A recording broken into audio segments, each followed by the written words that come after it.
I entirely agree, he said, in these principles, and promise to make them my laws. Book 3. Such then, I said, are our principles of theology. Some tales are to be told, and others are not to be told to our disciples from their youth upwards, if we mean them to honor the gods and their parents, and to value friendship with one another. Yes, and I think that our principles are right, he said. But if they are to be courageous, must they not learn other lessons besides these, and lessons of such a kind as will take away the fear of death? Can any man be courageous who has the fear of death in him? Certainly not, he said. And can he be fearless of death, or will he choose death in battle rather than defeat and slavery, who believes the world below to be real and terrible? Impossible. Then we must assume a control over the narrators of this class of tales as well as over the others, and beg them not simply to revile but rather to commend the world below, intimating to them that their descriptions are untrue, and will do harm to our future warriors. That will be our duty, he said. Then, I said, we shall have to obliterate many obnoxious passages, beginning with the verses. I would rather be a serf on the land of a poor and portionless man than rule over all the dead who have come to naught. We must also expunge the verse, which tells us how Pluto feared, lest the mansions grim and squalid which the gods abhor should be seen both of mortals and immortals. And again, O heavens! Verily in the house of Hades there is soul and ghostly form but no mind at all. Again of Tiresias. To him even after death did Persephone grant mind, that he alone should be wise, but the other souls are flitting shades. Again. The soul flying from the limbs had gone to Hades, lamenting her fate, leaving manhood and youth. Again. And the soul, with shrilling cry, passed like smoke beneath the earth. And as bats in hollow of mystic cavern, whenever any of them has dropped out of the string and falls from the rock, fly shrilling and cling to one another, so did they with shrilling cry hold together as they moved. And we must beg Homer and the other poets not to be angry if we strike out these and similar passages, not because they are unpoetical, or unattractive to the popular ear, but because the greater the poetical charm of them, the less are they meet for the ears of boys and men who are meant to be free, and who should fear slavery more than death. Undoubtedly.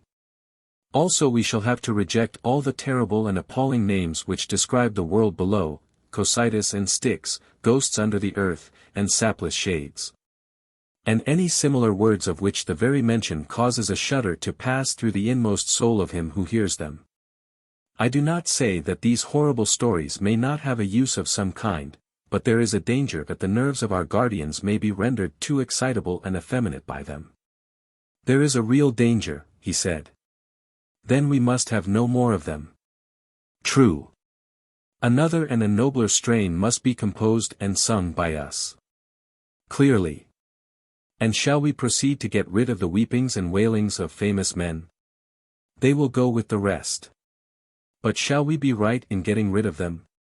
Reflect, our principle is that the good man will not consider death terrible to any other good man who is his comrade. Yes, that is our principle. And therefore he will not sorrow for his departed friend as though he had suffered anything terrible. He will not. Such an one, as we further maintain, is sufficient for himself and his own happiness, and therefore is least in need of other men. True, he said. And for this reason the loss of a son or brother, or the deprivation of fortune, is to him of all men least terrible. Assuredly. And therefore he will be least likely to lament, and will bear with the greatest equanimity any misfortune of this sort which may befall him. Yes, he will feel such a misfortune far less than another. Then we shall be right in getting rid of the lamentations of famous men, and making them over to women, and not even to women who are good for anything, or to men of a baser sort. That those who are being educated by us to be the defenders of their country may scorn to do the like. That will be very right. Then we will once more entreat Homer and the other poets not to depict Achilles, who is the son of a goddess, first lying on his side, then on his back, and then on his face. Then starting up and sailing in a frenzy along the shores of the barren sea, now taking the sooty ashes in both his hands and pouring them over his head, or weeping and wailing in the various modes which Homer has delineated. Nor should he describe Priam the kinsman of the gods as praying and beseeching, rolling in the dirt, calling each man loudly by his name. Still more earnestly will we beg of him at all events not to introduce the gods lamenting and saying, "Alas! My misery! Alas! That I bore the bravest to my sorrow." But if he must introduce the gods, at any rate let him not dare so completely to misrepresent the greatest of the gods, as to make him say, "O heavens! With my eyes verily I behold a dear friend of mine chased round and round the city, and my heart is sorrowful." Or again, "Woe is me that I am fated to have Sarpedon, dearest of men to me, subdued at the hands of Patroclus the son of Menoetius. For if, my sweet Adeimantus, our youth seriously listen to such unworthy representations of the gods, instead of laughing at them as they ought, hardly will any of them deem that he himself, being but a man, can be dishonored by similar actions. Neither will he rebuke any inclination which may arise in his mind to say and do the like, and instead of having any shame or self-control, he will be always whining and lamenting on slight occasions." "Yes," he said, "that is most true." "Yes," I replied. "But that surely is what ought not to be, as the argument has just proved to us, and by that proof we must abide until it is disproved by a better. It ought not to be. Neither ought our guardians to be given to laughter. For a fit of laughter which has been indulged to excess almost always produces a violent reaction.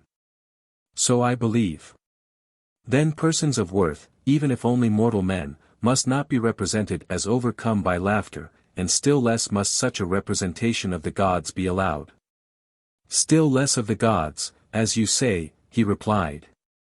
"Then we shall not suffer such an expression to be used about the gods as that of Homer when he describes how inextinguishable laughter arose among the blessed gods, when they saw Hephaestus bustling about the mansion. On your views, we must not admit them. On my views, if you like to father them on me, that we must not admit them is certain. Again, truth should be highly valued. If, as we were saying, a lie is useless to the gods, and useful only as a medicine to men, then the use of such medicines should be restricted to physicians. Private individuals have no business with them." "Clearly not," he said. "Then if any one at all is to have the privilege of lying, the rulers of the state should be the persons, and they, in their dealings either with enemies or with their own citizens, may be allowed to lie for the public good. But nobody else should meddle with anything of the kind. And although the rulers have this privilege, for a private man to lie to them in return is to be deemed a more heinous fault than for the patient or the pupil of a gymnasium not to speak the truth about his own bodily illnesses to the physician or to the trainer. Or for a sailor not to tell the captain what is happening about the ship and the rest of the crew, and how things are going with himself or his fellow sailors." "Most true," he said. "If, then, the ruler catches anybody beside himself lying in the state, any of the craftsmen, whether he be priest or physician or carpenter, he will punish him for introducing a practice which is equally subversive and destructive of ship or state." "Most certainly," he said, "if our idea of the state is ever carried out. In the next place our youth must be temperate." "Certainly. Are not the chief elements of temperance, speaking generally, obedience to commanders and self-control in sensual pleasures?" "True. Then we shall approve such language as that of Diomed in Homer. 'Friend, sit still and obey my word.' And the verses which follow. 'The Greeks marched breathing prowess, in silent awe of their leaders.' And other sentiments of the same kind. We shall. What of this line? 'O heavy with wine, who hast the eyes of a dog and the heart of a stag?' And of the words which follow. Would you say that these, or any similar impertinences which private individuals are supposed to address to their rulers, whether in verse or prose, are well or ill-spoken? They are ill-spoken. They may very possibly afford some amusement, but they do not conduce to temperance. And therefore they are likely to do harm to our young men. You would agree with me there?" "Yes. And then, again, to make the wisest of men say that nothing in his opinion is more glorious than when the tables are full of bread and meat, and the cupbearer carries round wine which he draws from the bowl and pours into the cups. Is it fit or conducive to temperance for a young man to hear such words? Or the verse, "The saddest of fates is to die and meet destiny from hunger." What would you say again to the tale of Zeus, who, while other gods and men were asleep and he the only person awake, lay devising plans, but forgot them all in a moment through his lust? And was so completely overcome at the sight of her that he would not even go into the hut, but wanted to lie with her on the ground, declaring that he had never been in such a state of rapture before. Even when they first met one another, without the knowledge of their parents. Or that other tale of how Hephaestus, because of similar goings-on, cast a chain around Ares and Aphrodite. Indeed, he said, I am strongly of opinion that they ought not to hear that sort of thing. But any deeds of endurance which are done or told by famous men, these they ought to see and hear, as, for example, what is said in the verses. He smote his breast, and thus reproached his heart, "Endure, my heart, far worse hast thou endured." Certainly, he said. In the next place, we must not let them be receivers of gifts or lovers of money. Certainly not. Neither must we sing to them of gifts persuading gods, and persuading reverend kings. Neither is Phoenix, the tutor of Achilles, to be approved or deemed to have given his pupil good counsel when he told him that he should take the gifts of the Greeks and assist them, but that without a gift he should not lay aside his anger. Neither will we believe or acknowledge Achilles himself to have been such a lover of money that he took Agamemnon's gifts, or that when he had received payment he restored the dead body of Hector, but that without payment he was unwilling to do so. Undoubtedly, he said, these are not sentiments which can be approved. Loving Homer as I do, I hardly like to say that in attributing these feelings to Achilles, or in believing that they are truly attributed to him, he is guilty of downright impiety. As little can I believe the narrative of his insolence to Apollo, where he says, "Thou hast wronged me, O Fardarter, most abominable of deities. Verily I would be even with thee, if I had only the power." Or his insubordination to the river god, on whose divinity he is ready to lay hands. Or his offering to the dead Patroclus of his own hair, which had been previously dedicated to the other river god Spercheius, and that he actually performed this vow. Or that he dragged Hector round the tomb of Patroclus, and slaughtered the captives at the pyre. Of all this I cannot believe that he was guilty, any more than I can allow our citizens to believe that he, the wise Chiron's pupil, the son of a goddess and of Peleus who was the gentlest of men and third in descent from Zeus, was so disordered in his wits as to be at one time the slave of two seemingly inconsistent passions, meanness, not untainted by avarice, combined with overweening contempt of gods and men. You are quite right, he replied. And let us equally refuse to believe, or allow to be repeated, the tale of Theseus son of Poseidon, or of Perithous son of Zeus, going forth as they did to perpetrate a horrid rape. Or of any other hero or son of a god daring to do such impious and dreadful things as they falsely ascribe to them in our day, and let us further compel the poets to declare either that these acts were not done by them, or that they were not the sons of gods. Both in the same breath they shall not be permitted to affirm. We will not have them trying to persuade our youth that the gods are the authors of evil, and that heroes are no better than men, sentiments which, as we were saying, are neither pious nor true. For we have already proved that evil cannot come from the gods. Assuredly not. And further they are likely to have a bad effect on those who hear them. For everybody will begin to excuse his own vices when he is convinced that similar wickednesses are always being perpetrated by the kindred of the gods, the relatives of Zeus, whose ancestral altar, the altar of Zeus, is aloft in air on the peak of Ida, and who have the blood of deities yet flowing in their veins. And therefore let us put an end to such tales, lest they engender laxity of morals among the young. By all means, he replied.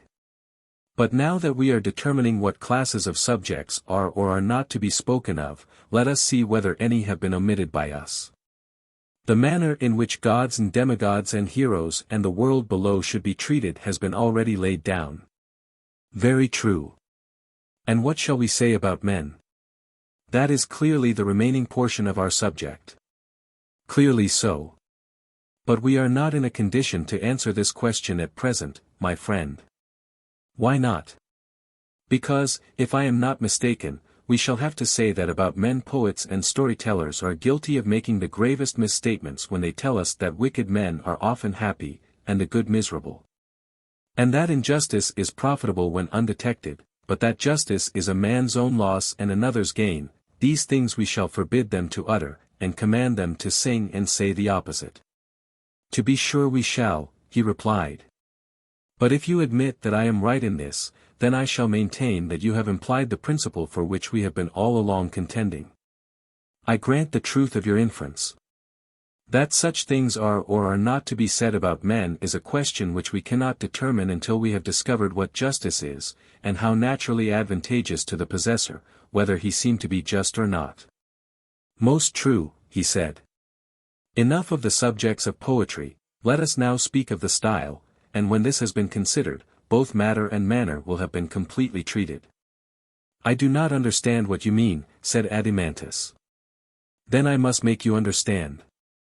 And perhaps I may be more intelligible if I put the matter in this way. You are aware, I suppose, that all mythology and poetry is a narration of events, either past, present, or to come. Certainly, he replied. And narration may be either simple narration, or imitation, or a union of the two. That again, he said, I do not quite understand.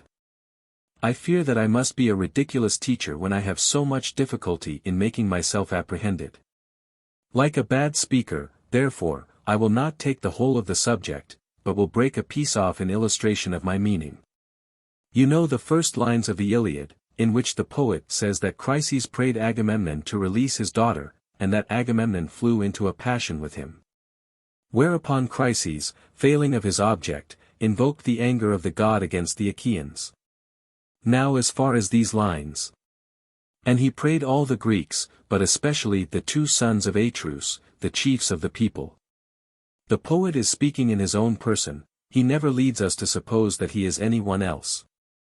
But in what follows he takes the person of Chryses, and then he does all that he can to make us believe that the speaker is not Homer, but the aged priest himself. And in this double form he has cast the entire narrative of the events which occurred at Troy and in Ithaca and throughout the Odyssey. Yes.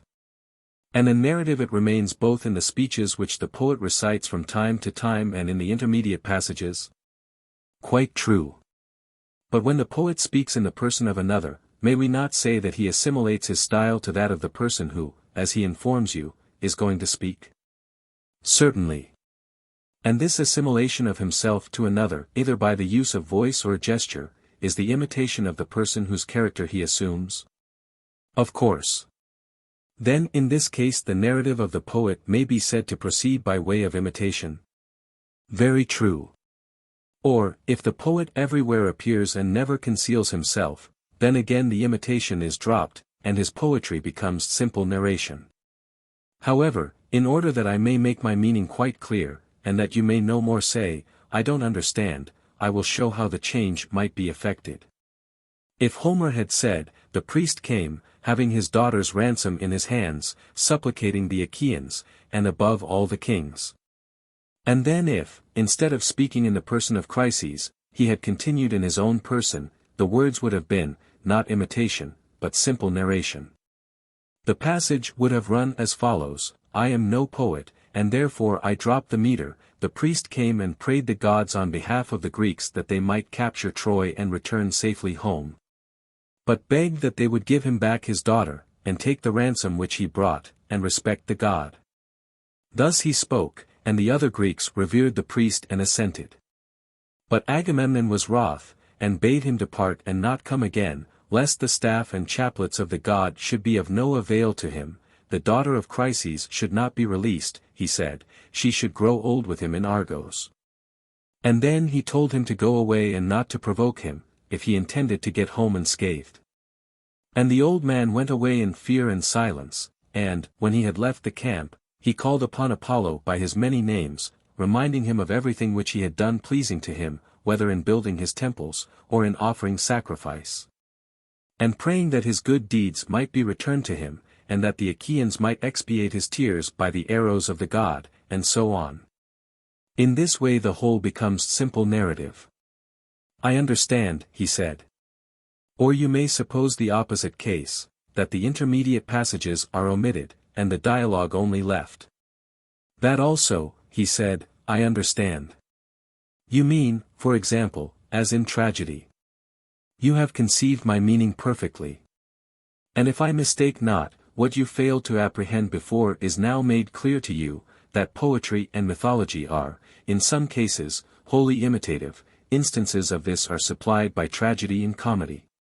There is likewise the opposite style, in which the poet is the only speaker. Of this the dithyramb affords the best example, and the combination of both is found in epic, and in several other styles of poetry. Do I take you with me? Yes, he said. I see now what you meant. I will ask you to remember also what I began by saying, that we had done with the subject and might proceed to the style. Yes, I remember. In saying this, I intended to imply that we must come to an understanding about the mimetic art, whether the poets, in narrating their stories, are to be allowed by us to imitate, and if so, whether in whole or in part, and if the latter, in what parts? Or should all imitation be prohibited? You mean, I suspect, to ask whether tragedy and comedy shall be admitted into our state. Yes, I said. But there may be more than this in question. I really do not know as yet, but whither the argument may blow, thither we go. And go we will, he said. Then, Adeimantus, let me ask you whether our guardians ought to be imitators. Or rather, has not this question been decided by the rule already laid down that one man can only do one thing well, and not many, and that if he attempt many, he will altogether fail of gaining much reputation in any? Certainly. And this is equally true of imitation. No one man can imitate many things as well as he would imitate a single one. He cannot.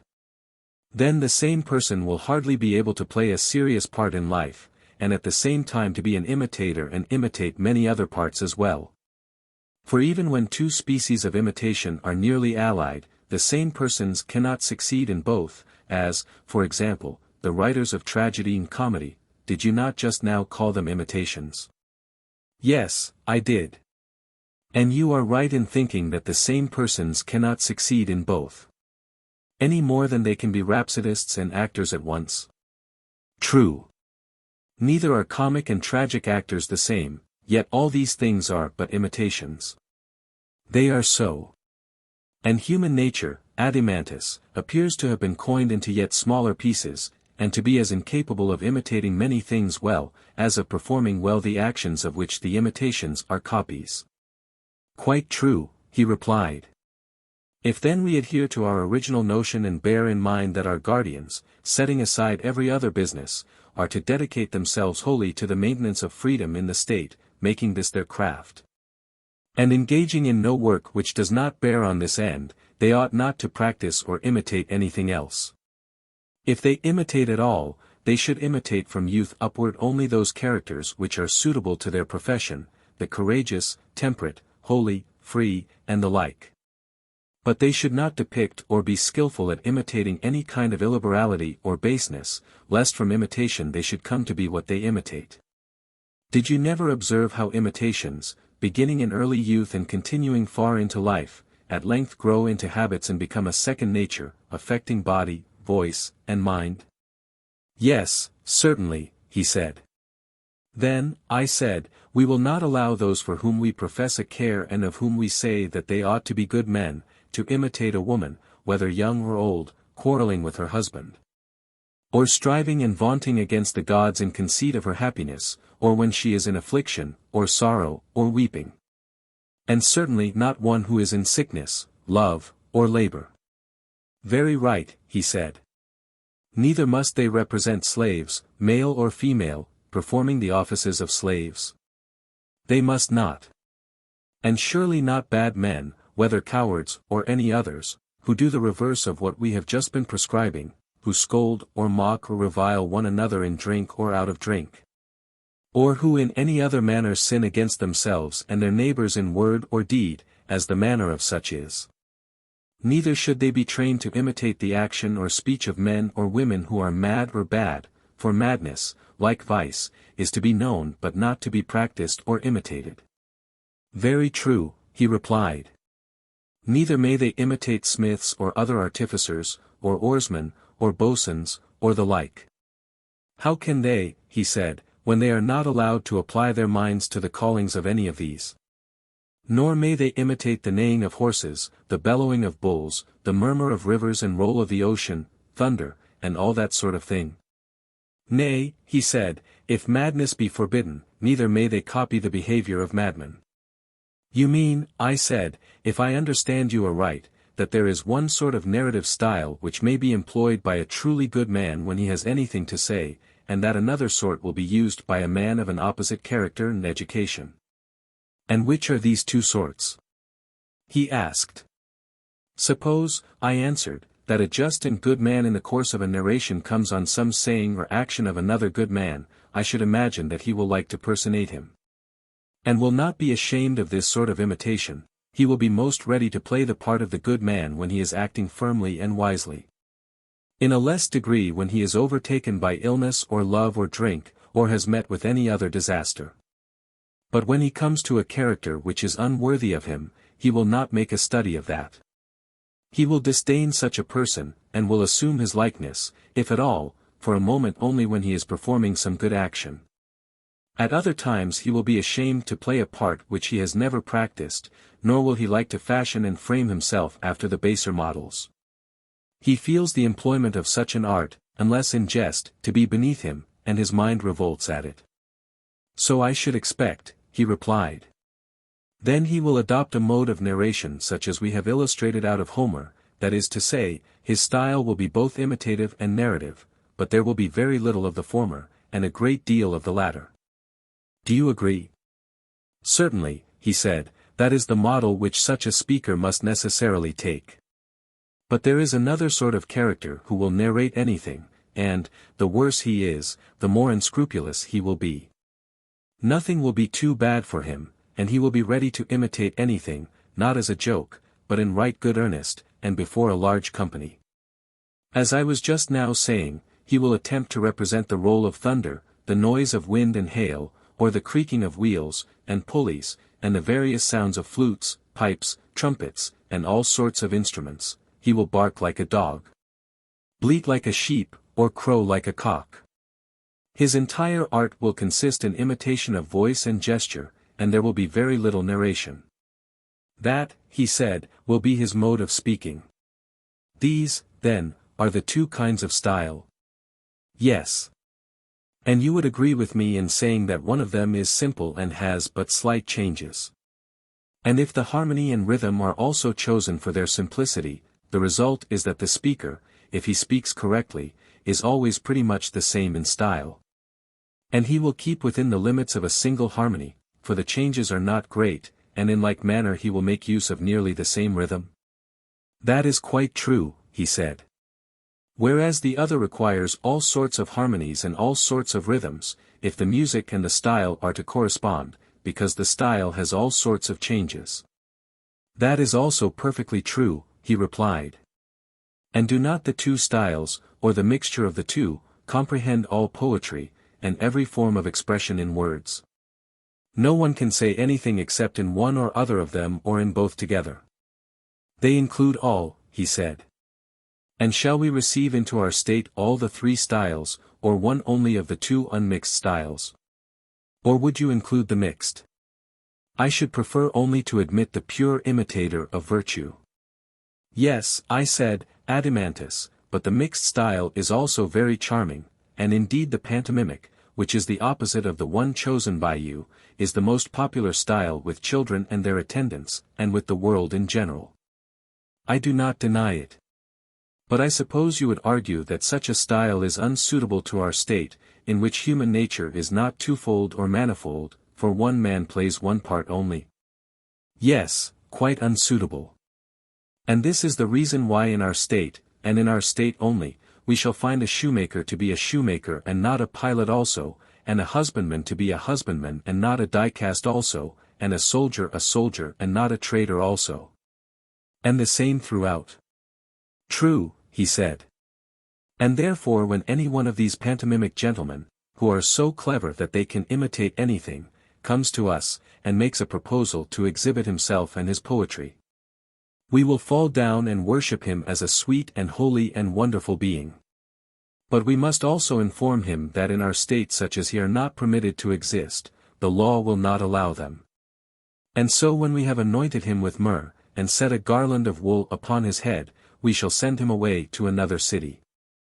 For we mean to employ for our soul's health the rougher and severer poet or storyteller, who will imitate the style of the virtuous only, and will follow those models which we prescribed at first when we began the education of our soldiers. We certainly will, he said, if we have the power.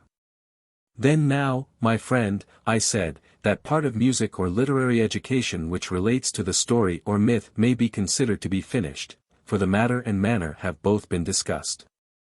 I think so too, he said. Next in order will follow melody and song. That is obvious. Everyone can see already what we ought to say about them, if we are to be consistent with ourselves. I fear, said Glaucon, laughing, that the word everyone hardly includes me, for I cannot at the moment say what they should be, though I may guess. At any rate you can tell that a song or ode has three parts, the words, the melody, and the rhythm. That degree of knowledge I may presuppose? Yes, he said, so much as that you may. And as for the words, there will surely be no difference between words which are and which are not set to music. Both will conform to the same laws, and these have been already determined by us. Yes. And the melody and rhythm will depend upon the words. Certainly. We were saying, when we spoke of the subject matter, that we had no need of lamentation and strains of sorrow. True. And which are the harmonies expressive of sorrow? You are musical, and can tell me. The harmonies which you mean are the mixed or tenor Lydian, and the full-toned or bass Lydian, and such like. These then, I said, must be banished, even to women who have a character to maintain they are of no use, and much less to men. Certainly. In the next place, drunkenness and softness and indolence are utterly unbecoming the character of our guardians. Utterly unbecoming. And which are the soft or drinking harmonies? The Ionian, he replied, and the Lydian, they are termed relaxed. Well, and are these of any military use? Quite the reverse, he replied, and if so the Dorian and the Phrygian are the only ones which you have left. I answered, of the harmonies I know nothing, but I want to have one warlike, to sound the note or accent which a brave man utters in the hour of danger and stern resolve, or when his cause is failing. And he is going to wounds or death or is overtaken by some other evil, and at every such crisis meets the blows of fortune with firm step and a determination to endure. And another to be used by him in times of peace and freedom of action, when there is no pressure of necessity, and he is seeking to persuade God by prayer, or man by instruction and admonition, or on the other hand, when he is expressing his willingness to yield to persuasion or entreaty or admonition, and which represents him when by prudent conduct he has attained his end, not carried away by his success, but acting moderately and wisely under the circumstances, and acquiescing in the event. These two harmonies I ask you to leave, the strain of necessity and the strain of freedom, the strain of the unfortunate and the strain of the fortunate, the strain of courage and the strain of temperance, these, I say, leave. And these, he replied, are the Dorian and Phrygian harmonies of which I was just now speaking. Then, I said, if these and these only are to be used in our songs and melodies, we shall not want multiplicity of notes or a panharmonic scale. I suppose not. Then we shall not maintain the artificers of lyres with 3 corners and complex scales, or the makers of any other many-stringed curiously harmonized instruments. Certainly not. But what do you say to flute makers and flute players? Would you admit them into our state when you reflect that in this composite use of harmony the flute is worse than all the stringed instruments put together, even the panharmonic music is only an imitation of the flute? Clearly not. There remain then only the lyre and the harp for use in the city, and the shepherds may have a pipe in the country. That is surely the conclusion to be drawn from the argument. The preferring of Apollo and his instruments to Marsyas and his instruments is not at all strange, I said. Not at all, he replied. And so, by the dog of Egypt, we have been unconsciously purging the state, which not long ago we termed luxurious. And we have done wisely, he replied. Then let us now finish the purgation, I said. Next, in order to harmonies, rhythms will naturally follow, and they should be subject to the same rules, for we ought not to seek out complex systems of meter, or meters of every kind, but rather to discover what rhythms are the expressions of a courageous and harmonious life. And when we have found them, we shall adapt the foot and the melody to words having a like spirit, not the words to the foot and melody. To say what these rhythms are will be your duty, you must teach me them, as you have already taught me the harmonies. But, indeed, he replied, I cannot tell you. I only know that there are some 3 principles of rhythm out of which metrical systems are framed, just as in sounds there are 4 notes, i.e. the 4 notes of the tetrachord, out of which all the harmonies are composed. That is an observation which I have made. But of what sort of lives they are severally the imitations I am unable to say. Then, I said, we must take Damon into our counsels. And he will tell us what rhythms are expressive of meanness, or insolence, or fury, or other unworthiness, and what are to be reserved for the expression of opposite feelings. And I think that I have an indistinct recollection of his mentioning a complex cretic rhythm. Also a dactylic or heroic, and he arranged them in some manner which I do not quite understand, making the rhythms equal in the rise and fall of the foot, long and short alternating. And, unless I am mistaken, he spoke of an iambic as well as of a trochaic rhythm, and assigned to them short and long quantities. Also in some cases he appeared to praise or censure the movement of the foot quite as much as the rhythm. Or perhaps a combination of the two, for I am not certain what he meant. These matters, however, as I was saying, had better be referred to Damon himself, for the analysis of the subject would be difficult, you know. Socrates expresses himself carelessly in accordance with his assumed ignorance of the details of the subject. In the first part of the sentence he appears to be speaking of paeonic rhythms which are in the ratio of 3/2. In the second part, of dactylic and anapestic rhythms, which are in the ratio of 1:1, in the last clause, of iambic and trochaic rhythms, which are in the ratio of 1/2 or 2:1. Rather so, I should say. But there is no difficulty in seeing that grace or the absence of grace is an effect of good or bad rhythm. None at all. And also that good and bad rhythm naturally assimilate to a good and bad style. And that harmony and discord in like manner follow style, for our principle is that rhythm and harmony are regulated by the words, and not the words by them. Just so, he said, they should follow the words. And will not the words and the character of the style depend on the temper of the soul? Yes. And everything else on the style? Yes. Then beauty of style and harmony and grace and good rhythm depend on simplicity, I mean the true simplicity of a rightly and nobly ordered mind and character, not that other simplicity which is only an euphemism for folly? Very true, he replied. And if our youth are to do their work in life, must they not make these graces and harmonies their perpetual aim? They must. And surely the art of the painter and every other creative and constructive art are full of them, weaving, embroidery, architecture, and every kind of manufacture. Also nature, animal and vegetable, in all of them there is grace or the absence of grace. And ugliness and discord and inharmonious motion are nearly allied to ill words and ill nature, as grace and harmony are the twin sisters of goodness and virtue and bear their likeness. That is quite true, he said. But shall our superintendents go no further, and are the poets only to be required by us to express the image of the good in their works, on pain, if they do anything else, of expulsion from our state?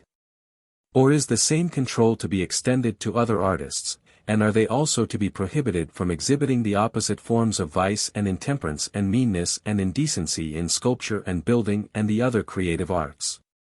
And is he who cannot conform to this rule of ours to be prevented from practicing his art in our state, lest the taste of our citizens be corrupted by him?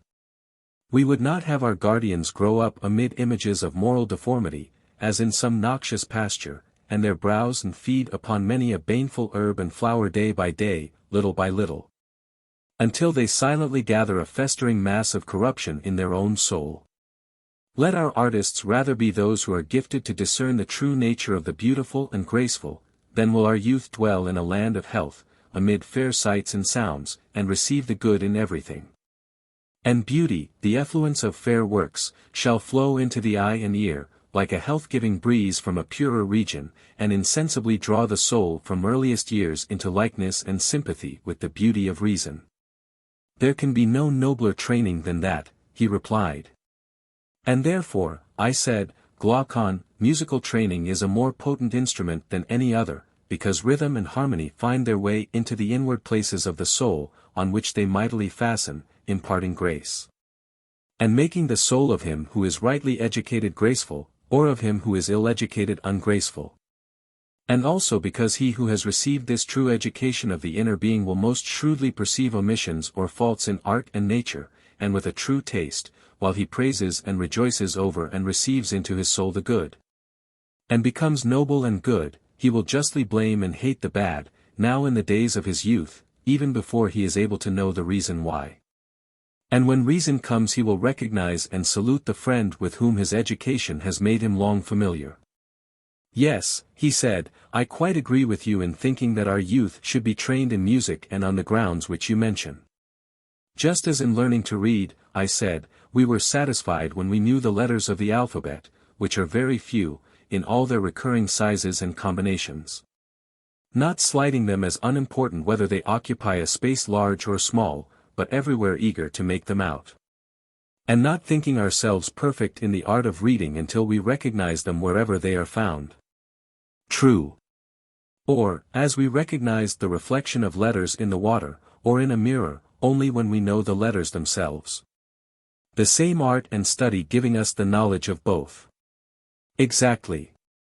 Even so, as I maintain, neither we nor our guardians, whom we have to educate, can ever become musical until we and they know the essential forms of temperance, courage, liberality, magnificence, and their kindred, as well as the contrary forms, in all their combinations, and can recognize them in their images wherever they are found, not slighting them either in small things or great, but believing them all to be within the sphere of one art and study. Most assuredly. And when a beautiful soul harmonizes with a beautiful form, and the two are cast in one mold, that will be the fairest of sights to him who has an eye to see it. The fairest indeed. And the fairest is also the loveliest. That may be assumed. And the man who has the spirit of harmony will be most in love with the loveliest, but he will not love him who is of an inharmonious soul. That is true, he replied, if the deficiency be in his soul. But if there be any merely bodily defect in another he will be patient of it, and will love all the same. I perceive, I said, that you have or have had experiences of this sort, and I agree. But let me ask you another question, has excess of pleasure any affinity to temperance? How can that be? He replied, pleasure deprives a man of the use of his faculties quite as much as pain. Or any affinity to virtue in general? None whatever. Any affinity to wantonness and intemperance? Yes, the greatest. And is there any greater or keener pleasure than that of sensual love? No, nor a matter. Whereas true love is a love of beauty and order, temperate and harmonious. Quite true, he said. Then no intemperance or madness should be allowed to approach true love. Certainly not.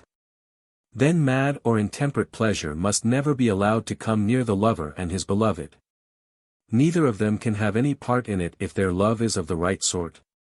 No, indeed, Socrates, it must never come near them.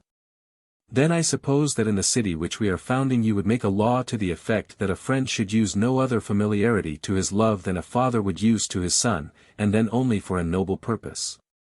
And he must first have the other's consent. And this rule is to limit him in all his intercourse, and he is never to be seen going further, or, if he exceeds, he is to be deemed guilty of coarseness and bad taste. I quite agree, he said. Thus much of music, which makes a fair ending. For what should be the end of music if not the love of beauty? I agree, he said. After music comes gymnastic, in which our youth are next to be trained. Certainly. Gymnastic as well as music should begin in early years. The training in it should be careful and should continue through life. Now my belief is, and this is a matter upon which I should like to have your opinion in confirmation of my own, but my own belief is, not that the good body by any bodily excellence improves the soul, but, on the contrary, that the good soul, by her own excellence, improves the body as far as this may be possible. What do you say? Yes, I agree. Then, to the mind when adequately trained, we shall be right in handing over the more particular care of the body, and in order to avoid prolixity we will now only give the general outlines of the subject. Very good. That they must abstain from intoxication has been already remarked by us, for of all persons a guardian should be the last to get drunk and not know where in the world he is. Yes, he said. That a guardian should require another guardian to take care of him is ridiculous indeed. But next, what shall we say of their food, for the men are in training for the great contest of all, are they not? Yes, he said. And will the habit of body of our ordinary athletes be suited to them? Why not? I am afraid, I said, that a habit of body such as they have is but a sleepy sort of thing, and rather perilous to health. Do you not observe that these athletes sleep away their lives, and are liable to most dangerous illnesses if they depart, in ever so slight a degree, from their customary regimen? Yes, I do. Then, I said, a finer sort of training will be required for our warrior athletes, who are to be like wakeful dogs, and to see and hear with the utmost keenness. Amid the many changes of water and also of food, of summer heat and winter cold, which they will have to endure when on a campaign, they must not be liable to break down in health. That is my view. The really excellent gymnastic is twin sister of that simple music which we were just now describing. How so? Why, I conceive that there is a gymnastic which, like our music, is simple and good, and especially the military gymnastic. What do you mean? My meaning may be learned from Homer. He, you know, feeds his heroes at their feasts, when they are campaigning, on soldiers' fare. They have no fish, although they are on the shores of the Hellespont, and they are not allowed boiled meats but only roast, which is the food most convenient for soldiers, requiring only that they should light a fire, and not involving the trouble of carrying about pots and pans. True. And I can hardly be mistaken in saying that sweet sauces are nowhere mentioned in Homer. In proscribing them, however, he is not singular. All professional athletes are well aware that a man who is to be in good condition should take nothing of the kind. Yes, he said, and knowing this, they are quite right in not taking them. Then you would not approve of Syracusan dinners, and the refinements of Sicilian cookery? I think not. Nor, if a man is to be in condition, would you allow him to have a Corinthian girl as his fair friend? Certainly not. Neither would you approve of the delicacies, as they are thought, of Athenian confectionery? Certainly not. All such feeding and living may be rightly compared by us to melody in song composed in the panharmonic style, and in all the rhythms. Exactly. Their complexity engendered license, and here disease, whereas simplicity in music was the parent of temperance in the soul, and simplicity in gymnastic of health in the body. Most true, he said. But when intemperance and diseases multiply in a state, halls of justice and medicine are always being opened. And the arts of the doctor and the lawyer give themselves airs, finding how keen is the interest which not only the slaves but the freemen of a city take about them. Of course. And yet what greater proof can there be of a bad and disgraceful state of education than this, that not only artisans and the meaner sort of people need the skill of first-rate physicians and judges, but also those who would profess to have had a liberal education? Is it not disgraceful, and a great sign of want of good breeding, that a man should have to go abroad for his law and physic because he has none of his own at home, and must therefore surrender himself into the hands of other men whom he makes lords and judges over him? Of all things, he said, the most disgraceful. Would you say most? I replied, when you consider that there is a further stage of the evil in which a man is not only a lifelong litigant, passing all his days in the courts either as plaintiff or defendant, but is actually led by his bad taste to pride himself on his litigiousness. He imagines that he is a master in dishonesty, able to take every crooked turn, and wriggle into and out of every hole, bending like a withy in getting out of the way of justice, and all for what? In order to gain small points not worth mentioning, he not knowing that so to order his life as to be able to do without a napping judge is a far higher and nobler sort of thing. Is not that still more disgraceful? Yes, he said, that is still more disgraceful. Well, I said, and to require the help of medicine, not when a wound has to be cured, or on occasion of an epidemic, but just because, by indolence in a habit of life such as we have been describing, men fill themselves with waters and winds, as if their bodies were a marsh, compelling the ingenious sons of Asclepius to find more names for diseases, such as flatulence and catarrh. Is not this, too, a disgrace? Yes, he said, they do certainly give very strange and newfangled names to diseases. Yes, I said, and I do not believe that there were any such diseases in the days of Asclepius. And this I infer from the circumstance that the hero Eurypylus, after he has been wounded in Homer, drinks a posset of Pramnian wine well besprinkled with barley meal and grated cheese, which are certainly inflammatory. And yet the sons of Asclepius who were at the Trojan War do not blame the damsel who gives him the drink, or rebuke Patroclus, who is treating his case. Well, he said, that was surely an extraordinary drink to be given to a person in his condition. Not so extraordinary, I replied, if you bear in mind that in former days, as is commonly said, before the time of Herodicus, the guild of Asclepius did not practice our present system of medicine, which may be said to educate diseases. But Herodicus, being a trainer, and himself of a sickly constitution, by a combination of training and doctoring found out a way of torturing first and chiefly himself, and secondly the rest of the world. How was that? He said. By the invention of lingering death, for he had a mortal disease which he perpetually tended, and as recovery was out of the question, he passed his entire life as a valetudinarian. He could do nothing but attend upon himself, and he was in constant torment whenever he departed in anything from his usual regimen, and so dying hard, by the help of science he struggled on to old age. A rare reward of his skill. Yes, I said. A reward which a man might fairly expect who never understood that, if Asclepius did not instruct his descendants in valetudinarian arts, the omission arose, not from ignorance or inexperience of such a branch of medicine, but because he knew that in all well-ordered states every individual has an occupation to which he must attend, and has therefore no leisure to spend in continually being ill. This we remark in the case of the artisan, but, ludicrously enough, do not apply the same rule to people of the richer sort. How do you mean? He said. I mean this, when a carpenter is ill he asks the physician for a rough and ready cure. An emetic or a purge or a cautery or the knife, these are his remedies. And if some one prescribes for him a course of dietetics, and tells him that he must swathe and swaddle his head, and all that sort of thing, he replies at once that he has no time to be ill, and that he sees no good in a life which is spent in nursing his disease to the neglect of his customary employment.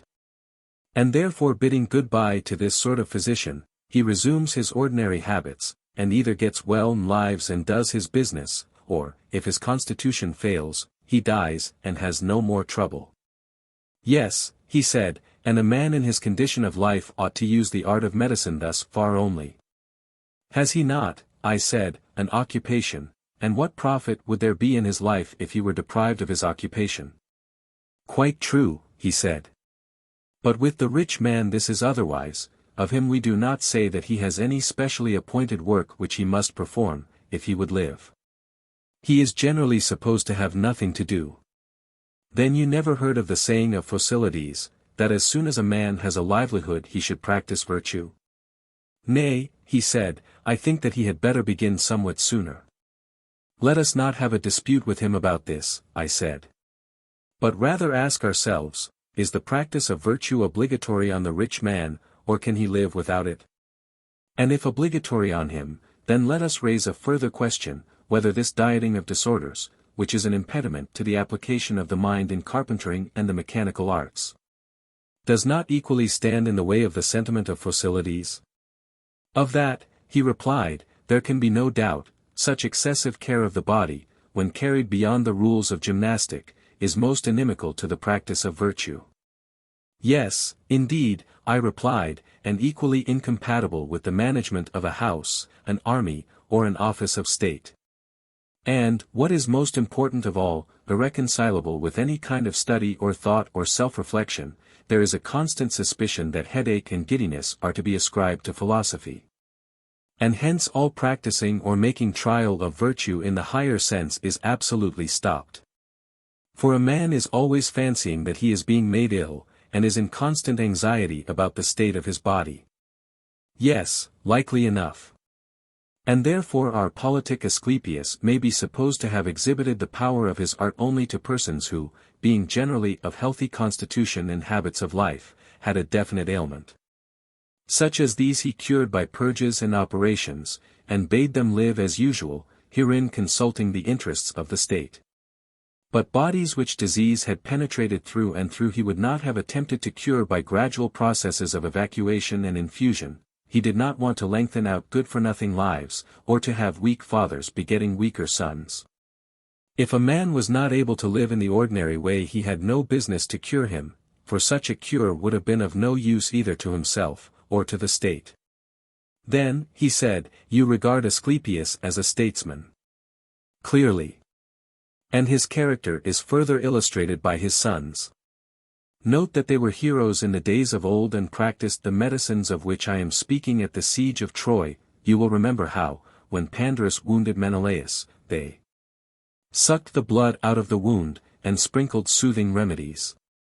But they never prescribed what the patient was afterwards to eat or drink in the case of Menelaus, any more than in the case of Eurypylus.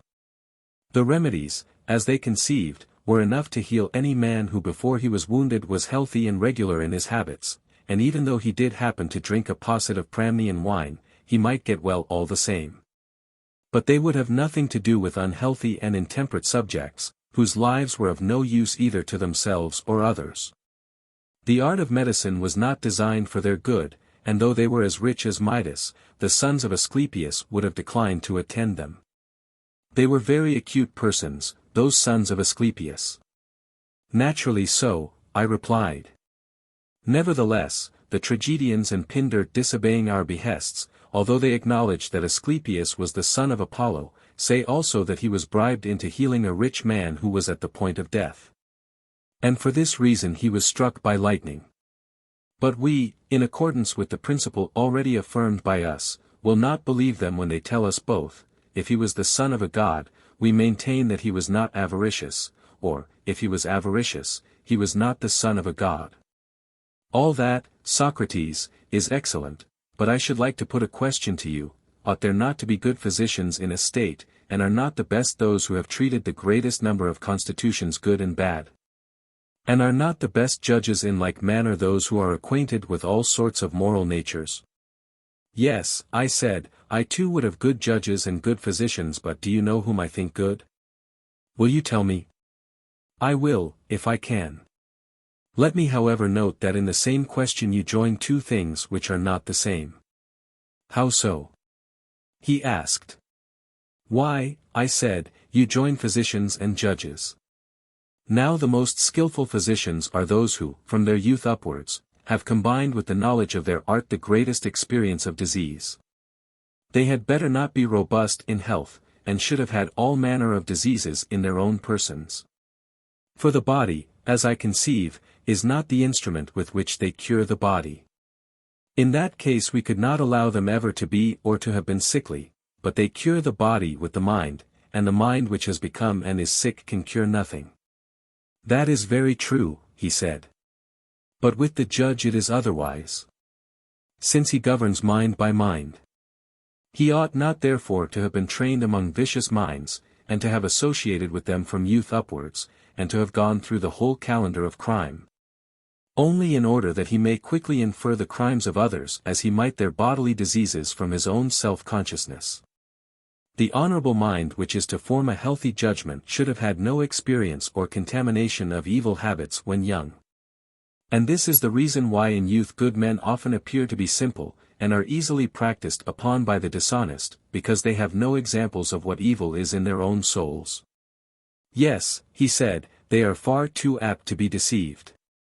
Therefore, I said, the judge should not be young, he should have learned to know evil, not from his own soul, but from late and long observation of the nature of evil in others. Knowledge should be his guide, not personal experience. Yes, he said, that is the ideal of a judge. Yes, I replied, and he will be a good man, which is my answer to your question, for he is good who has a good soul. But the cunning and suspicious nature of which we spoke, he who has committed many crimes, and fancies himself to be a master in wickedness, when he is amongst his fellows, is wonderful in the precautions which he takes. Because he judges of them by himself, but when he gets into the company of men of virtue, who have the experience of age, he appears to be a fool again, owing to his unseasonable suspicions. He cannot recognize an honest man, because he has no pattern of honesty in himself. At the same time, as the bad are more numerous than the good, and he meets with them oftener, he thinks himself, and is by others thought to be, rather wise than foolish. Most true, he said. Then the good and wise judge whom we are seeking is not this man, but the other. For vice cannot know virtue too, but a virtuous nature, educated by time, will acquire a knowledge both of virtue and vice. The virtuous, and not the vicious, man has wisdom, in my opinion. And in mine also. This is the sort of medicine, and this is the sort of law, which you will sanction in your state. They will minister to better natures, giving health both of soul and of body. But those who are diseased in their bodies they will leave to die, and the corrupt and incurable souls they will put an end to themselves. That is clearly the best thing both for the patients and for the state. And thus our youth, having been educated only in that simple music which, as we said, inspires temperance, will be reluctant to go to law. Clearly. And the musician, who, keeping to the same track, is content to practice the simple gymnastic, will have nothing to do with medicine unless in some extreme case. That I quite believe. The very exercises and tolls which he undergoes are intended to stimulate the spirited element of his nature, and not to increase his strength. He will not, like common athletes, use exercise and regimen to develop his muscles. Very right, he said. Neither are the two arts of music and gymnastic really designed, as is often supposed, the one for the training of the soul, the other for the training of the body. What then is the real object of them? I believe, I said, that the teachers of both have in view chiefly the improvement of the soul. How can that be? He asked. Did you never observe, I said, the effect on the mind itself of exclusive devotion to gymnastic, or the opposite effect of an exclusive devotion to music? In what way shown? He said. The one producing a temper of hardness and ferocity, the other of softness and effeminacy, I replied. Yes, he said, I am quite aware that the mere athlete becomes too much of a savage, and that the mere musician is melted and softened beyond what is good for him. Yet surely, I said, this ferocity only comes from spirit, which, if rightly educated, would give courage, but, if too much intensified, is liable to become hard and brutal. That I quite think. On the other hand, the philosopher will have the quality of gentleness. And this also, when too much indulged, will turn to softness, but, if educated rightly, will be gentle and moderate. True. And in our opinion the guardians ought to have both these qualities? Assuredly. And both should be in harmony? Beyond question. And the harmonious soul is both temperate and courageous? Yes. And the inharmonious is cowardly and boorish? Very true. And, when a man allows music to play upon him and to pour into his soul through the funnel of his ears those sweet and soft and melancholy airs of which we were just now speaking, and his whole life is passed in warbling and the delights of song. In the first stage of the process the passion or spirit which is in him is tempered like iron, and made useful, instead of brittle and useless. But, if he carries on the softening and soothing process, in the next stage he begins to melt and waste, until he has wasted away his spirit and cut out the sinews of his soul, and he becomes a feeble warrior. Very true. If the element of spirit is naturally weak in him the change is speedily accomplished, but if he have a good deal, then the power of music weakening the spirit renders him excitable. On the least provocation he flames up at once, and is speedily extinguished. Instead of having spirit he grows irritable and passionate and is quite impracticable. Exactly. And so in gymnastics, if a man takes violent exercise and is a great feeder, and the reverse of a great student of music and philosophy, at first the high condition of his body fills him with pride and spirit. And he becomes twice the man that he was. Certainly. And what happens? If he do nothing else, and holds no converse with the muses, does not even that intelligence which there may be in him, having no taste of any sort of learning or inquiry or thought or culture, grow feeble and dull and blind? His mind never waking up or receiving nourishment, and his senses not being purged of their mists? True, he said. And he ends by becoming a hater of philosophy, uncivilized, never using the weapon of persuasion. He is like a wild beast, all violence and fierceness, and knows no other way of dealing. And he lives in all ignorance and evil conditions, and has no sense of propriety and grace. That is quite true, he said. And as there are two principles of human nature, one the spirited and the other the philosophical, some God, as I should say, has given mankind two arts answering to them, and only indirectly to the soul and body. In order that these two principles, like the strings of an instrument, may be relaxed or drawn tighter until they are duly harmonized. That appears to be the intention. And he who mingles music with gymnastic in the fairest proportions, and best attempers them to the soul, may be rightly called the true musician and harmonist in a far higher sense than the tuner of the strings. You are quite right, Socrates. And such a presiding genius will be always required in our state if the government is to last. Yes, he will be absolutely necessary. Such, then, are our principles of nurture and education. Where would be the use of going into further details about the dances of our citizens, or about their hunting and coursing, their gymnastic and equestrian contests? For these all follow the general principle, and having found that, we shall have no difficulty in discovering them. I dare say that there will be no difficulty. Very good, I said, then what is the next question?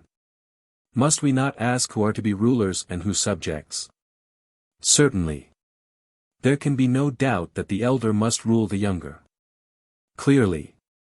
And that the best of these must rule. That is also clear. Now, are not the best husbandmen those who are most devoted to husbandry? Yes. And as we are to have the best of guardians for our city, must they not be those who have most the character of guardians? Yes. And to this end they ought to be wise and efficient, and to have a special care of the state. True. And a man will be most likely to care about that which he loves. To be sure. And he will be most likely to love that which he regards as having the same interests with himself, and that of which the good or evil fortune is supposed by him at any time most to affect his own. Very true, he replied. Then there must be a selection.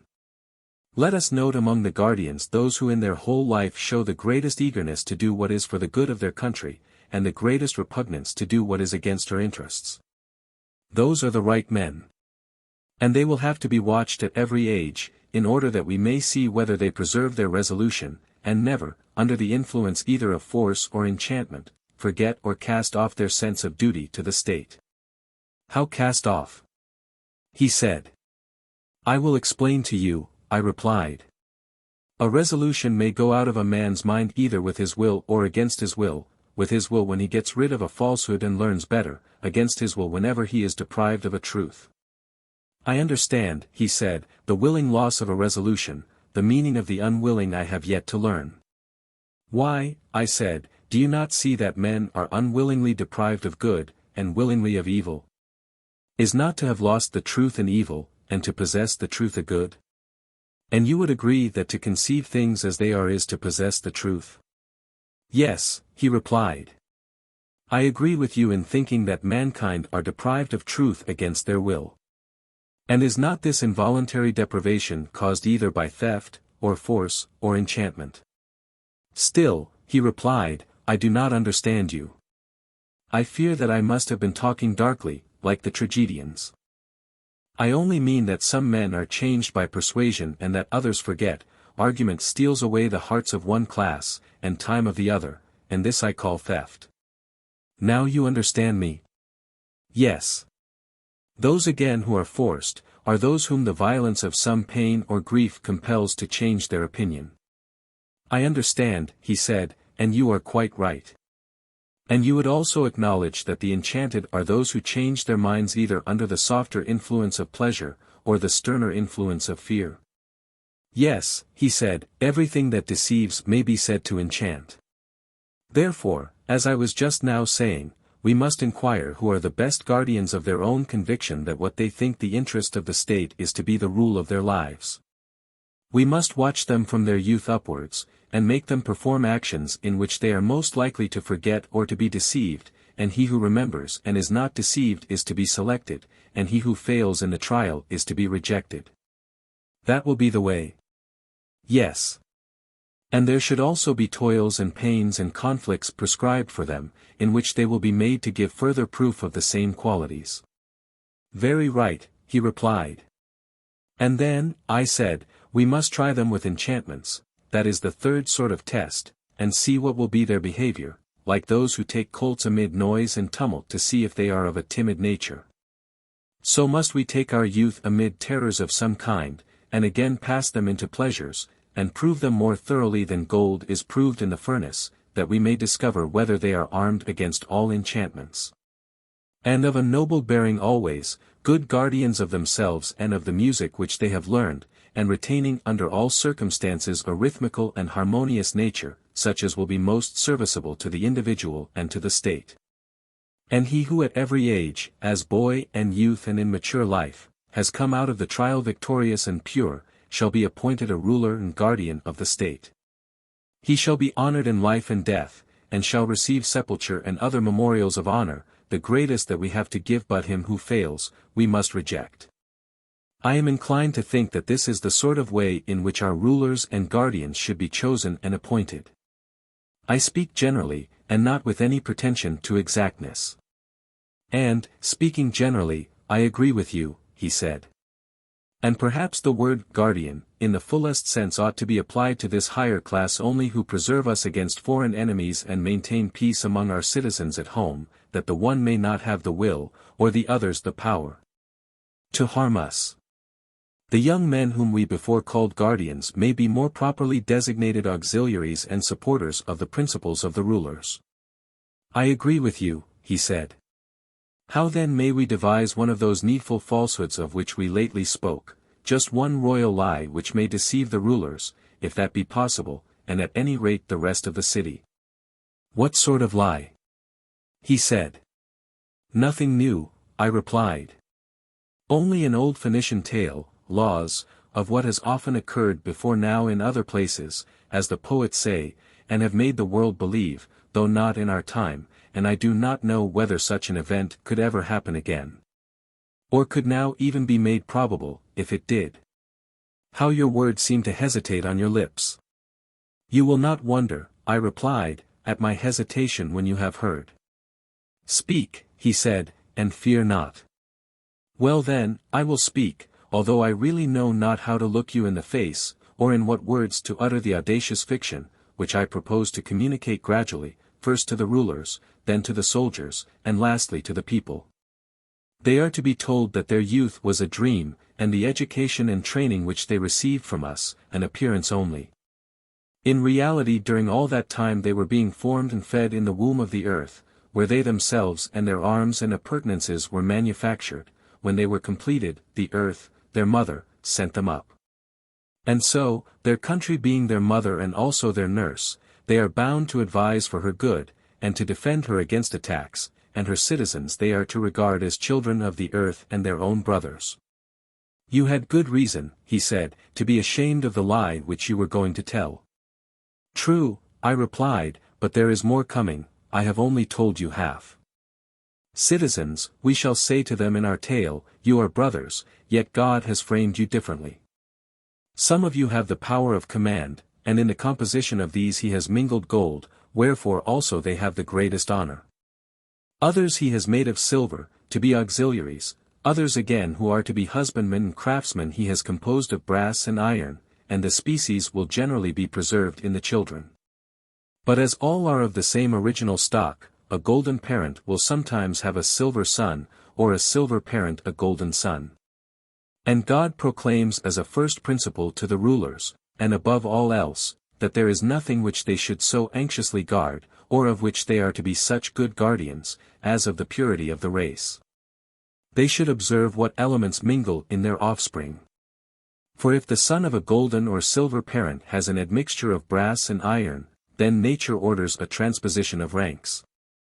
And the eye of the ruler must not be pitiful towards the child because he has to descend in the scale and become a husbandman or artisan, just as there may be sons of artisans who having an admixture of gold or silver in them are raised to honor, and become guardians or auxiliaries.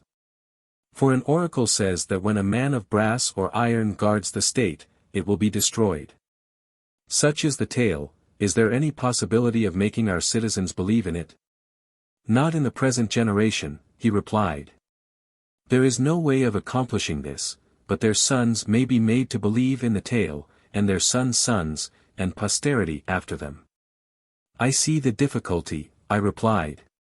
Yet the fostering of such a belief will make them care more for the city and for one another. Enough, however, of the fiction, which may now fly abroad upon the wings of rumor, while we arm our earth-born heroes, and lead them forth under the command of their rulers. Let them look round and select a spot whence they can best suppress insurrection, if any prove refractory within, and also defend themselves against enemies, who like wolves may come down on the fold from without. There let them encamp, and when they have encamped, let them sacrifice to the proper gods and prepare their dwellings. Just so, he said. And their dwellings must be such as will shield them against the cold of winter and the heat of summer.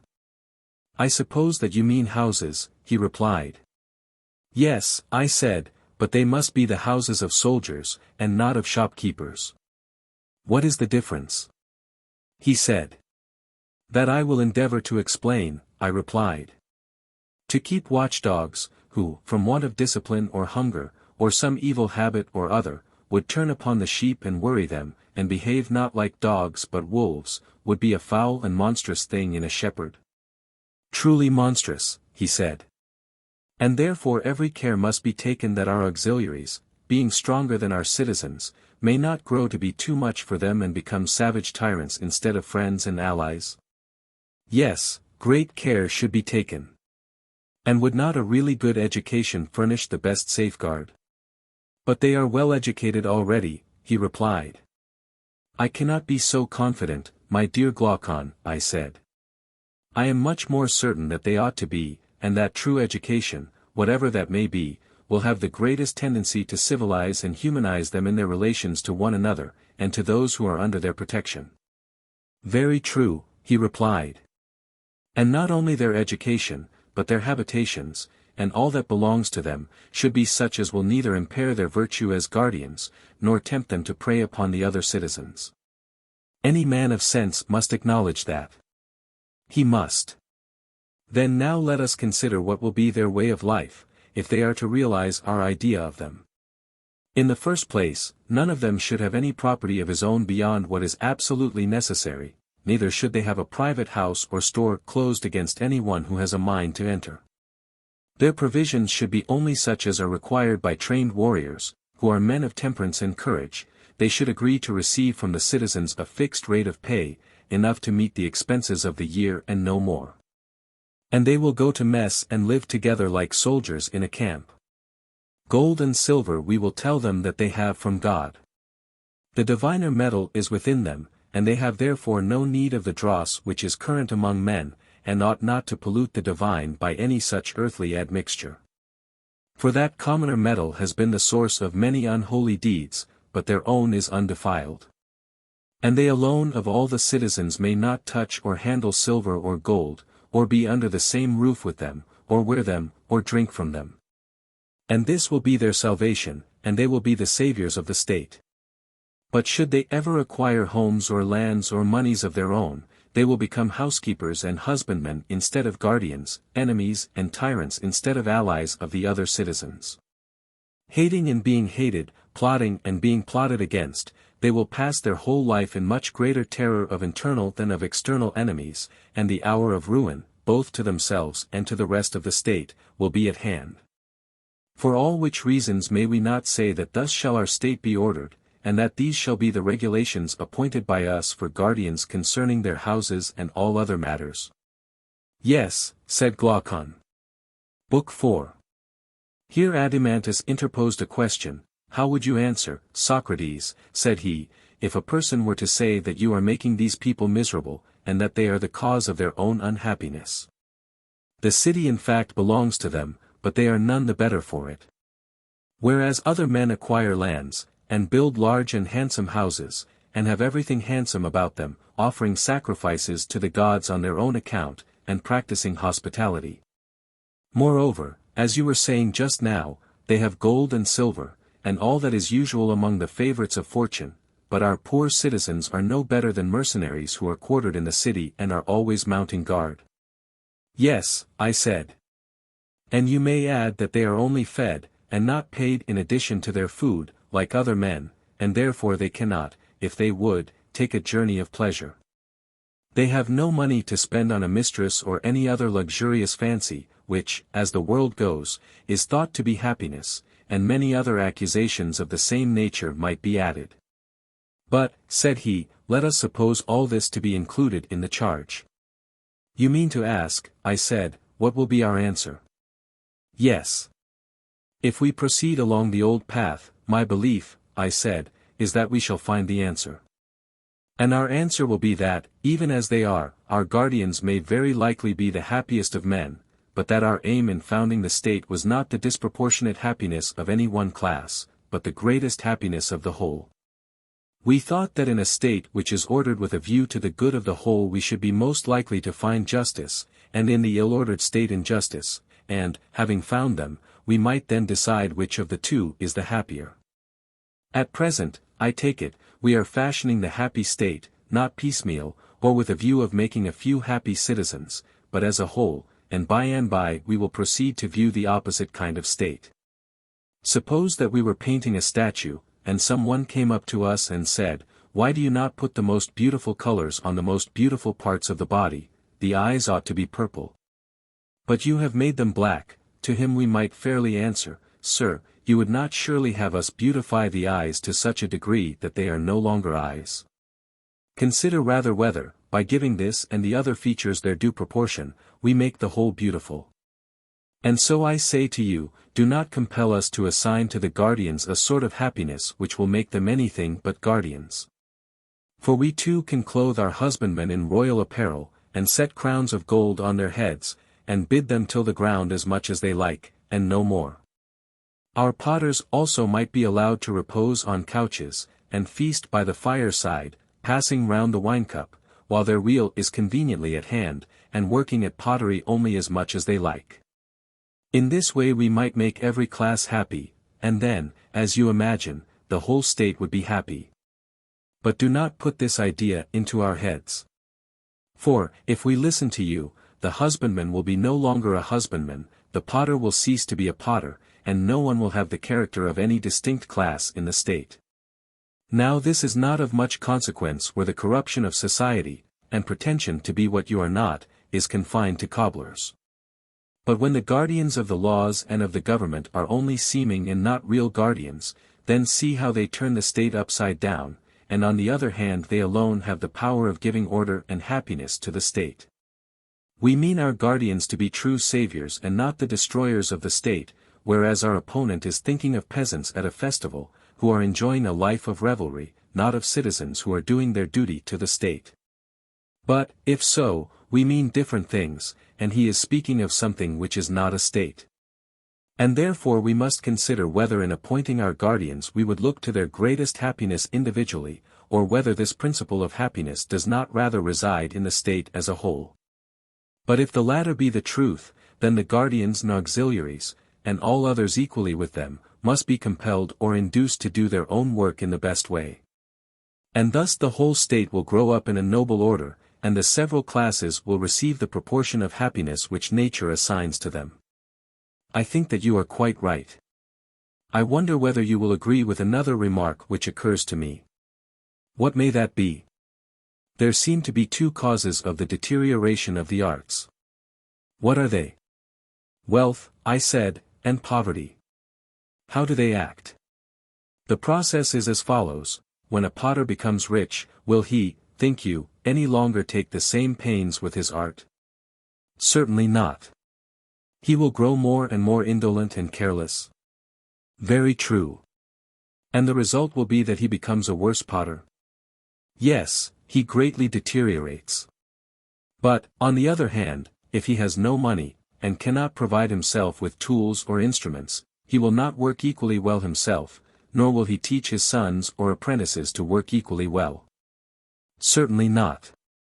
Then, under the influence either of poverty or of wealth, workmen and their work are equally liable to degenerate. That is evident. Here, then, is a discovery of new evils, I said, against which the guardians will have to watch, or they will creep into the city unobserved. What evils? Wealth, I said, and poverty. The one is the parent of luxury and indolence, and the other of meanness and viciousness, and both of discontent. That is very true, he replied. But still I should like to know, Socrates, how our city will be able to go to war, especially against an enemy who is rich and powerful, if deprived of the sinews of war. There would certainly be a difficulty, I replied, in going to war with one such enemy, but there is no difficulty where there are two of them. How so? He asked. In the first place, I said, if we have to fight, our side will be trained warriors fighting against an army of rich men. That is true, he said. And do you not suppose, Adeimantus, that a single boxer who was perfect in his art would easily be a match for two stout and well-to-do gentlemen who were not boxers? Hardly, if they came upon him at once. What, now, I said, if he were able to run away and then turn and strike at the one who first came up?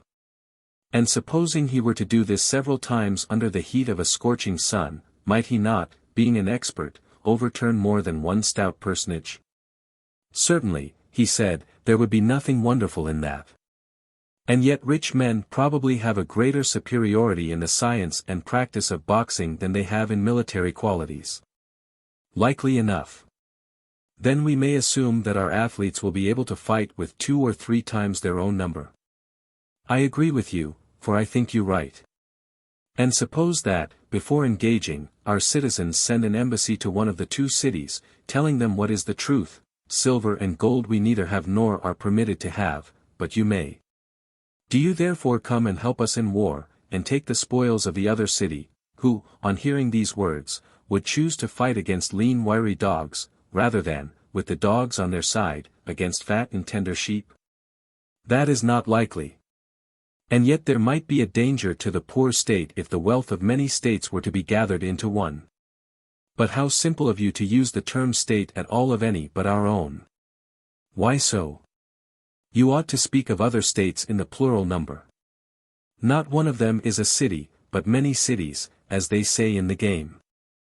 For indeed any city, however small, is in fact divided into 2, one the city of the poor, the other of the rich. These are at war with one another. And in either there are many smaller divisions, and you would be altogether beside the mark if you treated them all as a single state. But if you deal with them as many, and give the wealth or power or persons of the one to the others, you will always have a great many friends and not many enemies. And your state, while the wise order which has now been prescribed continues to prevail in her, will be the greatest of states, I do not mean to say in reputation or appearance, but in deed and truth. Though she number not more than 1,000 defenders. A single state which is her equal you will hardly find, either among Hellenes or barbarians, though many that appear to be as great and many times greater. That is most true, he said. And what, I said, will be the best limit for our rulers to fix when they are considering the size of the state and the amount of territory which they are to include, and beyond which they will not go? What limit would you propose? I would allow the state to increase so far as is consistent with unity. That, I think, is the proper limit. Very good, he said. Here then, I said, is another order which will have to be conveyed to our guardians. Let our city be accounted neither large nor small, but one and self-sufficing.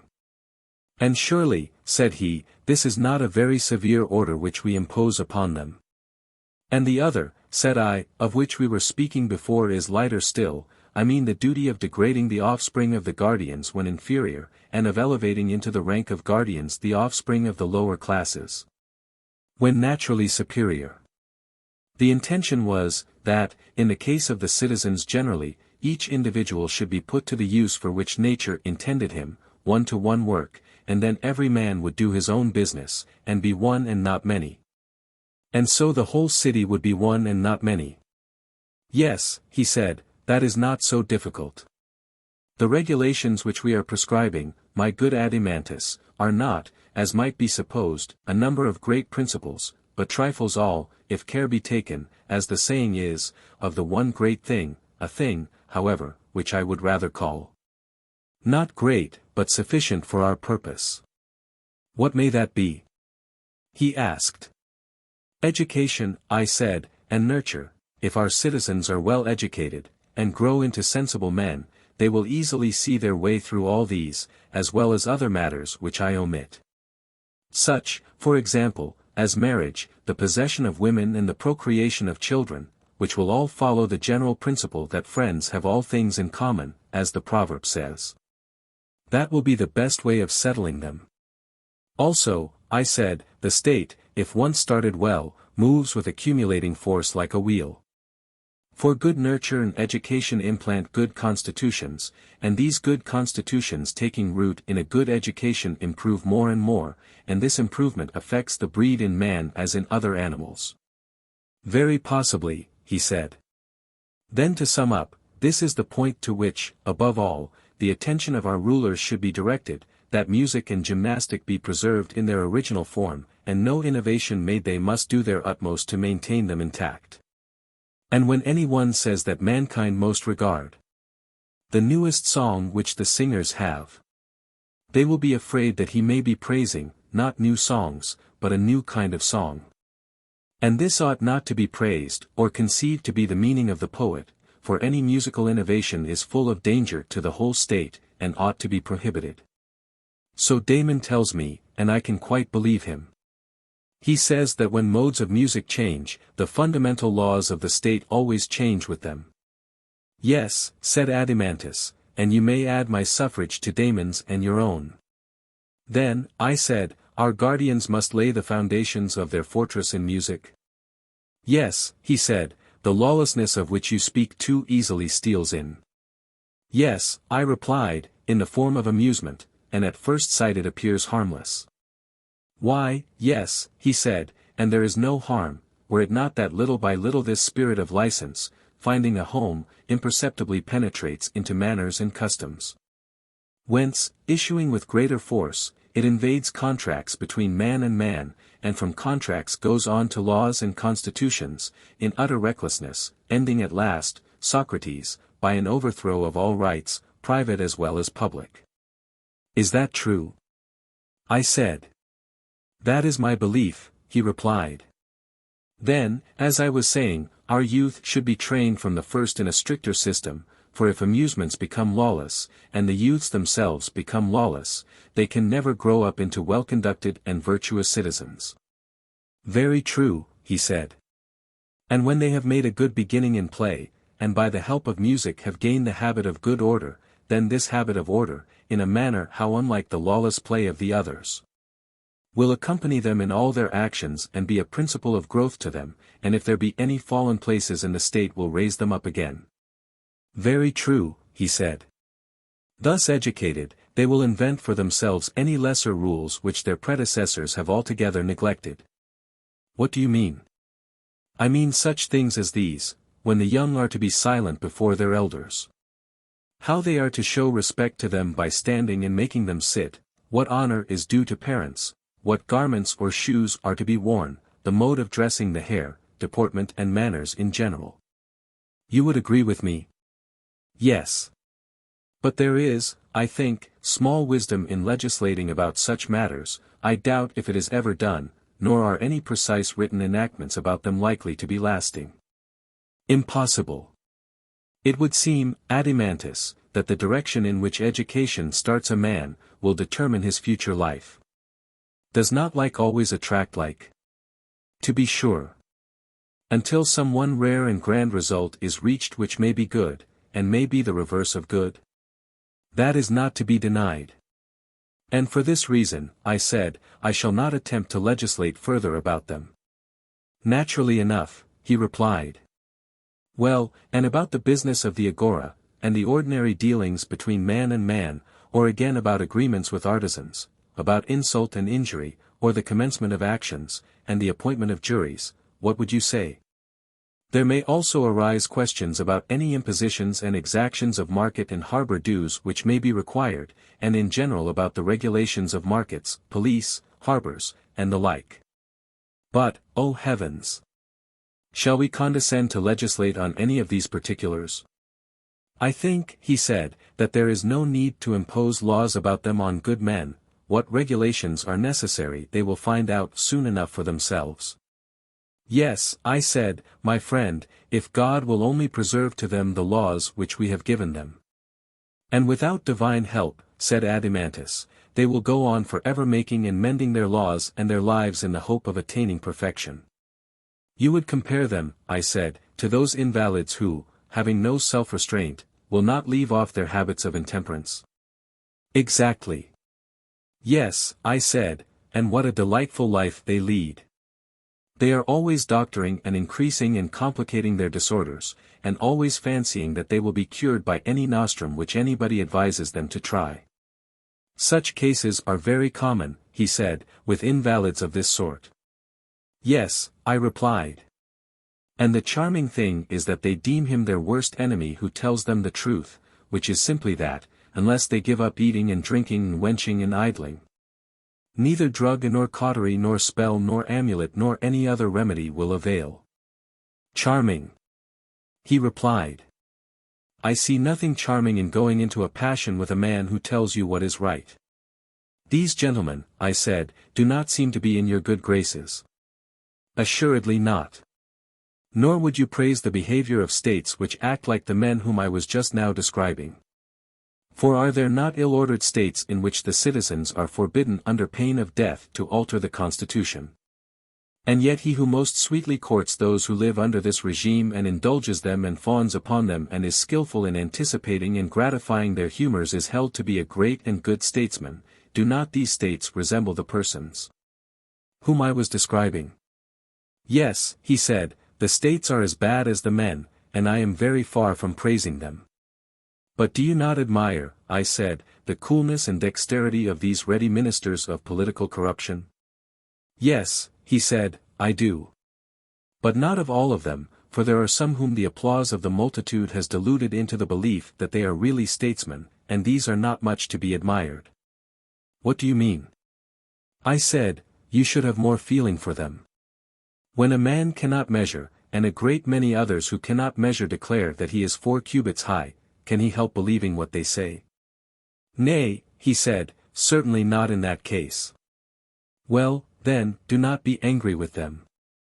For are they not as good as a play, trying their hand at paltry reforms such as I was describing?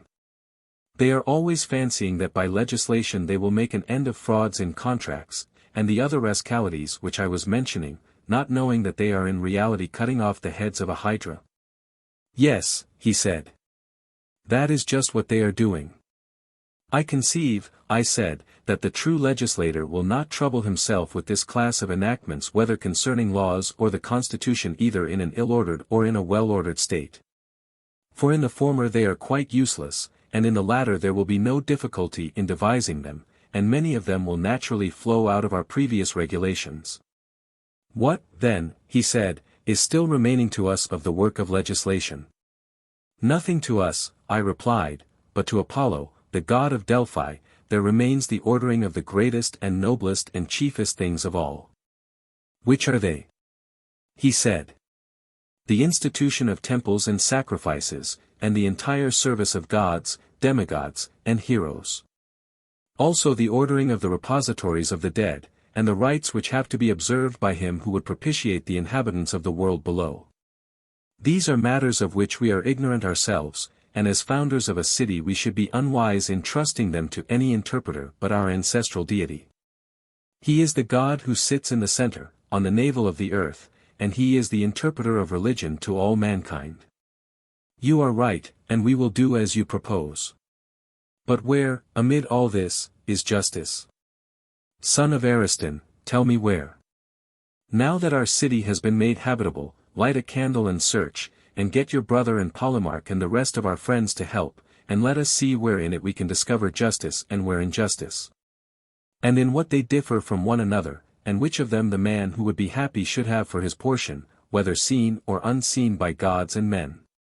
Nonsense, said Glaucon, did you not promise to search yourself, saying that for you not to help justice in her need would be an impiety? I do not deny that I said so, and as you remind me, I will be as good as my word, but you must join. We will, he replied. Well, then, I hope to make the discovery in this way. I mean to begin with the assumption that our state, if rightly ordered, is perfect. That is most certain. And being perfect, is therefore wise and valiant and temperate and just. That is likewise clear. And whichever of these qualities we find in the state, the one which is not found will be the residue. Very good. If there were 4 things, and we were searching for one of them, wherever it might be, the one sought for might be known to us from the first, and there would be no further trouble. Or we might know the other 3 first, and then the 4th would clearly be the one left. Very true, he said.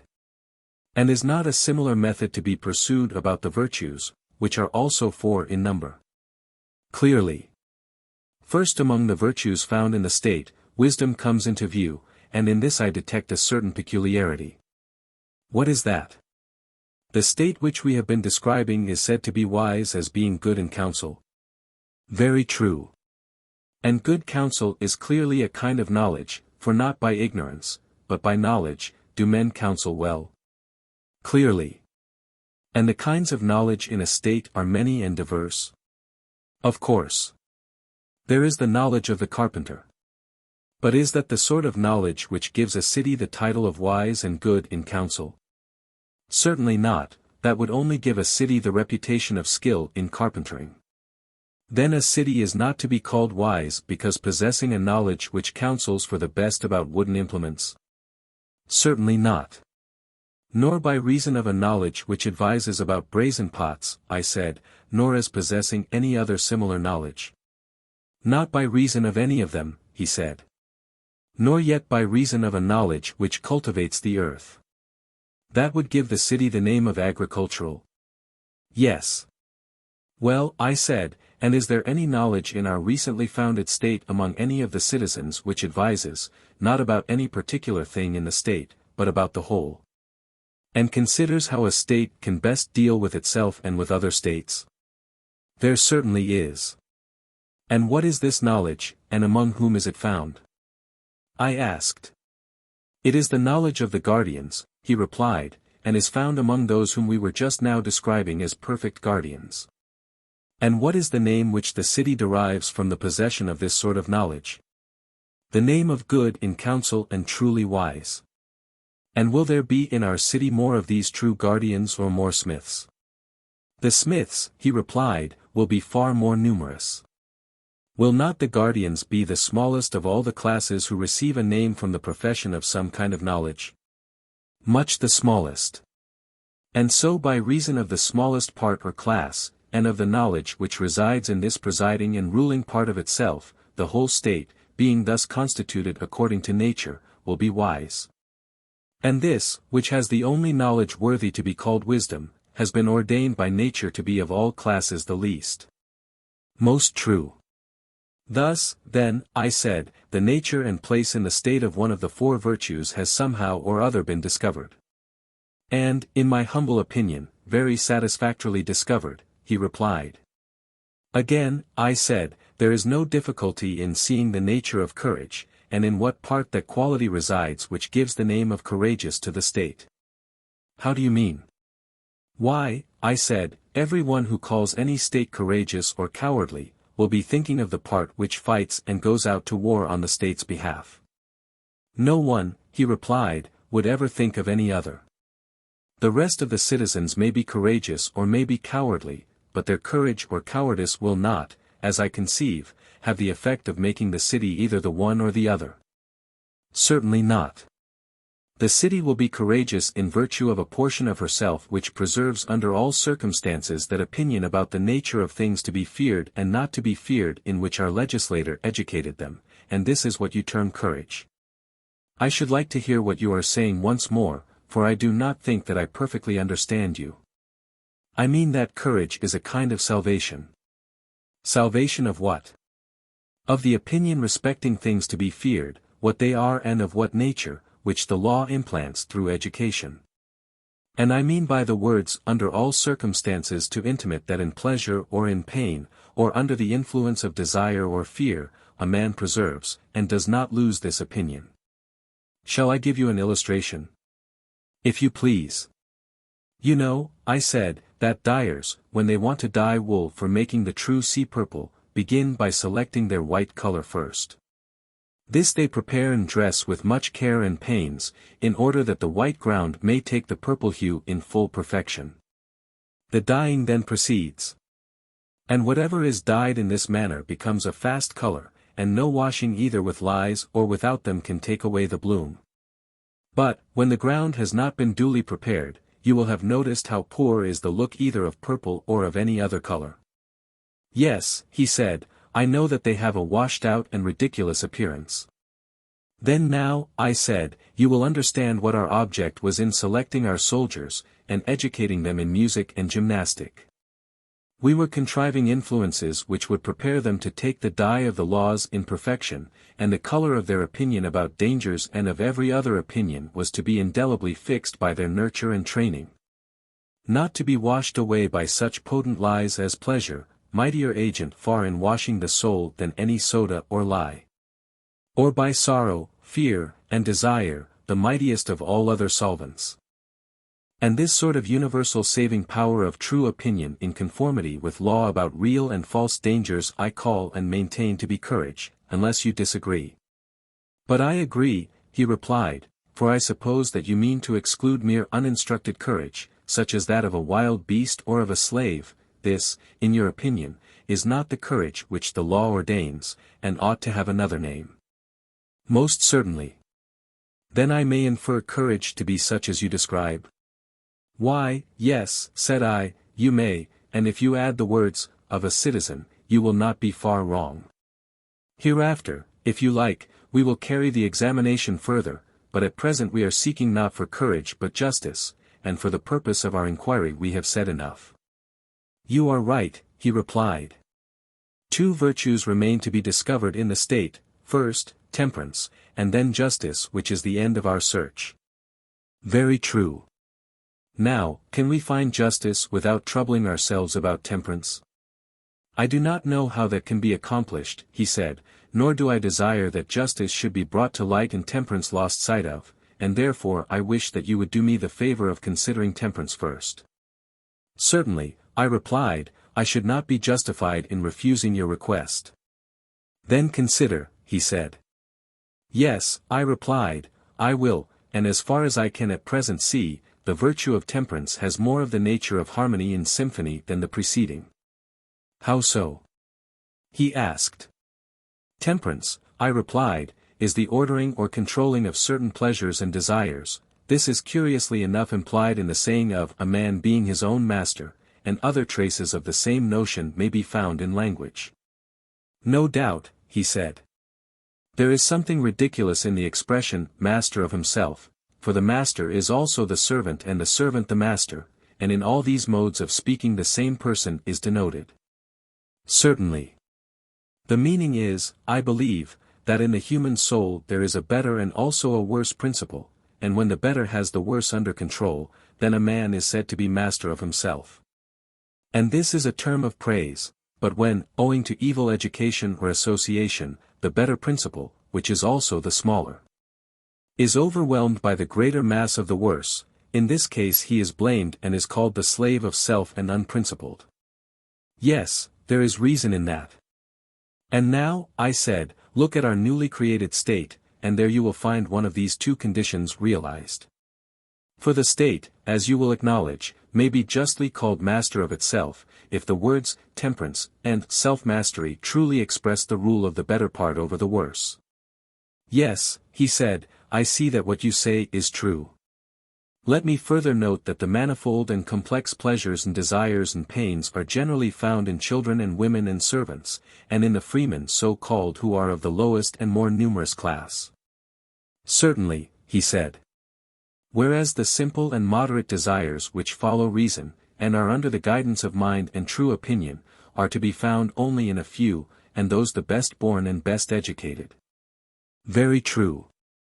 These two, as you may perceive, have a place in our state, and the meaner desires of the many are held down by the virtuous desires and wisdom of the few. That I perceive, he said. Then if there be any city which may be described as master of its own pleasures and desires, and master of itself, ours may claim such a designation. Certainly, he replied. It may also be called temperate, and for the same reasons. Yes. And if there be any state in which rulers and subjects will be agreed as to the question who are to rule, that again will be our state. Undoubtedly. And the citizens being thus agreed among themselves, in which class will temperance be found, in the rulers or in the subjects? In both, as I should imagine, he replied. Do you observe that we were not far wrong in our guess that temperance was a sort of harmony? Why so? Why, because temperance is unlike courage and wisdom, each of which resides in a part only, the one making the state wise and the other valiant. Not so temperance, which extends to the whole, and runs through all the notes of the scale, and produces a harmony of the weaker and the stronger and the middle class. Whether you suppose them to be stronger or weaker in wisdom or power or numbers or wealth, or anything else.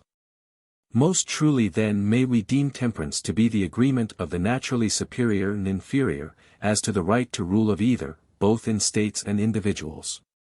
I entirely agree with you. And so, I said, we may consider 3 out of the 4 virtues to have been discovered in our state. The last of those qualities which make a state virtuous must be justice, if we only knew what that was.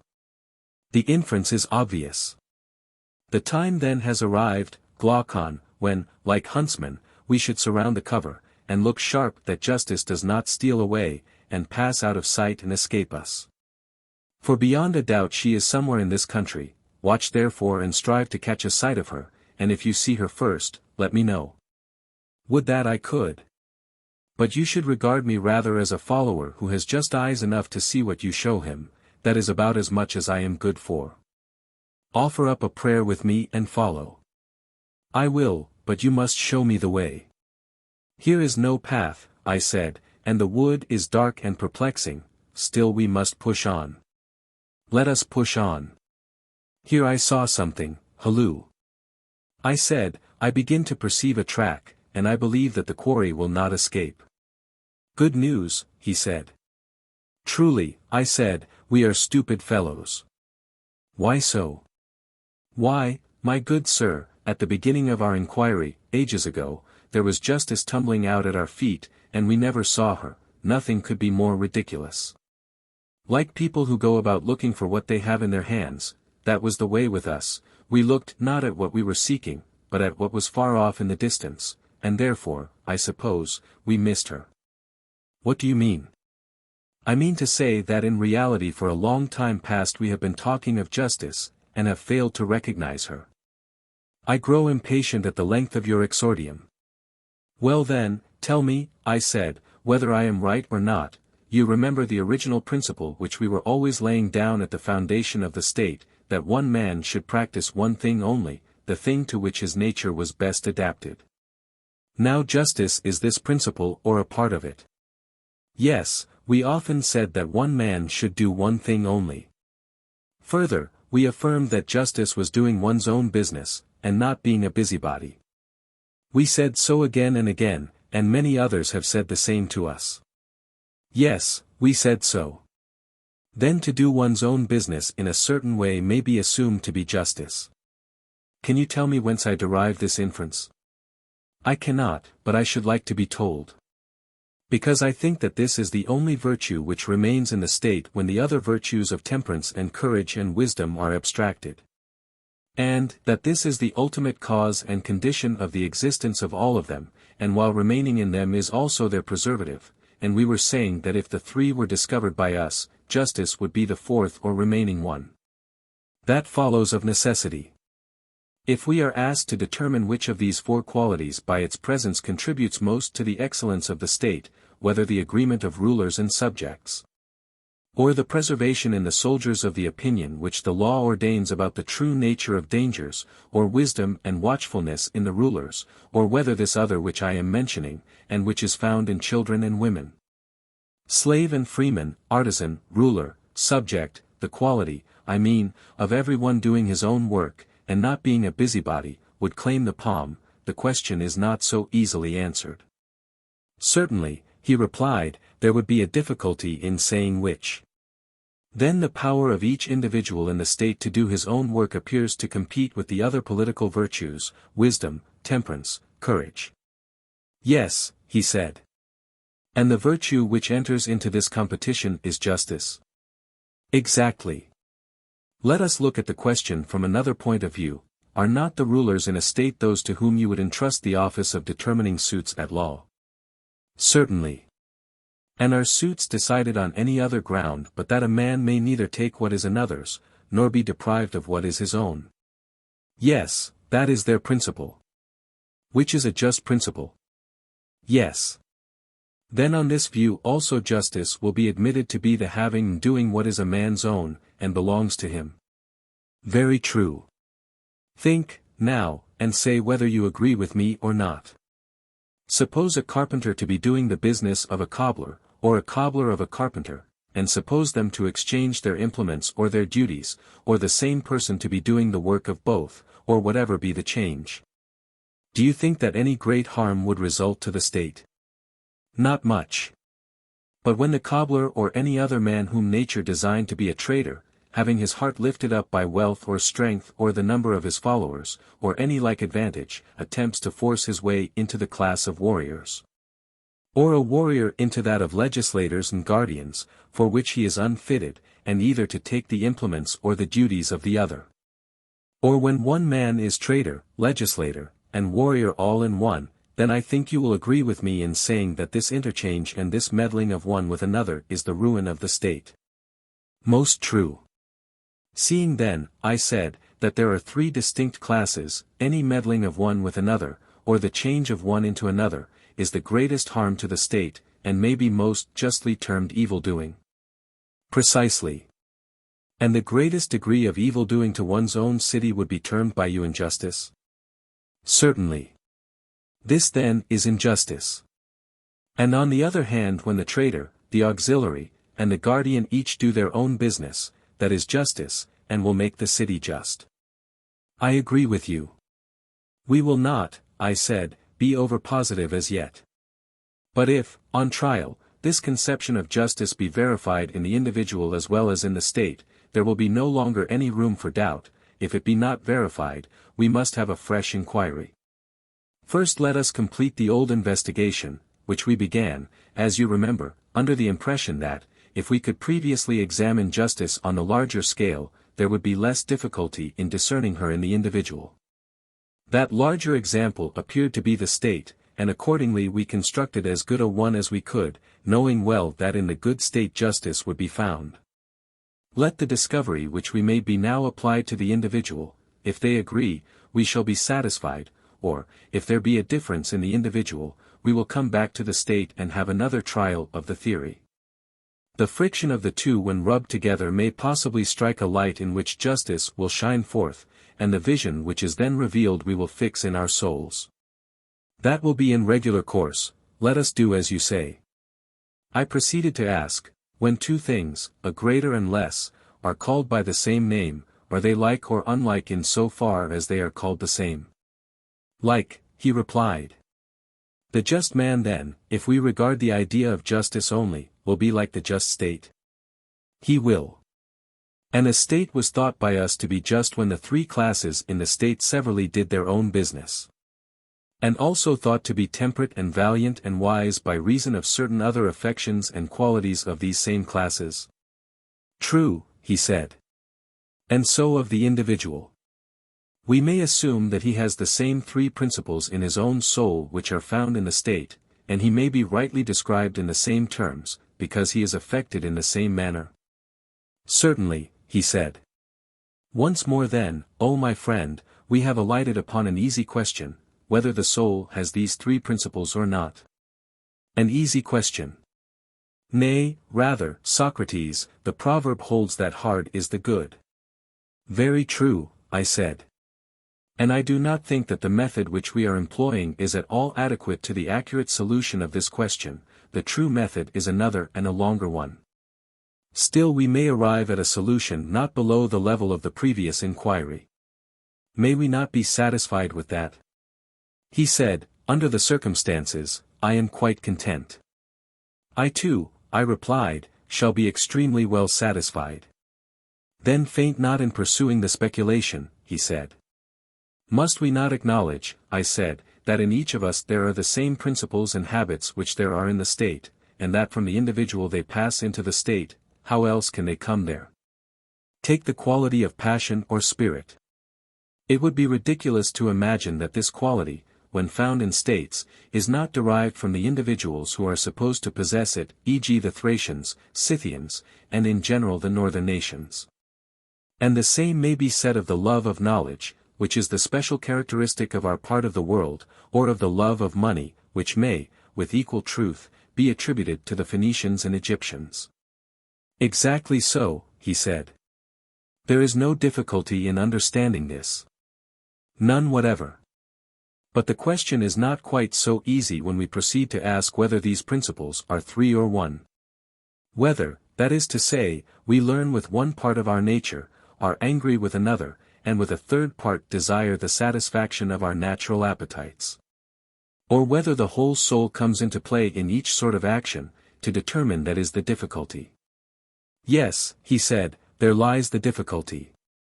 Then let us now try and determine whether they are the same or different. How can we? He asked.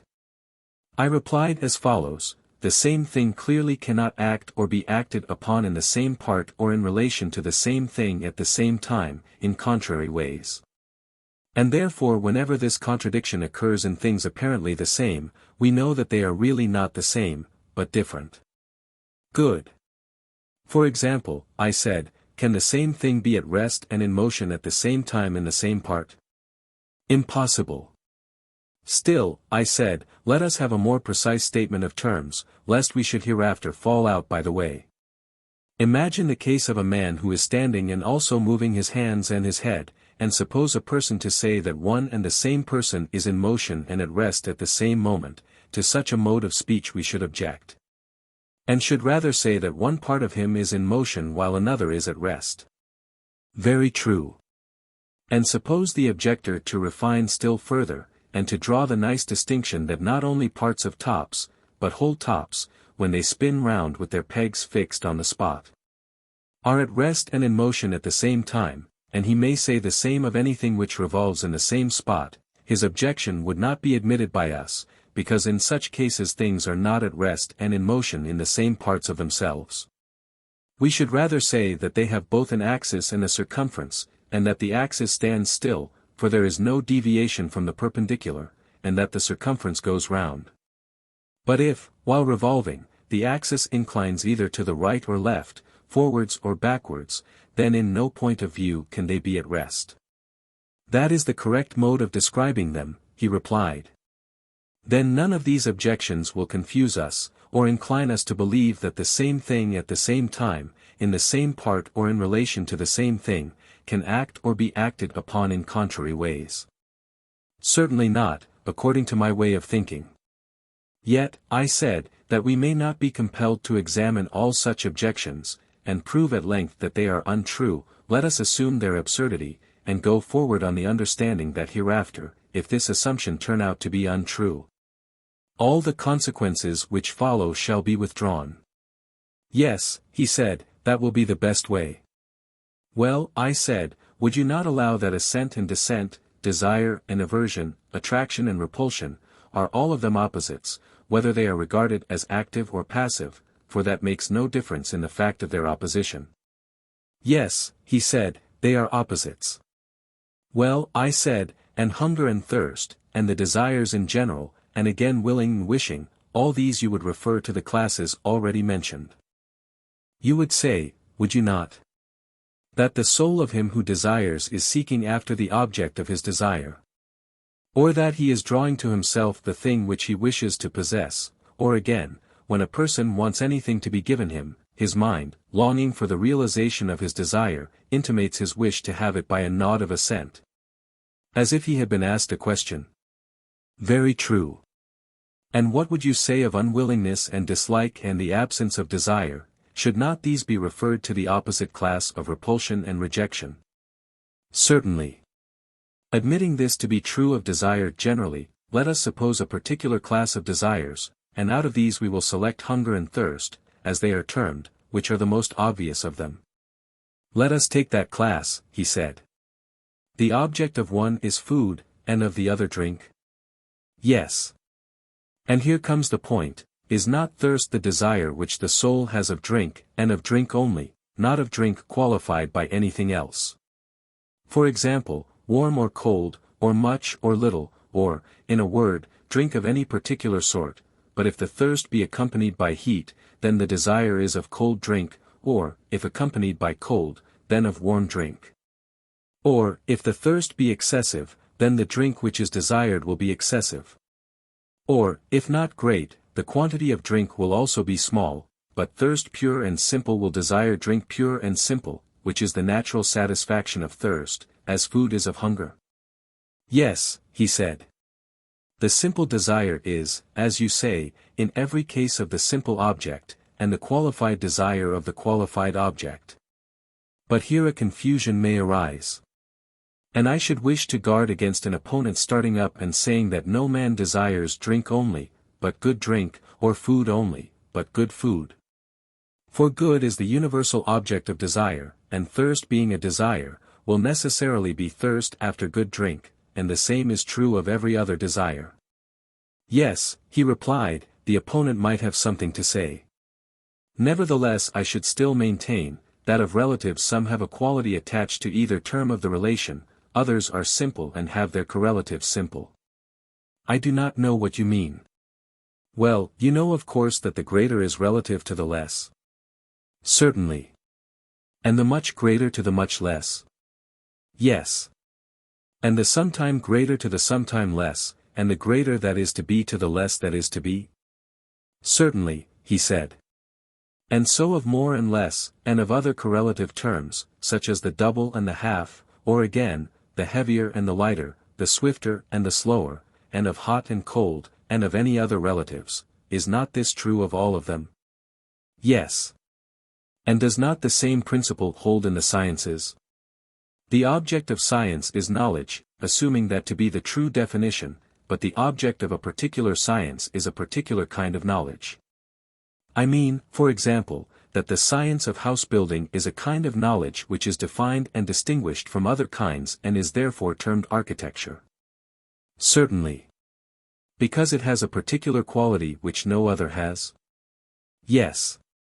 And it has this particular quality because it has an object of a particular kind, and this is true of the other arts and sciences? Yes. Now, then, if I have made myself clear, you will understand my original meaning in what I said about relatives. My meaning was, that if one term of a relation is taken alone, the other is taken alone, if one term is qualified, the other is also qualified. I do not mean to say that relatives may not be disparate, or that the science of health is healthy, or of disease necessarily diseased, or that the sciences of good and evil are therefore good and evil. But only that, when the term science is no longer used absolutely, but has a qualified object which in this case is the nature of health and disease, it becomes defined, and is hence called not merely science, but the science of medicine. I quite understand, and I think as you do. Would you not say that thirst is one of these essentially relative terms, having clearly a relation? Yes, thirst is relative to drink. And a certain kind of thirst is relative to a certain kind of drink. But thirst taken alone is neither of much nor little, nor of good nor bad, nor of any particular kind of drink, but of drink only. Certainly. Then the soul of the thirsty one, in so far as he is thirsty, desires only drink. For this he yearns and tries to obtain it. That is plain. And if you suppose something which pulls a thirsty soul away from drink, that must be different from the thirsty principle which draws him like a beast to drink. For, as we were saying, the same thing cannot at the same time with the same part of itself act in contrary ways about the same. Impossible. No more than you can say that the hands of the archer push and pull the bow at the same time, but what you say is that one hand pushes and the other pulls. Exactly so, he replied. And might a man be thirsty, and yet unwilling to drink? Yes, he said, it constantly happens. And in such a case what is one to say? Would you not say that there was something in the soul bidding a man to drink, and something else forbidding him, which is other and stronger than the principle which bids him? I should say so. And the forbidding principle is derived from reason, and that which bids and attracts proceeds from passion and disease? Clearly. Then we may fairly assume that they are two, and that they differ from one another. The one with which a man reasons, we may call the rational principle of the soul, the other, with which he loves and hungers and thirsts and feels the flutterings of any other desire, may be termed the irrational or appetitive. The ally of sundry pleasures and satisfactions? Yes, he said, we may fairly assume them to be different. Then let us finally determine that there are two principles existing in the soul, and what of passion, or spirit? Is it a third, or akin to one of the preceding? I should be inclined to say, akin to desire. Well, I said, there is a story which I remember to have heard, and in which I put faith. The story is, that Leontius, the son of Aglaon, coming up one day from the Piraeus, under the north wall on the outside, observed some dead bodies lying on the ground at the place of execution. He felt a desire to see them, and also a dread and abhorrence of them. For a time he struggled and covered his eyes, but at length the desire got the better of him. And forcing them open, he ran up to the dead bodies, saying, Look, ye wretches, take your fill of the fair sight. I have heard the story myself, he said. The moral of the tale is, that anger at times goes to war with desire, as though they were two distinct things. Yes, that is the meaning, he said. And are there not many other cases in which we observe that when a man's desires violently prevail over his reason, he reviles himself, and is angry at the violence within him, and that in this struggle, which is like the struggle of factions in a state, his spirit is on the side of his reason? But for the passionate or spirited element to take part with the desires when reason decides that she should not be opposed, is a sort of thing which I believe that you never observed occurring in yourself, nor, as I should imagine, in any one else. Certainly not. Suppose that a man thinks he has done a wrong to another, the nobler he is the less able is he to feel indignant at any suffering, such as hunger, or cold, or any other pain which the injured person may inflict upon him, these he deems to be just. And, as I say, his anger refuses to be excited by them. True, he said. But when he thinks that he is the sufferer of the wrong, then he boils and chafes, and is on the side of what he believes to be justice. And because he suffers hunger or cold or other pain, he is only the more determined to persevere and conquer. His noble spirit will not be quelled until he either slays or is slain. Or until he hears the voice of the shepherd, that is, reason, bidding his dog bark no more. The illustration is perfect, he replied. And in our state, as we were saying, the auxiliaries were to be dogs, and to hear the voice of the rulers, who are their shepherds. I perceive, I said, that you quite understand me. There is, however, a further point which I wish you to consider. What point? You remember that passion or spirit appeared at first sight to be a kind of desire, but now we should say quite the contrary, for in the conflict of the soul spirit is arrayed on the side of the rational principle. Most assuredly. But a further question arises, is passion different from reason also, or only a kind of reason, in which latter case, instead of 3 principles in the soul, there will only be 2, the rational and the concupiscent? Or rather, as the state was composed of 3 classes, traitors, auxiliaries, counselors, so may there not be in the individual soul a 3rd element which is passion or spirit? And when not corrupted by bad education is the natural auxiliary of reason? Yes, he said, there must be a 3rd. Yes, I replied, if passion, which has already been shown to be different from desire, turn out also to be different from reason. But that is easily proved. We may observe even in young children that they are full of spirit almost as soon as they are born, whereas some of them never seem to attain to the use of reason, and most of them late enough. Excellent, I said, and you may see passion equally in brute animals, which is a further proof of the truth of what you are saying.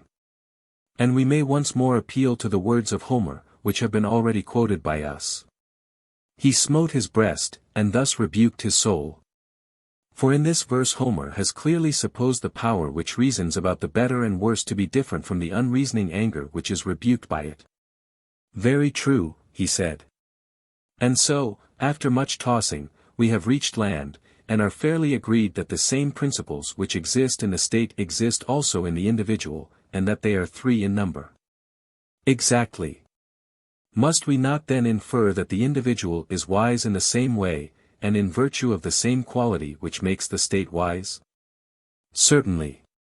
Also that the same quality which constitutes courage in the state constitutes courage in the individual, and that both the state and the individual bear the same relation to all the other virtues? Assuredly. And the individual will be acknowledged by us to be just in the same way in which the state is just? That follows, of course. We cannot but remember that the justice of the state consisted in each of the 3 classes doing the work of its own class. We are not very likely to have forgotten, he said. We must recollect that the individual in whom the several qualities of his nature do their own work will be just, and will do his own work. Yes, he said, we must remember that too. And ought not the rational principle, which is wise, and has the care of the whole soul, to rule, and the passionate or spirited principle to be the subject and ally?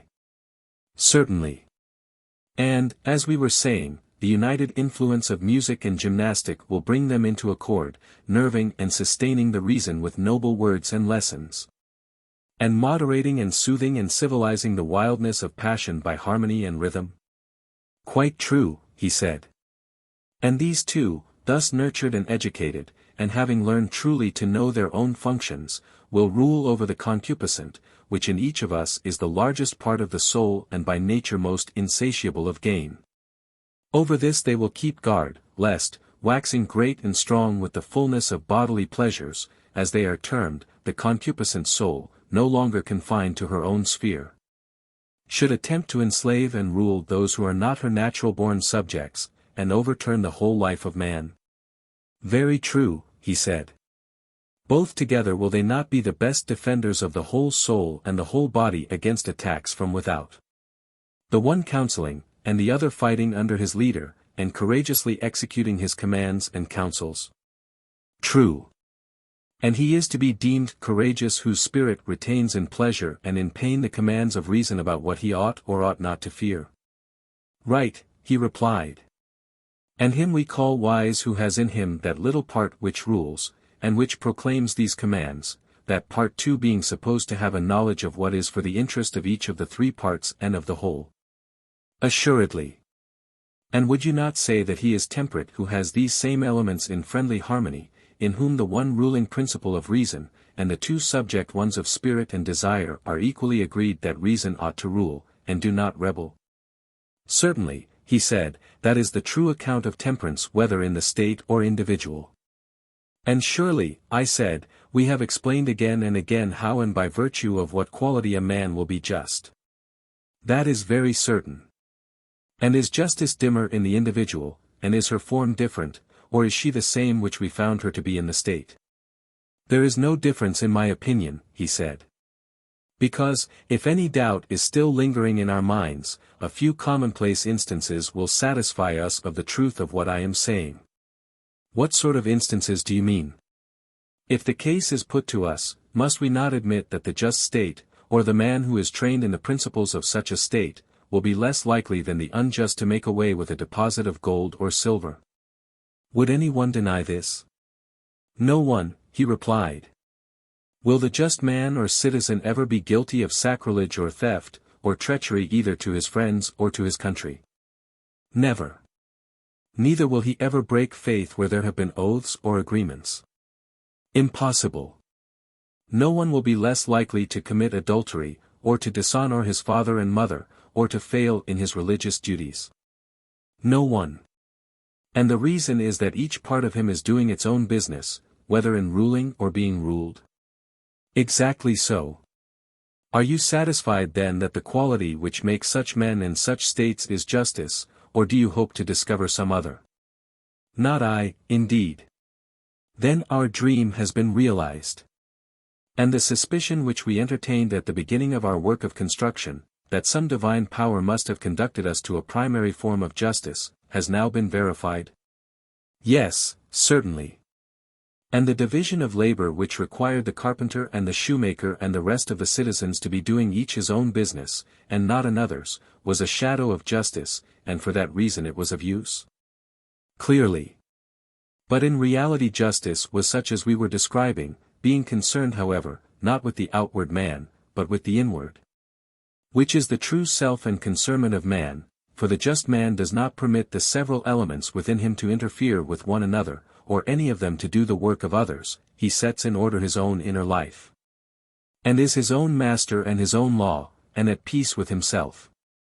And when he has bound together the 3 principles within him, which may be compared to the higher, lower, and middle notes of the scale, and the intermediate intervals, when he has bound all these together, and is no longer many, but has become one entirely temperate and perfectly adjusted nature, then he proceeds to act, if he has to act, whether in a matter of property, or in the treatment of the body, or in some affair of politics or private business.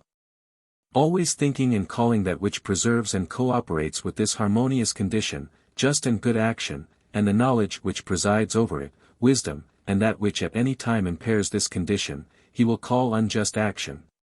And the opinion which presides over it ignorance. You have said the exact truth, Socrates. Very good, and if we were to affirm that we had discovered the just man and the just state, and the nature of justice in each of them, we should not be telling a falsehood? Most certainly not. May we say so, then? Let us say so. And now, I said, injustice has to be considered. Clearly. Must not injustice be a strife which arises among the 3 principles, a meddlesomeness, and interference, and rising up of a part of the soul against the whole, an assertion of unlawful authority, which is made by a rebellious subject against a true prince, of whom he is the natural vassal? What is all this confusion and delusion but injustice, and intemperance and cowardice and ignorance, and every form of vice? Exactly so. And if the nature of justice and injustice be known, then the meaning of acting unjustly in being unjust, or, again, of acting justly, will also be perfectly clear. What do you mean? He said. Why, I said, they are like disease and health, being in the soul just what disease and health are in the body. How so? He said. Why, I said, that which is healthy causes health, and that which is unhealthy causes disease. Yes. And just actions cause justice, and unjust actions cause injustice. That is certain. And the creation of health is the institution of a natural order and government of one by another in the parts of the body. And the creation of disease is the production of a state of things at variance with this natural order. True. And is not the creation of justice the institution of a natural order and government of one by another in the parts of the soul, and the creation of injustice the production of a state of things at variance with the natural order? Exactly so, he said. Then virtue is the health and beauty and well-being of the soul, and vice the disease and weakness and deformity of the same. True. And do not good practices lead to virtue, and evil practices to vice? Assuredly. Still our old question of the comparative advantage of justice and injustice has not been answered, which is the more profitable, to be just and act justly and practice virtue, whether seen or unseen of gods and men. Or to be unjust and act unjustly, if only unpunished and unreformed. In my judgment, Socrates, the question has now become ridiculous.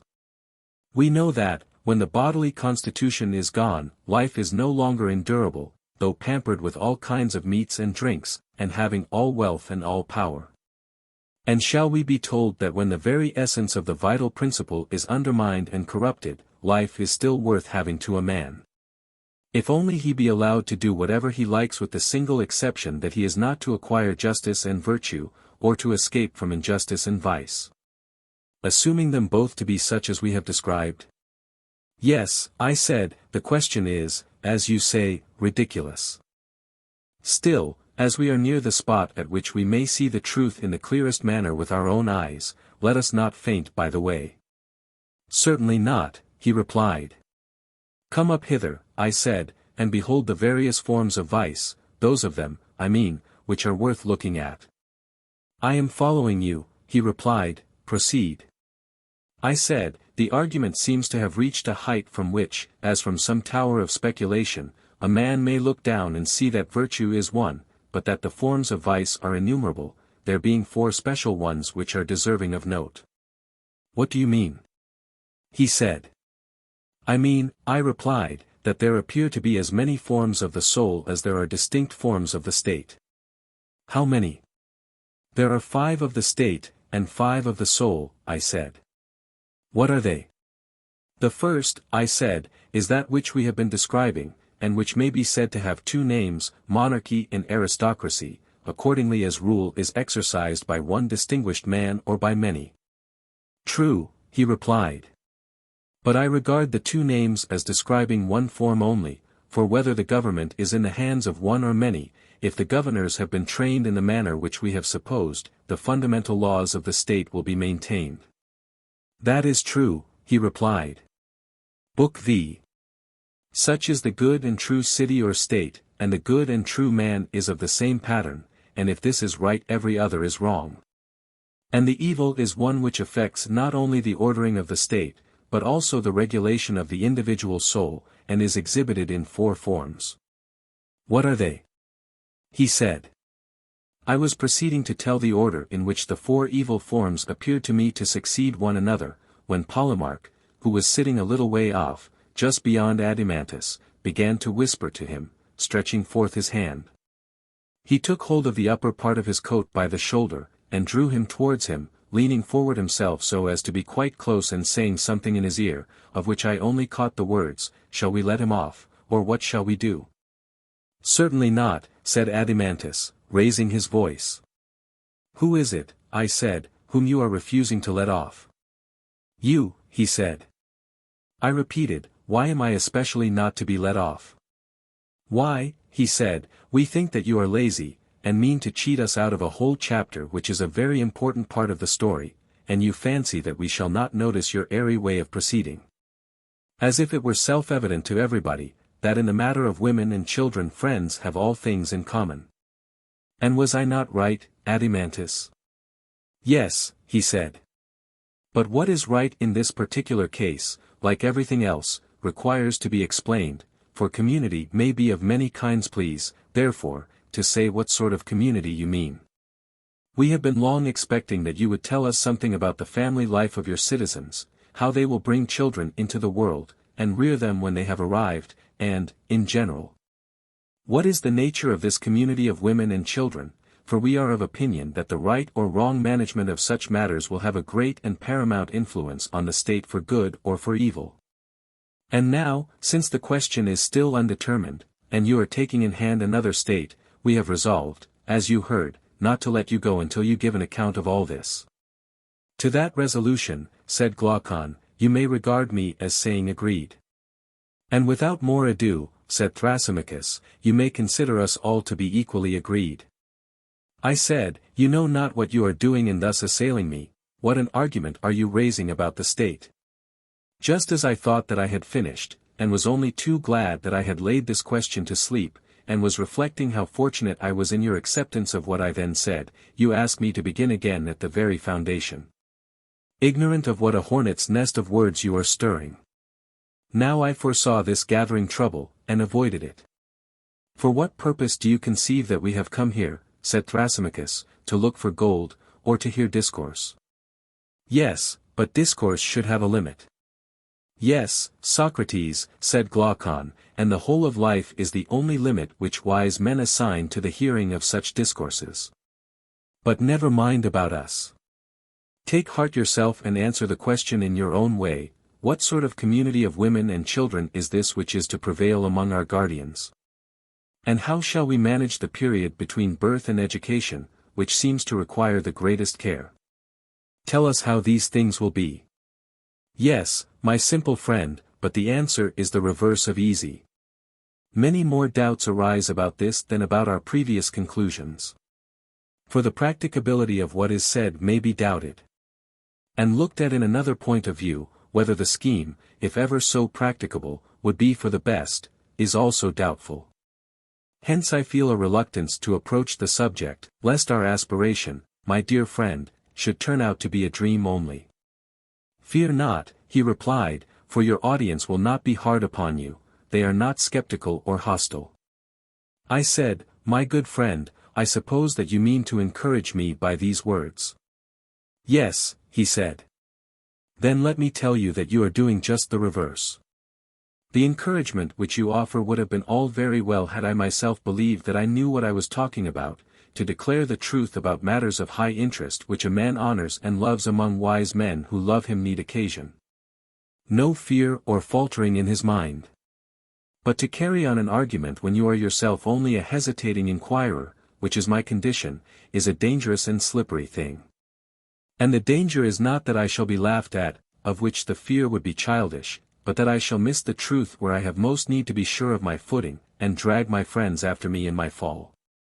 And I pray Nemesis not to visit upon me the words which I am going to utter. For I do indeed believe that to be an involuntary homicide is a less crime than to be a deceiver about beauty or goodness or justice in the matter of laws. And that is a risk which I would rather run among enemies than among friends, and therefore you do well to encourage me. Glaucon laughed and said, well then, Socrates, in case you and your argument do us any serious injury you shall be acquitted beforehand of the homicide, and shall not be held to be a deceiver, take courage then and speak. Well, I said, the law says that when a man is acquitted he is free from guilt, and what holds at law may hold an argument. Then why should you mind? Well, I replied, I suppose that I must retrace my steps and say what I perhaps ought to have said before in the proper place. The part of the men has been played out, and now properly enough comes the turn of the women. Of them I will proceed to speak, and the more readily since I am invited by you. For men born and educated like our citizens, the only way, in my opinion, of arriving at a right conclusion about the possession and use of women and children is to follow the path on which we originally started. When we said that the men were to be the guardians and watchdogs of the herd. True. Let us further suppose the birth and education of our women to be subject to similar or nearly similar regulations, then we shall see whether the result accords with our design. What do you mean? What I mean may be put into the form of a question, I said, are dogs divided into he's and she's, or do they both share equally in hunting and in keeping watch and in the other duties of dogs? Or do we entrust to the males the entire and exclusive care of the flocks, while we leave the females at home, under the idea that the bearing and suckling their puppies is labor enough for them? No, he said, they share alike. The only difference between them is that the males are stronger and the females weaker. But can you use different animals for the same purpose, unless they are bred and fed in the same way? You cannot. Then, if women are to have the same duties as men, they must have the same nurture and education? Yes. The education which was assigned to the men was music and gymnastic. Yes. Then women must be taught music and gymnastic and also the art of war, which they must practice like the men. That is the inference, I suppose. I should rather expect, I said, that several of our proposals, if they are carried out, being unusual, may appear ridiculous. No doubt of it. Yes, and the most ridiculous thing of all will be the sight of women naked in the palestra, exercising with the men, especially when they are no longer young. They certainly will not be a vision of beauty, any more than the enthusiastic old men who in spite of wrinkles and ugliness continue to frequent the gymnasia. Yes, indeed, he said, according to present notions the proposal would be thought ridiculous. But then, I said, as we have determined to speak our minds, we must not fear the jests of the wits which will be directed against this sort of innovation. How they will talk of women's attainments both in music and gymnastic, and above all about their wearing armor and riding upon horseback. Very true, he replied. Yet having begun we must go forward to the rough places of the law. At the same time begging of these gentlemen for once in their life to be serious. Not long ago, as we shall remind them, the Hellenes were of the opinion, which is still generally received among the barbarians, that the sight of a naked man was ridiculous and improper. And when first the Cretans and then the Lacedaemonians introduced the custom, the wits of that day might equally have ridiculed the innovation. No doubt.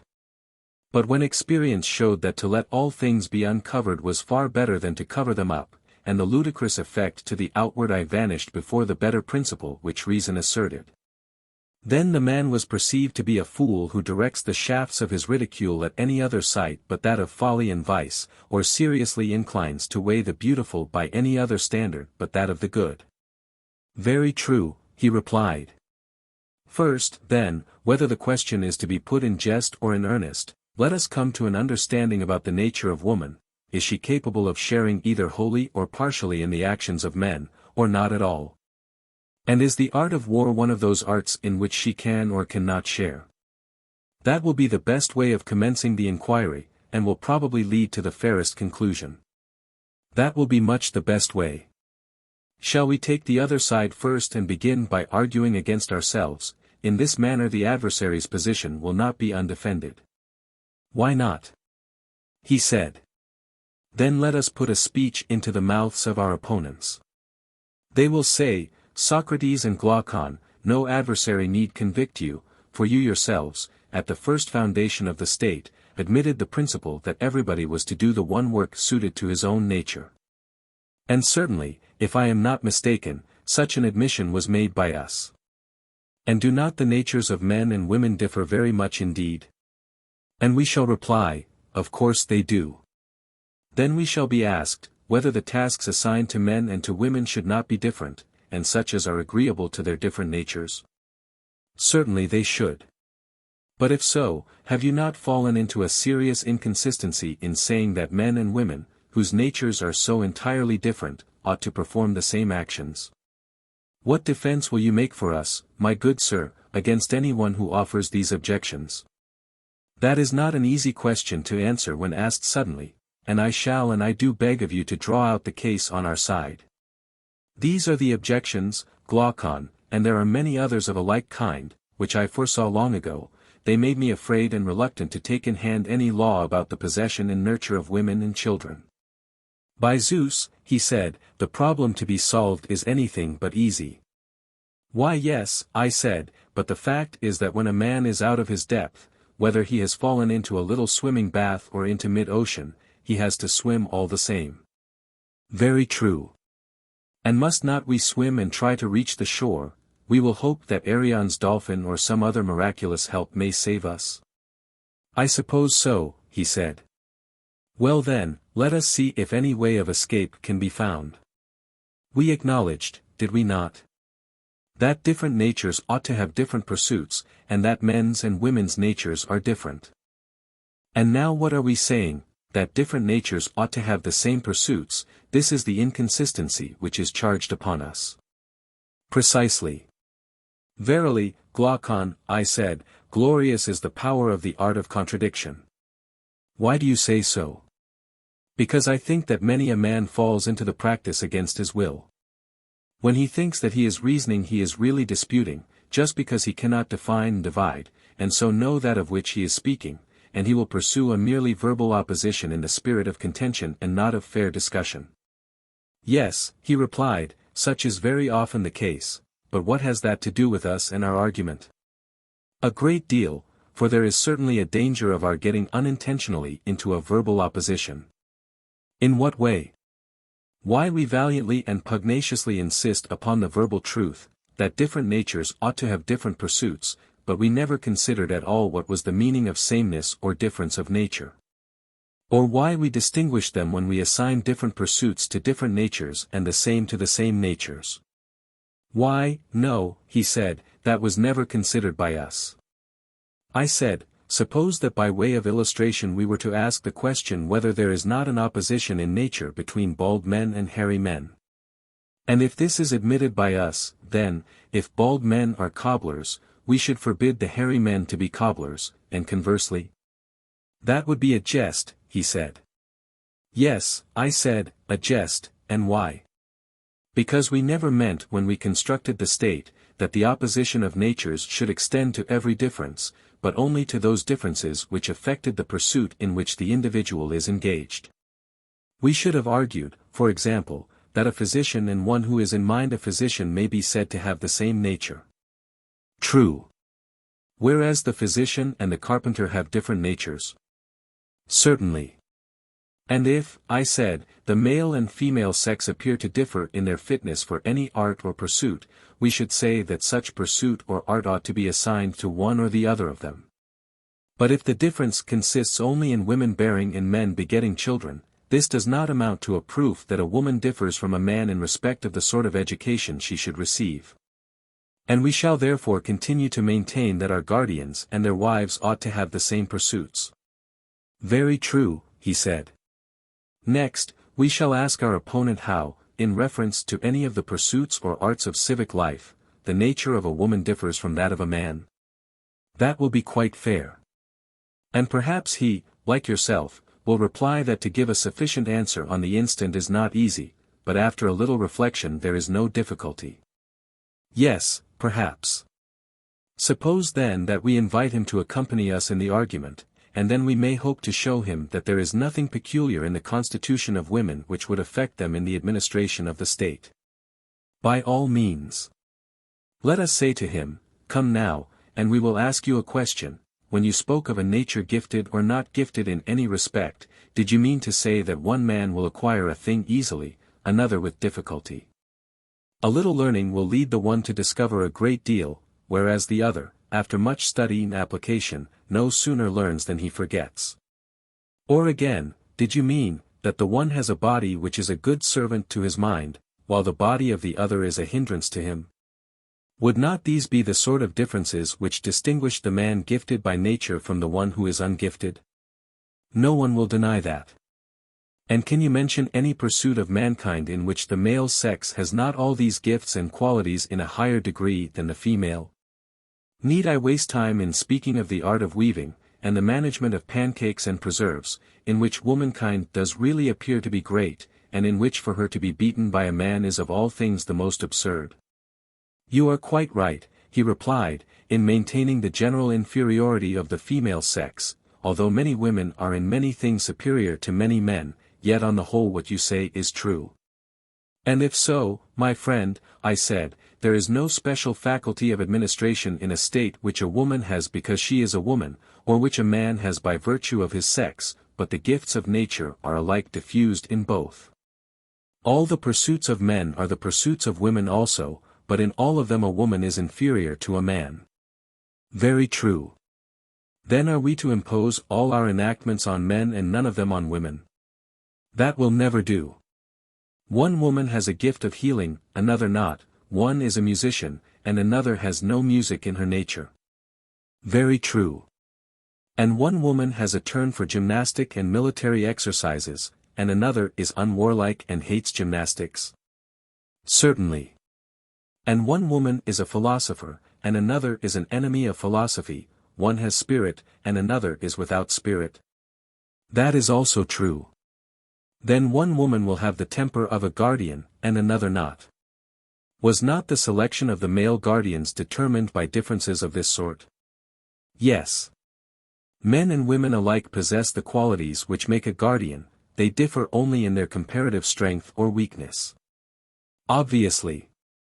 And those women who have such qualities are to be selected as the companions and colleagues of men who have similar qualities and whom they resemble in capacity and in character. Very true. And ought not the same natures to have the same pursuits? They ought.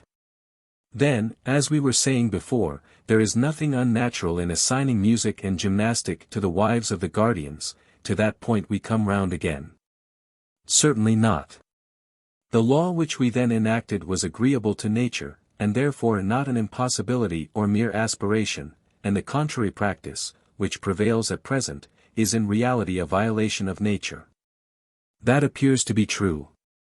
We had to consider, first, whether our proposals were possible, and secondly whether they were the most beneficial. Yes. And the possibility has been acknowledged? Yes. The very great benefit has next to be established. Quite so. You will admit that the same education which makes a man a good guardian will make a woman a good guardian, for their original nature is the same. Yes. I should like to ask you a question. What is it? Would you say that all men are equal in excellence, or is one man better than another? The latter. And in the commonwealth which we were founding, do you conceive the guardians who have been brought up on our model system to be more perfect men, or the cobblers whose education has been cobbling? What a ridiculous question. You have answered me, I replied. Well, and may we not further say that our guardians are the best of our citizens? By far the best. And will not their wives be the best women? Yes, by far the best. And can there be anything better for the interests of the state than that the men and women of a state should be as good as possible? There can be nothing better. And this is what the arts of music and gymnastic, when present in such manner as we have described, will accomplish? Certainly. Then we have made an enactment not only possible but in the highest degree beneficial to the state. True. Then let the wives of our guardians strip, for their virtue will be their robe, and let them share in the toils of war and the defense of their country. Only in the distribution of labors the lighter are to be assigned to the women, who are the weaker natures, but in other respects their duties are to be the same.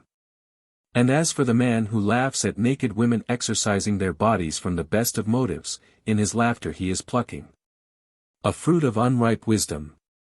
And he himself is ignorant of what he is laughing at, or what he is about. For that is, and ever will be, the best of sayings, that the useful is the noble and the hurtful is the base. Very true. Here, then, is one difficulty in our law about women, which we may say that we have now escaped. The wave has not swallowed us up alive for enacting that the guardians of either sex should have all their pursuits in common. To the utility and also to the possibility of this arrangement the consistency of the argument with itself bears witness. Yes, that was a mighty wave which you have escaped. Yes, I said, but a greater is coming, you will not think much of this when you see the next. Go on, let me see. The law, I said, which is the sequel of this and of all that has preceded, is to the following effect, that the wives of our guardians are to be common, and their children are to be common, and no parent is to know his own child. Nor any child his parent. Yes, he said, that is a much greater wave than the other, and the possibility as well as the utility of such a law are far more questionable. I do not think, I said, that there can be any dispute about the very great utility of having wives and children in common, the possibility is quite another matter, and will be very much disputed. I think that a good many doubts may be raised about both. You imply that the two questions must be combined. I replied now I meant that you should admit the utility. And in this way, as I thought, I should escape from one of them, and then there would remain only the possibility. But that little attempt is detected, and therefore you will please to give a defense of both. Well, I said, I submit to my fate. Yet grant me a little favor, let me feast my mind with the dream as daydreamers are in the habit of feasting themselves when they are walking alone. For before they have discovered any means of effecting their wishes, that is a matter which never troubles them, they would rather not tire themselves by thinking about possibilities.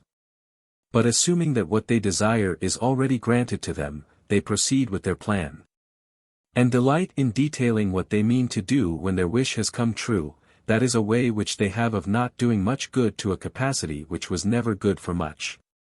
Now I myself am beginning to lose heart, and I should like, with your permission, to pass over the question of possibility at present. Assuming therefore the possibility of the proposal, I shall now proceed to inquire how the rulers will carry out these arrangements, and I shall demonstrate that our plan, if executed, will be of the greatest benefit to the state and to the guardians.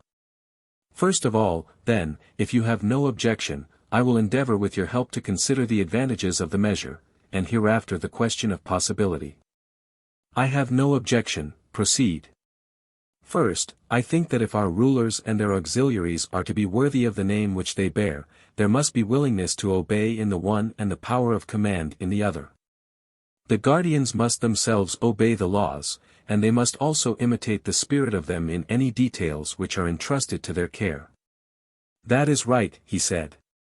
You, I said, who are their legislator, having selected the men, will now select the women and give them to them. They must be as far as possible of like natures with them, and they must live in common houses and meet at common meals. None of them will have anything specially his or her own, they will be together, and will be brought up together, and will associate at gymnastic exercises. And so they will be drawn by a necessity of their natures to have intercourse with each other. Necessity is not too strong a word, I think. Yes, he said. Necessity, not geometrical, but another sort of necessity which lovers know, and which is far more convincing and constraining to the mass of mankind. True, I said, and this, Glaucon, like all the rest, must proceed after an orderly fashion. In a city of the blessed, licentiousness is an unholy thing which the rulers will forbid. Yes, he said, and it ought not to be permitted. Then clearly the next thing will be to make matrimony sacred in the highest degree, and what is most beneficial will be deemed sacred. Exactly. And how can marriages be made most beneficial?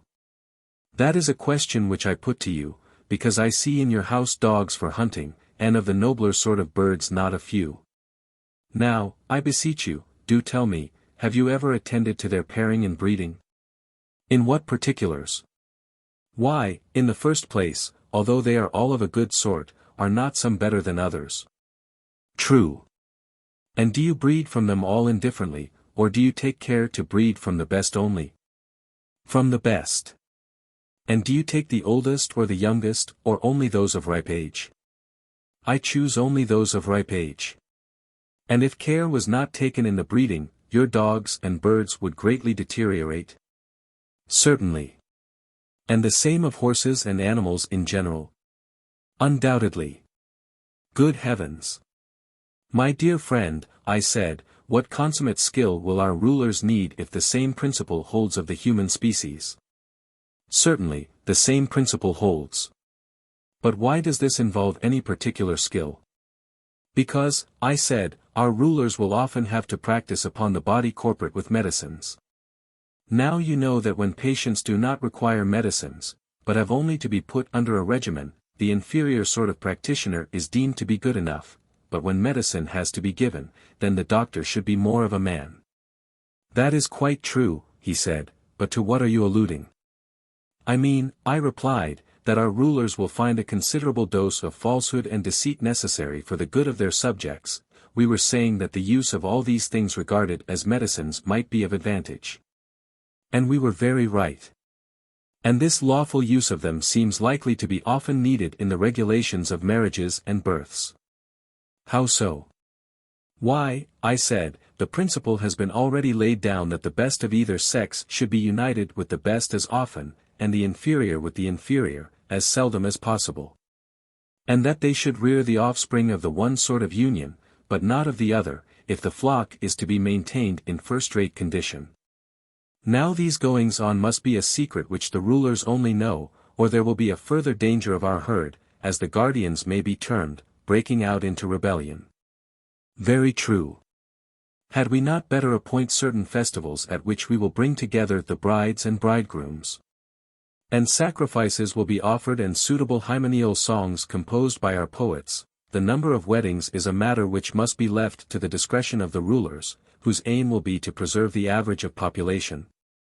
There are many other things which they will have to consider, such as the effects of wars and diseases and any similar agencies, in order as far as this is possible to prevent the state from becoming either too large or too small. Certainly, he replied. We shall have to invent some ingenious kind of lots which the less worthy may draw on each occasion of our bringing them together, and then they will accuse their own ill luck and not the rulers. To be sure, he said. And I think that our braver and better youth, besides their other honors and rewards, might have greater facilities of intercourse with women given them. Their bravery will be a reason, and such fathers ought to have as many sons as possible. True. And the proper officers, whether male or female or both, for offices are to be held by women as well as by men. Yes. The proper officers will take the offspring of the good parents to the pen or fold. And there they will deposit them with certain nurses who dwell in a separate quarter. But the offspring of the inferior, or of the better when they chance to be deformed, will be put away in some mysterious, unknown place, as they should be. Yes, he said, that must be done if the breed of the guardians is to be kept pure. They will provide for their nurture, and will bring the mothers to the fold when they are full of milk, taking the greatest possible care that no mother recognizes her own child, and other wet nurses may be engaged if more are required. Care will also be taken that the process of suckling shall not be protracted too long, and the mothers will have no getting up at night or other trouble, but will hand over all this sort of thing to the nurses and attendants. You suppose the wives of our guardians to have a fine easy time of it when they are having children. Why, said I, and so they ought. Let us, however, proceed with our scheme. We were saying that the parents should be in the prime of life. Very true. And what is the prime of life? May it not be defined as a period of about 20 years in a woman's life, and 30 in a man's? Which years do you mean to include? A woman, I said, at 20 years of age may begin to bear children to the state, and continue to bear them until 40. A man may begin at 25, when he has passed the point at which the pulse of life beats quickest, and continue to beget children until he be 55.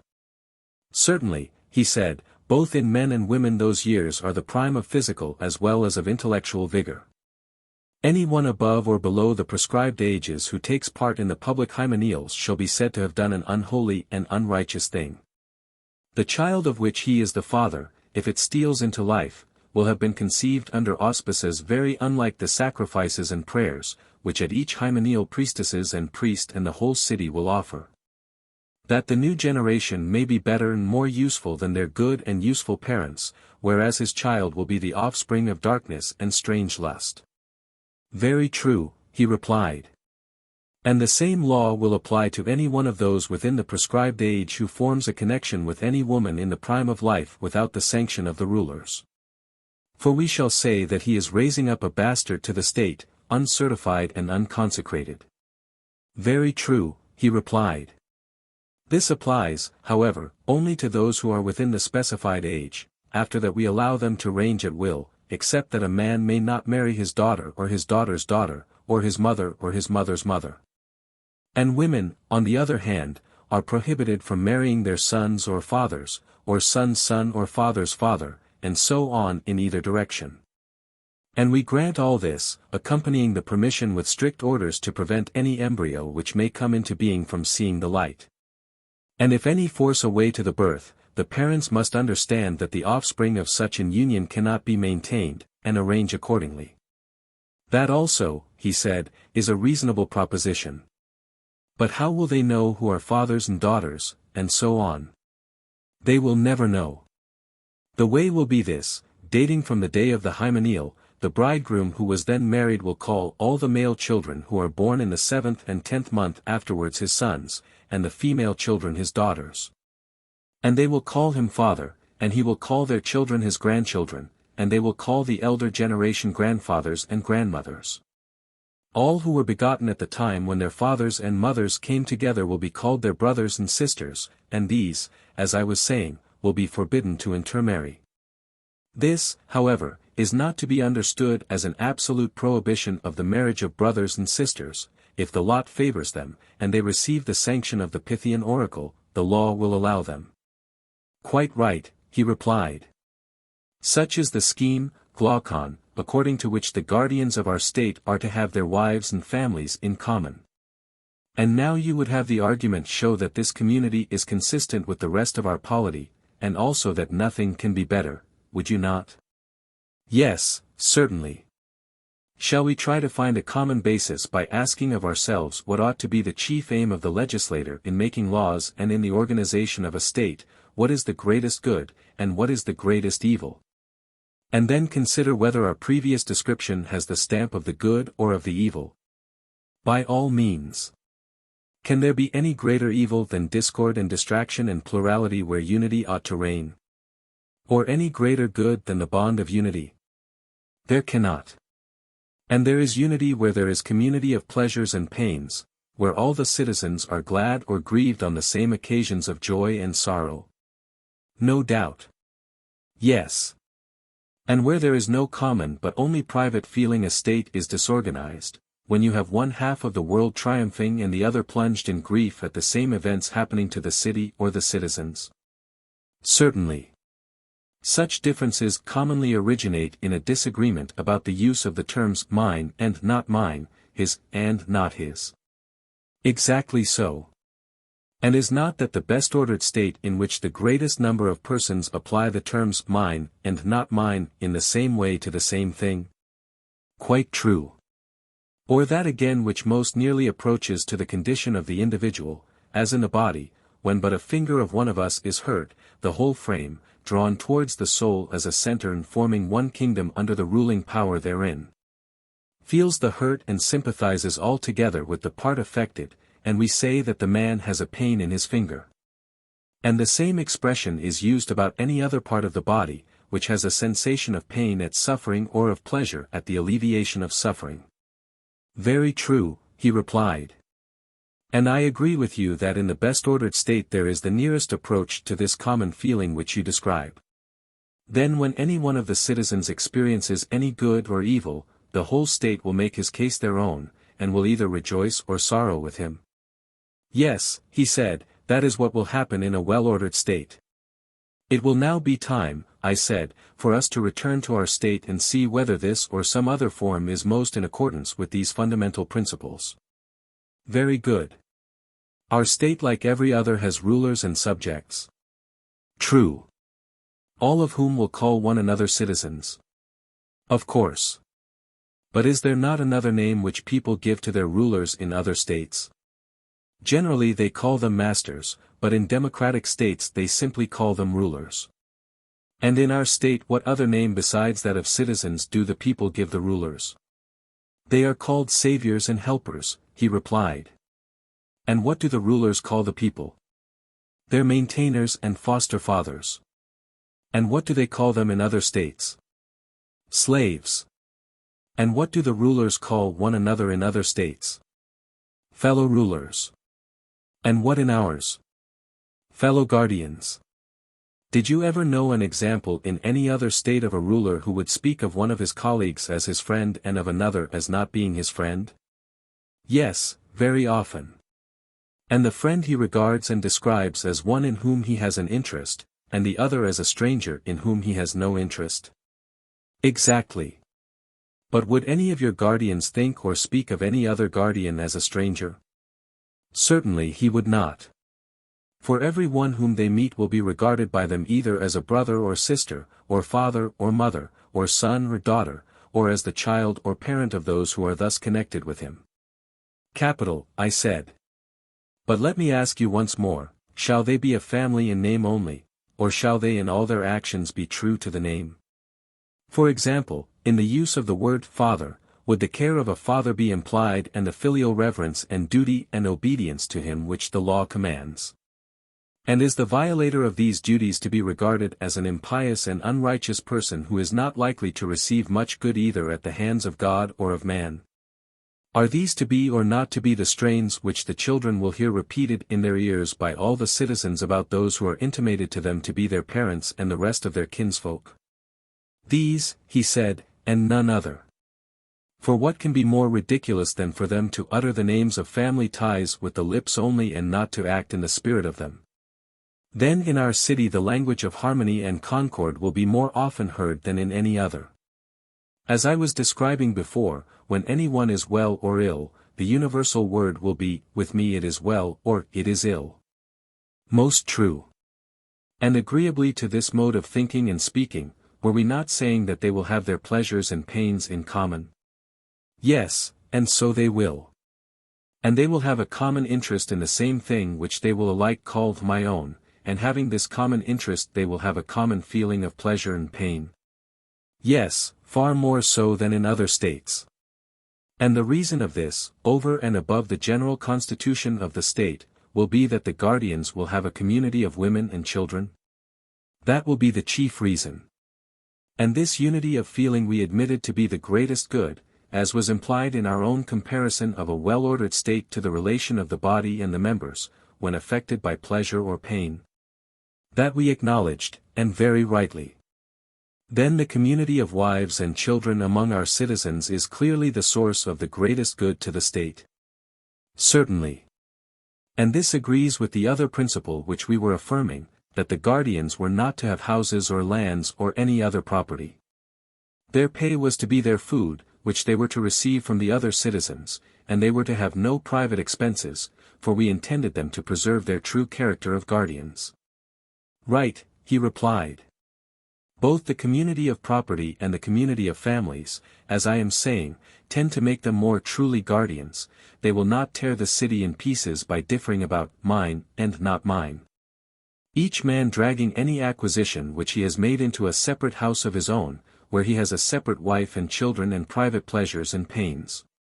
But all will be affected as far as may be by the same pleasures and pains because they are all of one opinion about what is near and dear to them, and therefore they all tend towards a common end. Certainly, he replied. And as they have nothing but their persons which they can call their own, suits and complaints will have no existence among them, they will be delivered from all those quarrels of which money or children or relations are the occasion. Of course they will. Neither will trials for assault or insult ever be likely to occur among them, for that equals should defend themselves against equals we shall maintain to be honorable and right. We shall make the protection of the person a matter of necessity. That is good, he said. Yes, and there is a further good in the law, viz. that if a man has a quarrel with another he will satisfy his resentment then and there, and not proceed to more dangerous lengths. Certainly. To the elder shall be assigned the duty of ruling and chastising the younger. Clearly. Nor can there be a doubt that the younger will not strike or do any other violence to an elder, unless the magistrates command him, nor will he slight him in any way. For there are two guardians, shame and fear, mighty to prevent him, shame, which makes men refrain from laying hands on those who are to them in the relation of parents. Fear, that the injured one will be succored by the others who are his brothers, sons, fathers. That is true, he replied. Then in every way the laws will help the citizens to keep the peace with one another. Yes, there will be no want of peace. And as the guardians will never quarrel among themselves, there will be no danger of the rest of the city being divided either against them or against one another. None whatever. I hardly like even to mention the little meannesses of which they will be rid, for they are beneath notice, such, for example, as the flattery of the rich by the poor, and all the pains and pangs which men experience in bringing up a family. And in finding money to buy necessaries for their household, borrowing and then repudiating, getting how they can. And giving the money into the hands of women and slaves to keep, the many evils of so many kinds which people suffer in this way are mean enough and obvious enough, and not worth speaking of. Yes, he said, a man has no need of eyes in order to perceive that. And from all these evils they will be delivered, and their life will be blessed as the life of Olympic victors and yet more blessed. How so?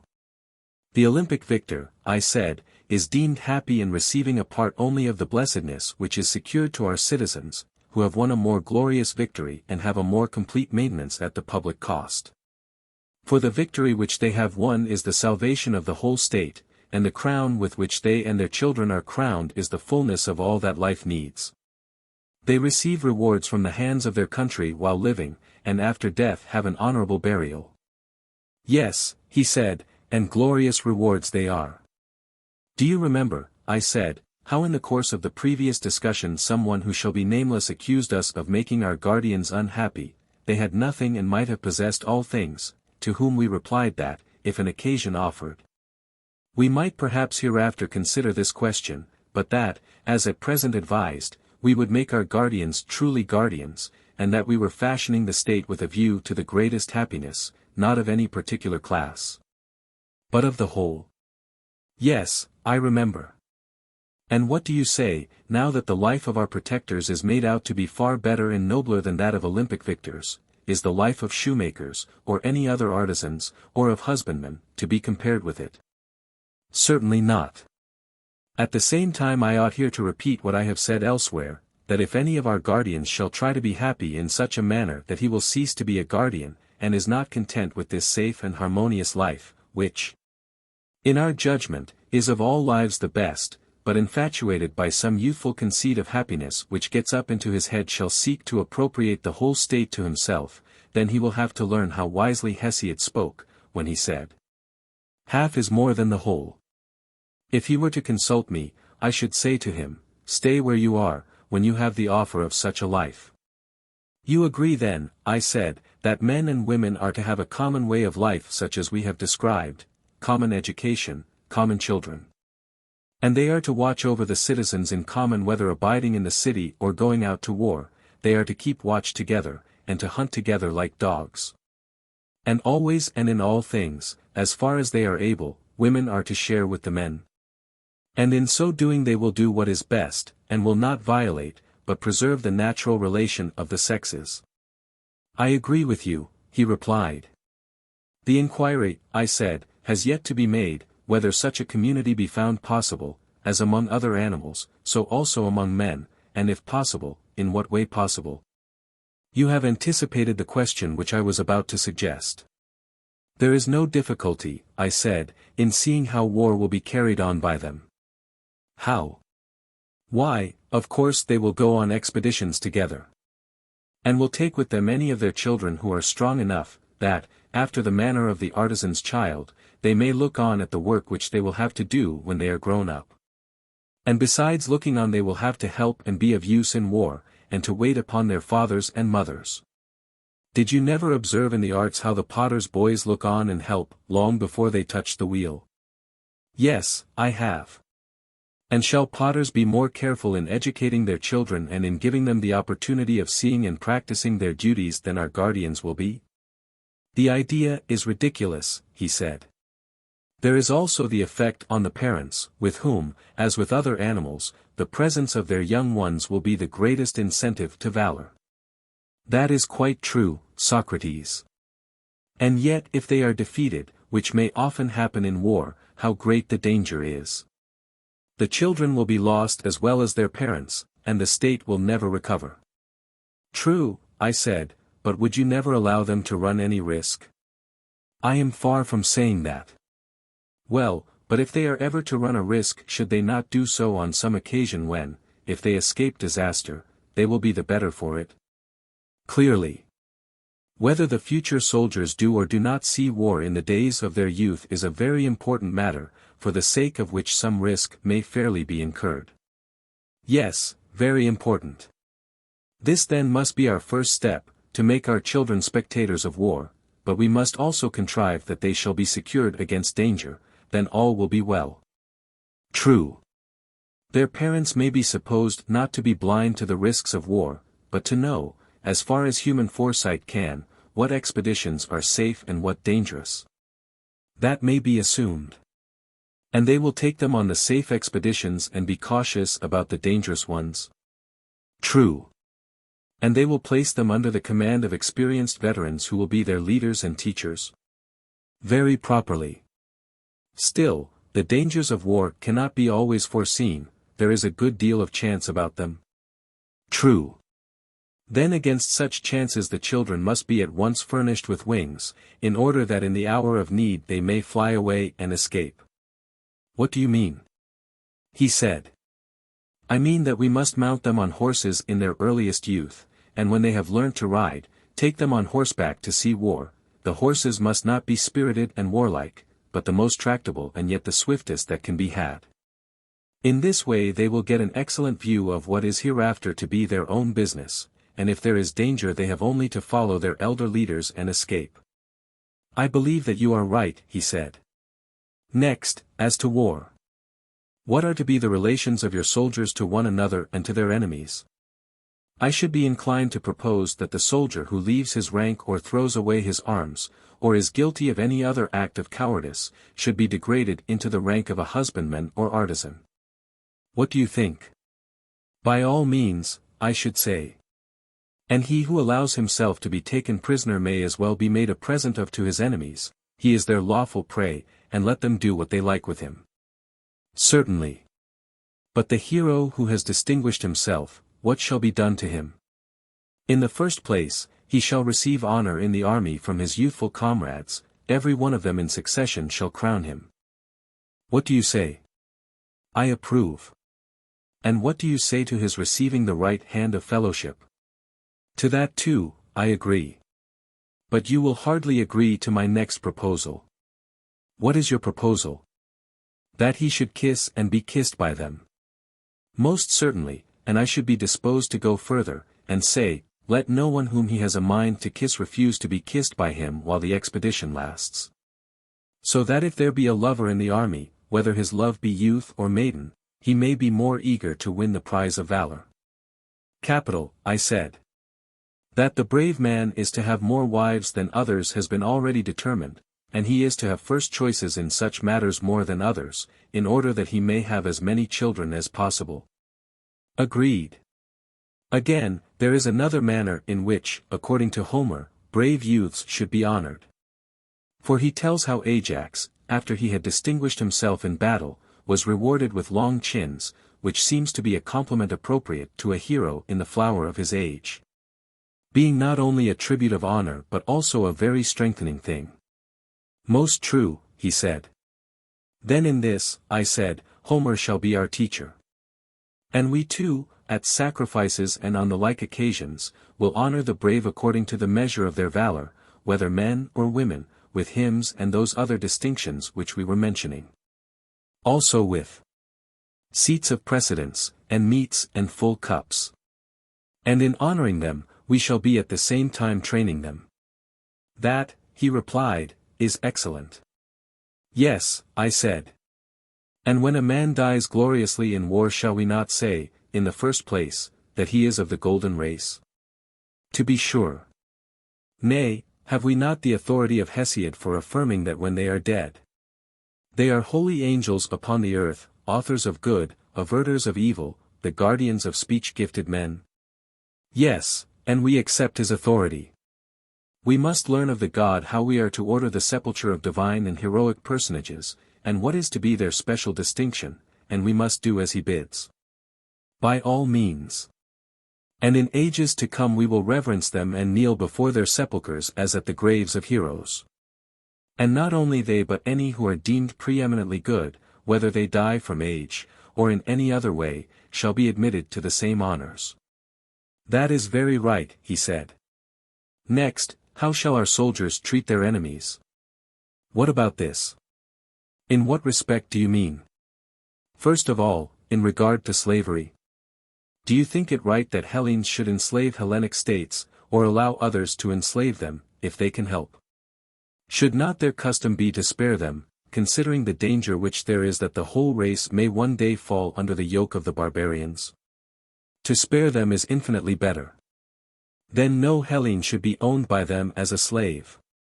That is a rule which they will observe and advise the other Hellenes to observe. Certainly, he said, they will in this way be united against the barbarians and will keep their hands off one another. Next, as to the slain. Ought the conquerors, I said, to take anything but their armor? Does not the practice of despoiling an enemy afford an excuse for not facing the battle? Cowards skulk about the dead, pretending that they are fulfilling a duty, and many an army before now has been lost from this love of plunder. Very true. And is there not illiberality and avarice in robbing a corpse, and also a degree of meanness and womanishness in making an enemy of the dead body when the real enemy has flown away and left only his fighting gear behind him? Is not this rather like a dog who cannot get at his assailant, quarreling with the stones which strike him instead? Very like a dog, he said. Then we must abstain from spoiling the dead or hindering their burial. Yes, he replied, we most certainly must. Neither shall we offer up arms at the temples of the gods, least of all the arms of Hellenes, if we care to maintain good feeling with other Hellenes. And, indeed, we have reason to fear that the offering of spoils taken from kinsmen may be a pollution unless commanded by the god himself. Very true. Again, as to the devastation of Hellenic territory or the burning of houses, what is to be the practice? May I have the pleasure, he said, of hearing your opinion? Both should be forbidden, in my judgment. I would take the annual produce and no more shall I tell you why. Pray do. Why, you see, there is a difference in the names discord and war, and I imagine that there is also a difference in their natures. The one is expressive of what is internal and domestic, the other of what is external and foreign, and the first of the two is termed discord, and only the second, war. That is a very proper distinction, he replied. And may I not observe with equal propriety that the Hellenic race is all united together by ties of blood and friendship, and alien and strange to the barbarians? Very good, he said. And therefore when Hellenes fight with barbarians and barbarians with Hellenes, they will be described by us as being at war when they fight, and by nature enemies, and this kind of antagonism should be called war. But when Hellenes fight with one another we shall say that Hellas is then in a state of disorder and discord, they being by nature friends, and such enmity is to be called discord. I agree. Consider then, I said, when that which we have acknowledged to be discord occurs, and a city is divided, if both parties destroy the lands and burn the houses of one another, how wicked does the strife appear? No true lover of his country would bring himself to tear in pieces his own nurse and mother. There might be reason in the conqueror depriving the conquered of their harvest. But still they would have the idea of peace in their hearts and would not mean to go on fighting forever. Yes, he said, that is a better temper than the other. And will not the city, which you are founding, be an Hellenic city? It ought to be, he replied. Then will not the citizens be good and civilized? Yes, very civilized. And will they not be lovers of Hellas, and think of Hellas as their own land, and share in the common temples? Most certainly. And any difference which arises among them will be regarded by them as discord only, a quarrel among friends, which is not to be called a war. Certainly not. Then they will quarrel as those who intend some day to be reconciled. Certainly. They will use friendly correction, but will not enslave or destroy their opponents. They will be correctors, not enemies. Just so. And as they are Hellenes themselves they will not devastate Hellas, nor will they burn houses, nor ever suppose that the whole population of a city, men, women, and children, are equally their enemies. For they know that the guilt of war is always confined to a few persons and that the many are their friends. And for all these reasons they will be unwilling to waste their lands and raze their houses. Their enmity to them will only last until the many innocent sufferers have compelled the guilty few to give satisfaction. I agree, he said, that our citizens should thus deal with their Hellenic enemies, and with barbarians as the Hellenes now deal with one another. Then let us enact this law also for our guardians, that they are neither to devastate the lands of Hellenes nor to burn their houses. Agreed, and we may agree also in thinking that these, like all our previous enactments, are very good. But still I must say, Socrates, that if you are allowed to go on in this way you will entirely forget the other question which at the commencement of this discussion you thrust aside: is such an order of things possible, and how, if at all? For I am quite ready to acknowledge that the plan which you propose, if only feasible, would do all sorts of good to the state. I will add, what you have omitted, that your citizens will be the bravest of warriors, and will never leave their ranks, for they will all know one another, and each will call the other father, brother, son. And if you suppose the women to join their armies, whether in the same rank or in the rear, either as a terror to the enemy, or as auxiliaries in case of need, I know that they will then be absolutely invincible. And there are many domestic advantages which might also be mentioned and which I also fully acknowledge, but, as I admit all these advantages and as many more as you please, if only this state of yours were to come into existence. We need say no more about them. Assuming then the existence of the state, let us now turn to the question of possibility in ways and means, the rest may be left. If I loiter for a moment, you instantly make a raid upon me, I said, and have no mercy. I have hardly escaped the first and second waves, and you seem not to be aware that you are now bringing upon me the third, which is the greatest and heaviest. When you have seen and heard the third wave, I think you will be more considerate and will acknowledge that some fear and hesitation was natural respecting a proposal so extraordinary as that which I have now to state and investigate. The more appeals of this sort which you make, he said, the more determined are we that you shall tell us how such a state is possible. Speak out and at once.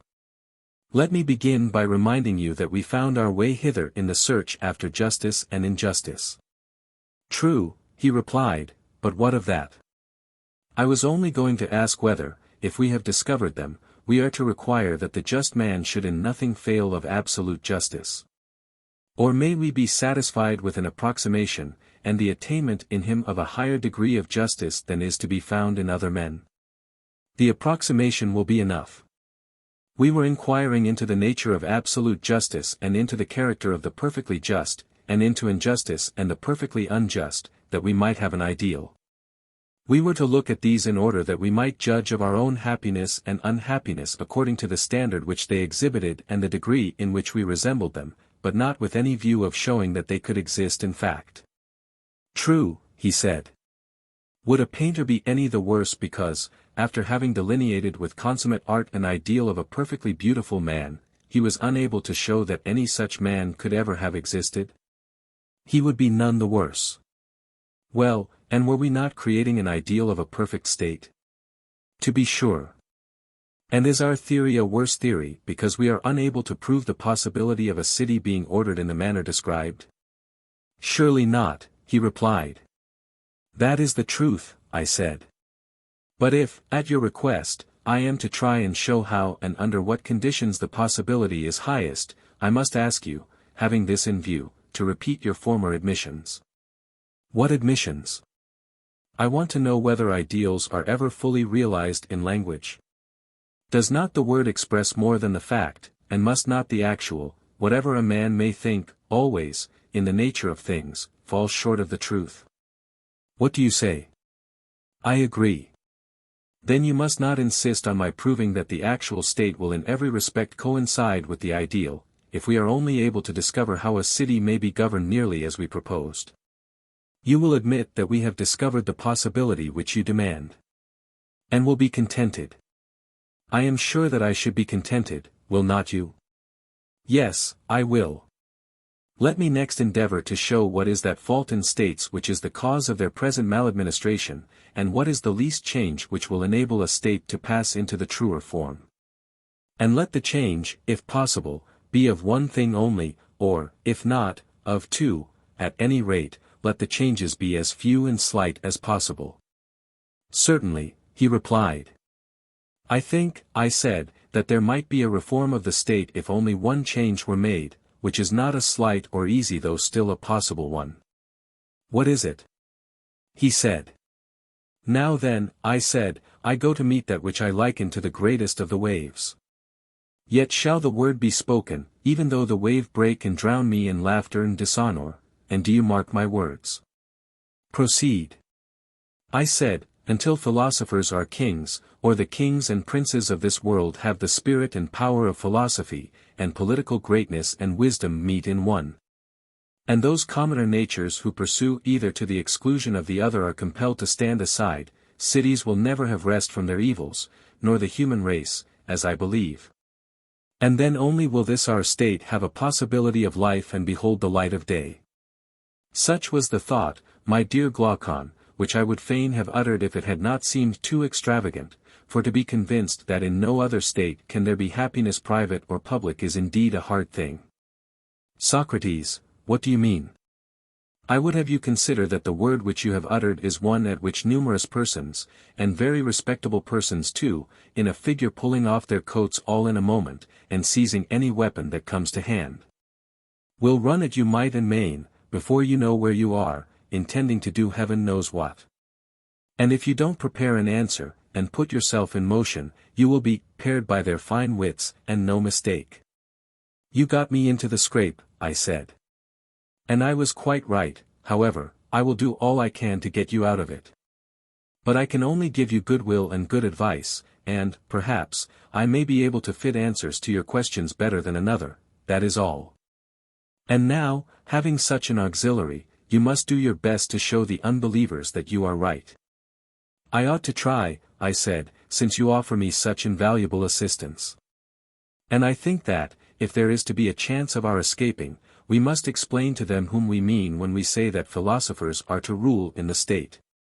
Then we shall be able to defend ourselves. There will be discovered to be some natures who ought to study philosophy and to be leaders in the state, and others who are not born to be philosophers, and are meant to be followers rather than leaders. Then now for a definition, he said. Follow me, I said, and I hope that I may in some way or other be able to give you a satisfactory explanation. Proceed. I dare say that you remember, and therefore I need not remind you, that a lover, if he is worthy of the name, ought to show his love, not to some one part of that which he loves, but to the whole. I really do not understand, and therefore beg of you to assist my memory. Another person, I said, might fairly reply as you do. But a man of pleasure like yourself ought to know that all who are in the flower of youth do somehow or other raise a pang or emotion in a lover's breast, and are thought by him to be worthy of his affectionate regards. Is not this a way which you have with the fair? One has a snub nose, and you praise his charming face, the hook nose of another has, you say, a royal look. While he who is neither snub nor hooked has the grace of regularity, the dark visage is manly, the fair are children of the gods. And as to the sweet, honey pale, as they are called, what is the very name but the invention of a lover who talks in diminutives, and is not averse to paleness if appearing on the cheek of youth? In a word, there is no excuse which you will not make, and nothing which you will not say, in order not to lose a single flower that blooms in the springtime of youth. If you make me an authority in matters of love, for the sake of the argument, I assent. And what do you say of lovers of wine? Do you not see them doing the same? They are glad of any pretext of drinking any wine. Very good. And the same is true of ambitious men. If they cannot command an army, they are willing to command a file. And if they cannot be honored by really great and important persons, they are glad to be honored by lesser and meaner people, but honor of some kind they must have. Exactly. Once more let me ask, does he who desires any class of goods, desire the whole class or a part only? The whole. And may we not say of the philosopher that he is a lover, not of a part of wisdom only, but of the whole? Yes, of the whole. And he who dislikes learning, especially in youth, when he has no power of judging what is good and what is not, such an one we maintain not to be a philosopher or a lover of knowledge, just as he who refuses his food is not hungry, and may be said to have a bad appetite and not a good one. Very true, he said. Whereas he who has a taste for every sort of knowledge and who is curious to learn and is never satisfied, may be justly termed a philosopher. Am I not right? Glaucon said, if curiosity makes a philosopher, you will find many a strange being will have a title to the name. All the lovers of sights have a delight in learning, and must therefore be included. Musical amateurs, too, are a folk strangely out of place among philosophers, for they are the last persons in the world who would come to anything like a philosophical discussion, if they could help. While they run about at the Dionysiac festivals as if they had let out their ears to hear every chorus. Whether the performance is in town or country, that makes no difference, they are there. Now are we to maintain that all these and any who have similar tastes, as well as the professors of quite minor arts, are philosophers? Certainly not, I replied. They are only an imitation. He said, who then are the true philosophers? Those, I said, who are lovers of the vision of truth. That is also good, he said, but I should like to know what you mean. To another, I replied, I might have a difficulty in explaining, but I am sure that you will admit a proposition which I am about to make. What is the proposition? That since beauty is the opposite of ugliness, they are two? Certainly. And inasmuch as they are two, each of them is one. True again. And of just and unjust, good and evil, and of every other class, the same remark holds, taken singly, each of them is one.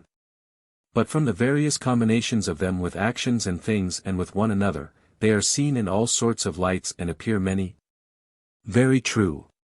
And this is the distinction which I draw between the sight-loving, art-loving, practical class and those of whom I am speaking, and who are alone worthy of the name of philosophers. How do you distinguish them? He said. The lovers of sounds and sights, I replied, are, as I conceive, fond of fine tones and colors and forms and all the artificial products that are made out of them, but their mind is incapable of seeing or loving absolute beauty. True, he replied. Few are they who are able to attain to the sight of this. Very true. And he who, having a sense of beautiful things has no sense of absolute beauty, or who, if another lead him to a knowledge of that beauty is unable to follow, of such an one I ask, is he awake or in a dream only? Reflect, is not the dreamer, sleeping or waking, one who likens dissimilar things, who puts the copy in the place of the real object? I should certainly say that such an one was dreaming. But take the case of the other, who recognizes the existence of absolute beauty and is able to distinguish the idea from the objects which participate in the idea. Neither putting the objects in the place of the idea nor the idea in the place of the objects, is he a dreamer, or is he awake? He is wide awake. And may we not say that the mind of the one who knows has knowledge, and that the mind of the other, who opines only, has opinion? Certainly. But suppose that the latter should quarrel with us and dispute our statement, can we administer any soothing cordial or advice to him, without revealing to him that there is sad disorder in his wits? We must certainly offer him some good advice, he replied. Come, then, and let us think of something to say to him. Shall we begin by assuring him that he is welcome to any knowledge which he may have, and that we are rejoiced at his having it? But we should like to ask him a question. Does he who has knowledge know something or nothing? You must answer for him. I answer that he knows something. Something that is or is not. Something that is, for how can that which is not ever be known?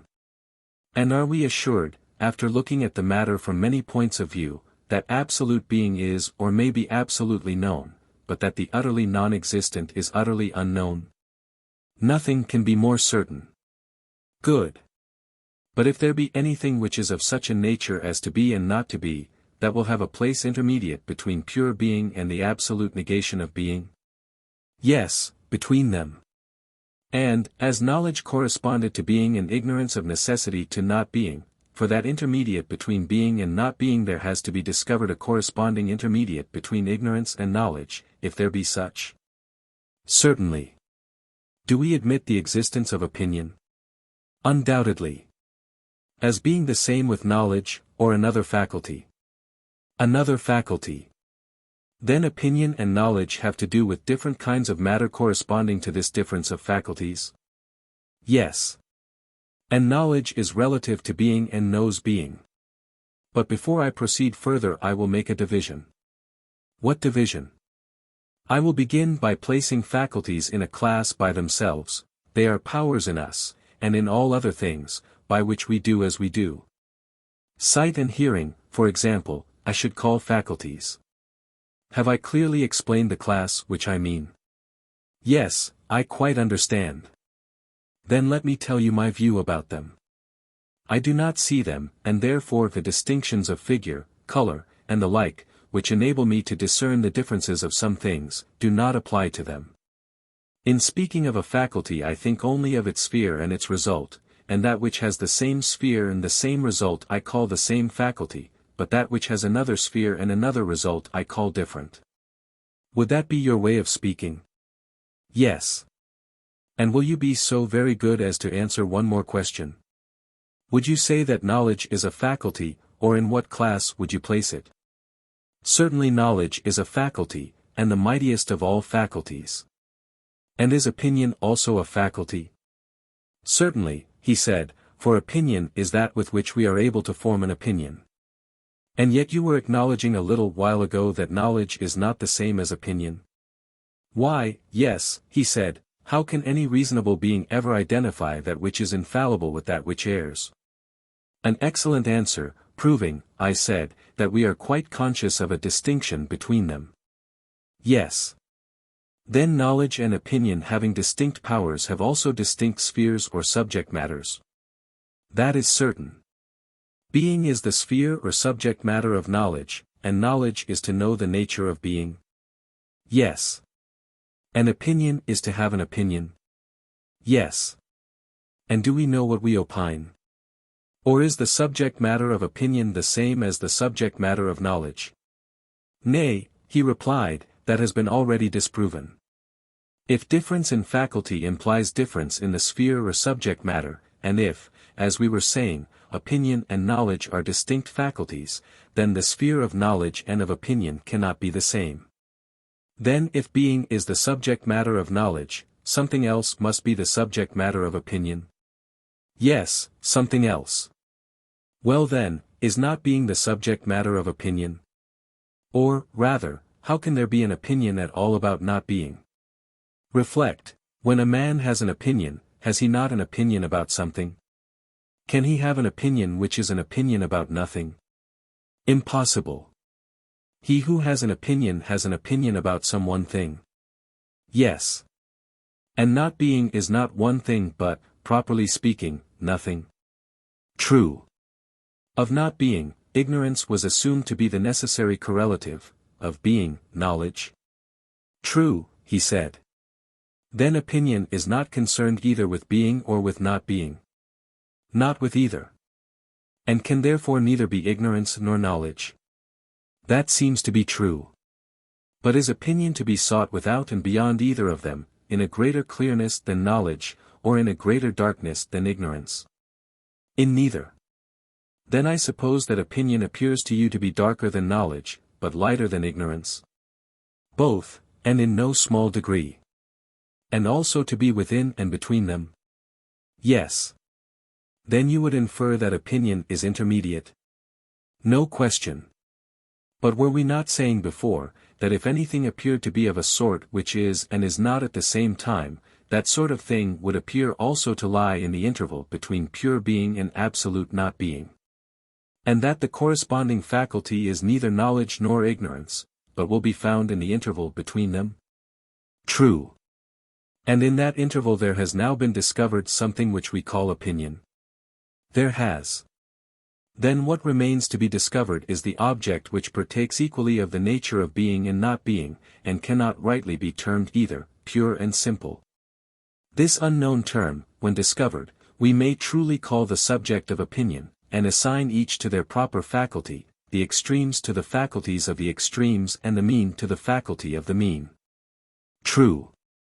This being premised, I would ask the gentleman who is of opinion that there is no absolute or unchangeable idea of beauty, in whose opinion the beautiful is the manifold, he, I say, your lover of beautiful sights. Who cannot bear to be told that the beautiful is one, and the just is one, or that anything is one, to him I would appeal, saying, will you be so very kind, sir, as to tell us whether, of all these beautiful things, there is one which will not be found ugly? Or of the just, which will not be found unjust, or of the holy, which will not also be unholy? No, he replied, the beautiful will in some point of view be found ugly, and the same is true of the rest. And may not the many which are doubles be also halves, doubles, that is, of one thing, and halves of another? Quite true. And things great and small, heavy and light, as they are termed, will not be denoted by these any more than by the opposite names. True, both these and the opposite names will always attach to all of them. And can any one of those many things which are called by particular names be said to be this rather than not to be this? He replied, they are like the punning riddles which are asked at feasts or the children's puzzle about the eunuch aiming at the bat, with what he hit him, as they say in the puzzle, and upon what the bat was sitting. The individual objects of which I am speaking are also a riddle, and have a double sense, nor can you fix them in your mind either as being or not being, or both, or neither. Then what will you do with them? I said. Can they have a better place than between being and not being? For they are clearly not in greater darkness or negation than not being, or more full of light and existence than being. That is quite true, he said. Thus then we seem to have discovered that the many ideas which the multitude entertain about the beautiful and about all other things are tossing about in some region which is halfway between pure being and pure not being. We have. Yes. And we had before agreed that anything of this kind which we might find was to be described as matter of opinion, and not as matter of knowledge, being the intermediate flux which is caught and detained by the intermediate faculty. Quite true. Then those who see the many beautiful, and who yet neither see absolute beauty, nor can follow any guide who points the way thither. Who see the many just, and not absolute justice, and the like, such persons may be said to have opinion but not knowledge. That is certain. But those who see the absolute and eternal and immutable may be said to know, and not to have opinion only. Neither can that be denied. The one love and embrace the subjects of knowledge, the other those of opinion. The latter are the same, as I dare say you will remember, who listened to sweet sounds and gazed upon fair colors, but would not tolerate the existence of absolute beauty. Yes, I remember. Shall we then be guilty of any impropriety in calling them lovers of opinion rather than lovers of wisdom, and will they be very angry with us for thus describing them? I shall tell them not to be angry, no man should be angry at what is true. But those who love the truth in each thing are to be called lovers of wisdom and not lovers of opinion. Assuredly. Book 6. And thus, Glaucon, after the argument has gone a weary way, the true and the false philosophers have at length appeared in view. I do not think, he said, that the way could have been shortened. I suppose not, I said. And yet I believe that we might have had a better view of both of them if the discussion could have been confined to this one subject and if there were not many other questions awaiting us. Which he who desires to see in what respect the life of the just differs from that of the unjust must consider. And what is the next question? He asked. Surely, I said, the one which follows next in order. Inasmuch as philosophers only are able to grasp the eternal and unchangeable, and those who wander in the region of the many and variable are not philosophers, I must ask you which of the two classes should be the rulers of our state. And how can we rightly answer that question? Whichever of the two are best able to guard the laws and institutions of our state, let them be our guardians. Very good. Neither, I said, can there be any question that the guardian who is to keep anything should have eyes rather than no eyes? There can be no question of that. And are not those who are verily and indeed wanting in the knowledge of the true being of each thing, and who have in their souls no clear pattern, and are unable as with a painter's eye to look at the absolute truth and to that original to repair? And having perfect vision of the other world to order the laws about beauty, goodness, justice in this, if not already ordered, and to guard and preserve the order of them, are not such persons, I ask, simply blind? Truly, he replied, they are much in that condition. And shall they be our guardians when there are others who, besides being their equals in experience and falling short of them in no particular of virtue, also know the very truth of each thing? There can be no reason, he said, for rejecting those who have this greatest of all great qualities. They must always have the first place unless they fail in some other respect. Suppose then, I said, that we determine how far they can unite this and the other excellences. By all means. In the first place, as we began by observing, the nature of the philosopher has to be ascertained. We must come to an understanding about him, and, when we have done so, then, if I am not mistaken, we shall also acknowledge that such an union of qualities is possible, and that those in whom they are united, and those only, should be rulers in the state. What do you mean? Let us suppose that philosophical minds always love knowledge of a sort which shows them the eternal nature not varying from generation in corruption. Agreed. And further, I said, let us agree that they are lovers of all true being, there is no part whether greater or less, or more or less honorable, which they are willing to renounce, as we said before of the lover and the man of ambition. True. And if they are to be what we were describing, is there not another quality which they should also possess? What quality? Truthfulness. They will never intentionally receive into their mind falsehood, which is their detestation, and they will love the truth. Yes, that may be safely affirmed of them. May be, my friend, I replied, is not the word. Say rather, must be affirmed, for he whose nature is amorous of anything cannot help loving all that belongs or is akin to the object of his affections. Right, he said. And is there anything more akin to wisdom than truth? How can there be? Can the same nature be a lover of wisdom and a lover of falsehood? Never. The true lover of learning then must from his earliest youth, as far as in him lies, desire all truth. Assuredly. But then again, as we know by experience, he whose desires are strong in one direction will have them weaker in others, they will be like a stream which has been drawn off into another channel. True. He whose desires are drawn towards knowledge in every form will be absorbed in the pleasures of the soul, and will hardly feel bodily pleasure, I mean, if he be a true philosopher and not a sham one. That is most certain. Such an one is sure to be temperate and the reverse of covetous, for the motives which make another man desirous of having and spending, have no place in his character. Very true. Another criterion of the philosophical nature has also to be considered. What is that? There should be no secret corner of illiberality. Nothing can be more antagonistic than meanness to a soul which is ever longing after the whole of things both divine and human. Most true, he replied. Then how can he who has magnificence of mind and is the spectator of all time and all existence, think much of human life? He cannot. Or can such an one account death fearful? No indeed. Then the cowardly and mean nature has no part in true philosophy? Certainly not. Or again, can he who is harmoniously constituted, who is not covetous or mean, or a boaster, or a coward, can he, I say, ever be unjust or hard in his dealings? Impossible. Then you will soon observe whether a man is just and gentle, or rude and unsociable. These are the signs which distinguish even in youth the philosophical nature from the unphilosophical. True. There is another point which should be remarked. What point? Whether he has or has not a pleasure in learning, for no one will love that which gives him pain, and in which after much toil he makes little progress. Certainly not.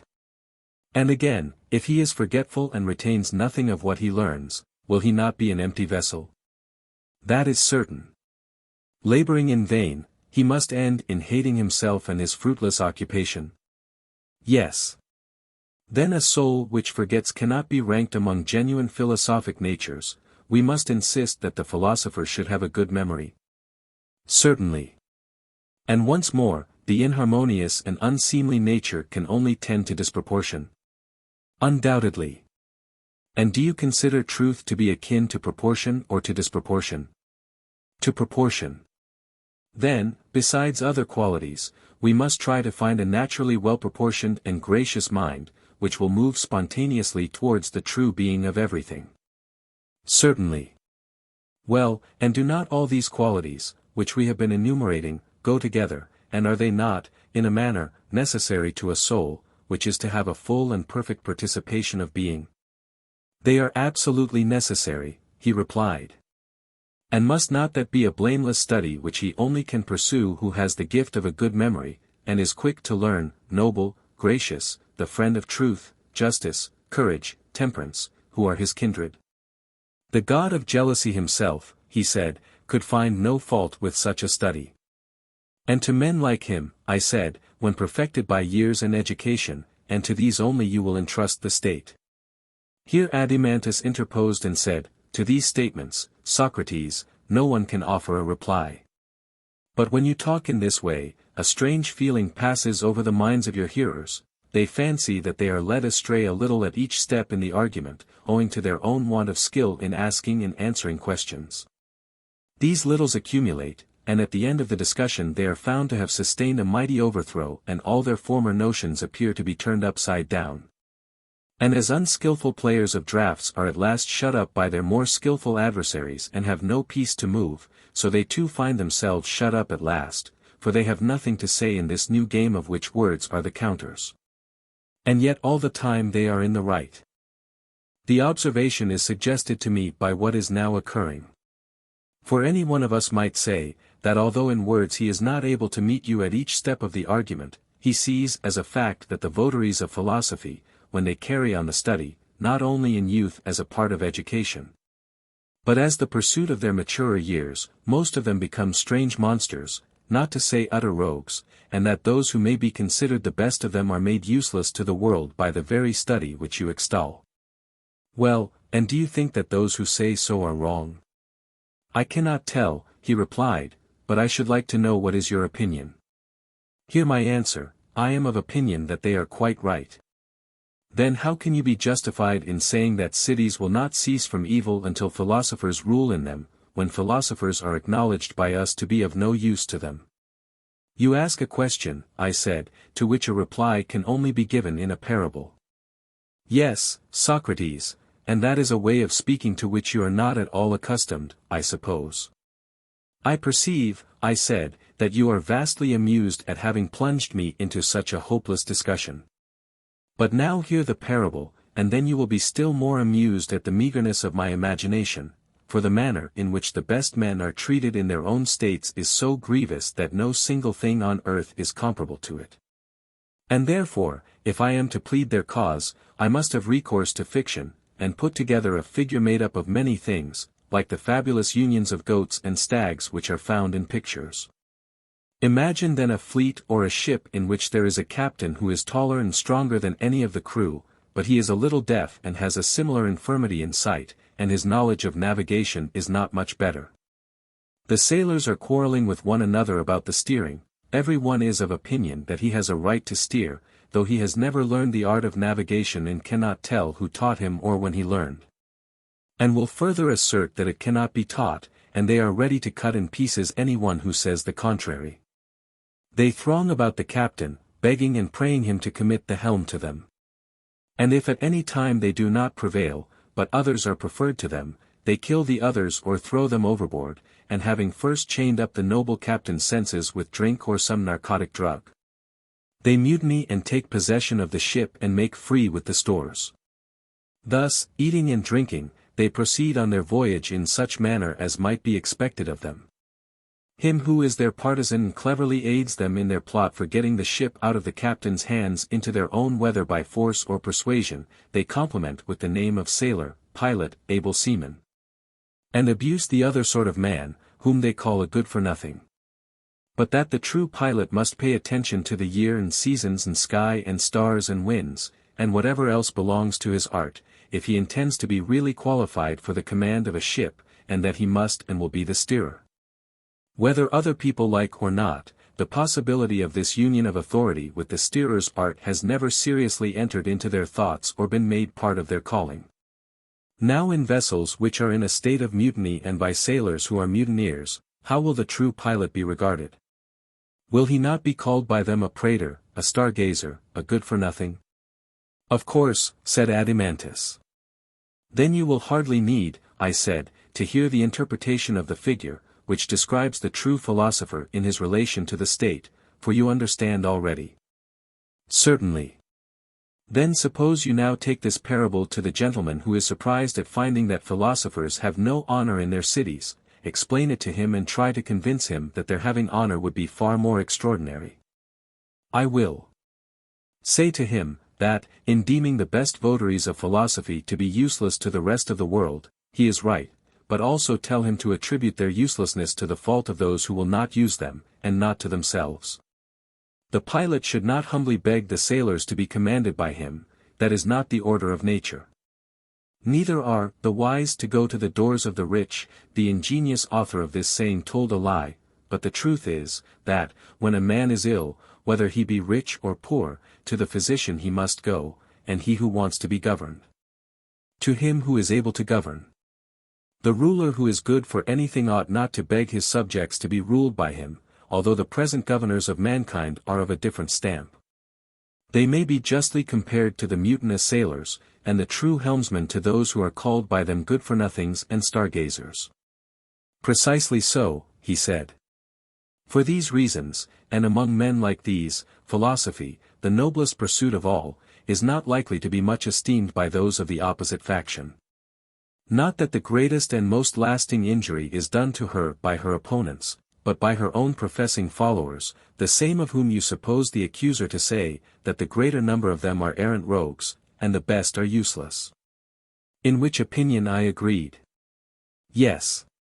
And the reason why the good are useless has now been explained. True. Then shall we proceed to show that the corruption of the majority is also unavoidable, and that this is not to be laid to the charge of philosophy any more than the other? By all means. And let us ask and answer in turn, first going back to the description of the gentle and noble nature. Truth, as you will remember, was his leader, whom he followed always and in all things.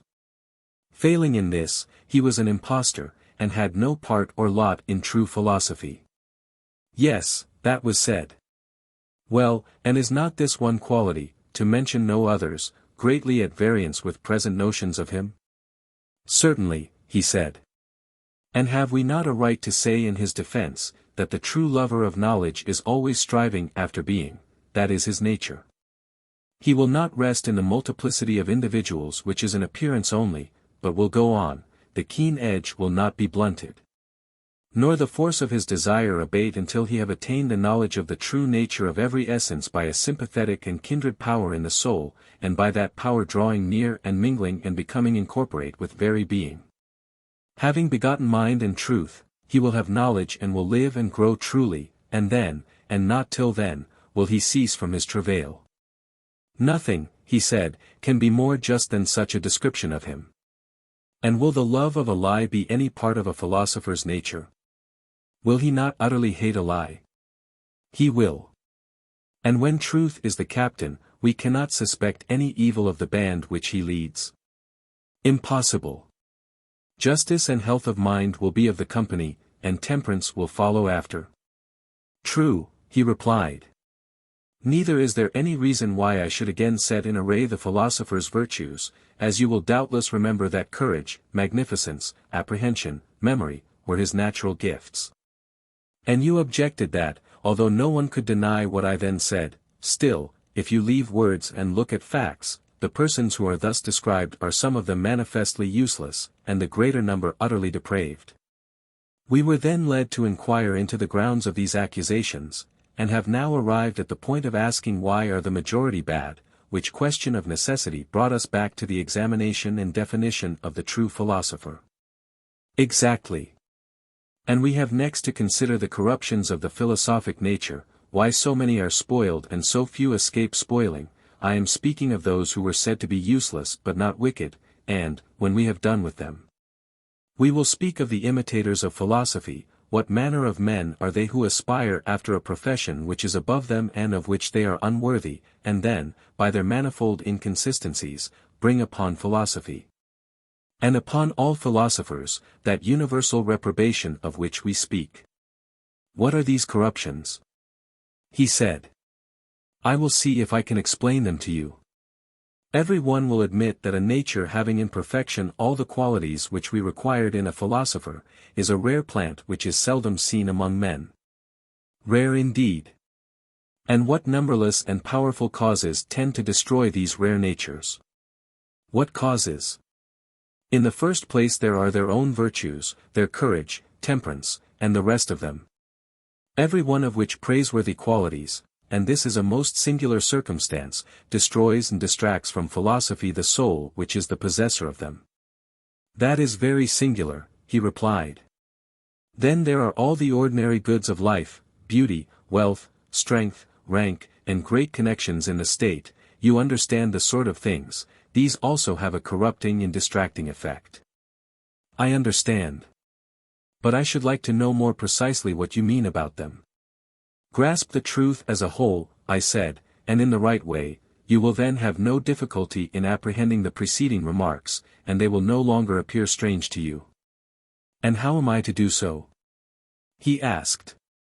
Why, I said, we know that all germs or seeds, whether vegetable or animal, when they fail to meet with proper nutriment or climate or soil, in proportion to their vigor, are all the more sensitive to the want of a suitable environment. For evil is a greater enemy to what is good than to what is not. Very true. There is reason in supposing that the finest natures, when under alien conditions, receive more injury than the inferior, because the contrast is greater. Certainly. And may we not say, Adeimantus, that the most gifted minds, when they are ill-educated, become preeminently bad?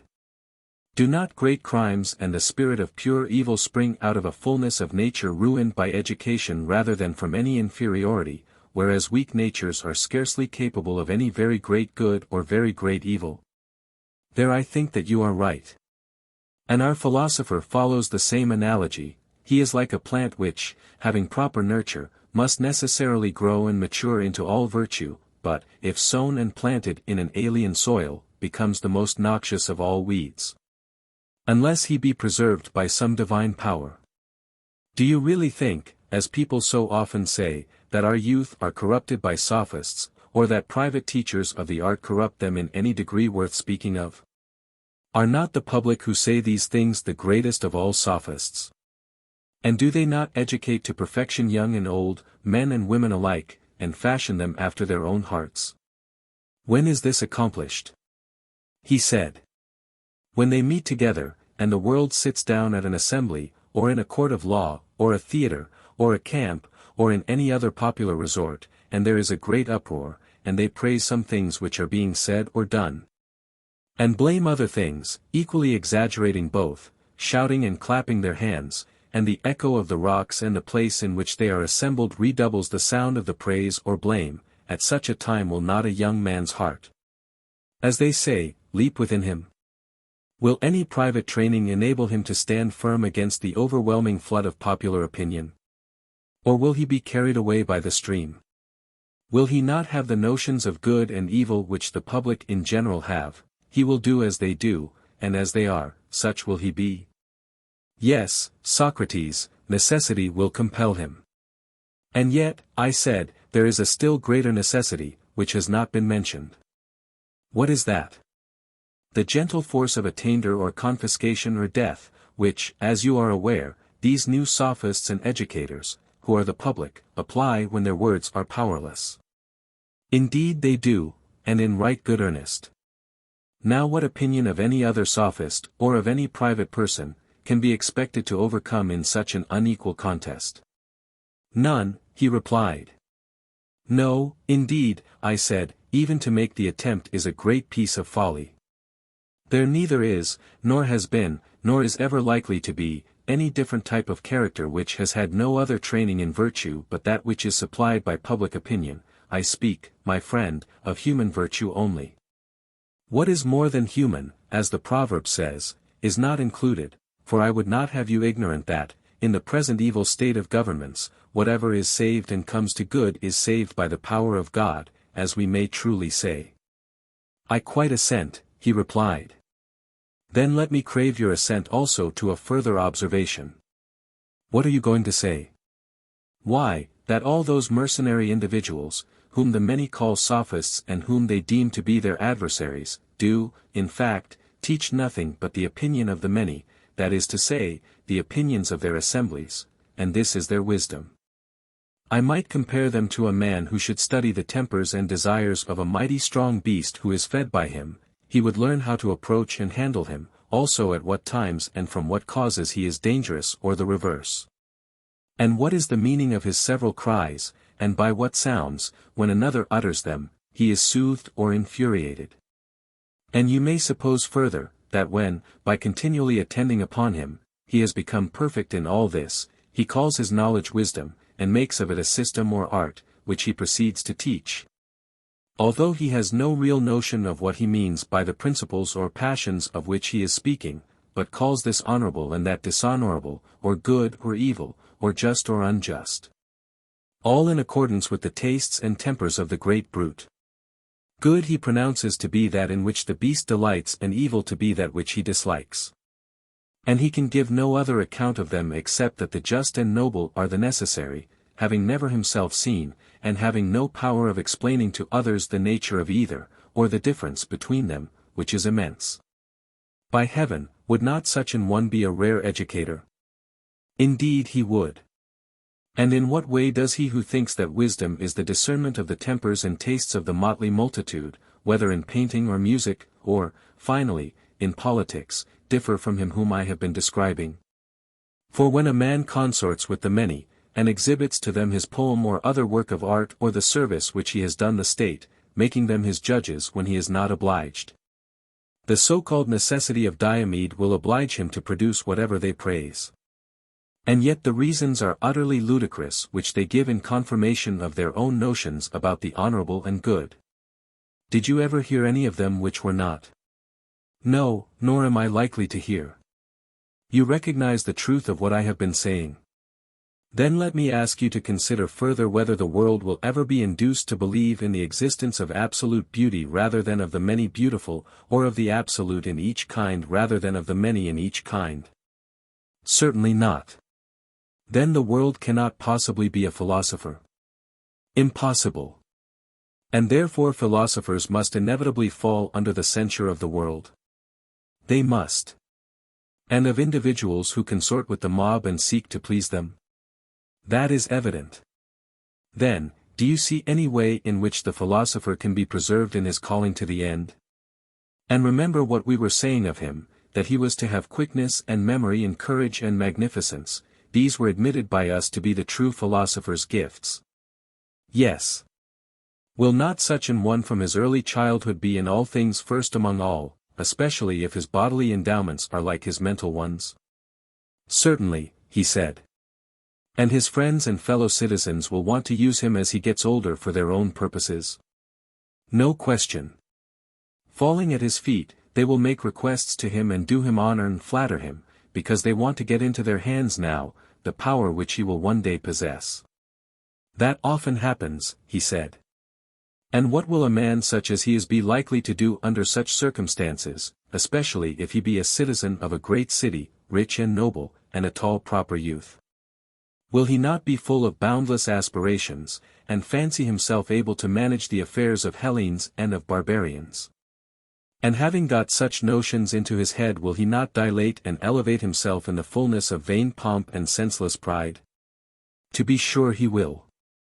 Now, when he is in this state of mind, if some one gently comes to him and tells him that he is a fool and must get understanding, which can only be got by slaving for it, do you think that, under such adverse circumstances, he will be easily induced to listen?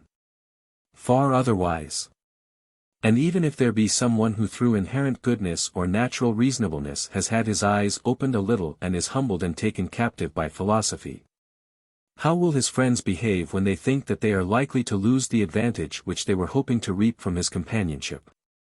Will they not do and say anything to prevent him from yielding to his better nature and to render his teacher powerless, using to this end private intrigues as well as public prosecutions? There can be no doubt of it. And how can one who is thus circumstanced ever become a philosopher? Impossible. Then were we not right in saying that even the very qualities which make a man a philosopher may, if he be ill-educated, divert him from philosophy, no less than riches and their accompaniments and the other so-called goods of life? We were quite right. Thus, my excellent friend, is brought about all that ruin and failure which I have been describing of the natures best adapted to the best of all pursuits. They are natures which we maintain to be rare at any time. This being the class out of which come the men who are the authors of the greatest evil to states and individuals, and also of the greatest good when the tide carries them in that direction. But a small man never was the doer of any great thing either to individuals or to states. That is most true, he said. And so philosophy is left desolate, with her marriage rite incomplete, for her own have fallen away and forsaken her, and while they are leading a false and unbecoming life, other unworthy persons, seeing that she has no kinsmen to be her protectors, enter in and dishonor her, and fasten upon her the reproaches which, as you say, her reprovers utter, who affirm of her votaries that some are good for nothing, and that the greater number deserve the severest punishment. That is certainly what people say. Yes. And what else would you expect, I said, when you think of the puny creatures who, seeing this land open to them, a land well stocked with fair names and showy titles, like prisoners running out of prison into a sanctuary, take a leap out of their trades into philosophy. Those who do so being probably the cleverest hands at their own miserable crafts. For, although philosophy be in this evil case, still there remains a dignity about her which is not to be found in the arts. And many are thus attracted by her whose natures are imperfect and whose souls are maimed and disfigured by their meannesses, as their bodies are by their trades and crafts. Is not this unavoidable? Yes. Are they not exactly like a bald little tinker who has just got out of durance and come into a fortune? He takes a bath and puts on a new coat, and is decked out as a bridegroom going to marry his master's daughter, who is left poor and desolate. A most exact parallel. What will be the issue of such marriages? Will they not be vile and bastard? There can be no question of it. And when persons who are unworthy of education approach philosophy and make an alliance with her who is in a rank above them, what sort of ideas and opinions are likely to be generated? Will they not be sophisms captivating to the ear, having nothing in them genuine, or worthy of or akin to true wisdom? No doubt, he said. Then, Adeimantus, I said, the worthy disciples of philosophy will be but a small remnant, perchance some noble and well-educated person, detained by exile in her service, who in the absence of corrupting influences remains devoted to her. Or some lofty soul born in a mean city, the politics of which he contemns and neglects, and there may be a gifted few who leave the arts, which they justly despise, and come to her. Or peradventure there are some who are restrained by our friend the bridle, for everything in the life of the conspired to divert him from philosophy, but ill health kept him away from politics. My own case of the internal sign is hardly worth mentioning, for rarely, if ever, has such a monitor been given to any other man. Those who belong to this small class have tasted how sweet and blessed a possession philosophy is, and have also seen enough of the madness of the multitude. And they know that no politician is honest, nor is there any champion of justice at whose side they may fight and be saved. Such an one may be compared to a man who has fallen among wild beasts. He will not join in the wickedness of his fellows, but neither is he able singly to resist all their fierce natures. And therefore, seeing that he would be of no use to the state or to his friends, and reflecting that he would have to throw away his life without doing any good either to himself or others, he holds his peace, and goes his own way. He is like one who, in the storm of dust and sleet which the driving wind hurries along, retires under the shelter of a wall. And seeing the rest of mankind full of wickedness, he is content, if only he can live his own life and be pure from evil or unrighteousness, and depart in peace and goodwill, with bright hopes. Yes, he said, and he will have done a great work before he departs. A great work, yes, but not the greatest, unless he find a state suitable to him.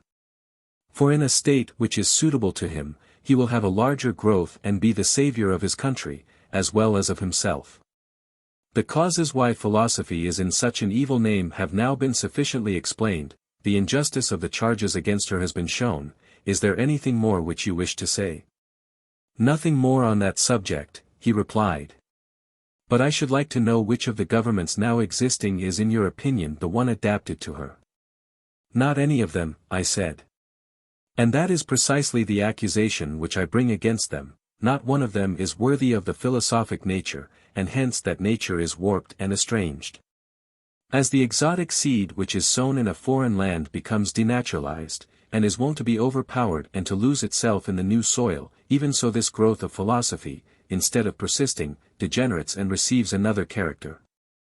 But if philosophy ever finds in the state that perfection which she herself is, then will be seen that she is in truth divine, and that all other things, whether natures of men or institutions, are but human. And now, I know, that you are going to ask, what that state is. No, he said, there you are wrong, for I was going to ask another question, whether it is the state of which we are the founders and inventors, or some other.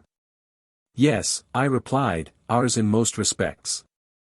But you may remember my saying before, that some living authority would always be required in the state having the same idea of the constitution which guided you when as legislator you were laying down the laws.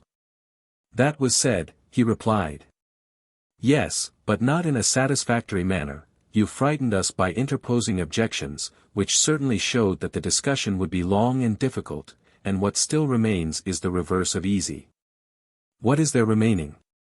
The question how the study of philosophy may be so ordered as not to be the ruin of the state. All great attempts are attended with risk, hard is the good, as men say. Still, he said, let the point be cleared up, and the inquiry will then be complete.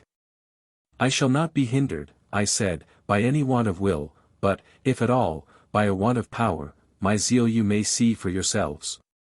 And please to remark in what I am about to say how boldly and unhesitatingly I declare that states should pursue philosophy, not as they do now, but in a different spirit.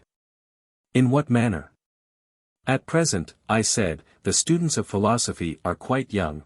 Beginning when they are hardly past childhood, they devote only the time saved from money-making and housekeeping to such pursuits. And even those of them who are reputed to have most of the philosophic spirit, when they come within sight of the great difficulty of the subject, I mean dialectic, take themselves off. In after life when invited by someone else, they may, perhaps, go and hear a lecture, and about this they make much ado, for philosophy is not considered by them to be their proper business. At last, when they grow old. In most cases they are extinguished more truly than Heraclitus' sun, inasmuch as they never light up again. Heraclitus said that the sun was extinguished every evening and relight every morning. But what ought to be their course? Just the opposite. In childhood and youth their study, and what philosophy they learn, should be suited to their tender years, during this period while they are growing up towards manhood. The chief and special care should be given to their bodies that they may have them to use in the service of philosophy. As life advances and the intellect begins to mature, let them increase the gymnastics of the soul.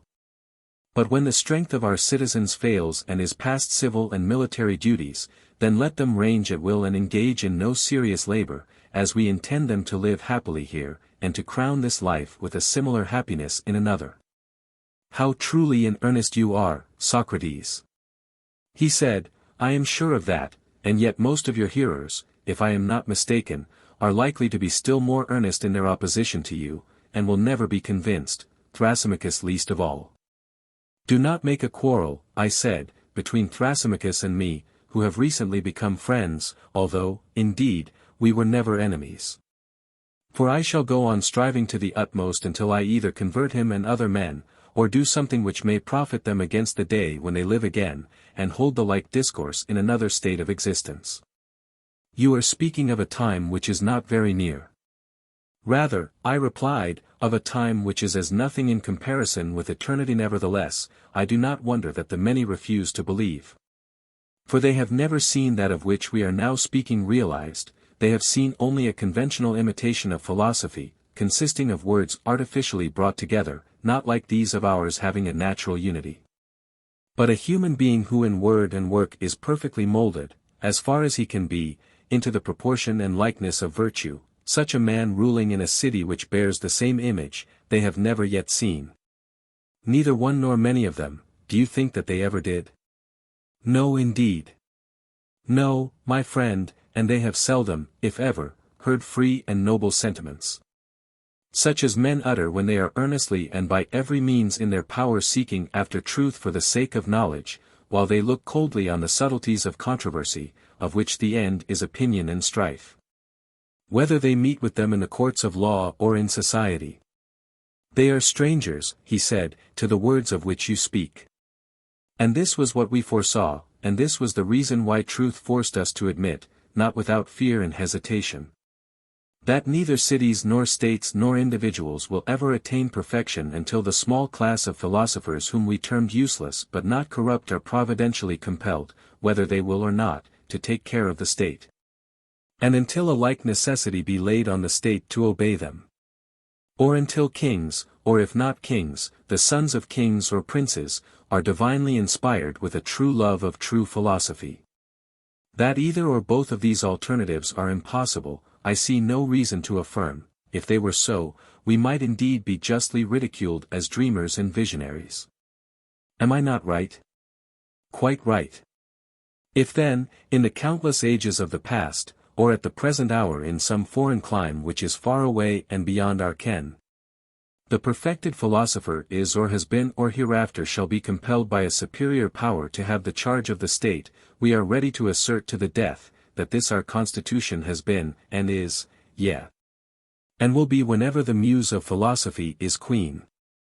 There is no impossibility in all this, that there is a difficulty, we acknowledge ourselves. My opinion agrees with yours, he said. But do you mean to say that this is not the opinion of the multitude? I should imagine not, he replied. Oh my friend, I said, do not attack the multitude. They will change their minds, if, not in an aggressive spirit, but gently and with the view of soothing them and removing their dislike of over-education. You show them your philosophers as they really are and describe as you were just now doing their character and profession, and then mankind will see that he of whom you are speaking is not such as they supposed, if they view him in this new light. They will surely change their notion of him, and answer in another strain. Who can be at enmity with one who loves them? Who that is himself gentle and free from envy will be jealous of one in whom there is no jealousy? Nay, let me answer for you, that in a few this harsh temper may be found but not in the majority of mankind. I quite agree with you, he said. And do you not also think, as I do, that the harsh feeling which the many entertain towards philosophy originates in the pretenders, who rush in uninvited, and are always abusing them, and finding fault with them? Who make persons instead of things the theme of their conversation. And nothing can be more unbecoming in philosophers than this. It is most unbecoming. For he, Adeimantus, whose mind is fixed upon true being, has surely no time to look down upon the affairs of earth, or to be filled with malice and envy, contending against men. His eye is ever directed towards things fixed and immutable, which he sees neither injuring nor injured by one another, but all in order moving according to reason. These he imitates, and to these he will, as far as he can, conform himself. Can a man help imitating that with which he holds reverential converse? Impossible. And the philosopher holding converse with the divine order, becomes orderly and divine, as far as the nature of man allows. But like every one else, he will suffer from detraction. Of course. And if a necessity be laid upon him of fashioning, not only himself, but human nature generally, whether in states or individuals, into that which he beholds elsewhere, will he, think you, be an unskilful artificer of justice, temperance, and every civil virtue? Anything but unskilful. And if the world perceives that what we are saying about him is the truth, will they be angry with philosophy? Will they disbelieve us, when we tell them that no state can be happy which is not designed by artists who imitate the heavenly pattern? They will not be angry if they understand, he said. But how will they draw out the plan of which you are speaking? They will begin by taking the state and the manners of men, from which, as from a tablet, they will rub out the picture, and leave a clean surface. This is no easy task. But whether easy or not, herein will lie the difference between them and every other legislator. They will have nothing to do either with individual or state, and will inscribe no laws, until they have either found, or themselves made, a clean surface. They will be very right, he said. Having effected this, they will proceed to trace an outline of the Constitution. No doubt. And when they are filling in the work, as I conceive, they will often turn their eyes upwards and downwards, I mean that they will first look at absolute justice and beauty and temperance, and again at the human copy. And will mingle and temper the various elements of life into the image of a man, and this they will conceive according to that other image, which, when existing among men, Homer calls the form and likeness of God. Very true, he said. And one feature they will erase, and another they will put in, until they have made the ways of men, as far as possible, agreeable to the ways of God. Indeed, he said, in no way could they make a fairer picture. And now, I said, are we beginning to persuade those whom you described as rushing at us with might and main, that the painter of constitutions is such an one as we are praising? At whom they were so very indignant because to his hands we committed the state, and are they growing a little calmer at what they have just heard? Much calmer, if there is any sense in them. Why, where can they still find any ground for objection? Will they doubt that the philosopher is a lover of truth and being? They would not be so unreasonable. Or that his nature, being such as we have delineated, is akin to the highest good? Neither can they doubt this. But again, will they tell us that such a nature, placed under favorable circumstances, will not be perfectly good and wise if any ever was? Or will they prefer those whom we have rejected? Surely not. Then will they still be angry at our saying, that, until philosophers bear rule, states and individuals will have no rest from evil, nor will this our imaginary state ever be realized? I think that they will be less angry. Shall we assume that they are not only less angry but quite gentle, and that they have been converted and for very shame, if for no other reason, cannot refuse to come to terms? By all means, he said. Then let us suppose that the reconciliation has been effected. Will anyone deny the other point, that there may be sons of kings or princes who are by nature philosophers? Surely no man, he said. And when they have come into being will any one say that they must of necessity be destroyed, that they can hardly be saved is not denied even by us. But that in the whole course of ages no single one of them can escape, who will venture to affirm this? Who indeed? But, said I, one is enough. Let there be one man who has a city obedient to his will, and he might bring into existence the ideal polity about which the world is so incredulous. Yes, one is enough. The ruler may impose the laws and institutions which we have been describing, and the citizens may possibly be willing to obey them? Certainly. And that others should approve, of what we approve, is no miracle or impossibility. I think not. But we have sufficiently shown, in what has preceded, that all this, if only possible, is assuredly for the best. We have. And now we say not only that our laws, if they could be enacted, would be for the best, but also that the enactment of them, though difficult, is not impossible. Very good. And so with pain and toil we have reached the end of one subject, but more remains to be discussed. How and by what studies and pursuits will the saviors of the Constitution be created, and at what ages are they to apply themselves to their several studies? Certainly. I omitted the troublesome business of the possession of women, and the procreation of children, and the appointment of the rulers, because I knew that the perfect state would be eyed with jealousy and was difficult of attainment. But that piece of cleverness was not of much service to me, for I had to discuss them all the same. The women and children are now disposed of, but the other question of the rulers must be investigated from the very beginning. We were saying, as you will remember, that they were to be lovers of their country, tried by the test of pleasures and pains, and neither in hardships, nor in dangers. Nor at any other critical moment were to lose their patriotism. He was to be rejected who failed, but he who always came forth pure, like gold tried in the refiner's fire, was to be made a ruler. And to receive honors and rewards in life and after death. This was the sort of thing which was being said, and then the argument turned aside and veiled her face, not liking to stir the question which has now arisen. I perfectly remember, he said. Yes, my friend, I said, and I then shrank from hazarding the bold word, but now let me dare to say, that the perfect guardian must be a philosopher. Yes, he said, let that be affirmed. And do not suppose that there will be many of them. For the gifts which were deemed by us to be essential rarely grow together, they are mostly found in shreds and patches. What do you mean? He said. You are aware, I replied, that quick intelligence, memory, sagacity, cleverness, and similar qualities, do not often grow together. And that persons who possess them and are at the same time high-spirited and magnanimous are not so constituted by nature as to live orderly and in a peaceful and settled manner. They are driven any way by their impulses, and all solid principle goes out of them.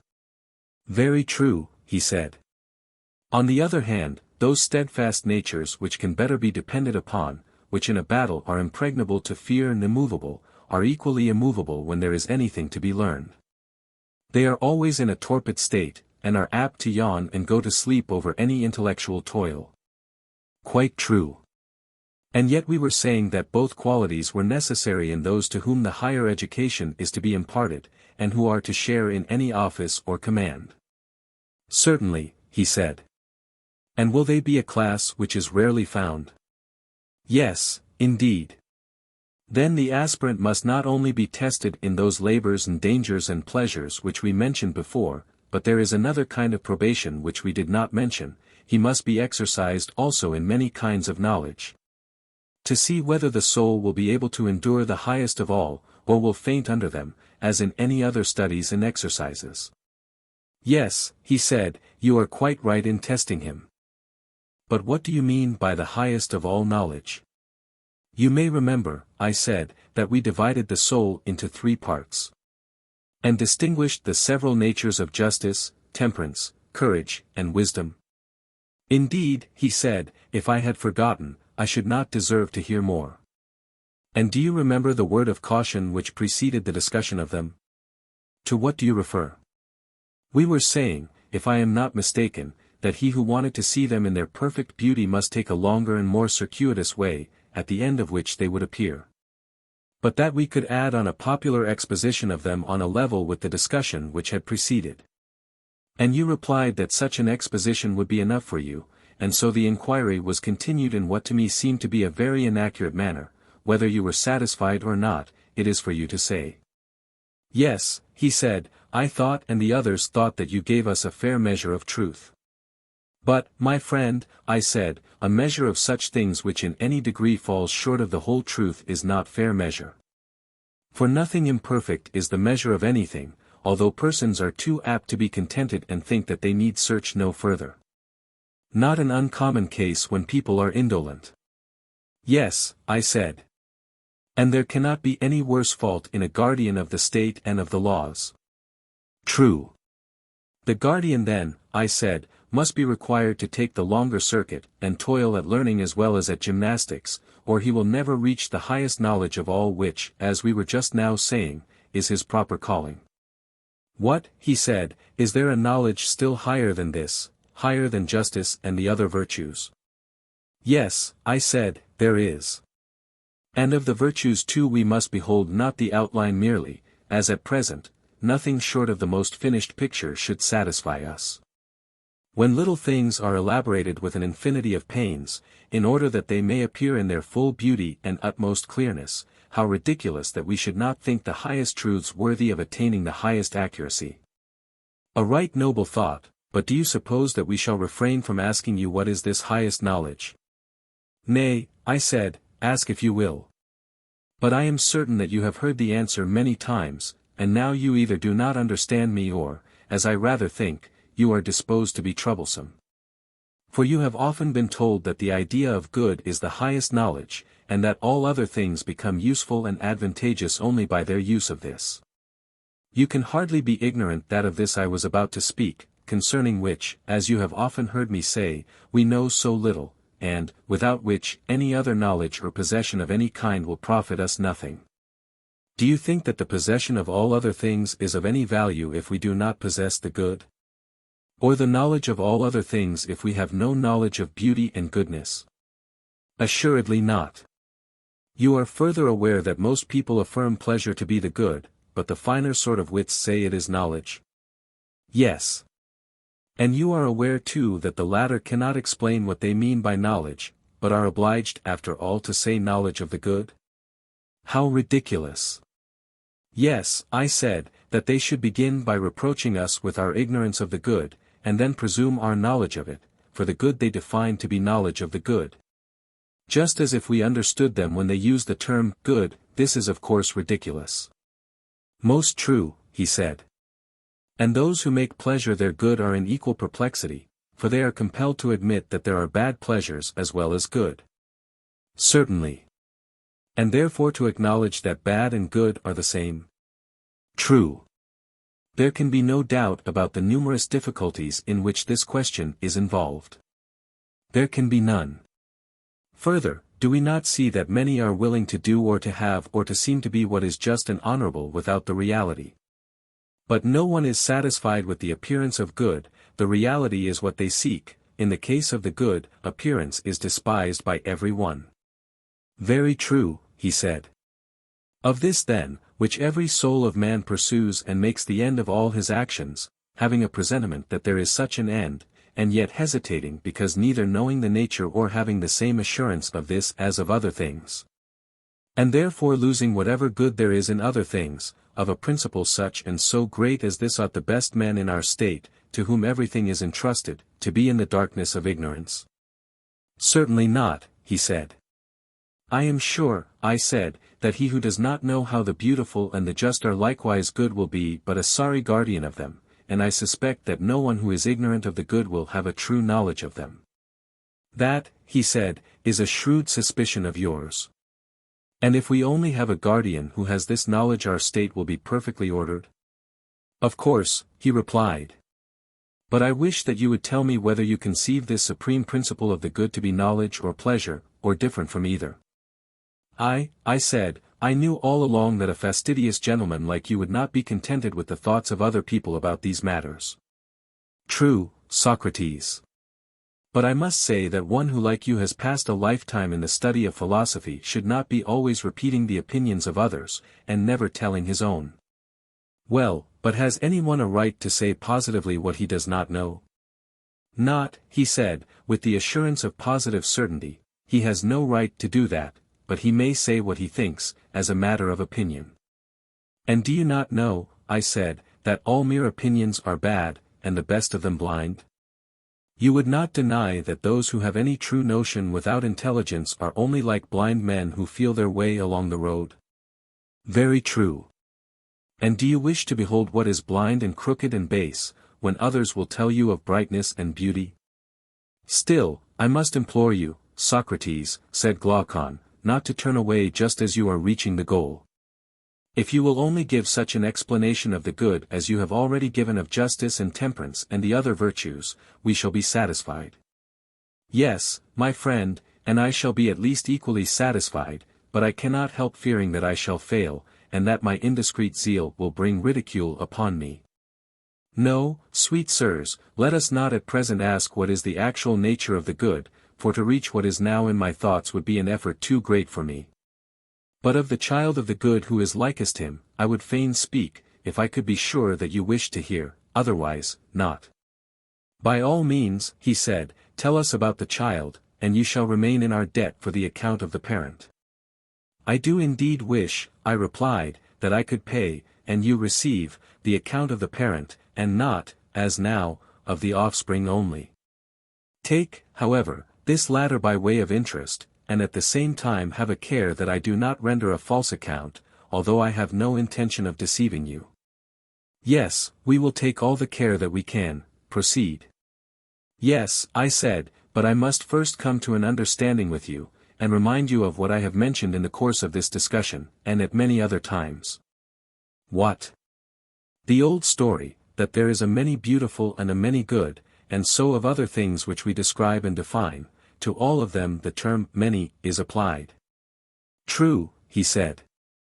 And there is an absolute beauty and an absolute good, and of other things to which the term many is applied there is an absolute, for they may be brought under a single idea, which is called the essence of each. Very true. The many, as we say, are seen but not known, and the ideas are known but not seen. Exactly.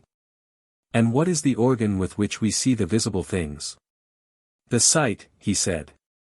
And with the hearing, I said, we hear, and with the other senses perceive the other objects of sense. True. But have you remarked that sight is by far the most costly and complex piece of workmanship which the artificer of the senses ever contrived? No, I never have, he said. Then reflect, has the ear or voice need of any third or additional nature in order that the one may be able to hear and the other to be heard?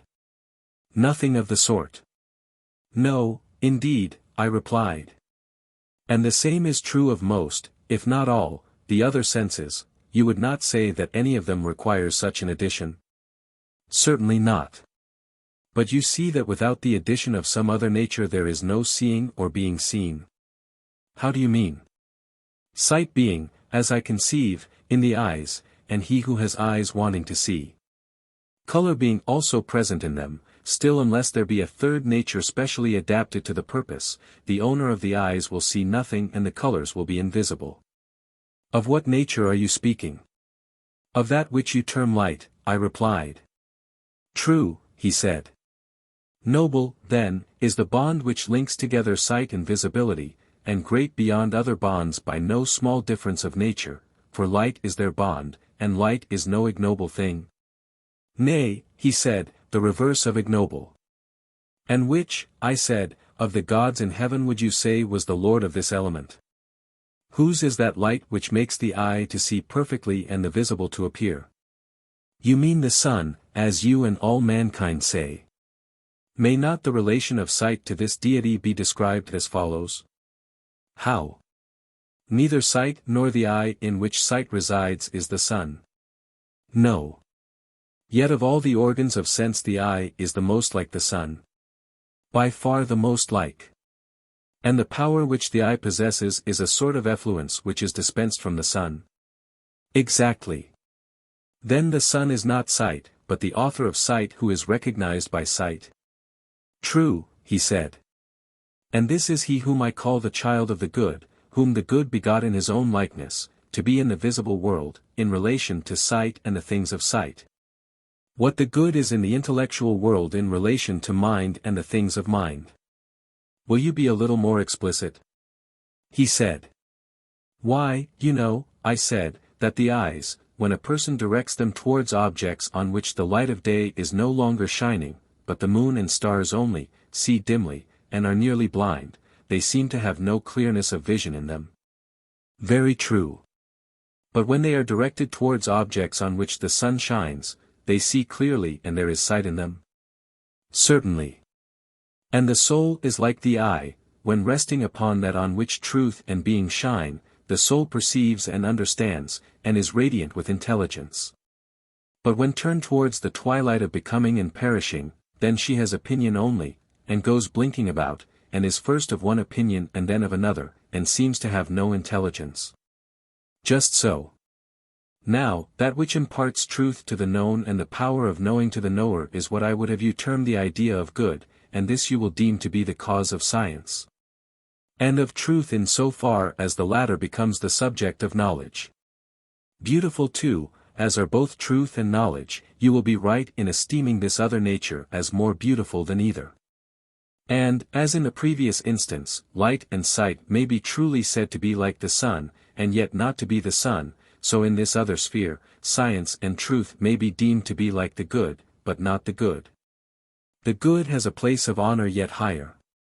What a wonder of beauty that must be, he said, which is the author of science and truth, and yet surpasses them in beauty, for you surely cannot mean to say that pleasure is the good? God forbid, I replied. But may I ask you to consider the image in another point of view? In what point of view? You would say, would you not, that the sun is not only the author of visibility in all visible things, but of generation and nourishment and growth, though he himself is not generation? Certainly. In like manner the good may be said to be not only the author of knowledge to all things known, but of their being in essence, and yet the good is not essence, but far exceeds essence in dignity and power. Glaucon said, with a ludicrous earnestness, by the light of heaven, how amazing! Yes, I said, and the exaggeration may be set down to you, for you made me utter my fancies. And pray continue to utter them. At any rate, let us hear if there is anything more to be said about the similitude of the sun. Yes, I said, there is a great deal more. Then omit nothing, however slight.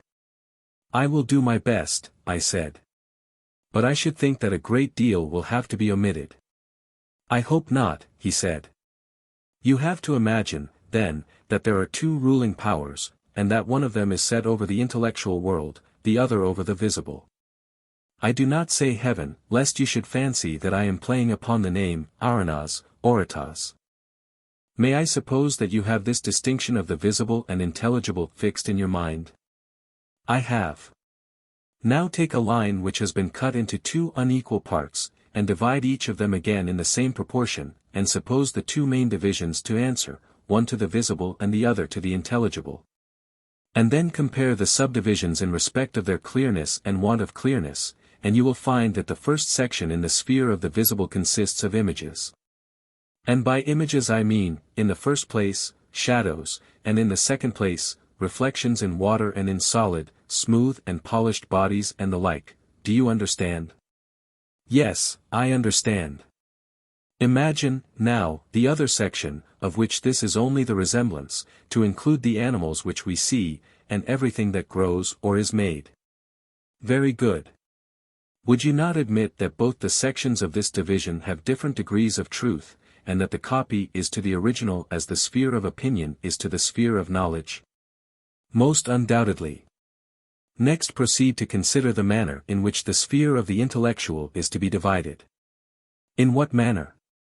Thus, there are two subdivisions, in the lower of which the soul uses the figures given by the former division as images. The inquiry can only be hypothetical, and instead of going upwards to a principle descends to the other end. In the higher of the two, the soul passes out of hypotheses, and goes up to a principle which is above hypotheses, making no use of images as in the former case, but proceeding only in and through the ideas themselves. I do not quite understand your meaning, he said. Then I will try again, you will understand me better when I have made some preliminary remarks. You are aware that students of geometry, arithmetic, and the kindred sciences assume the odd and the even and the figures in three kinds of angles and the like in their several branches of science.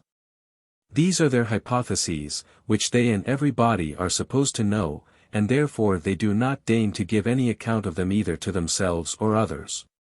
But they begin with them, and go on until they arrive at last, and in a consistent manner, at their conclusion. Yes, he said, I know. And do you not know also that although they make use of the visible forms and reason about them, they are thinking not of these, but of the ideals which they resemble? Not of the figures which they draw, but of the absolute square and the absolute diameter, and so on, the forms which they draw or make, and which have shadows and reflections in water of their own, are converted by them into images. But they are really seeking to behold the things themselves, which can only be seen with the eye of the mind. That is true. And of this kind I spoke as the intelligible, although in the search after it the soul is compelled to use hypotheses. Not ascending to a first principle, because she is unable to rise above the region of hypothesis, but employing the objects of which the shadows below are resemblances in their turn as images. They having in relation to the shadows and reflections of them a greater distinctness, and therefore a higher value. I understand, he said, that you are speaking of the province of geometry and the sister arts. And when I speak of the other division of the intelligible, you will understand me to speak of that other sort of knowledge which reason herself attains by the power of dialectic, using the hypotheses not as first principles, but only as hypotheses, that is to say, as steps and points of departure into a world which is above hypotheses, in order that she may soar beyond them to the first principle of the whole. And clinging to this and then to that which depends on this, by successive steps she descends again without the aid of any sensible object, from ideas, through ideas, and in ideas she ends. I understand you, he replied. Not perfectly, for you seem to me to be describing a task which is really tremendous.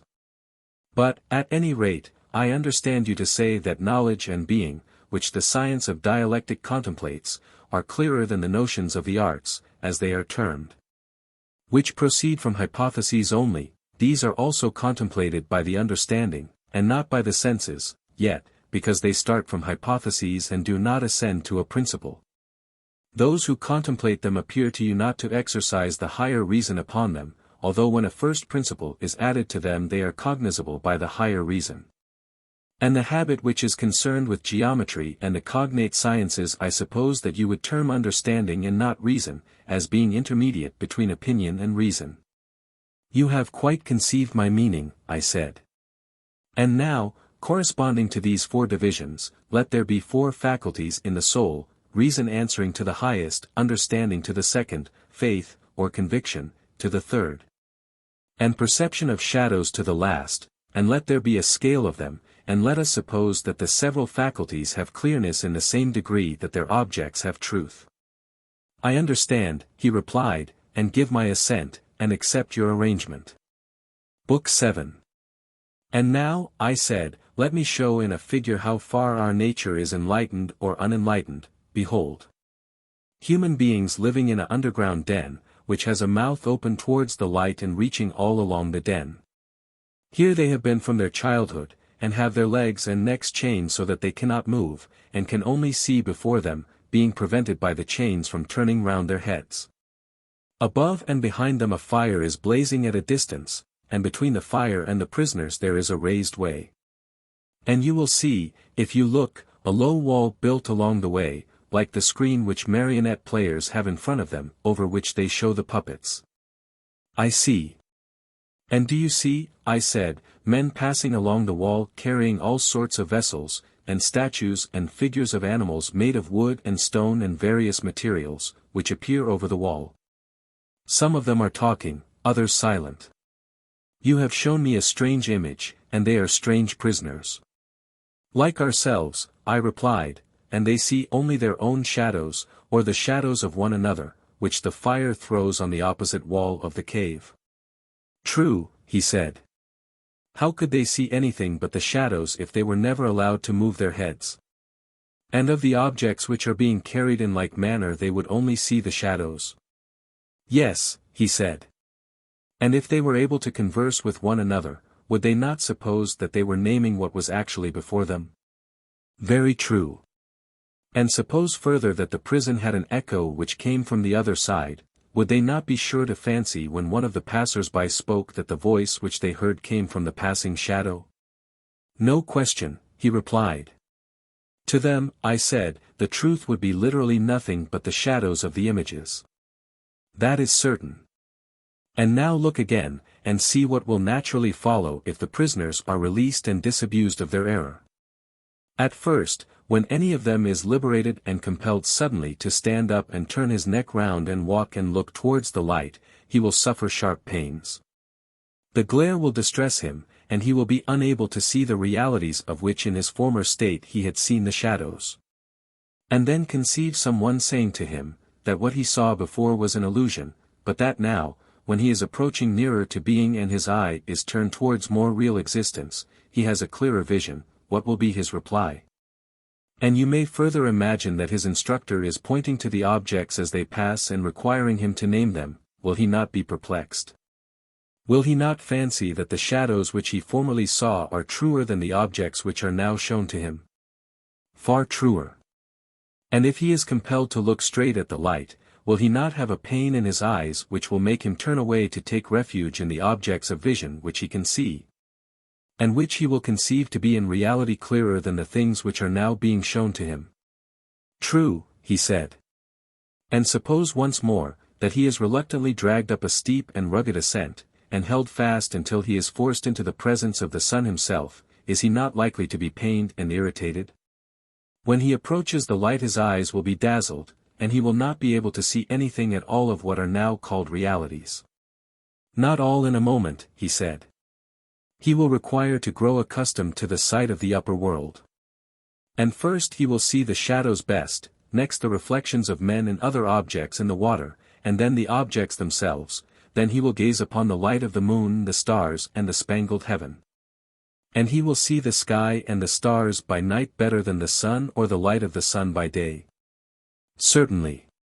Last of all he will be able to see the sun, and not mere reflections of him in the water, but he will see him in his own proper place, and not in another, and he will contemplate him as he is. Certainly. He will then proceed to argue that this is he who gives the season and the years, and is the guardian of all that is in the visible world, and in a certain way the cause of all things which he and his fellows have been accustomed to behold. Clearly, he said, he would first see the sun and then reason about him. And when he remembered his old habitation, and the wisdom of the den and his fellow prisoners, do you not suppose that he would felicitate himself on the change, and pity them? Certainly, he would. And if they were in the habit of conferring honors among themselves on those who were quickest to observe the passing shadows and to remark which of them went before, and which followed after, and which were together, and who were therefore best able to draw conclusions as to the future, do you think that he would care for such honors and glories, or envy the possessors of them? Would he not say with Homer, "Better to be the poor servant of a poor master, and to endure anything, rather than think as they do and live after their manner"? Yes, he said, I think that he would rather suffer anything than entertain these false notions and live in this miserable manner. Imagine once more, I said, such an one coming suddenly out of the sun to be replaced in his old situation. Would he not be certain to have his eyes full of darkness? To be sure, he said. And if there were a contest, and he had to compete in measuring the shadows with the prisoners who had never moved out of the den, while his sight was still weak, and before his eyes had become steady, and the time which would be needed to acquire this new habit of sight might be very considerable, would he not be ridiculous? Men would say of him that up he went and down he came without his eyes, and that it was better not even to think of ascending. And if any one tried to loose another and lead him up to the light, let them only catch the offender, and they would put him to death. No question, he said. This entire allegory, I said, you may now append, dear Glaucon, to the previous argument. The prison house is the world of sight, the light of the fire is the sun, and you will not misapprehend me if you interpret the journey upwards to be the ascent of the soul into the intellectual world according to my poor belief, which, at your desire, I have expressed, whether rightly or wrongly God knows. But, whether true or false, my opinion is that in the world of knowledge the idea of good appears last of all, and is seen only with an effort. And, when seen, is also inferred to be the universal author of all things beautiful and right, parent of light and of the Lord of light in this visible world, and the immediate source of reason and truth in the intellectual. And that this is the power upon which he who would act rationally either in public or private life must have his eye fixed. I agree, he said, as far as I am able to understand you. Moreover, I said, you must not wonder that those who attain to this beatific vision are unwilling to descend to human affairs, for their souls are ever hastening into the upper world where they desire to dwell. Which desire of theirs is very natural, if our allegory may be trusted. Yes, very natural. And is there anything surprising in one who passes from divine contemplations to the evil state of man, misbehaving himself in a ridiculous manner? If, while his eyes are blinking and before he has become accustomed to the surrounding darkness, he is compelled to fight in courts of law, or in other places, about the images or the shadows of images of justice, and is endeavoring to meet the conceptions of those who have never yet seen absolute justice. Anything but surprising, he replied. Anyone who has common sense will remember that the bewilderments of the eyes are of two kinds, and arise from two causes, either from coming out of the light or from going into the light, which is true of the mind's eye, quite as much as of the bodily eye. And he who remembers this when he sees any one whose vision is perplexed and weak, will not be too ready to laugh. He will first ask whether that soul of man has come out of the brighter life, and is unable to see because unaccustomed to the dark, or having turned from darkness to the day is dazzled by excess of light. And he will count the one happy in his condition and state of being, and he will pity the other. Or, if he have a mind to laugh at the soul which comes from below into the light, there will be more reason in this than in the laugh which greets him who returns from above out of the light into the den. That, he said, is a very just distinction. But then, if I am right, certain professors of education must be wrong when they say that they can put a knowledge into the soul which was not there before, like sight into blind eyes. They undoubtedly say this, he replied. Whereas, our argument shows that the power and capacity of learning exists in the soul already. And that just as the eye was unable to turn from darkness to light without the whole body, so too the instrument of knowledge can only by the movement of the whole soul be turned from the world of becoming into that of being. And learn by degrees to endure the sight of being, and of the brightest and best of being, or in other words, of the good. Very true. And must there not be some art which will effect conversion in the easiest and quickest manner, not implanting the faculty of sight, for that exists already, but has been turned in the wrong direction, and is looking away from the truth? Yes, he said, such an art may be presumed. And whereas the other so-called virtues of the soul seem to be akin to bodily qualities, for even when they are not originally innate they can be implanted later by habit and exercise. The virtue of wisdom more than anything else contains a divine element which always remains, and by this conversion is rendered useful and profitable. Or, on the other hand, hurtful and useless. Did you never observe the narrow intelligence flashing from the keen eye of a clever rogue, how eager he is, how clearly his paltry soul sees the way to his end? He is the reverse of blind, but his keen eyesight is forced into the service of evil, and he is mischievous in proportion to his cleverness? Very true, he said. But what if there had been a circumcision of such natures in the days of their youth? And they had been severed from those sensual pleasures, such as eating and drinking, which, like leaden weights, were attached to them at their birth, and which drag them down and turn the vision of their souls upon the things that are below, if, I say, they had been released from these impediments and turned in the opposite direction, the very same faculty in them would have seen the truth as keenly as they see what their eyes are turned to now. Very likely. Yes, I said. And there is another thing which is likely, or rather a necessary inference from what has preceded, that neither the uneducated and uninformed of the truth, nor yet those who never make an end of their education, will be able ministers of state. Not the former, because they have no single aim of duty which is the rule of all their actions, private as well as public. Nor the latter, because they will not act at all except upon compulsion, fancying that they are already dwelling apart in the islands of the blessed. Very true, he replied.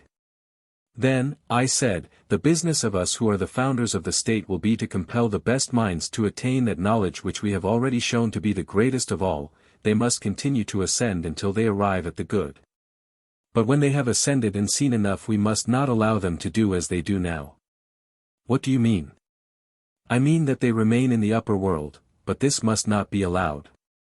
They must be made to descend again among the prisoners in the den, and partake of their labors and honors, whether they are worth having or not. But is not this unjust? He said, ought we to give them a worse life, when they might have a better? You have again forgotten, my friend, I said, the intention of the legislator, who did not aim at making any one class in the state happy above the rest. The happiness was to be in the whole state, and he held the citizens together by persuasion and necessity, making them benefactors of the state, and therefore benefactors of one another. To this end he created them, not to please themselves, but to be his instruments in binding up the state.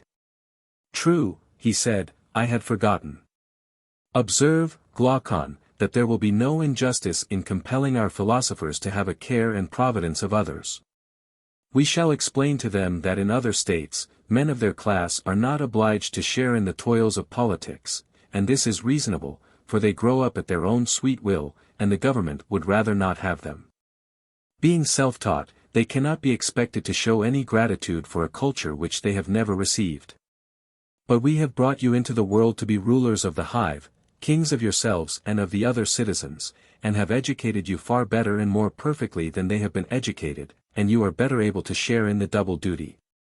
Wherefore each of you, when his turn comes, must go down to the general underground abode, and get the habit of seeing in the dark. When you have acquired the habit, you will see 10,000 times better than the inhabitants of the den, and you will know what the several images are, and what they represent, because you have seen the beautiful and just and good in their truth. And thus our state, which is also yours, will be a reality, and not a dream only, and will be administered in a spirit unlike that of other states, in which men fight with one another about shadows only and are distracted in the struggle for power, which in their eyes is a great good. Whereas the truth is that the state in which the rulers are most reluctant to govern is always the best and most quietly governed, and the state in which they are most eager, the worst. Quite true, he replied. And will our pupils, when they hear this, refuse to take their turn at the toils of state, when they are allowed to spend the greater part of their time with one another in the heavenly light? Impossible, he answered.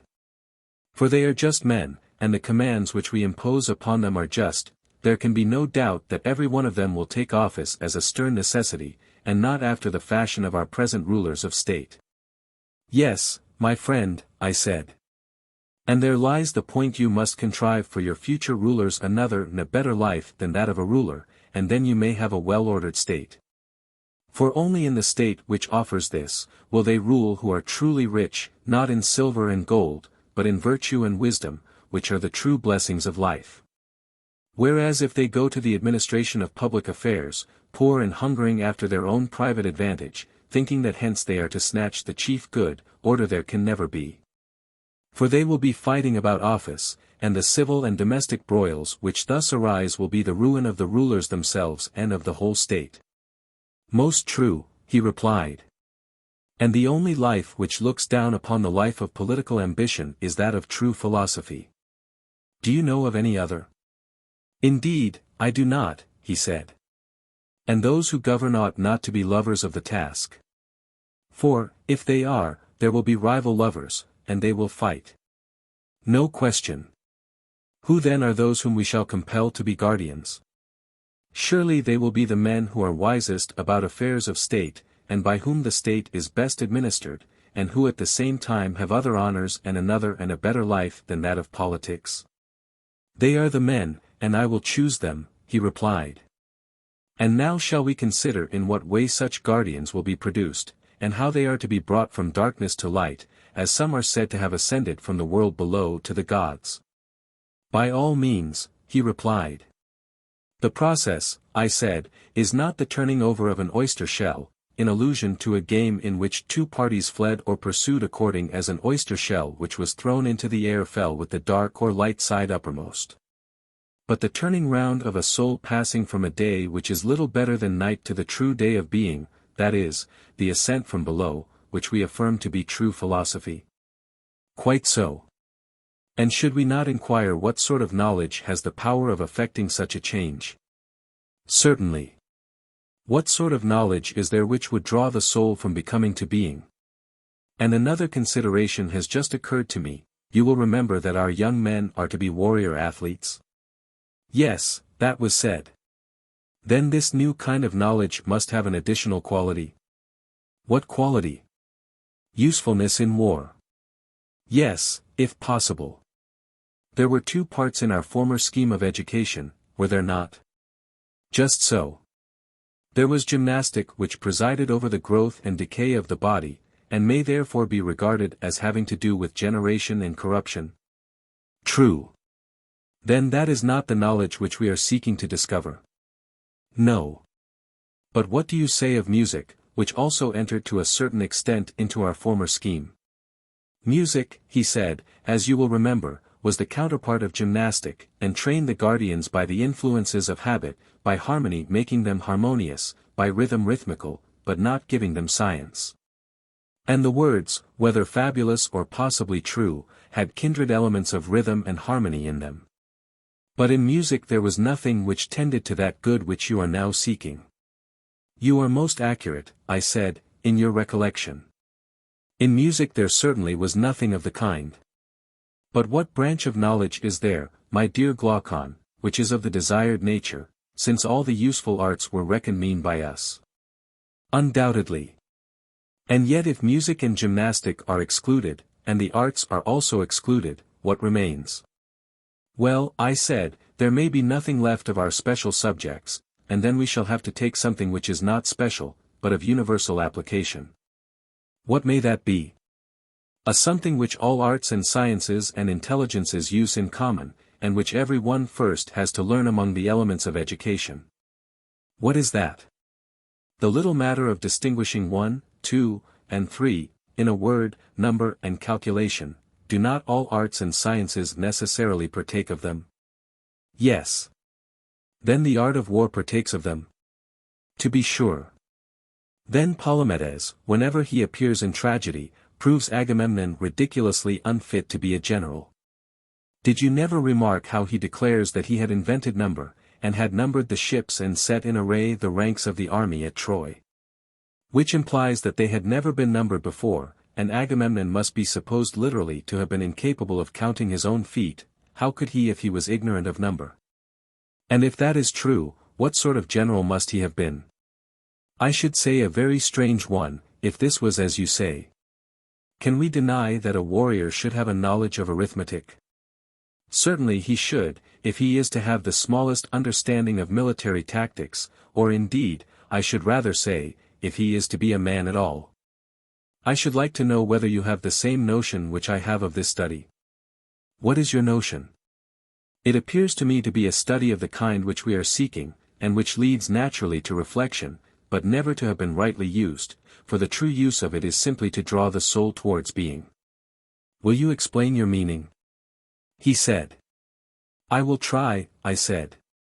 And I wish you would share the inquiry with me, and say, yes, or no, when I attempt to distinguish in my own mind what branches of knowledge have this attracting power, in order that we may have clearer proof that arithmetic is, as I suspect, one of them. Explain, he said. I mean to say that objects of sense are of two kinds. Some of them do not invite thought because the sense is an adequate judge of them, while in the case of other objects sense is so untrustworthy that further inquiry is imperatively demanded. You are clearly referring, he said, to the manner in which the senses are imposed upon by distance, and by painting in light and shade. No, I said, that is not at all my meaning. Then what is your meaning? When speaking of uninviting objects, I mean those which do not pass from one sensation to the opposite. Inviting objects are those which do. In this latter case the sense coming upon the object, whether at a distance or near, gives no more vivid idea of anything in particular than of its opposite. An illustration will make my meaning clearer. Here are 3 fingers, a little finger, a second finger, and a middle finger. Very good. You may suppose that they are seen quite close, and here comes the point. What is it? Each of them equally appears a finger, whether seen in the middle or at the extremity, whether white or black, or thick or thin, it makes no difference, a finger is a finger all the same. In these cases a man is not compelled to ask of thought the question what is a finger? For the sight never intimates to the mind that a finger is other than a finger. True. And therefore, I said, as we might expect, there is nothing here which invites or excites intelligence. There is not, he said. But is this equally true of the greatness and smallness of the fingers? Can sight adequately perceive them? And is no difference made by the circumstance that one of the fingers is in the middle and another at the extremity? And in like manner does the touch adequately perceive the qualities of thickness or thinness, of softness or hardness? And so of the other senses, do they give perfect intimations of such matters? Is not their mode of operation on this wise? The sense which is concerned with the quality of hardness is necessarily concerned also with the quality of softness, and only intimates to the soul that the same thing is felt to be both hard and soft. You are quite right, he said. And must not the soul be perplexed at this intimation which the sense gives of a hard which is also soft? What, again, is the meaning of light and heavy, if that which is light is also heavy, and that which is heavy, light? Yes, he said, these intimations which the soul receives are very curious and require to be explained. Yes, I said, and in these perplexities the soul naturally summons to her aid calculation and intelligence, that she may see whether the several objects announced to her are 1 or 2. True. And if they turn out to be 2, is not each of them one and different? Certainly. And if each is 1, and both are 2, she will conceive the 2 as in a state of division, for if they were undivided they could only be conceived of as 1. True. The eye certainly did see both small and great, but only in a confused manner, they were not distinguished. Yes. Whereas the thinking mind, intending to light up the chaos, was compelled to reverse the process, and look at small and great as separate and not confused. Very true. Was not this the beginning of the inquiry, what is great, and what is small? Exactly so. And thus arose the distinction of the visible and the intelligible. Most true. This was what I meant when I spoke of impressions which invited the intellect, or the reverse, those which are simultaneous with opposite impressions, invite thought, those which are not simultaneous do not. I understand, he said, and agree with you. And to which class do unity and number belong? I do not know, he replied. Think a little and you will see that what has preceded will supply the answer. For if simple unity could be adequately perceived by the sight or by any other sense, then, as we were saying in the case of the finger, there would be nothing to attract towards being. But when there is some contradiction always present, and one is the reverse of one and involves the conception of plurality, then thought begins to be aroused within us. And the soul perplexed and wanting to arrive at a decision asks, what is absolute unity? This is the way in which the study of the one has a power of drawing and converting the mind to the contemplation of true being. And surely, he said, this occurs notably in the case of one. For we see the same thing to be both one and infinite in multitude. Yes, I said, and this being true of one must be equally true of all number. Certainly. And all arithmetic and calculation have to do with number. Yes. And they appear to lead the mind towards truth. Yes, in a very remarkable manner. Then this is knowledge of the kind for which we are seeking, having a double use, military and philosophical. For the man of war must learn the art of number or he will not know how to array his troops, and the philosopher also, because he has to rise out of the sea of change and lay hold of true being, and therefore he must be an arithmetician. That is true. And our guardian is both warrior and philosopher? Certainly. Then this is a kind of knowledge which legislation may fitly prescribe. And we must endeavor to persuade those who are to be the principal men of our state to go and learn arithmetic, not as amateurs, but they must carry on the study until they see the nature of numbers with the mind only. Nor again, like merchants or retail traders, with a view to buying or selling, but for the sake of their military use, and of the soul herself, and because this will be the easiest way for her to pass from becoming to truth and being. That is excellent, he said. Yes, I said, and now having spoken of it, I must add how charming the science is. And in how many ways it conduces to our desired end, if pursued in the spirit of a philosopher, and not of a shopkeeper. How do you mean? I mean, as I was saying, that arithmetic has a very great and elevating effect, compelling the soul to reason about abstract number, and rebelling against the introduction of visible or tangible objects into the argument. You know how steadily the masters of the art repel and ridicule any one who attempts to divide absolute unity when he is calculating, and if you divide, they multiply, meaning either, 1, that they integrate the number because they deny the possibility of fractions. Or, 2, that division is regarded by them as a process of multiplication, for the fractions of 1 continue to be units, taking care that 1 shall continue 1 and not become lost in fractions. That is very true.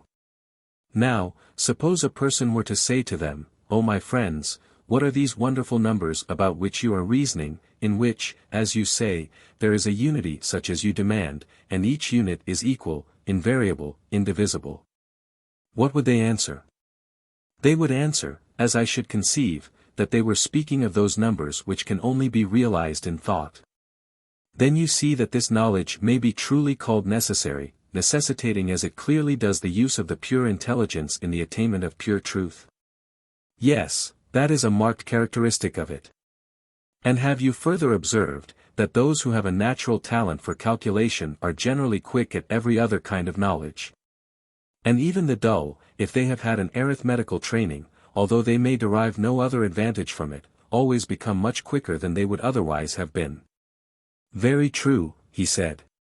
And indeed, you will not easily find a more difficult study, and not many as difficult. You will not.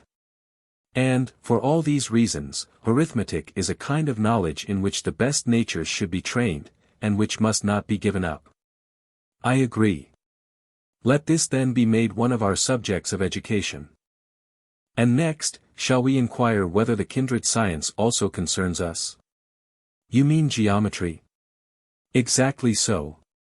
Clearly, he said, we are concerned with that part of geometry which relates to war. For in pitching a camp, or taking up a position, or closing or extending the lines of an army, or any other military maneuver, whether in actual battle or on a march, it will make all the difference whether a general is or is not a geometrician. Yes, I said, but for that purpose a very little of either geometry or calculation will be enough. The question relates rather to the greater and more advanced part of geometry, whether that tends in any degree to make more easy the vision of the idea of good. And thither, as I was saying, all things tend which compel the soul to turn her gaze towards that place, where is the full perfection of being, which she ought, by all means, to behold. True, he said. Then if geometry compels us to view being, it concerns us, if becoming only, it does not concern us.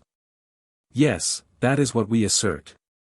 Yet anybody who has the least acquaintance with geometry will not deny that such a conception of the science is in flat contradiction to the ordinary language of geometricians.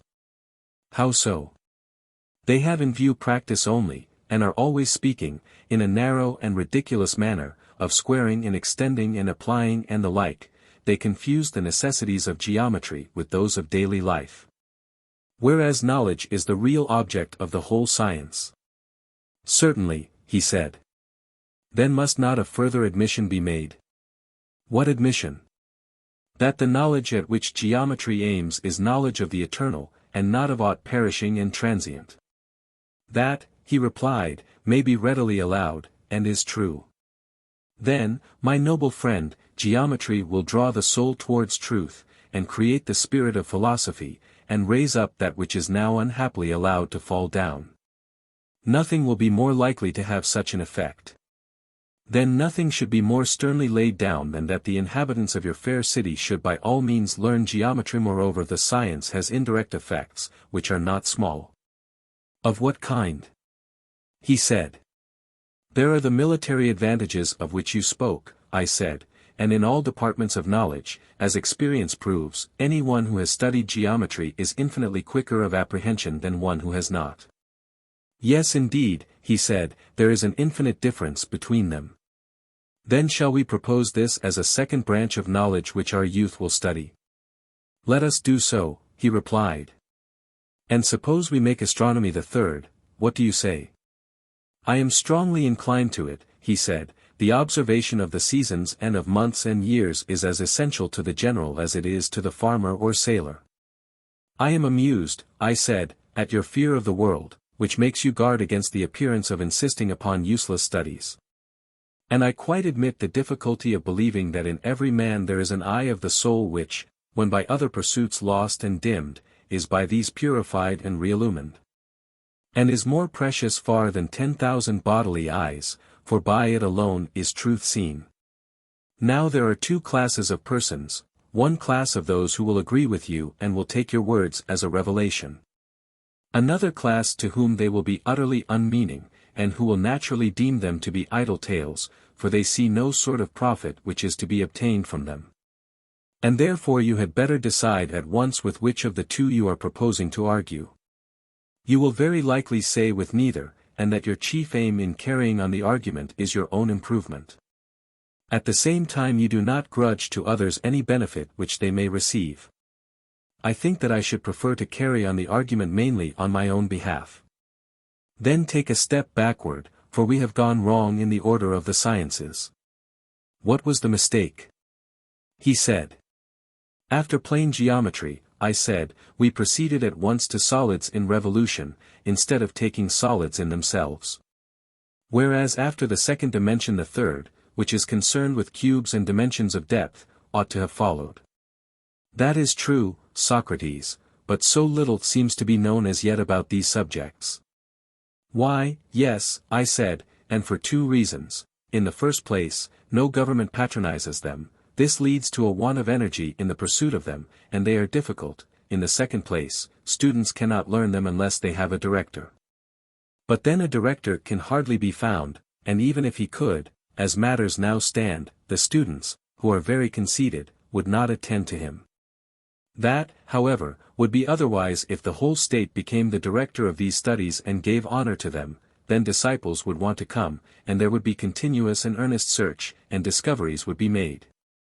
Since even now, disregarded as they are by the world, and maimed of their fair proportions, and although none of their votaries can tell the use of them, still these studies force their way by their natural charm, and very likely, if they had the help of the state, they would some day emerge into light. Yes, he said, there is a remarkable charm in them. But I do not clearly understand the change in the order. First you began with a geometry of plane surfaces. Yes, I said. And you placed astronomy next, and then you made a step backward. Yes, and I have delayed you by my hurry. The ludicrous state of solid geometry, which, in natural order, should have followed, made me pass over this branch and go on to astronomy, or motion of solids. True, he said. Then assuming that the science now omitted would come into existence if encouraged by the state, let us go on to astronomy, which will be fourth. The right order, he replied. And now, Socrates, as you rebuked the vulgar manner in which I praised astronomy before, my praise shall be given in your own spirit. For every one, as I think, must see that astronomy compels the soul to look upwards and leads us from this world to another. Every one but myself, I said, to every one else this may be clear, but not to me. And what then would you say? I should rather say that those who elevate astronomy into philosophy appear to me to make us look downwards and not upwards. What do you mean? He asked. You, I replied, have in your mind a truly sublime conception of our knowledge of the things above.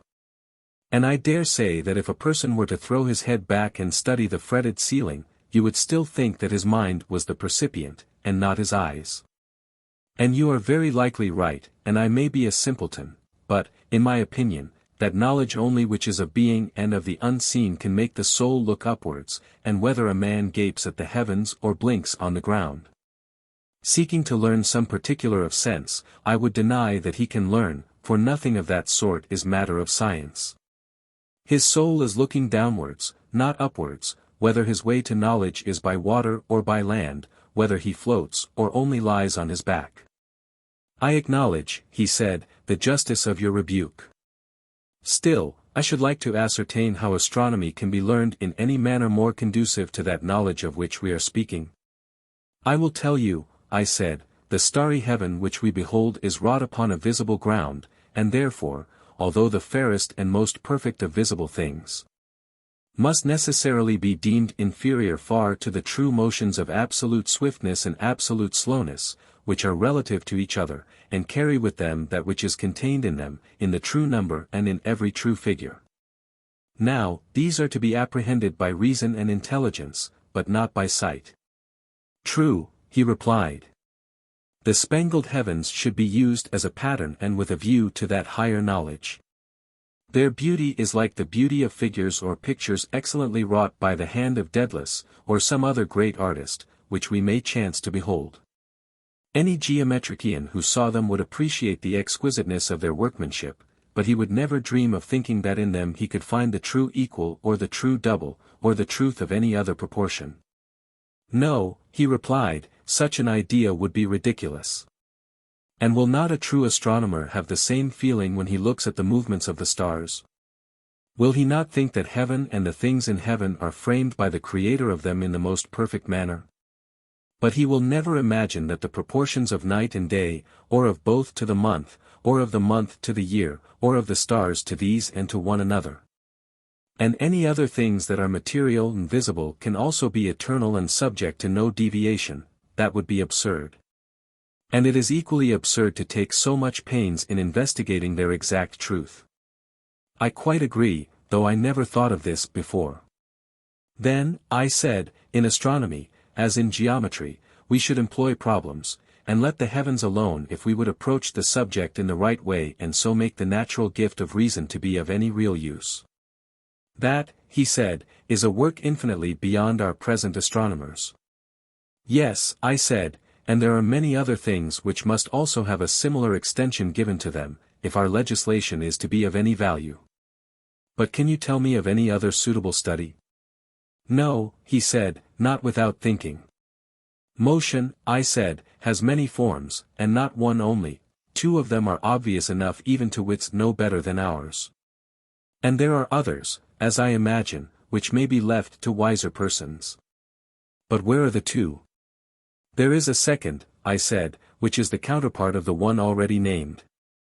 And what may that be?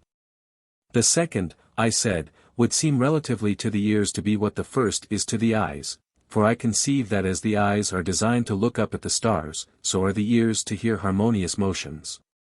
And these are sister sciences, as the Pythagoreans say, and we, Glaucon, agree with them? Yes, he replied. But this, I said, is a laborious study, and therefore we had better go and learn of them. And they will tell us whether there are any other applications of these sciences. At the same time, we must not lose sight of our own higher object. What is that? There is a perfection which all knowledge ought to reach, and which our pupils ought also to attain, and not to fall short of, as I was saying that they did in astronomy. For in the science of harmony, as you probably know, the same thing happens. The teachers of harmony compare the sounds and consonances which are heard only, and their labor, like that of the astronomers, is in vain. Yes, by heaven. He said. And 'tis as good as a play to hear them talking about their condensed notes, as they call them. They put their ears close alongside of the strings like persons catching a sound from their neighbor's wall, one set of them declaring that they distinguish an intermediate note and have found the least interval which should be the unit of measurement.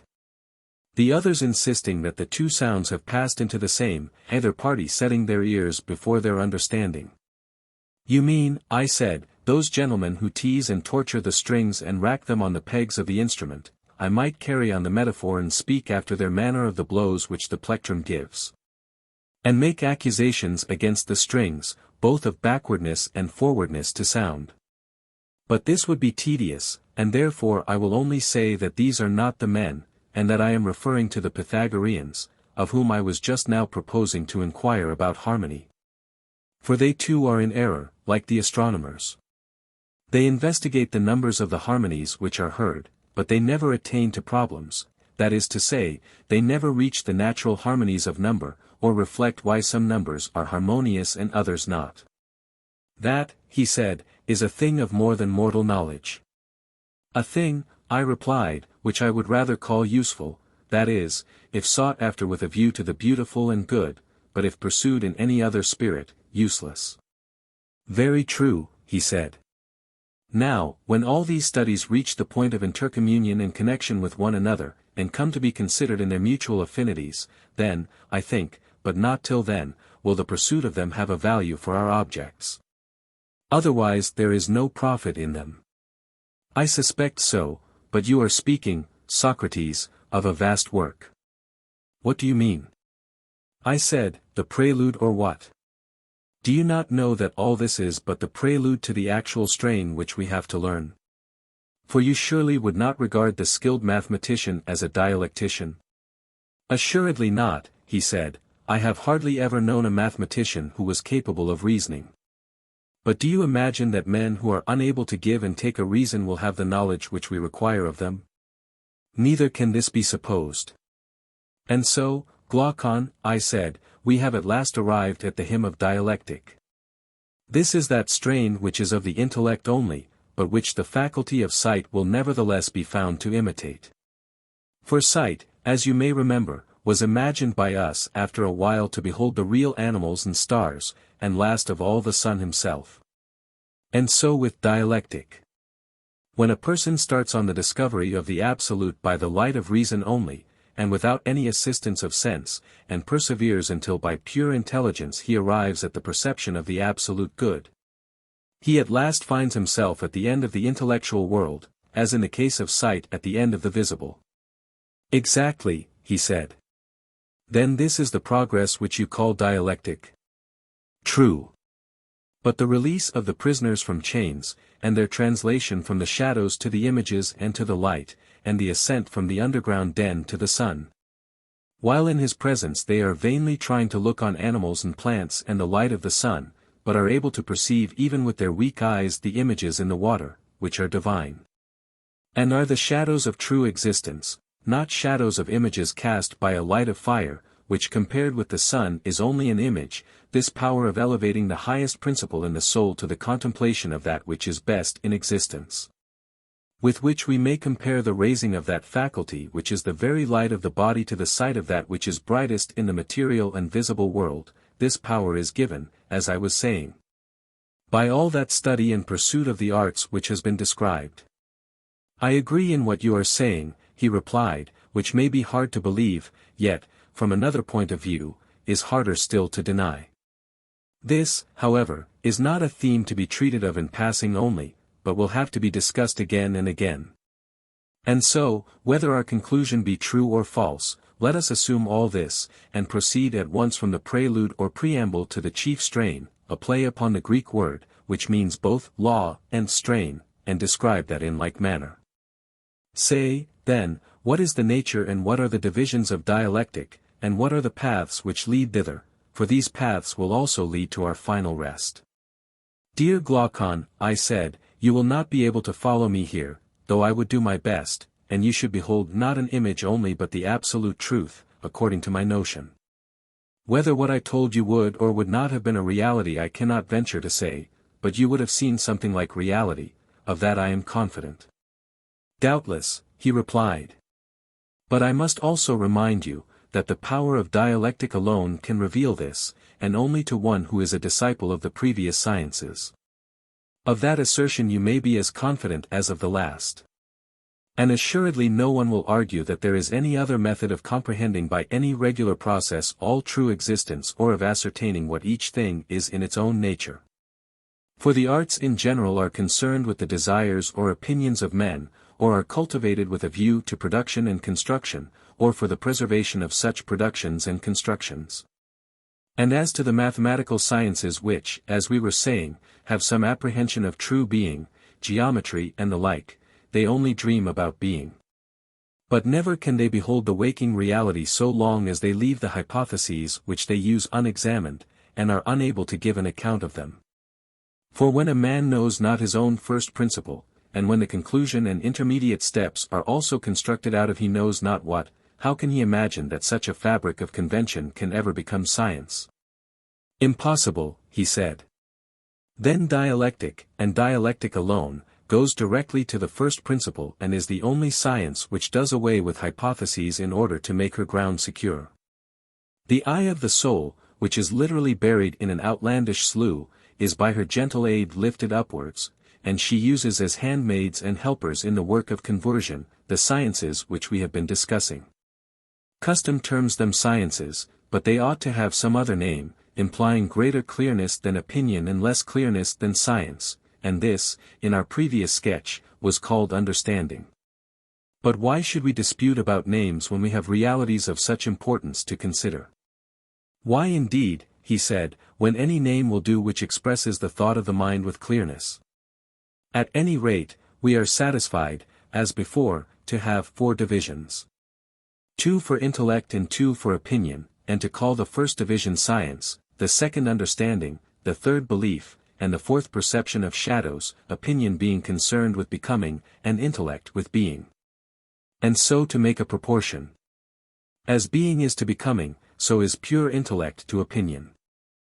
And as intellect is to opinion, so is science to belief, and understanding to the perception of shadows.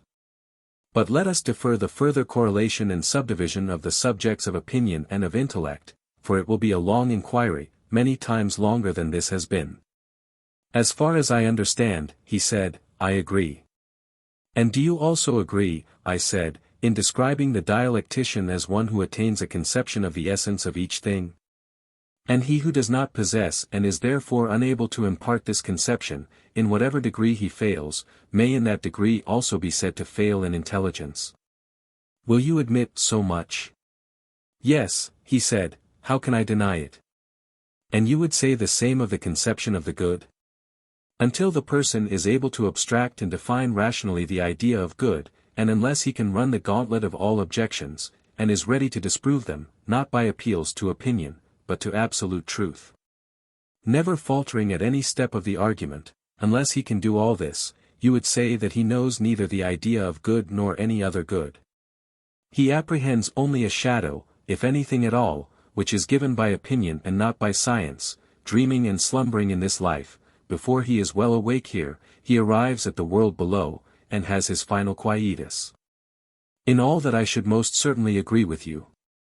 And surely you would not have the children of your ideal state, whom you are nurturing and educating, if the ideal ever becomes a reality, you would not allow the future rulers to be like posts, literally, lines. Probably the starting point of a racecourse. Having no reason in them, and yet to be set in authority over the highest matters?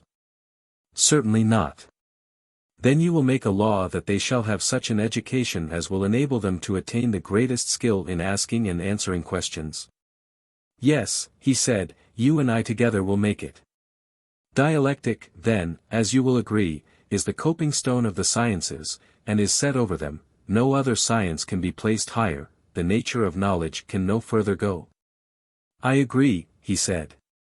But to whom we are to assign these studies, and in what way they are to be assigned, are questions which remain to be considered. Yes, clearly. You remember, I said, how the rulers were chosen before. Certainly, he said. The same natures must still be chosen, and the preference again given to the surest and the bravest, and, if possible, to the fairest. And, having noble and generous tempers, they should also have the natural gifts which will facilitate their education. And what are these? Such gifts as keenness and ready powers of acquisition. For the mind more often faints from the severity of study than from the severity of gymnastics, the toil is more entirely the mind's own, and is not shared with the body. Very true, he replied. Further, he of whom we are in search should have a good memory, and be an unwearied solid man who is a lover of labor in any line. Or he will never be able to endure the great amount of bodily exercise and to go through all the intellectual discipline and study which we require of him. Certainly, he said, he must have natural gifts. The mistake at present is, that those who study philosophy have no vocation, and this, as I was before saying, is the reason why she has fallen into disrepute. Her true sons should take her by the hand and not bastards. What do you mean? In the first place, her votary should not have a lame or halting industry. I mean, that he should not be half industrious and half idle, as, for example, when a man is a lover of gymnastic and hunting, and all other bodily exercises. But a hater rather than a lover of the labor of learning or listening or inquiring. Or the occupation to which he devotes himself may be of an opposite kind, and he may have the other sort of lameness. Certainly, he said. And as to truth, I said, is not a soul equally to be deemed halt and lame which hates voluntary falsehood and is extremely indignant at herself and others when they tell lies, but is patient of involuntary falsehood? And does not mind wallowing like a swinish beast in the mire of ignorance, and has no shame at being detected? To be sure. And, again, in respect of temperance, courage, magnificence, and every other virtue, should we not carefully distinguish between the true son and the bastard? For where there is no discernment of such qualities states and individuals unconsciously err, and the state makes a ruler, and the individual a friend, of one who, being defective in some part of virtue, is in a figure lame or a bastard. That is very true, he said. All these things, then, will have to be carefully considered by us. And if only those whom we introduce to this vast system of education and training are sound in body and mind, justice herself will have nothing to say against us, and we shall be the saviors of the Constitution and of the state. But, if our pupils are men of another stamp, the reverse will happen, and we shall pour a still greater flood of ridicule on philosophy than she has to endure at present. That would not be creditable. Certainly not, I said. And yet perhaps, in thus turning jest into earnest I am equally ridiculous. In what respect? I had forgotten, I said, that we were not serious, and spoke with too much excitement. For when I saw philosophy so undeservedly trampled under foot of men, I could not help feeling a sort of indignation at the authors of her disgrace, and my anger made me too vehement. Indeed, I was listening, and did not think so. But I, who am the speaker, felt that I was, and now let me remind you that, although in our former selection we chose old men, we must not do so in this. Solon was under a delusion when he said that a man when he grows old may learn many things, for he can no more learn much than he can run much. Youth is the time for any extraordinary toil. Of course. And, therefore, calculation and geometry and all the other elements of instruction, which are a preparation for dialectic, should be presented to the mind in childhood, not, however, under any notion of forcing our system of education. Why not? Because a freeman ought not to be a slave in the acquisition of knowledge of any kind. Bodily exercise, when compulsory, does no harm to the body, but knowledge which is acquired under compulsion obtains no hold on the mind. Very true. Then, my good friend, I said, do not use compulsion, but let early education be a sort of amusement. You will then be better able to find out the natural bent. That is a very rational notion, he said. Do you remember that the children, too, were to be taken to see the battle on horseback, and that if there were no danger they were to be brought close up and, like young hounds, have a taste of blood given them? Yes, I remember. The same practice may be followed, I said, in all these things, labors, lessons, dangers, and he who is most at home in all of them ought to be enrolled in a select number. At what age? At the age when the necessary gymnastics are over. The period whether of 2 or 3 years which passes in this sort of training is useless for any other purpose, for sleep and exercise are unpropitious to learning. And the trial of who is first in gymnastic exercises is one of the most important tests to which our youth are subjected. Certainly, he replied. After that time those who are selected from the class of 20 years old will be promoted to higher honor, and the sciences which they learned without any order in their early education will now be brought together. And they will be able to see the natural relationship of them to one another and to true being. Yes, he said, that is the only kind of knowledge which takes lasting root. Yes, I said, and the capacity for such knowledge is the great criterion of dialectical talent. The comprehensive mind is always the dialectical. I agree with you, he said. These, I said, are the points which you must consider. And those who have most of this comprehension, and who are most steadfast in their learning, and in their military and other appointed duties, when they have arrived at the age of 30 have to be chosen by you out of the select class, and elevated to higher honor. And you will have to prove them by the help of dialectic, in order to learn which of them is able to give up the use of sight and the other senses, and in company with truth to attain absolute being. And here, my friend, great caution is required. Why great caution? Do you not remark, I said, how great is the evil which dialectic has introduced? What evil? He said. The students of the art are filled with lawlessness. Quite true, he said. Do you think that there is anything so very unnatural or inexcusable in their case? Or will you make allowance for them? In what way make allowance? I want you, I said, by way of parallel, to imagine a supposititious son who is brought up in great wealth. He is one of a great and numerous family, and has many flatterers. When he grows up to manhood, he learns that his alleged are not his real parents, but who the real are he is unable to discover.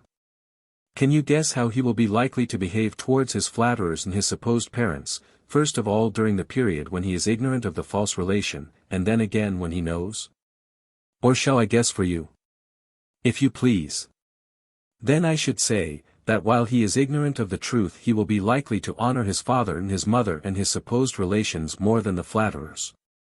He will be less inclined to neglect them when in need, or to do or say anything against them, and he will be less willing to disobey them in any important matter. He will. But when he has made the discovery, I should imagine that he would diminish his honor and regard for them, and would become more devoted to the flatterers. Their influence over him would greatly increase. He would now live after their ways, and openly associate with them, and, unless he were of an unusually good disposition, he would trouble himself no more about his supposed parents or other relations. Well, all that is very probable. But how is the image applicable to the disciples of philosophy? In this way, you know that there are certain principles about justice and honor, which were taught us in childhood, and under their parental authority we have been brought up, obeying and honoring them. That is true. There are also opposite maxims and habits of pleasure which flatter and attract the soul, but do not influence those of us who have any sense of right, and they continue to obey and honor the maxims of their fathers. True. Now, when a man is in this state, and the questioning spirit asks what is fair or honorable, and he answers as the legislator has taught him, and then arguments many and diverse refute his words. Until he is driven into believing that nothing is honorable any more than dishonorable, or just and good any more than the reverse, and so of all the notions which he most valued, do you think that he will still honor and obey them as before? Impossible. And when he ceases to think them honorable and natural as heretofore, and he fails to discover the true, can he be expected to pursue any life other than that which flatters his desires? He cannot. And from being a keeper of the law he is converted into a breaker of it? Unquestionably. Now all this is very natural in students of philosophy such as I have described, and also, as I was just now saying, most excusable. Yes, he said. And, I may add, pitiable. Therefore, that your feelings may not be moved to pity about our citizens who are now 30 years of age, every care must be taken in introducing them to dialectic. Certainly. There is a danger lest they should taste the dear delight too early. For youngsters, as you may have observed, when they first get the taste in their mouths, argue for amusement, and are always contradicting and refuting others in imitation of those who refute them. Like puppy dogs, they rejoice in pulling and tearing at all who come near them.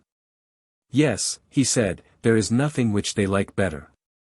And when they have made many conquests and received defeats at the hands of many, they violently and speedily get into a way of not believing anything which they believed before, and hence, not only they, but philosophy and all that relates to it is apt to have a bad name with the rest of the world. Too true, he said. But when a man begins to get older, he will no longer be guilty of such insanity, he will imitate the dialectician who is seeking for truth, and not the eristic, who is contradicting for the sake of amusement. And the greater moderation of his character will increase instead of diminishing the honor of the pursuit. Very true, he said.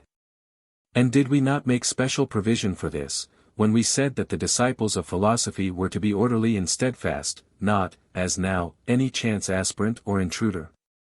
Very true.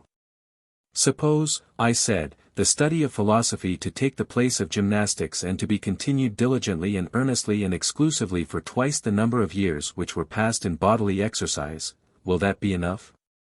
Would you say 6 or 4 years? He asked. Say 5 years, I replied. At the end of the time they must be sent down again into the den and compelled to hold any military or other office which young men are qualified to hold. In this way they will get their experience of life. And there will be an opportunity of trying whether, when they are drawn all manner of ways by temptation, they will stand firm or flinch. And how long is this stage of their lives to last?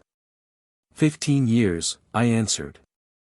And when they have reached 50 years of age, then let those who still survive and have distinguished themselves in every action of their lives and in every branch of knowledge come at last to their consummation. The time has now arrived at which they must raise the eye of the soul to the universal light which lightens all things, and behold the absolute good. For that is the pattern according to which they are to order the state and the lives of individuals, and the remainder of their own lives also. Making philosophy their chief pursuit, but, when their turn comes, toiling also at politics and ruling for the public good, not as though they were performing some heroic action, but simply as a matter of duty. And when they have brought up in each generation others like themselves and left them in their place to be governors of the state, then they will depart to the islands of the blessed and dwell there. And the city will give them public memorials and sacrifices and honor them, if the Pythian oracle consent, as demigods, but if not, as in any case blessed and divine. You are a sculptor, Socrates, and have made statues of our governors faultless in beauty. Yes, I said, Glaucon, and of our governesses too. For you must not suppose that what I have been saying applies to men only and not to women as far as their natures can go. There you are right, he said, since we have made them to share in all things like the men. Well, I said, and you would agree, would you not, that what has been said about the state and the government is not a mere dream, and although difficult not impossible, but only possible in the way which has been supposed. That is to say, when the true philosopher kings are born in a state, one or more of them, despising the honors of this present world which they deem mean and worthless, esteeming above all things right and the honor that springs from right. And regarding justice as the greatest and most necessary of all things, whose ministers they are, and whose principles will be exalted by them when they set in order their own city. How will they proceed? They will begin by sending out into the country all the inhabitants of the city who are more than 10 years old, and will take possession of their children, who will be unaffected by the habits of their parents. These they will train in their own habits and laws, I mean in the laws which we have given them, and in this way the state and constitution of which we were speaking will soonest and most easily attain happiness. And the nation which has such a constitution will gain most. Yes, that will be the best way. And I think, Socrates, that you have very well described how, if ever, such a constitution might come into being. Enough then of the perfect state, and of the man who bears its image, there is no difficulty in seeing how we shall describe him. There is no difficulty, he replied, and I agree with you in thinking that nothing more need be said. Book VIII. And so, Glaucon, we have arrived at the conclusion that in the perfect state wives and children are to be in common. And that all education and the pursuits of war and peace are also to be common, and the best philosophers and the bravest warriors are to be their kings. That, replied Glaucon, has been acknowledged. Yes, I said.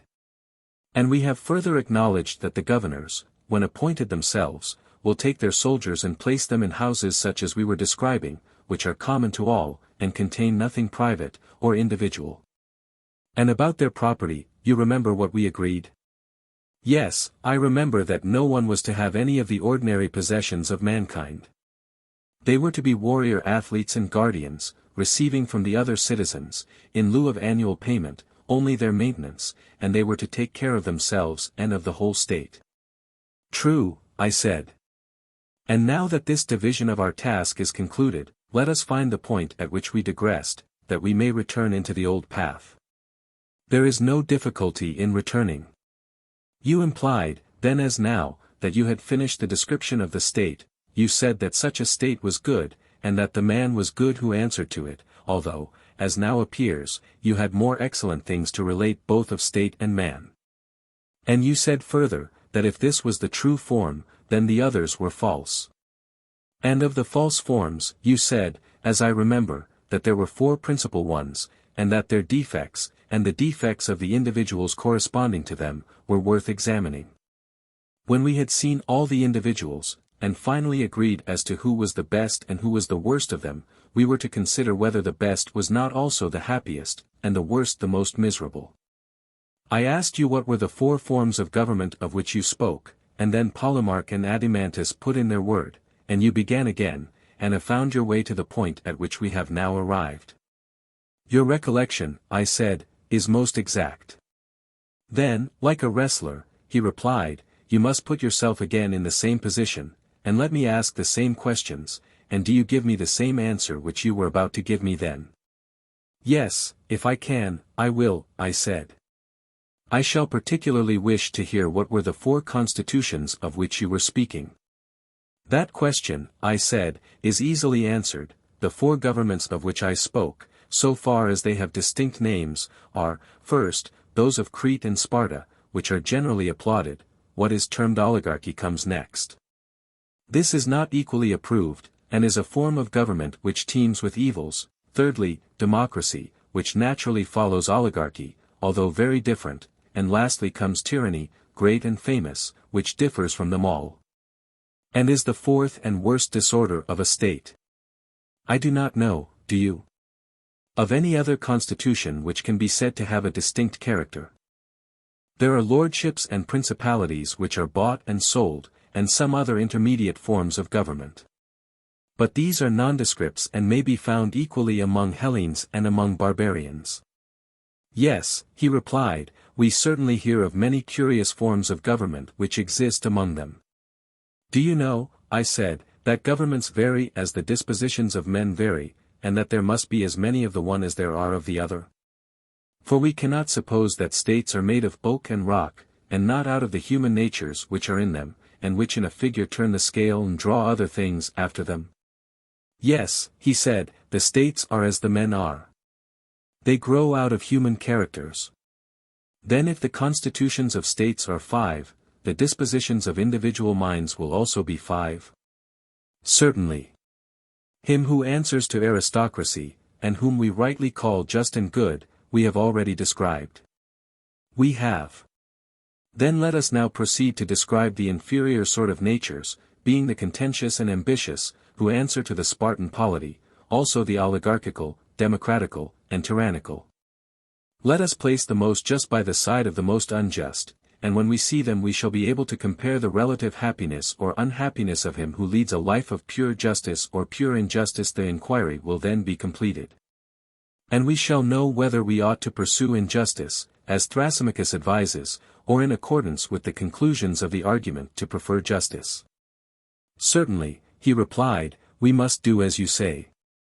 Shall we follow our old plan, which we adopted with a view to clearness, of taking the state first and then proceeding to the individual, and begin with the government of honor? I know of no name for such a government other than timocracy, or perhaps timarchy. We will compare with this the like character in the individual, and, after that, consider oligarchy in the oligarchical man. And then again we will turn our attention to democracy and the democratical man, and lastly, we will go and view the city of tyranny, and once more take a look into the tyrant's soul, and try to arrive at a satisfactory decision. That way of viewing and judging of the matter will be very suitable. First, then, I said, let us inquire how timocracy, the government of honor, arises out of aristocracy, the government of the best. Clearly, all political changes originate in divisions of the actual governing power. A government which is united, however small, cannot be moved. Very true, he said. In what way, then, will our city be moved, and in what manner will the two classes of auxiliaries and rulers disagree among themselves or with one another? Shall we, after the manner of Homer, pray the Muses to tell us how discord first arose? Shall we imagine them in solemn mockery, to play and jest with us as if we were children, and to address us in a lofty tragic vein, making believe to be in earnest? How would they address us? After this manner, a city which is thus constituted can hardly be shaken, but, seeing that everything which has a beginning has also an end, even a constitution such as yours will not last forever, but will in time be dissolved. And this is the dissolution, in plants that grow in the earth, as well as in animals that move on the earth's surface. Fertility and sterility of soul and body occur when the circumferences of the circles of each are completed. Which in short-lived existences pass over a short space, and in long-lived ones over a long space. But to the knowledge of human fecundity and sterility all the wisdom and education of your rulers will not attain. The laws which regulate them will not be discovered by an intelligence which is alloyed with sense, but will escape them, and they will bring children into the world when they ought not. Now that which is of divine birth has a period which is contained in a perfect number, i.e. a cyclical number, such as 6, which is equal to the sum of its divisors 1, 2, 3, so that when the circle or time represented by 6 is completed, the lesser times or rotations represented by 1, 2, 3 are also completed. But the period of human birth is comprehended in a number in which first increments by involution and evolution, or squared and cubed, obtaining 3 intervals and 4 terms of like and unlike, waxing and waning numbers. Make all the terms commensurable and agreeable to one another. Probably the numbers 3, 4, 5, 6 of which the 3 first equals the sides of the Pythagorean triangle. The terms will then be 3 cubed, 4 cubed, 5 cubed, which together equals 6 cubed equals 216. The base of these, 3, with a third added, 4, when combined with 5, 20, and raised to the third power furnishes two harmonies, the first a square which is 100 times as great, 400 is equal to 4x 100, or the first a square which is 100 times 100 equals 10,000. The whole number will then be 17,500 equals a square of 100, and an oblong of 100 by 75, and the other a figure having one side equal to the former, but oblong, consisting of 100 numbers squared upon rational diameters of a square, i.e. omitting fractions, the side of which is 5, 7 times 7 is equal to 49x 100 is equal to 4,900, each of them being less by 1, than the perfect square which includes the fractions, sc. 50, or less by, or, consisting of two numbers squared upon irrational diameters, etc. equals 100. For other explanations of the passage see Introduction. Two perfect squares of irrational diameters, of a square the side of which is 5 equals 50 plus 50 is equal to 100, and 100 cubes of 3, 27 times 100 is equal to 2,700 plus 4,900 plus 400 is equal to 8,000. Now this number represents a geometrical figure which has control over the good and evil of births. For when your guardians are ignorant of the law of births, and unite bride and bridegroom out of season, the children will not be goodly or fortunate. And though only the best of them will be appointed by their predecessors, still they will be unworthy to hold their fathers' places, and when they come into power as guardians, they will soon be found to fail in taking care of us, the Muses. First, by undervaluing music, which neglect will soon extend to gymnastic, and hence the young men of your state will be less cultivated. In the succeeding generation rulers will be appointed who have lost the guardian power of testing the metal of your different races, which, like Hesiod's, are of gold and silver and brass and iron. And so iron will be mingled with silver, and brass with gold, and hence there will arise dissimilarity and inequality and irregularity, which always and in all places are causes of hatred and war. This the Muses affirm to be the stock from which discord has sprung, wherever arising, and this is their answer to us. Yes, and we may assume that they answer truly. Why, yes, I said, of course they answer truly. How can the Muses speak falsely? And what do the Muses say next? When discord arose, then the two races were drawn different ways, the iron and brass fell to acquiring money and land and houses and gold and silver. But the gold and silver races, not wanting money but having the true riches in their own nature, inclined towards virtue and the ancient order of things. There was a battle between them, and at last they agreed to distribute their land and houses among individual owners. And they enslaved their friends and maintainers, whom they had formerly protected in the condition of freemen, and made of them subjects and servants, and they themselves were engaged in war and in keeping a watch against them. I believe that you have rightly conceived the origin of the change. And the new government which thus arises will be of a form intermediate between oligarchy and aristocracy? Very true. Such will be the change, and after the change has been made, how will they proceed? Clearly, the new state, being in a mean between oligarchy and the perfect state, will partly follow one and partly the other, and will also have some peculiarities. True, he said. In the honor given to rulers, in the abstinence of the warrior class from agriculture, handicrafts, and trade in general, in the institution of common meals, and in the attention paid to gymnastics and military training, in all these respects this state will resemble the former. True. But in the fear of admitting philosophers to power, because they are no longer to be had simple and earnest, but are made up of mixed elements. And in turning from them to passionate and less complex characters, who are by nature fitted for war rather than peace. And in the value set by them upon military stratagems and contrivances, and in the waging of everlasting wars, this state will be for the most part peculiar. Yes. Yes, I said. And men of this stamp will be covetous of money, like those who live in oligarchies. They will have a fierce secret longing after gold and silver, which they will hoard in dark places, having magazines and treasuries of their own for the deposit and concealment of them. Also castles which are just nests for their eggs, and in which they will spend large sums on their wives, or on any others whom they please. That is most true, he said. And they are miserly because they have no means of openly acquiring the money which they prize. They will spend that which is another man's on the gratification of their desires, stealing their pleasures and running away like children from the law, their father. They have been schooled not by gentle influences but by force. For they have neglected her who is the true muse, the companion of reason and philosophy, and have honored gymnastic more than music.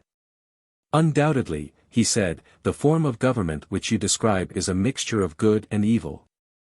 Why, there is a mixture, I said, but one thing, and one thing only, is predominantly seen, the spirit of contention and ambition. And these are due to the prevalence of the passionate or spirited element. Assuredly, he said. Such is the origin and such the character of this state, which has been described in outline only. The more perfect execution was not required, for a sketch is enough to show the type of the most perfectly just and most perfectly unjust. And to go through all the states and all the characters of men, omitting none of them, would be an interminable labor. Very true, he replied. Now what man answers to this form of government? How did he come into being, and what is he like? I think, said Adeimantus, that in the spirit of contention which characterizes him, he is not unlike our friend Glaucon. Perhaps, I said, he may be like him in that one point, but there are other respects in which he is very different. In what respects? He should have more of self-assertion and be less cultivated, and yet a friend of culture, and he should be a good listener, but no speaker. Such a person is apt to be rough with slaves, unlike the educated man, who is too proud for that, and he will also be courteous to freemen, and remarkably obedient to authority. He is a lover of power and a lover of honor. Claiming to be a ruler, not because he is eloquent, or on any ground of that sort, but because he is a soldier and has performed feats of arms, he is also a lover of gymnastic exercises and of the chase. Yes, that is the type of character which answers to timocracy. Such an one will despise riches only when he is young. But as he gets older he will be more and more attracted to them, because he has a piece of the avaricious nature in him, and is not single-minded towards virtue, having lost his best guardian. Who was that? Said Adeimantus. Philosophy, I said, tempered with music, who comes and takes up her abode in a man, and is the only savior of his virtue throughout life. Good, he said. Such, I said, is the timocratical youth, and he is like the timocratical state. Exactly. His origin is as follows: he is often the young son of a brave father, who dwells in an ill-governed city, of which he declines the honors and offices, and will not go to law, or exert himself in any way, but is ready to waive his rights in order that he may escape trouble. And how does the son come into being? The character of the son begins to develop when he hears his mother complaining that her husband has no place in the government, of which the consequence is that she has no precedence among other women. Further, when she sees her husband not very eager about money, and instead of battling and railing in the law courts or assembly, taking whatever happens to him quietly. And when she observes that his thoughts always center in himself, while he treats her with very considerable indifference, she is annoyed, and says to her son that his father is only half a man and far too easygoing, adding all the other complaints about her own ill treatment which women are so fond of rehearsing. Yes, said Adeimantus, they give us plenty of them, and their complaints are so like themselves. And you know, I said, that the old servants also, who are supposed to be attached to the family, from time to time talk privately in the same strain to the son. And if they see anyone who owes money to his father, or is wronging him in any way, and he fails to prosecute them, they tell the youth that when he grows up he must retaliate upon people of this sort, and be more of a man than his father. He has only to walk abroad and he hears and sees the same sort of thing. Those who do their own business in the city are called simpletons, and held in no esteem, while the busybodies are honored and applauded.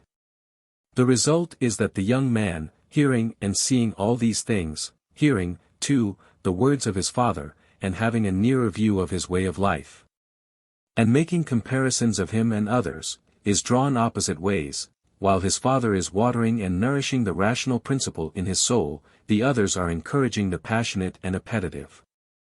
And he being not originally of a bad nature, but having kept bad company, is at last brought by their joint influence to a middle point, and gives up the kingdom which is within him to the middle principle of contentiousness and passion, and becomes arrogant and ambitious. You seem to me to have described his origin perfectly. Then we have now, I said, the second form of government and the second type of character. We have. Next, let us look at another man who, as Aeschylus says, is set over against another state. Or rather, as our plan requires, begin with the state. By all means.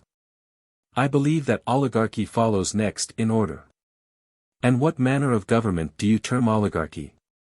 A government resting on a valuation of property, in which the rich have power and the poor man is deprived of it. I understand, he replied. Ought I not to begin by describing how the change from timocracy to oligarchy arises? Yes. Well, I said, no eyes are required in order to see how the one passes into the other. How? The accumulation of gold in the treasury of private individuals is the ruin of timocracy. They invent illegal modes of expenditure. For what do they or their wives care about the law? Yes, indeed. And then one, seeing another grow rich, seeks to rival him, and thus the great mass of the citizens become lovers of money.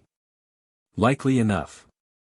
And so they grow richer and richer, and the more they think of making a fortune the less they think of virtue, for when riches and virtue are placed together in the scales of the balance, the one always rises as the other falls. True. And in proportion as riches and rich men are honored in the state, virtue and the virtuous are dishonored. Clearly. And what is honored is cultivated, and that which has no honor is neglected. That is obvious. And so at last, instead of loving contention and glory, men become lovers of trade and money. They honor and look up to the rich man, and make a ruler of him, and dishonor the poor man. They do so. They next proceed to make a law which fixes a sum of money as the qualification of citizenship. The sum is higher in one place and lower in another, as the oligarchy is more or less exclusive. And they allow no one whose property falls below the amount fixed to have any share in the government. These changes in the constitution they effect by force of arms, if intimidation has not already done their work. Very true. And this, speaking generally, is the way in which oligarchy is established. Yes, he said, but what are the characteristics of this form of government, and what are the defects of which we were speaking? First of all, I said, consider the nature of the qualification. Just think what would happen if pilots were to be chosen according to their property, and a poor man were refused permission to steer, even though he were a better pilot. You mean that they would shipwreck? Yes, and is not this true of the government of anything? I should imagine so. Except a city, or would you include a city? Nay, he said, the case of a city is the strongest of all, inasmuch as the rule of a city is the greatest and most difficult of all. This, then, will be the first great defect of oligarchy. Clearly. And here is another defect which is quite as bad. What defect? The inevitable division. Such a state is not one, but two states, the one of poor, the other of rich men, and they are living on the same spot and always conspiring against one another. That, surely, is at least as bad. Another discreditable feature is, that, for a like reason, they are incapable of carrying on any war. Either they arm the multitude, and then they are more afraid of them than of the enemy. Or, if they do not call them out in the hour of battle, they are oligarchs indeed, few to fight as they are few to rule. And at the same time their fondness for money makes them unwilling to pay taxes. How discreditable! And, as we said before, under such a constitution the same persons have too many callings, they are husbandmen, tradesmen, warriors, all in one. Does that look well? Anything but well.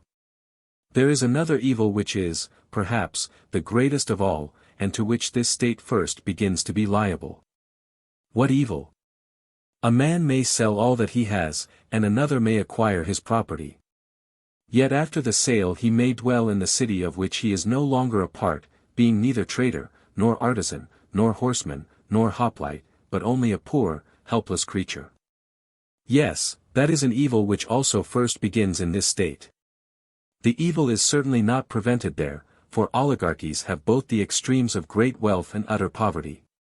True. But think again, in his wealthy days, while he was spending his money, was a man of this sort a whit more good to the state for the purposes of citizenship? Or did he only seem to be a member of the ruling body, although in truth he was neither ruler nor subject, but just a spendthrift? As you say, he seemed to be a ruler, but was only a spendthrift. May we not say that this is the drone in the house who is like the drone in the honeycomb, and that the one is the plague of the city as the other is of the hive? Just so, Socrates. And God has made the flying drones, Adeimantus, all without stings, whereas of the walking drones he has made some without stings but others have dreadful stings. Of the stingless class are those who in their old age end as paupers. Of the stingers come all the criminal class, as they are termed. Most true, he said. Clearly then, whenever you see paupers in a state, somewhere in that neighborhood there are hidden away thieves, and cut purses and robbers of temples, and all sorts of malefactors. Clearly. Well, I said, and in oligarchical states do you not find paupers? Yes, he said, nearly everybody is a pauper who is not a ruler. And may we be so bold as to affirm that there are also many criminals to be found in them, rogues who have stings, and whom the authorities are careful to restrain by force? Certainly, we may be so bold. The existence of such persons is to be attributed to want of education, ill training, and an evil constitution of the state. True. Such, then, is the form and such are the evils of oligarchy, and there may be many other evils. Very likely. Then oligarchy, or the form of government in which the rulers are elected for their wealth, may now be dismissed. Let us next proceed to consider the nature and origin of the individual who answers to this state. By all means. Does not the timocratical man change into the oligarchical on this wise? How? A time arrives when the representative of timocracy has a son. At first he begins by emulating his father and walking in his footsteps, but presently he sees him of a sudden foundering against the state as upon a sunken reef. And he and all that he has is lost. He may have been a general or some other high officer who is brought to trial under a prejudice raised by informers, and either put to death, or exiled, or deprived of the privileges of a citizen, and all his property taken from him. Nothing more likely. And the son has seen and known all this. He is a ruined man, and his fear has taught him to knock ambition and passion head foremost from his bosom's throne. Humbled by poverty he takes to money-making and by mean and miserly savings and hard work gets a fortune together. Is not such an one likely to seat the concupiscent and covetous element on the vacant throne and to suffer it to play the great king within him, girt with tiara and chain and scimitar? Most true, he replied. And when he has made reason and spirit sit down on the ground obediently on either side of their sovereign, and taught them to know their place, he compels the one to think only of how lesser sums may be turned into larger ones. And will not allow the other to worship and admire anything but riches and rich men, or to be ambitious of anything so much as the acquisition of wealth and the means of acquiring it. Of all changes, he said, there is none so speedy or so sure as the conversion of the ambitious youth into the avaricious one. And the avaricious, I said, is the oligarchical youth? Yes, he said. At any rate the individual out of whom he came is like the state out of which oligarchy came. Let us then consider whether there is any likeness between them. Very good. First, then, they resemble one another in the value which they set upon wealth. Certainly. Also in their penurious, laborious character, the individual only satisfies his necessary appetites, and confines his expenditure to them, his other desires he subdues, under the idea that they are unprofitable. True. He is a shabby fellow, who saves something out of everything and makes a purse for himself, and this is the sort of man whom the vulgar applaud. Is he not a true image of the state which he represents? He appears to me to be so. At any rate money is highly valued by him as well as by the state. You see that he is not a man of cultivation, I said. I imagine not, he said. Had he been educated he would never have made a blind god director of his chorus, or given him chief honor. Excellent, I said. Yet consider, must we not further admit that owing to this want of cultivation there will be found in him drone-like desires as of pauper and rogue, which are forcibly kept down by his general habit of life? True. Do you know where you will have to look if you want to discover his rogueries? Where must I look?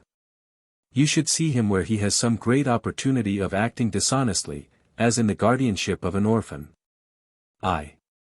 It will be clear enough then that in his ordinary dealings which give him a reputation for honesty he coerces his bad passions by an enforced virtue.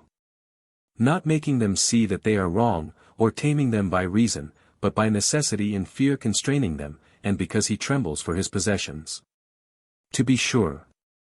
Yes, indeed, my dear friend, but you will find that the natural desires of the drone commonly exist in him all the same whenever he has to spend what is not his own. Yes, and they will be strong in him too. The man, then, will be at war with himself, he will be two men, and not one, but, in general, his better desires will be found to prevail over his inferior ones. True. For these reasons such an one will be more respectable than most people. Yet the true virtue of a unanimous and harmonious soul will flee far away and never come near him. I should expect so.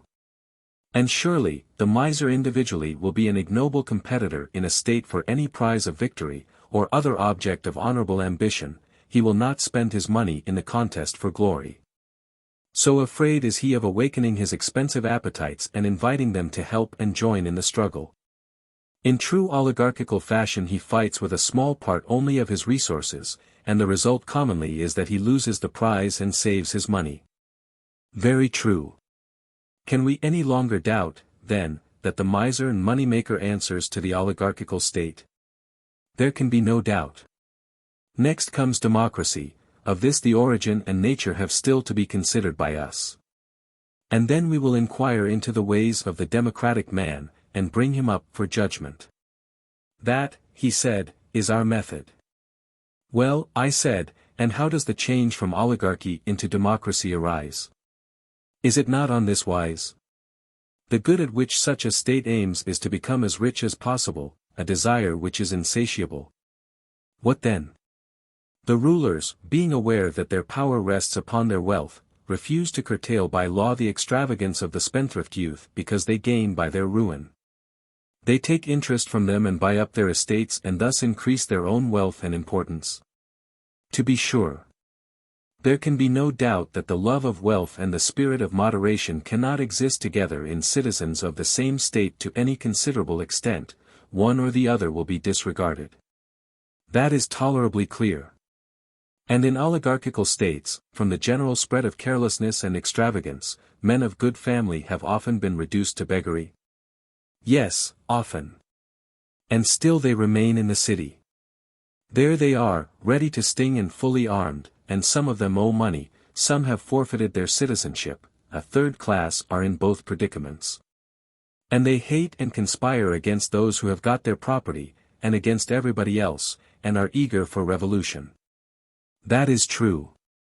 On the other hand, the men of business, stooping as they walk, and pretending not even to see those whom they have already ruined, insert their sting, that is, their money, into some one else who is not on his guard against them. And recover the parent sum many times over multiplied into a family of children, and so they make drone and pauper to abound in the state. Yes, he said, there are plenty of them, that is certain.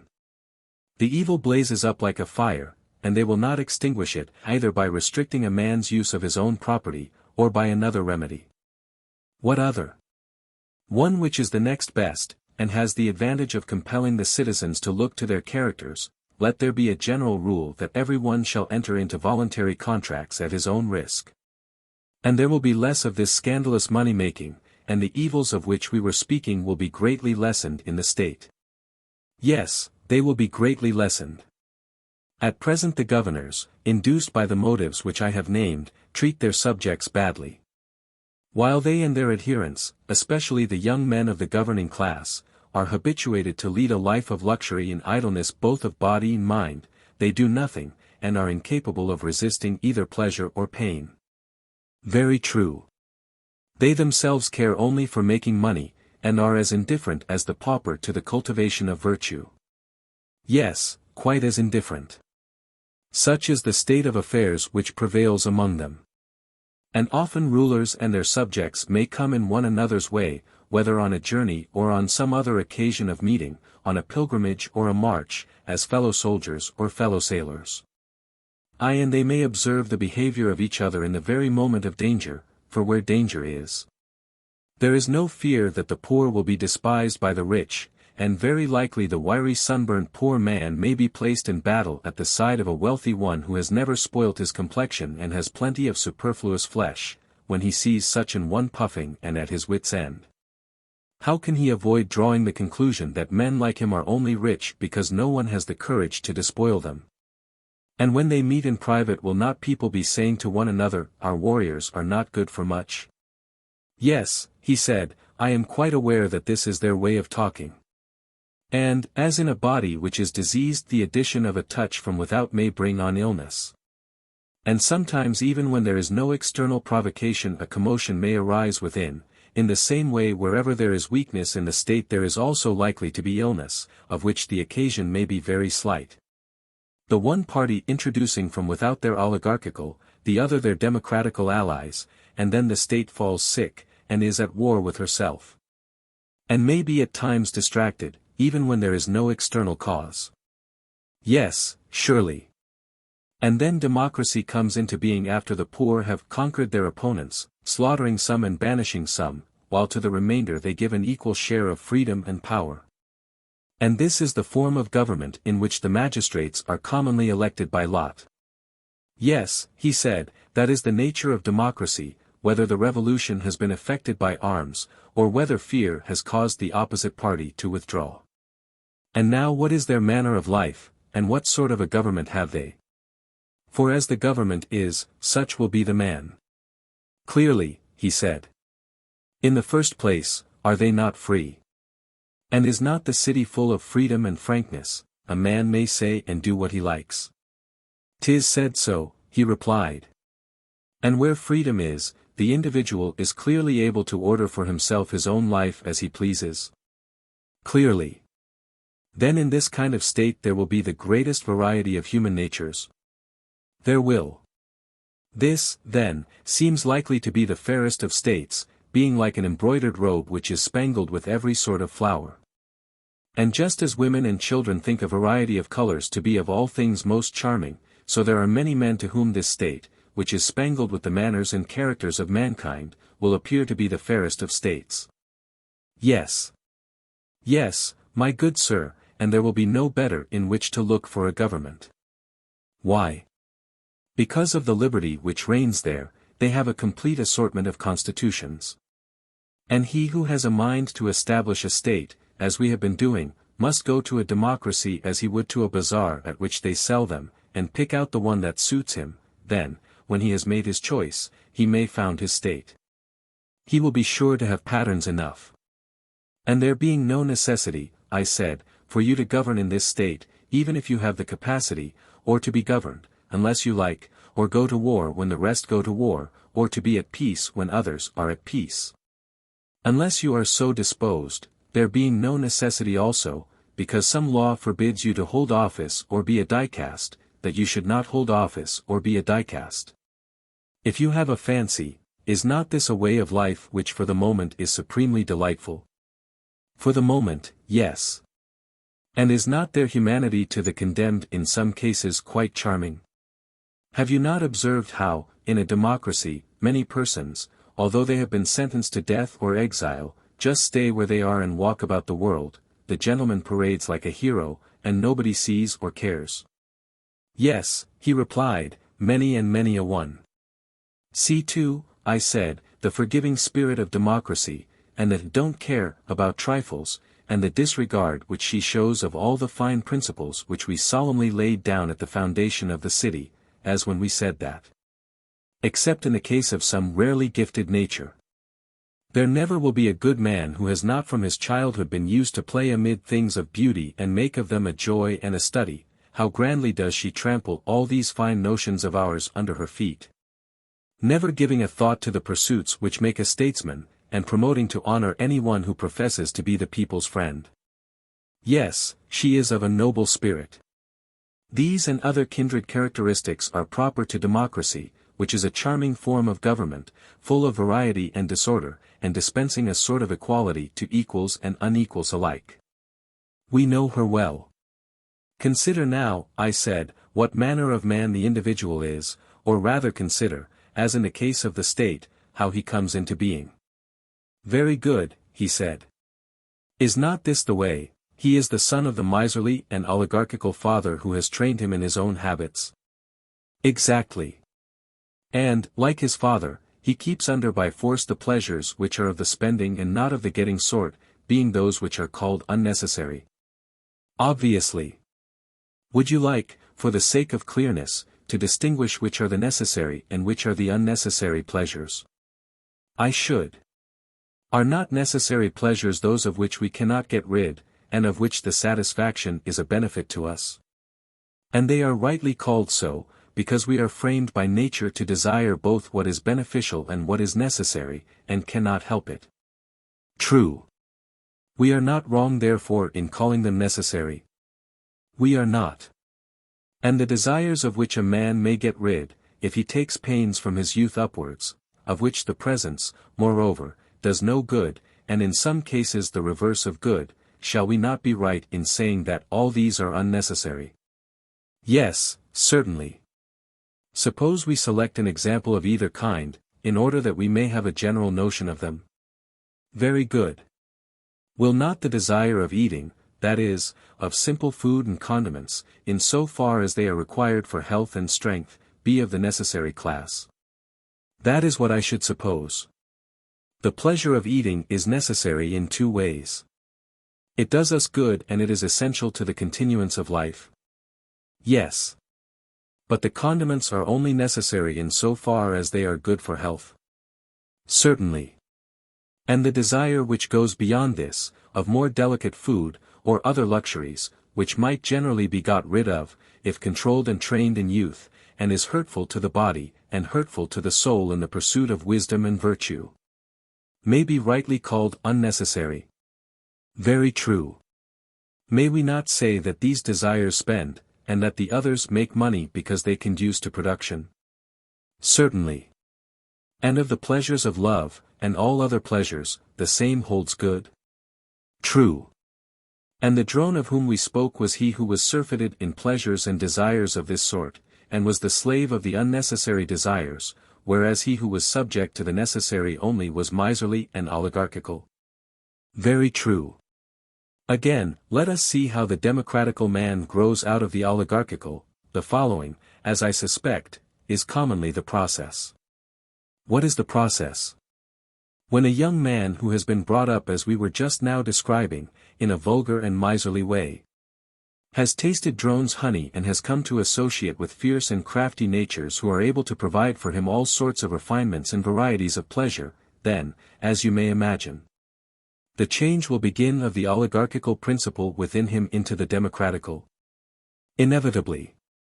And as in the city like was helping like, and the change was effected by an alliance from without assisting one division of the citizens, so too the young man is changed by a class of desires coming from without to assist the desires within him.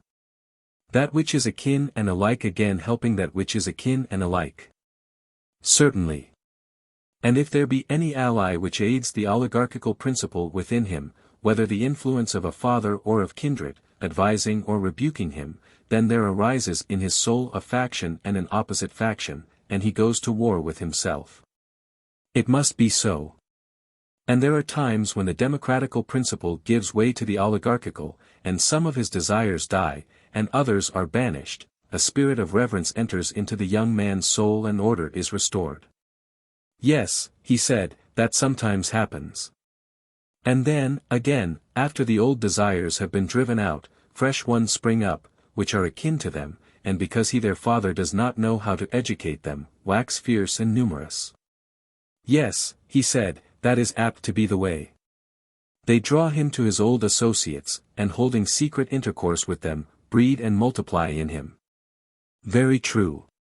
At length they seize upon the citadel of the young man's soul, which they perceive to be void of all accomplishments and fair pursuits and true words, which make their abode in the minds of men who are dear to the gods.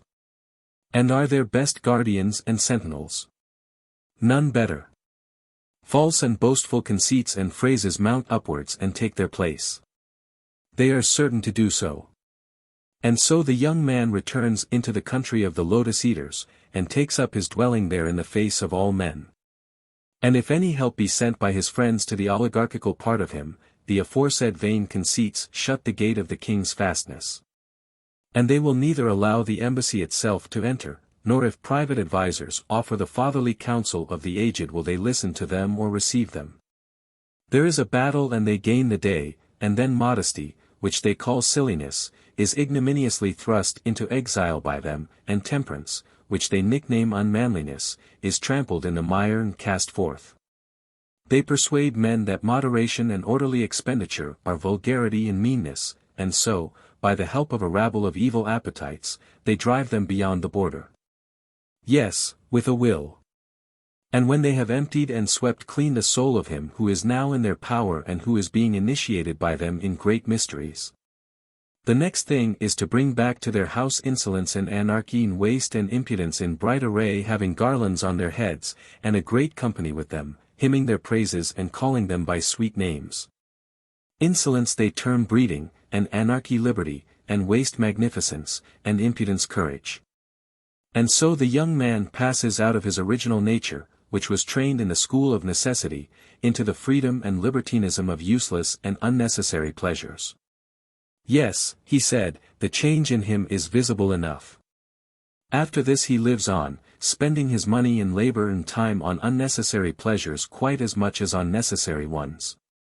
But if he be fortunate, and is not too much disordered in his wits, when years have elapsed, and the heyday of passion is over, supposing that he then readmits into the city some part of the exiled virtues, and does not wholly give himself up to their successors, in that case he balances his pleasures and lives in a sort of equilibrium, putting the government of himself into the hands of the one which comes first and wins the turn. And when he has had enough of that, then into the hands of another, he despises none of them but encourages them all equally. Very true, he said. Neither does he receive or let pass into the fortress any true word of advice. If any one says to him that some pleasures are the satisfactions of good and noble desires, and others of evil desires, and that he ought to use and honor some and chastise and master the others, whenever this is repeated to him he shakes his head and says that they are all alike, and that one is as good as another. Yes, he said, that is the way with him. Yes, I said, he lives from day to day indulging the appetite of the hour, and sometimes he is lapped in drink and strains of the flute, then he becomes a water drinker, and tries to get thin. Then he takes a turn at gymnastics, sometimes idling and neglecting everything, then once more living the life of a philosopher, often he is busy with politics, and starts to his feet and says and does whatever comes into his head. And, if he is emulous of any one who is a warrior, off he is in that direction, or of men of business, once more in that.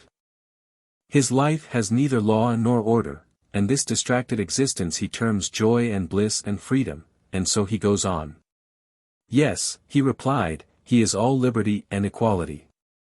Yes, I said, his life is motley and manifold and an epitome of the lives of many, he answers to the state which we described as fair and spangled. And many a man and many a woman will take him for their pattern, and many a constitution and many an example of manners is contained in him. Just so. Let him then be set over against democracy, he may truly be called the democratic man. Let that be his place, he said. Last of all comes the most beautiful of all, man and state alike, tyranny in the tyrant, these we have now to consider. Quite true, he said. Say then, my friend, in what manner does tyranny arise? That it has a democratic origin is evident. Clearly.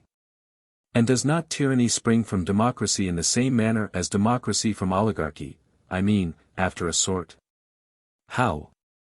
The good which oligarchy proposed to itself and the means by which it was maintained was excess of wealth, am I not right? Yes. And the insatiable desire of wealth and the neglect of all other things for the sake of money-getting was also the ruin of oligarchy? True. And democracy has her own good, of which the insatiable desire brings her to dissolution. What good? Freedom, I replied, which, as they tell you in a democracy, is the glory of the state, and that therefore in a democracy alone will the freeman of nature deign to dwell. Yes, the saying is in everybody's mouth. I was going to observe, that the insatiable desire of this and the neglect of other things introduces the change in democracy, which occasions a demand for tyranny. How so? When a democracy which is thirsting for freedom has evil cupbearers presiding over the feast, and has drunk too deeply of the strong wine of freedom, then, unless her rulers are very amenable and give a plentiful draught, she calls them to account and punishes them, and says that they are cursed oligarchs. Yes, he replied, a very common occurrence. Yes, I said, and loyal citizens are insultingly termed by her slaves who hug their chains and men of naught. She would have subjects who are like rulers, and rulers who are like subjects. These are men after her own heart, whom she praises and honors both in private and public. Now, in such a state, can liberty have any limit? Certainly not. By degrees the anarchy finds a way into private houses, and ends by getting among the animals and infecting them. How do you mean? I mean that the father grows accustomed to descend to the level of his sons and to fear them, and the son is on a level with his father, he having no respect or reverence for either of his parents. And this is his freedom, and the metic is equal with the citizen and the citizen with the metic, and the stranger is quite as good as either. Yes, he said, that is the way. And these are not the only evils, I said, there are several lesser ones. In such a state of society the master fears and flatters his scholars, and the scholars despise their masters and tutors, young and old are all alike. And the young man is on a level with the old, and is ready to compete with him in word or deed, and old men condescend to the young and are full of pleasantry and gaiety. They are loath to be thought morose and authoritative, and therefore they adopt the manners of the young. Quite true, he said. The last extreme of popular liberty is when the slave bought with money, whether male or female, is just as free as his or her purchaser, nor must I forget to tell of the liberty and equality of the two sexes in relation to each other. Why not, as Aeschylus says, utter the word which rises to our lips? That is what I am doing, I replied. And I must add that no one who does not know would believe, how much greater is the liberty which the animals who are under the dominion of man have in a democracy than in any other state, for truly, the she-dogs, as the proverb says, are as good as their she-mistresses, and the horses and asses have a way of marching along with all the rights and dignities of freemen. And they will run at any body who comes in their way if he does not leave the road clear for them, and all things are just ready to burst with liberty. When I take a country walk, he said, I often experience what you describe. You and I have dreamed the same thing. And above all, I said, and as the result of all, see how sensitive the citizens become. They chafe impatiently at the least touch of authority, and at length, as you know, they cease to care even for the laws, written or unwritten, they will have no one over them. Yes, he said, I know it too well. Such, my friend, I said, is the fair and glorious beginning out of which springs tyranny. Glorious indeed, he said. But what is the next step? The ruin of oligarchy is the ruin of democracy. The same disease magnified and intensified by liberty overmasters democracy, the truth being that the excessive increase of anything often causes a reaction in the opposite direction. And this is the case not only in the seasons and in vegetable and animal life, but above all in forms of government. True. The excess of liberty, whether in states or individuals, seems only to pass into excess of slavery. Yes, the natural order. And so tyranny naturally arises out of democracy, and the most aggravated form of tyranny and slavery out of the most extreme form of liberty. As we might expect. That, however, was not, as I believe, your question. You rather desired to know what is that disorder which is generated alike in oligarchy and democracy, and is the ruin of both. Just so, he replied. Well, I said, I meant to refer to the class of idle spendthrifts, of whom the more courageous are the leaders and the more timid the followers, the same whom we were comparing to drones, some stingless, and others having stings. A very just comparison. These two classes are the plagues of every city in which they are generated, being what phlegm and bile are to the body. And the good physician and lawgiver of the state ought, like the wise bee-master, to keep them at a distance and prevent, if possible, their ever coming in. And if they have anyhow found a way in, then he should have them and their cells cut out as speedily as possible. Yes, by all means, he said. Then, in order that we may see clearly what we are doing, let us imagine democracy to be divided, as indeed it is, into three classes. For in the first place freedom creates rather more drones in the democratic than there were in the oligarchical state. That is true. And in the democracy they are certainly more intensified. How so? Because in the oligarchical state they are disqualified and driven from office, and therefore they cannot train or gather strength.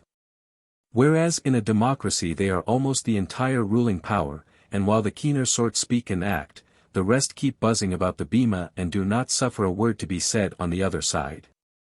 Hence in democracies almost everything is managed by the drones.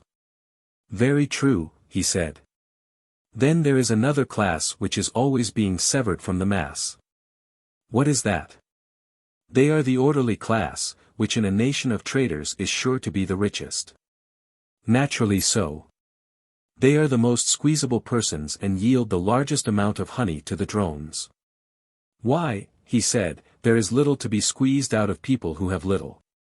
And this is called the wealthy class, and the drones feed upon them. That is pretty much the case, he said. The people are a third class, consisting of those who work with their own hands, they are not politicians, and have not much to live upon. This, when assembled, is the largest and most powerful class in a democracy. True, he said. But then the multitude is seldom willing to congregate unless they get a little honey. And do they not share? I said. Do not their leaders deprive the rich of their estates and distribute them among the people? At the same time taking care to reserve the larger part for themselves? Why, yes, he said, to that extent the people do share. And the persons whose property is taken from them are compelled to defend themselves before the people as they best can. What else can they do? And then, although they may have no desire of change, the others charge them with plotting against the people and being friends of oligarchy? True. And the end is that when they see the people, not of their own accord, but through ignorance, and because they are deceived by informers, seeking to do them wrong, then at last they are forced to become oligarchs in reality. They do not wish to be, but the sting of the drones torments them and breeds revolution in them. That is exactly the truth. Then come impeachments and judgments and trials of one another. True. The people have always some champion whom they set over them and nurse into greatness. Yes, that is their way. This and no other is the root from which a tyrant springs. When he first appears above ground he is a protector. Yes, that is quite clear. How then does a protector begin to change into a tyrant? Clearly when he does what the man is said to do in the tale of the Arcadian temple of Lycaean Zeus. What tale? The tale is that he who has tasted the entrails of a single human victim minced up with the entrails of other victims is destined to become a wolf. Did you never hear it? Oh, yes. And the protector of the people is like him. Having a mob entirely at his disposal, he is not restrained from shedding the blood of kinsmen. By the favorite method of false accusation he brings them into court and murders them, making the life of man to disappear, and with unholy tongue and lips tasting the blood of his fellow citizens. Some he kills and others he banishes, at the same time hinting at the abolition of debts and partition of lands, and after this, what will be his destiny? Must he not either perish at the hands of his enemies, or from being a man become a wolf, that is, a tyrant? Inevitably. This, I said, is he who begins to make a party against the rich? The same. After a while he is driven out, but comes back, in spite of his enemies, a tyrant full grown. That is clear. And if they are unable to expel him, or to get him condemned to death by a public accusation, they conspire to assassinate him. Yes, he said, that is their usual way. Then comes the famous request for a bodyguard, which is the device of all those who have got thus far in their tyrannical career: let not the people's friend, as they say, be lost to them. Exactly. The people readily assent, all their fears are for him, they have none for themselves. Very true.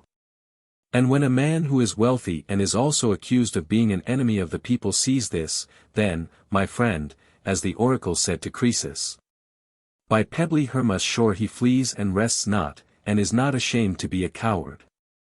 And quite right too, said he, for if he were, he would never be ashamed again. But if he is caught he dies. Of course. And he, the protector of whom we spoke, is to be seen, not larding the plain with his bulk, but himself the overthrower of many, standing up in the chariot of state with the reins in his hand, no longer protector, but tyrant absolute. No doubt, he said.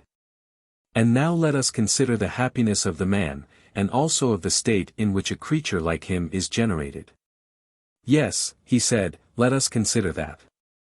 At first, in the early days of his power, he is full of smiles, and he salutes every one whom he meets, he to be called a tyrant, who is making promises in public and also in private, liberating debtors, and distributing land to the people and his followers, and wanting to be so kind and good to every one. Of course, he said. But when he has disposed of foreign enemies by conquest or treaty, and there is nothing to fear from them, then he is always stirring up some war or other, in order that the people may require a leader. To be sure. Has he not also another object, which is that they may be impoverished by payment of taxes, and thus compelled to devote themselves to their daily wants and therefore less likely to conspire against him? Clearly. And if any of them are suspected by him of having notions of freedom, and of resistance to his authority, he will have a good pretext for destroying them by placing them at the mercy of the enemy. And for all these reasons the tyrant must be always getting up a war. He must. Now he begins to grow unpopular. A necessary result. Then some of those who joined in setting him up, and who are in power, speak their minds to him and to one another, and the more courageous of them cast in his teeth what is being done. Yes, that may be expected. And the tyrant, if he means to rule, must get rid of them, he cannot stop while he has a friend or an enemy who is good for anything. He cannot. And therefore he must look about him and see who is valiant, who is high-minded, who is wise, who is wealthy. Happy man, he is the enemy of them all, and must seek occasion against them whether he will or no, until he has made a purgation of the state. Yes, he said, and a rare purgation. Yes, I said, not the sort of purgation which the physicians make of the body, for they take away the worse and leave the better part, but he does the reverse. If he is to rule, I suppose that he cannot help himself. What a blessed alternative, I said, to be compelled to dwell only with the many bad, and to be by them hated, or not to live at all.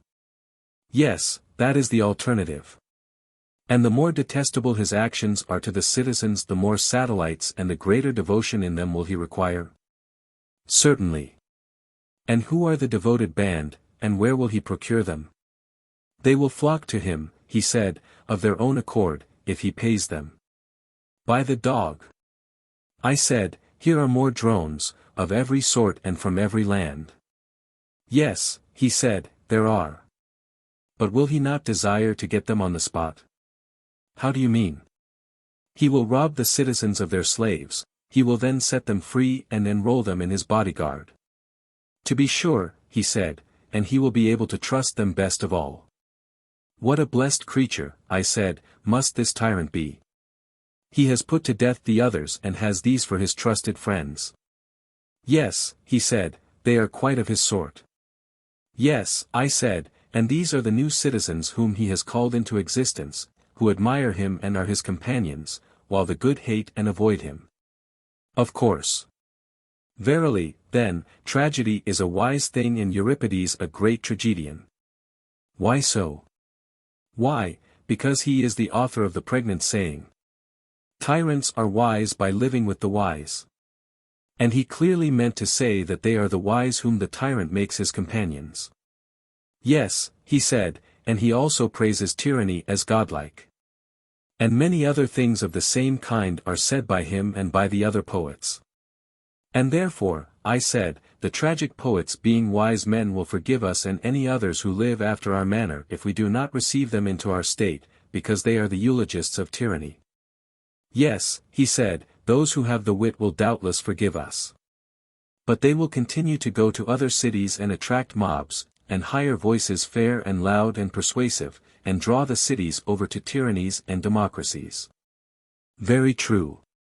Moreover, they are paid for this and receive honor, the greatest honor, as might be expected, from tyrants, and the next greatest from democracies. But the higher they ascend our constitution hill, the more their reputation fails, and seems unable from shortness of breath to proceed further. True. But we are wandering from the subject. Let us therefore return and inquire how the tyrant will maintain that fair and numerous and various and ever-changing army of his. If, he said, there are sacred treasures in the city, he will confiscate and spend them, and in so far as the fortunes of attainted persons may suffice, he will be able to diminish the taxes which he would otherwise have to impose upon the people. And when these fail? Why, clearly, he said, then he and his boon companions, whether male or female, will be maintained out of his father's estate. You mean to say that the people, from whom he has derived his being, will maintain him and his companions? Yes, he said, they cannot help themselves. But what if the people fly into a passion, and aver that a grown-up son ought not to be supported by his father, but that the father should be supported by the son? The father did not bring him into being, or settle him in life, in order that when his son became a man he should himself be the servant of his own servants and should support him and his rabble of slaves and companions. But that his son should protect him, and that by his help he might be emancipated from the government of the rich and aristocratic, as they are termed. And so he bids him and his companions depart, just as any other father might drive out of the house a riotous son and his undesirable associates. By heaven, he said, then the parent will discover what a monster he has been fostering in his bosom. And, when he wants to drive him out, he will find that he is weak and his son strong. Why, you do not mean to say that the tyrant will use violence? What? Beat his father if he opposes him? Yes, he will, having first disarmed him. Then he is a parricide, and a cruel guardian of an aged parent. And this is real tyranny, about which there can be no longer a mistake, as the saying is, the people who would escape the smoke which is the slavery of freemen, has fallen into the fire which is the tyranny of slaves. Thus liberty, getting out of all order and reason, passes into the harshest and bitterest form of slavery. True, he said. Very well.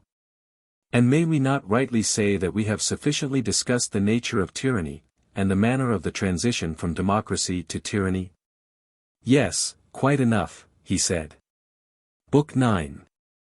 Last of all comes the tyrannical man.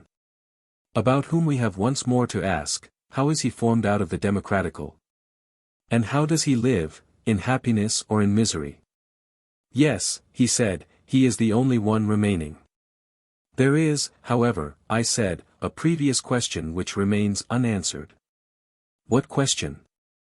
I do not think that we have adequately determined the nature and number of the appetites, and until this is accomplished the inquiry will always be confused. Well, he said, it is not too late to supply the omission. Very true, I said. And observe the point which I want to understand, certain of the unnecessary pleasures and appetites I conceive to be unlawful. Every one appears to have them, but in some persons they are controlled by the laws and by reason, and the better desires prevail over them, either they are wholly banished or they become few and weak. While in the case of others they are stronger, and there are more of them. Which appetites do you mean? I mean those which are awake when the reasoning and human and ruling power is asleep. Then the wild beast within us, gorged with meat or drink, starts up and having shaken off sleep, goes forth to satisfy his desires. And there is no conceivable folly or crime, not excepting incest or any other unnatural union, or parricide, or the eating of forbidden food, which at such a time, when he has parted company with all shame and sense, a man may not be ready to commit. Most true, he said. But when a man's pulse is healthy and temperate, and when before going to sleep he has awakened his rational powers, and fed them on noble thoughts and inquiries, collecting himself in meditation. After having first indulged his appetites neither too much nor too little, but just enough to lay them to sleep, and prevent them and their enjoyments and pains from interfering with the higher principle, which he leaves in the solitude of pure abstraction, free to contemplate and aspire to the knowledge of the unknown, whether in past, present, or future, when again he has allayed the passionate element, if he has a quarrel against any one, I say, when, after pacifying the two irrational principles, he rouses up the third, which is reason, before he takes his rest, then, as you know, he attains truth most nearly, and is least likely to be the sport of fantastic and lawless visions. I quite agree. In saying this I have been running into a digression, but the point which I desire to note is that in all of us, even in good men, there is a lawless wild beast nature, which peers out in sleep. Pray, consider whether I am right, and you agree with me. Yes, I agree. And now remember the character which we attributed to the democratic man.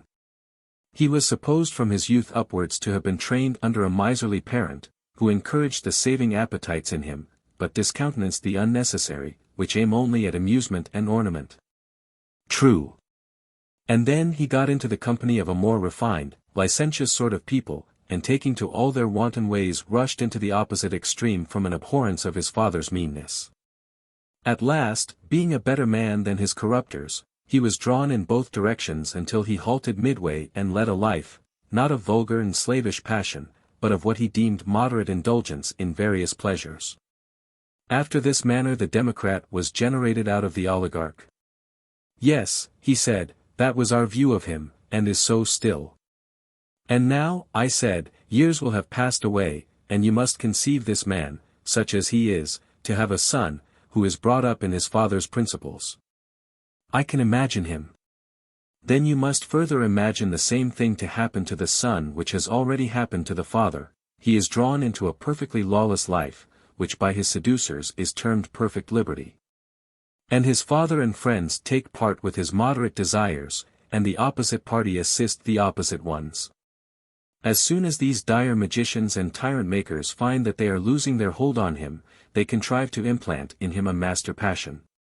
To be lord over his idle and spendthrift lusts, a sort of monstrous winged drone, that is the only image which will adequately describe him. Yes, he said, that is the only adequate image of him. And when his other lusts, amid clouds of incense and perfumes and garlands and wines, and all the pleasures of a dissolute life, now let loose, come buzzing around him, nourishing to the utmost the sting of desire which they implant in his drone-like nature, then at last this lord of the soul, having madness for the captain of his guard, breaks out into a frenzy, and if he finds in himself any good opinions or appetites in process of formation, and there is in him any sense of shame remaining, to these better principles he puts an end, and casts them forth until he has purged away temperance and brought in madness to the full. Yes, he said, that is the way in which the tyrannical man is generated. And is not this the reason why of old love has been called a tyrant? I should not wonder. Further, I said, has not a drunken man also the spirit of a tyrant? He has. And you know that a man who is deranged and not right in his mind, will fancy that he is able to rule, not only over men, but also over the gods. That he will. And the tyrannical man in the true sense of the word comes into being when, either under the influence of nature, or habit, or both, he becomes drunken, lustful, passionate. Oh my friend, is not that so? Assuredly. Such is the man and such is his origin. And next, how does he live? Suppose, as people facetiously say, you were to tell me. I imagine, I said, at the next step in his progress, that there will be feasts and carousals and revellings and courtesans, and all that sort of thing. Love is the lord of the house within him, and orders all the concerns of his soul. That is certain. Yes, and every day and every night desires grow up many and formidable, and their demands are many. They are indeed, he said. His revenues, if he has any, are soon spent. True. Then comes debt and the cutting down of his property. Of course. When he has nothing left, must not his desires, crowding in the nest like young ravens, be crying aloud for food? And he, goaded on by them, and especially by love himself, who is in a manner the captain of them, is in a frenzy, and would fain discover whom he can defraud or despoil of his property, in order that he may gratify them? Yes, that is sure to be the case. He must have money, no matter how, if he is to escape horrid pains and pangs. He must. And as in himself there was a succession of pleasures, and the new got the better of the old and took away their rights, so he being younger will claim to have more than his father and his mother, and if he has spent his own share of the property, he will take a slice of theirs. No doubt he will. And if his parents will not give way, then he will try first of all to cheat and deceive them. Very true.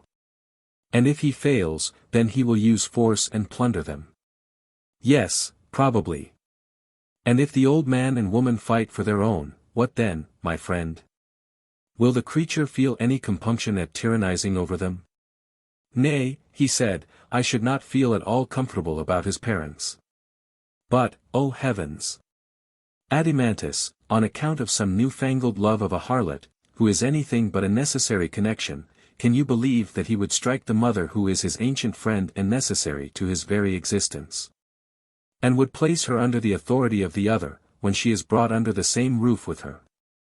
Or that, under like circumstances, he would do the same to his withered old father, first and most indispensable of friends, for the sake of some newly found blooming youth who is the reverse of indispensable? Yes, indeed, he said. I believe that he would. Truly, then, I said, a tyrannical son is a blessing to his father and mother.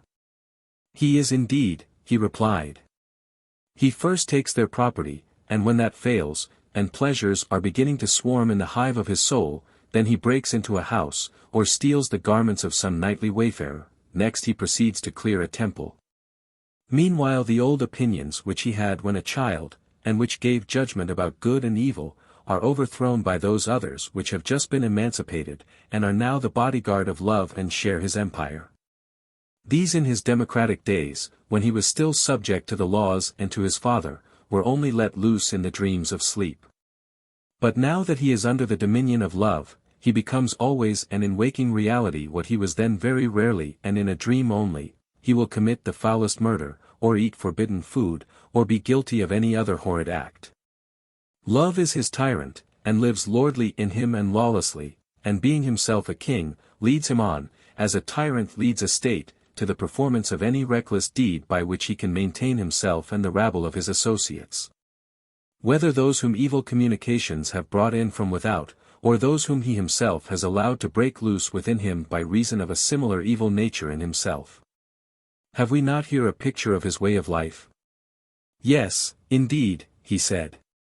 And if there are only a few of them in the state, and the rest of the people are well disposed, they go away and become the bodyguard or mercenary soldiers of some other tyrant who may probably want them for a war. And if there is no war, they stay at home and do many little pieces of mischief in the city. What sort of mischief? For example, they are the thieves, burglars, cut purses, footpads, robbers of temples, man-stealers of the community. Or if they are able to speak they turn informers, and bear false witness, and take bribes. A small catalogue of evils, even if the perpetrators of them are few in number. Yes, I said. But small and great are comparative terms, and all these things, in the misery and evil which they inflict upon a state, do not come within 1,000 miles of the tyrant. When this noxious class and their followers grow numerous and become conscious of their strength, assisted by the infatuation of the people, they choose from among themselves the one who has most of the tyrant in his own soul. And him they create their tyrant. Yes, he said, and he will be the most fit to be a tyrant. If the people yield, well and good. But if they resist him, as he began by beating his own father and mother, so now, if he has the power, he beats them, and will keep his dear old fatherland or motherland, as the Cretans say, in subjection to his young retainers whom he has introduced to be their rulers and masters. This is the end of his passions and desires. Exactly. When such men are only private individuals and before they get power, this is their character, they associate entirely with their own flatterers or ready tools. Or if they want anything from anybody, they in their turn are equally ready to bow down before them, they profess every sort of affection for them, but when they have gained their point they know them no more. Yes, truly. They are always either the masters or servants and never the friends of anybody. The tyrant never tastes of true freedom or friendship. Certainly not. And may we not rightly call such men treacherous? No question. Also they are utterly unjust, if we were right in our notion of justice. Yes, he said, and we were perfectly right. Let us then sum up in a word, I said, the character of the worst man. He is the waking reality of what we dreamed. Most true. And this is he who being by nature most of a tyrant bears rule, and the longer he lives the more of a tyrant he becomes. That is certain, said Glaucon, taking his turn to answer. And will not he who has been shown to be the wickedest, be also the most miserable? And he who has tyrannized longest and most continually and truly miserable, although this may not be the opinion of men in general? Yes, he said, inevitably.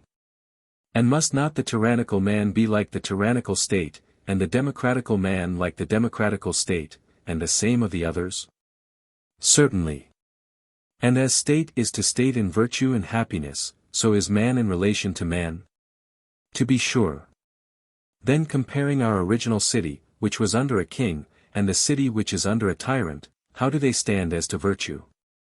They are the opposite extremes, he said, for one is the very best and the other is the very worst. There can be no mistake, I said, as to which is which, and therefore I will at once inquire whether you would arrive at a similar decision about their relative happiness and misery.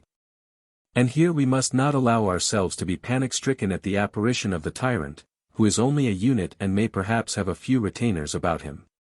But let us go as we ought into every corner of the city and look all about, and then we will give our opinion. A fair invitation, he replied. And I see, as every one must, that a tyranny is the wretchedest form of government, and the rule of a king the happiest.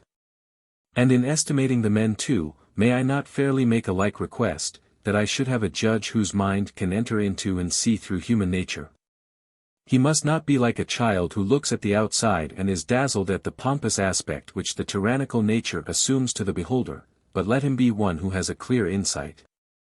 May I suppose that the judgment is given in the hearing of us all by one who is able to judge, and has dwelt in the same place with him, and been present at his daily life and known him in his family relations. Where he may be seen stripped of his tragedy attire, and again in the hour of public danger, he shall tell us about the happiness and misery of the tyrant when compared with other men. That again, he said, is a very fair proposal. Shall I assume that we ourselves are able and experienced judges and have before now met with such a person? We shall then have someone who will answer our inquiries. By all means. Let me ask you not to forget the parallel of the individual and the state. Bearing this in mind, and glancing in turn from one to the other of them, will you tell me their respective conditions? What do you mean? He asked. Beginning with the state, I replied, would you say that a city which is governed by a tyrant is free or enslaved? No city, he said, can be more completely enslaved. And yet, as you see, there are freemen as well as masters in such a state. Yes, he said, I see that there are, a few, but the people, speaking generally, and the best of them are miserably degraded and enslaved. Then if the man is like the state, I said, must not the same rule prevail? His soul is full of meanness and vulgarity, the best elements in him are enslaved, and there is a small ruling part, which is also the worst and maddest. Inevitably. And would you say that the soul of such an one is the soul of a freeman, or of a slave? He has the soul of a slave, in my opinion. And the state which is enslaved under a tyrant is utterly incapable of acting voluntarily. utterly incapable.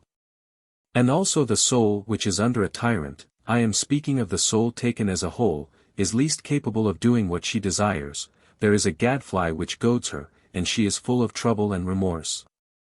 Certainly. And is the city which is under a tyrant rich or poor? Poor. And the tyrannical soul must be always poor and insatiable. True. And must not such a state and such a man be always full of fear? Yes, indeed.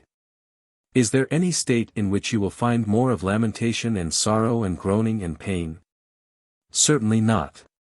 And is there any man in whom you will find more of this sort of misery than in the tyrannical man, who is in a fury of passions and desires? Impossible.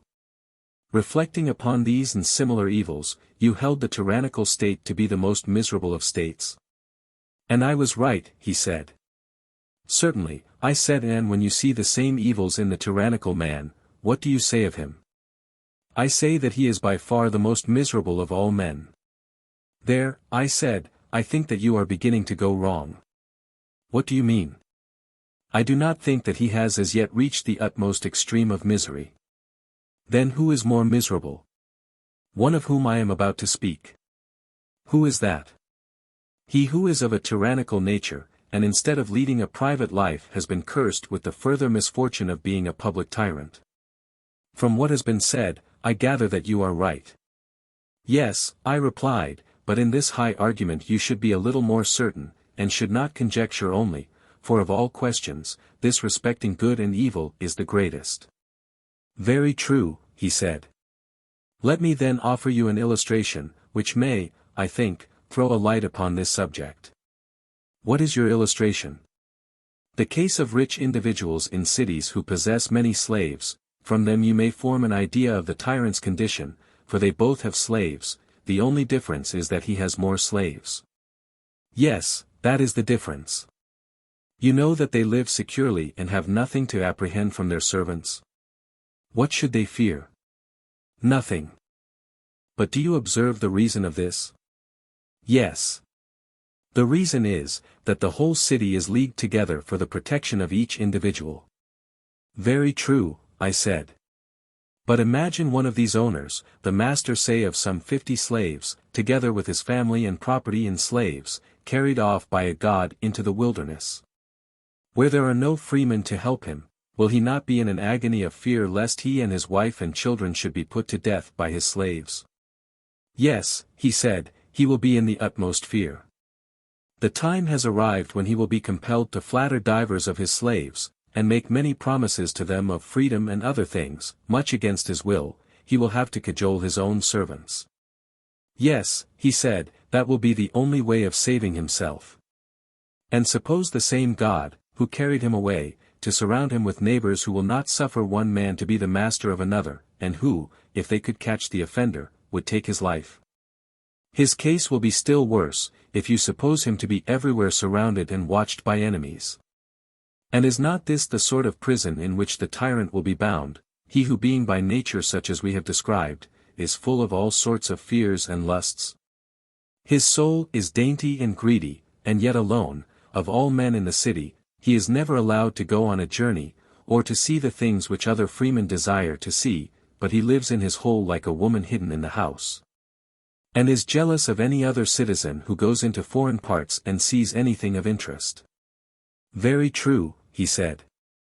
And amid evils such as these will not he who is ill-governed in his own person, the tyrannical man, I mean, whom you just now decided to be the most miserable of all, will not he be yet more miserable when, instead of leading a private life, he is constrained by fortune to be a public tyrant?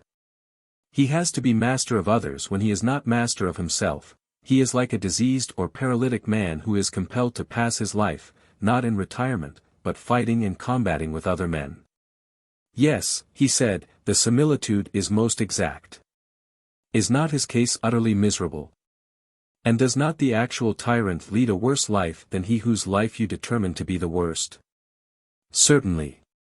He who is the real tyrant, whatever men may think, is the real slave, and is obliged to practice the greatest adulation and servility, and to be the flatterer of the vilest of mankind. He has desires which he is utterly unable to satisfy, and has more wants than any one, and is truly poor. If you know how to inspect the whole soul of him, all his life long he is beset with fear and is full of convulsions and distractions. Even as the state which he resembles, and surely the resemblance holds. Very true, he said.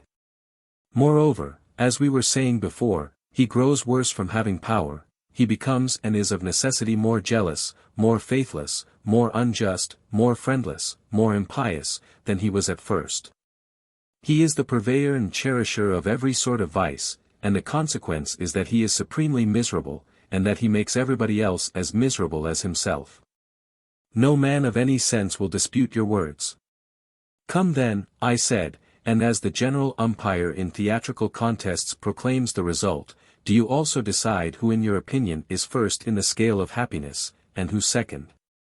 And in what order the others follow. There are 5 of them in all, they are the royal, timocratical, oligarchical, democratical, tyrannical. The decision will be easily given, he replied, they shall be choruses coming on the stage, and I must judge them in the order in which they enter, by the criterion of virtue and vice, happiness and misery.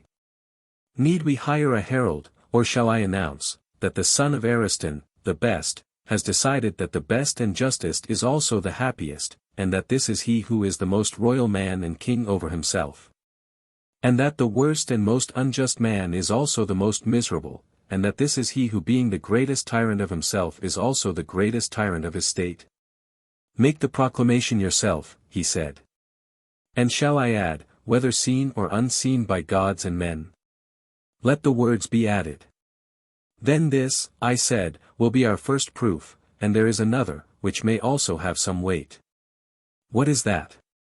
The second proof is derived from the nature of the soul, seeing that the individual soul, like the state, has been divided by us into 3 principles. The division may, I think, furnish a new demonstration. Of what nature? It seems to me that to these 3 principles 3 pleasures correspond, also 3 desires and governing powers. How do you mean? He said. There is one principle with which, as we were saying, a man learns, another with which he is angry. The third, having many forms, has no special name, but is denoted by the general term appetitive, from the extraordinary strength and vehemence of the desires of eating and drinking and the other sensual appetites which are the main elements of it. Also money-loving, because such desires are generally satisfied by the help of money. That is true, he said. If we were to say that the loves and pleasures of this third part were concerned with gain, we should then be able to fall back on a single notion, and might truly and intelligibly describe this part of the soul as loving gain or money. I agree with you. Again, is not the passionate element wholly set on ruling and conquering and getting fame? True. Suppose we call it the contentious or ambitious, would the term be suitable? Extremely suitable. On the other hand, every one sees that the principle of knowledge is wholly directed to the truth, and cares less than either of the others for gain or fame. Far less. Lover of wisdom, lover of knowledge, are titles which we may fitly apply to that part of the soul. Certainly. One principle prevails in the souls of one class of men, another in others, as may happen. Yes. Then we may begin by assuming that there are 3 classes of men, lovers of wisdom, lovers of honor, lovers of gain. Exactly. And there are 3 kinds of pleasure, which are their several objects. Very true.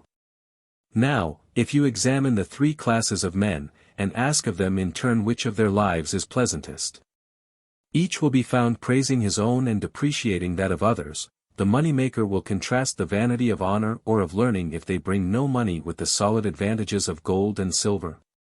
True, he said. And the lover of honor, what will be his opinion?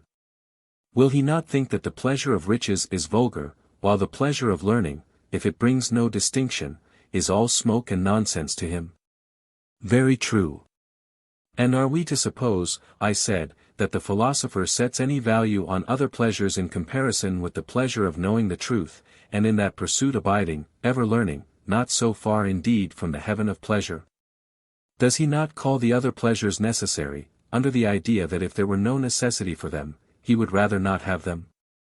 There can be no doubt of that, he replied. Since, then, the pleasures of each class and the life of each are in dispute, and the question is not which life is more or less honorable, or better or worse, but which is the more pleasant or painless, how shall we know who speaks truly? I cannot myself tell, he said. Well, but what ought to be the criterion? Is any better than experience and wisdom and reason? There cannot be a better, he said. Then, I said, reflect. Of the three individuals, which has the greatest experience of all the pleasures which we enumerated? Has the lover of gain, in learning the nature of essential truth, greater experience of the pleasure of knowledge than the philosopher has of the pleasure of gain? The philosopher, he replied, has greatly the advantage. For he has of necessity always known the taste of the other pleasures from his childhood upwards, but the lover of gain in all his experience has not of necessity tasted, or, I should rather say, even had he desired, could hardly have tasted, the sweetness of learning and knowing truth. Then the lover of wisdom has a great advantage over the lover of gain, for he has a double experience. Yes, very great. Again, has he greater experience of the pleasures of honor, or the lover of honor of the pleasures of wisdom? Nay, he said, all three are honored in proportion as they attain their object. For the rich man, the brave man, and the wise man alike have their crowd of admirers, and as they all receive honor they all have experience of the pleasures of honor. But the delight which is to be found in the knowledge of true being is known to the philosopher only. His experience, then, will enable him to judge better than any one. Far better. And he is the only one who has wisdom as well as experience. Certainly. Further, the very faculty which is the instrument of judgment is not possessed by the covetous or ambitious man, but only by the philosopher. What faculty? Reason, with whom, as we were saying, the decision ought to rest. Yes. And reasoning is peculiarly his instrument? Certainly. If wealth and gain were the criterion, then the praise or blame of the lover of gain would surely be the most trustworthy? Assuredly. Or if honor or victory or courage, in that case the judgment of the ambitious or pugnacious would be the truest. Clearly.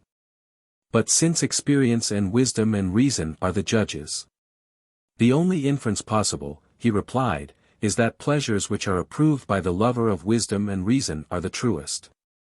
And so we arrive at the result, that the pleasure of the intelligent part of the soul is the pleasantest of the three, and that he of us in whom this is the ruling principle has the pleasantest life. Unquestionably, he said, the wise man speaks with authority when he approves of his own life. And what does the judge affirm to be the life which is next, and the pleasure which is next? Clearly that of the soldier and lover of honor. Who is nearer to himself than the money-maker? Last comes the lover of gain. Very true, he said. Twice in succession, then, has the just man overthrown the unjust in this conflict. And now comes the third trial, which is dedicated to Olympian Zeus the Savior. A sage whispers in my ear that no pleasure except that of the wise is quite true and pure, all others are a shadow only. And surely this will prove the greatest and most decisive of falls. Yes, the greatest, but will you explain yourself? I will work out the subject and you shall answer my questions. Proceed. Say, then, is not pleasure opposed to pain? True. And there is a neutral state which is neither pleasure nor pain. There is. A state which is intermediate, and a sort of repose of the soul about either, that is what you mean. Yes. You remember what people say when they are sick. What do they say? That after all nothing is pleasanter than health, but then they never knew this to be the greatest of pleasures until they were ill. Yes, I know, he said. And when persons are suffering from acute pain, you must have heard them say that there is nothing pleasanter than to get rid of their pain. I have. And there are many other cases of suffering in which the mere rest and cessation of pain, and not any positive enjoyment, is extolled by them as the greatest pleasure. Yes, he said, at the time they are pleased and well content to be at rest. Again, when pleasure ceases, that sort of rest or cessation will be painful? Doubtless, he said. Then the intermediate state of rest will be pleasure and will also be pain. So it would seem. But can that which is neither become both? I should say not. And both pleasure and pain are motions of the soul, are they not? Yes. But that which is neither was just now shown to be rest and not motion, and in a mean between them. Yes. How, then, can we be right in supposing that the absence of pain is pleasure, or that the absence of pleasure is pain? Impossible. This then is an appearance only and not a reality. That is to say, the rest is pleasure at the moment and in comparison of what is painful, and painful in comparison of what is pleasant, but all these representations, when tried by the test of true pleasure, are not real but a sort of imposition. That is the inference. Look at the other class of pleasures which have no antecedent pains and you will no longer suppose, as you perhaps may at present, that pleasure is only the cessation of pain, or pain of pleasure. What are they, he said, and where shall I find them? There are many of them. Take as an example the pleasures of smell, which are very great and have no antecedent pains, they come in a moment, and when they depart leave no pain behind them. Most true, he said. Let us not, then, be induced to believe that pure pleasure is the cessation of pain, or pain of pleasure. No. Still, the more numerous and violent pleasures which reach the soul through the body are generally of this sort, they are reliefs of pain. That is true. And the anticipations of future pleasures and pains are of a like nature. Yes. Shall I give you an illustration of them? Let me hear. You would allow, I said, that there is in nature an upper and lower and middle region? I should. And if a person were to go from the lower to the middle region, would he not imagine that he is going up? And he who is standing in the middle and sees whence he has come, would imagine that he is already in the upper region, if he has never seen the true upper world.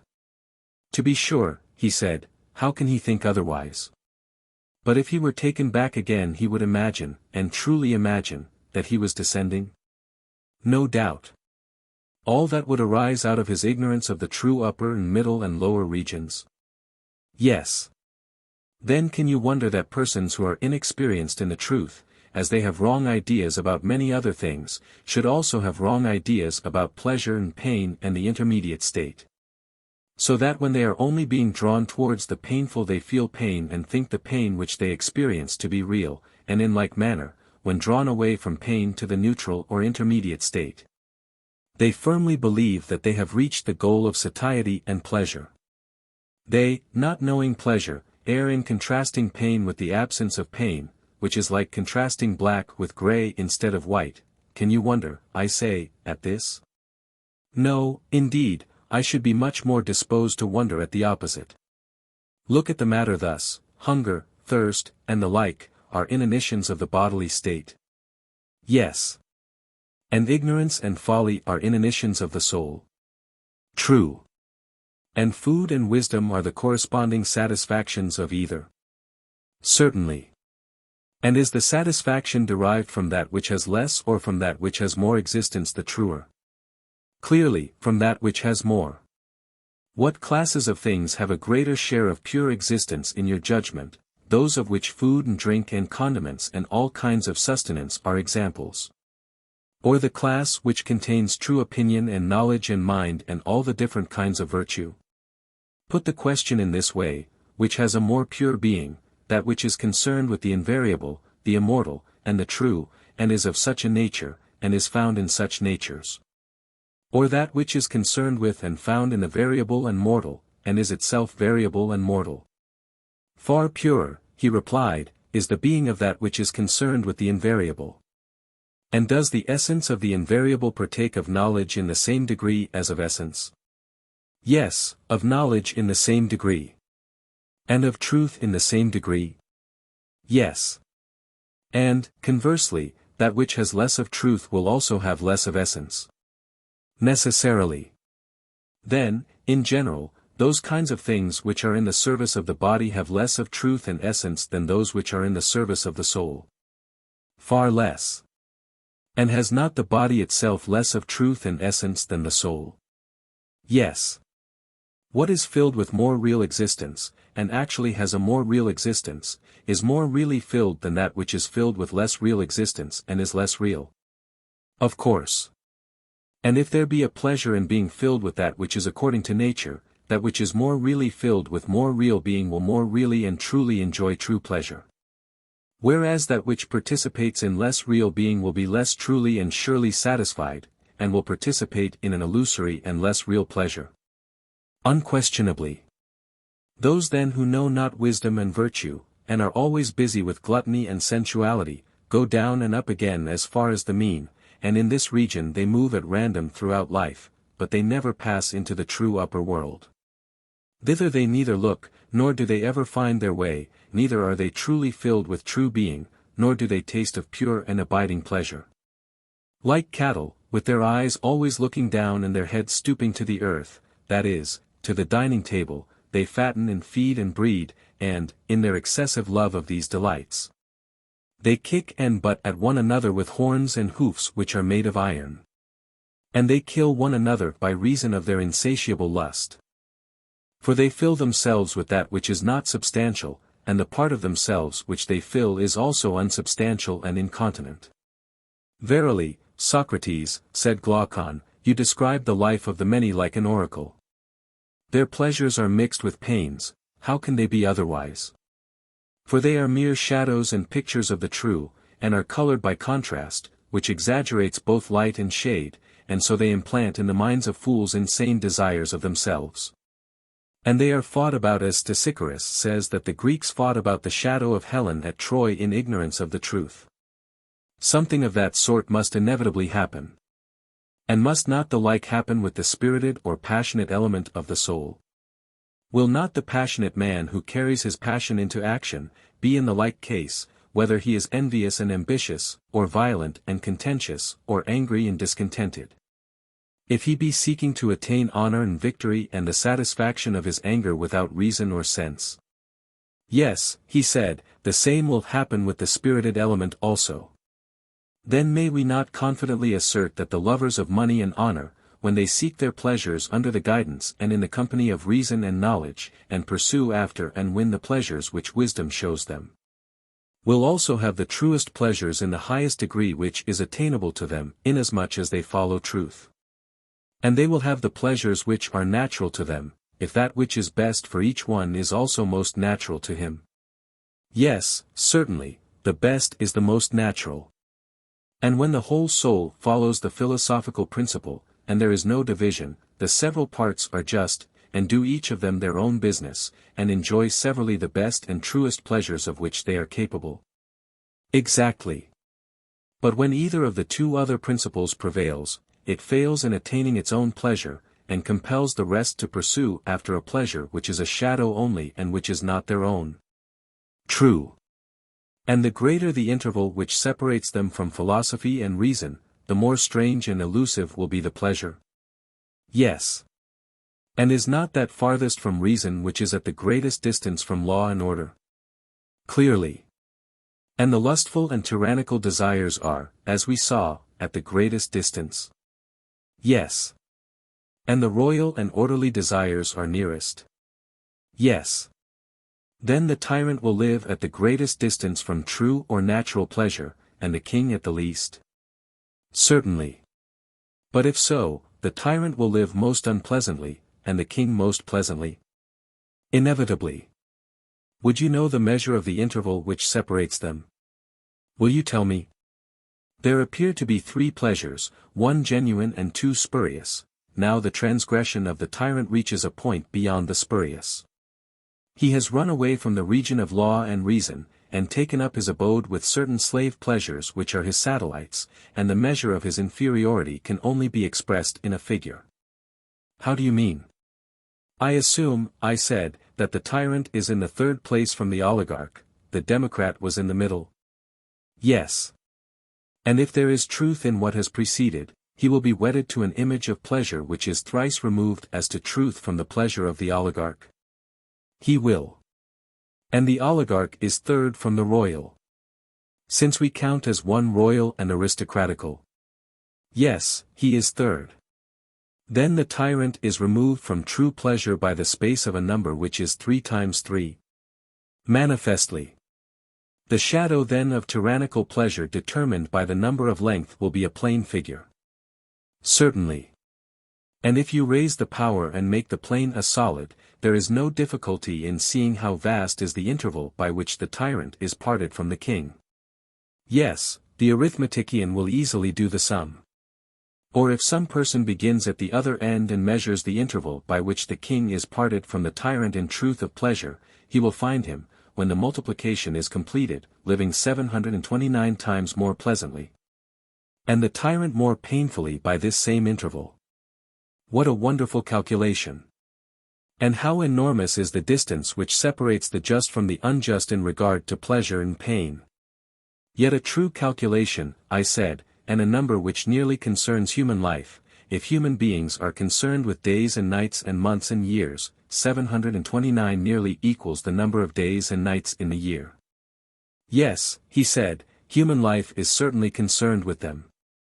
Then if the good and just man be thus superior in pleasure to the evil and unjust, his superiority will be infinitely greater in propriety of life and in beauty and virtue? Immeasurably greater. Well, I said, and now having arrived at this stage of the argument, we may revert to the words which brought us hither. Was not some one saying that injustice was a gain to the perfectly unjust who was reputed to be just? Yes, that was said. Now then, having determined the power and quality of justice and injustice, let us have a little conversation with him. What shall we say to him? Let us make an image of the soul, that he may have his own words presented before his eyes. Of what sort? An ideal image of the soul, like the composite creations of ancient mythology, such as the Chimera or Scylla or Cerberus, and there are many others in which 2 or more different natures are said to grow into one. There are said to have been such unions. Then do you now model the form of a multitudinous, many-headed monster, having a ring of heads of all manner of beasts, tame and wild, which he is able to generate and metamorphose at will. You suppose marvelous powers in the artist, but, as language is more pliable than wax or any similar substance, let there be such a model as you propose. Suppose now that you make a second form as of a lion, and a third of a man, the second smaller than the first, and the third smaller than the second. That, he said, is an easier task, and I have made them as you say. And now join them, and let the 3 grow into one. That has been accomplished.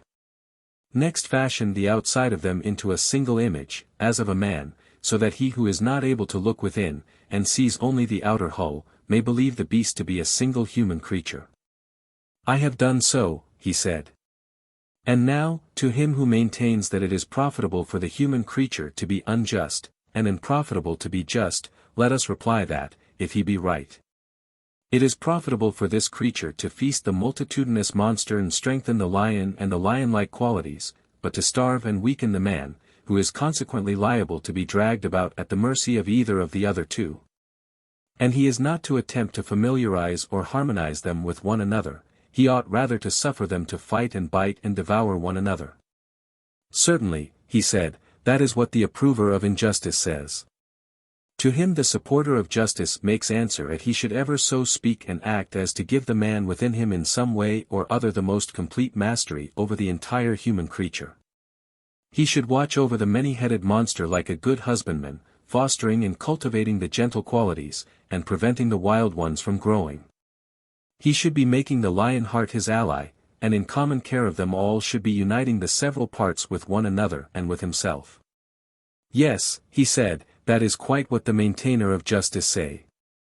And so from every point of view, whether of pleasure, honor, or advantage, the approver of justice is right and speaks the truth, and the disapprover is wrong and false and ignorant. Yes, from every point of view. Come, now, and let us gently reason with the unjust, who is not intentionally in error. Sweet sir, we will say to him, what think you of things esteemed noble and ignoble? Is not the noble that which subjects the beast to the man, or rather to the God in man, and the ignoble that which subjects the man to the beast? He can hardly avoid saying yes, can he now? Not if he has any regard for my opinion. But, if he agreed so far, we may ask him to answer another question: then how would a man profit if he received gold and silver on the condition that he was to enslave the noblest part of him to the worst? Who can imagine that a man who sold his son or daughter into slavery for money, especially if he sold them into the hands of fierce and evil men, would be the gainer, however large might be the sum which he received? And will any one say that he is not a miserable caitiff who remorselessly sells his own divine being to that which is most godless and detestable? Eriphyle took the necklace as the price of her husband's life, but he is taking a bribe in order to compass a worse ruin. Yes, said Glaucon, far worse, I will answer for him. Has not the intemperate been censured of old, because in him the huge multiform monster is allowed to be too much at large? Clearly. And men are blamed for pride and bad temper when the lion and serpent element in them disproportionately grows and gains strength? Yes. And luxury and softness are blamed, because they relax and weaken this same creature, and make a coward of him? Very true. And is not a man reproached for flattery and meanness who subordinates the spirited animal to the unruly monster, and, for the sake of money, of which he can never have enough, habituates him in the days of his youth to be trampled in the mire? And from being a lion to become a monkey? True, he said. And why are mean employments and manual arts a reproach? Only because they imply a natural weakness of the higher principle. The individual is unable to control the creatures within him, but has to court them, and his great study is how to flatter them. Such appears to be the reason. And therefore, being desirous of placing him under a rule like that of the best, we say that he ought to be the servant of the best, in whom the divine rules. Not, as Thrasymachus supposed, to the injury of the servant, but because every one had better be ruled by divine wisdom dwelling within him.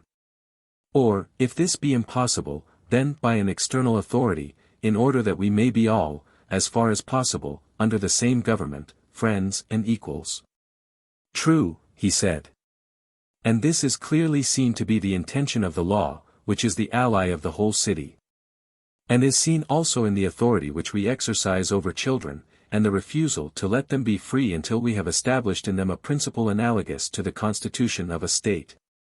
And by cultivation of this higher element have set up in their hearts a guardian and ruler like our own, and when this is done they may go their ways. Yes, he said, the purpose of the law is manifest. From what point of view, then, and on what ground can we say that a man is profited by injustice or intemperance or other baseness, which will make him a worse man, even though he acquire money or power by his wickedness? From no point of view at all. What shall he profit, if his injustice be undetected and unpunished? He who is undetected only gets worse, whereas he who is detected and punished has the brutal part of his nature silenced and humanized. The gentler element in him is liberated, and his whole soul is perfected and ennobled by the acquirement of justice and temperance and wisdom, more than the body ever is by receiving gifts of beauty, strength and health. In proportion as the soul is more honorable than the body. Certainly, he said. To this nobler purpose the man of understanding will devote the energies of his life. And in the first place, he will honor studies which impress these qualities on his soul and will disregard others. Clearly, he said. In the next place, he will regulate his bodily habit and training, and so far will he be from yielding to brutal and irrational pleasures, that he will regard even health as quite a secondary matter. His first object will be not that he may be fair or strong or well, unless he is likely thereby to gain temperance, but he will always desire so to attemper the body as to preserve the harmony of the soul. Certainly he will, if he has true music in him. And in the acquisition of wealth there is a principle of order and harmony which he will also observe. He will not allow himself to be dazzled by the foolish applause of the world, and heap up riches to his own infinite harm. Certainly not, he said. He will look at the city which is within him, and take heed that no disorder occur in it, such as might arise either from superfluity or from want, and upon this principle he will regulate his property and gain or spend according to his means. Very true. And, for the same reason, he will gladly accept and enjoy such honors as he deems likely to make him a better man, but those, whether private or public, which are likely to disorder his life, he will avoid.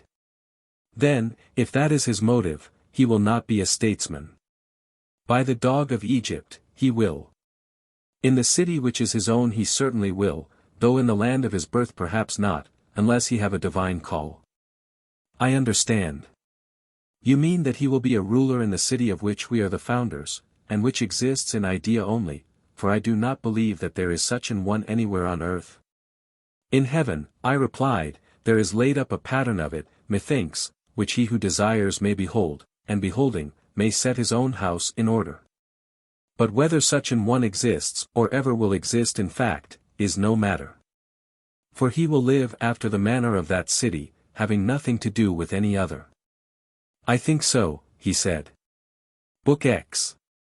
Of the many excellences which I perceive in the order of our state, there is none which upon reflection pleases me better than the rule about poetry. To what do you refer? To the rejection of imitative poetry, which certainly ought not to be received, as I see far more clearly now that the parts of the soul have been distinguished. What do you mean?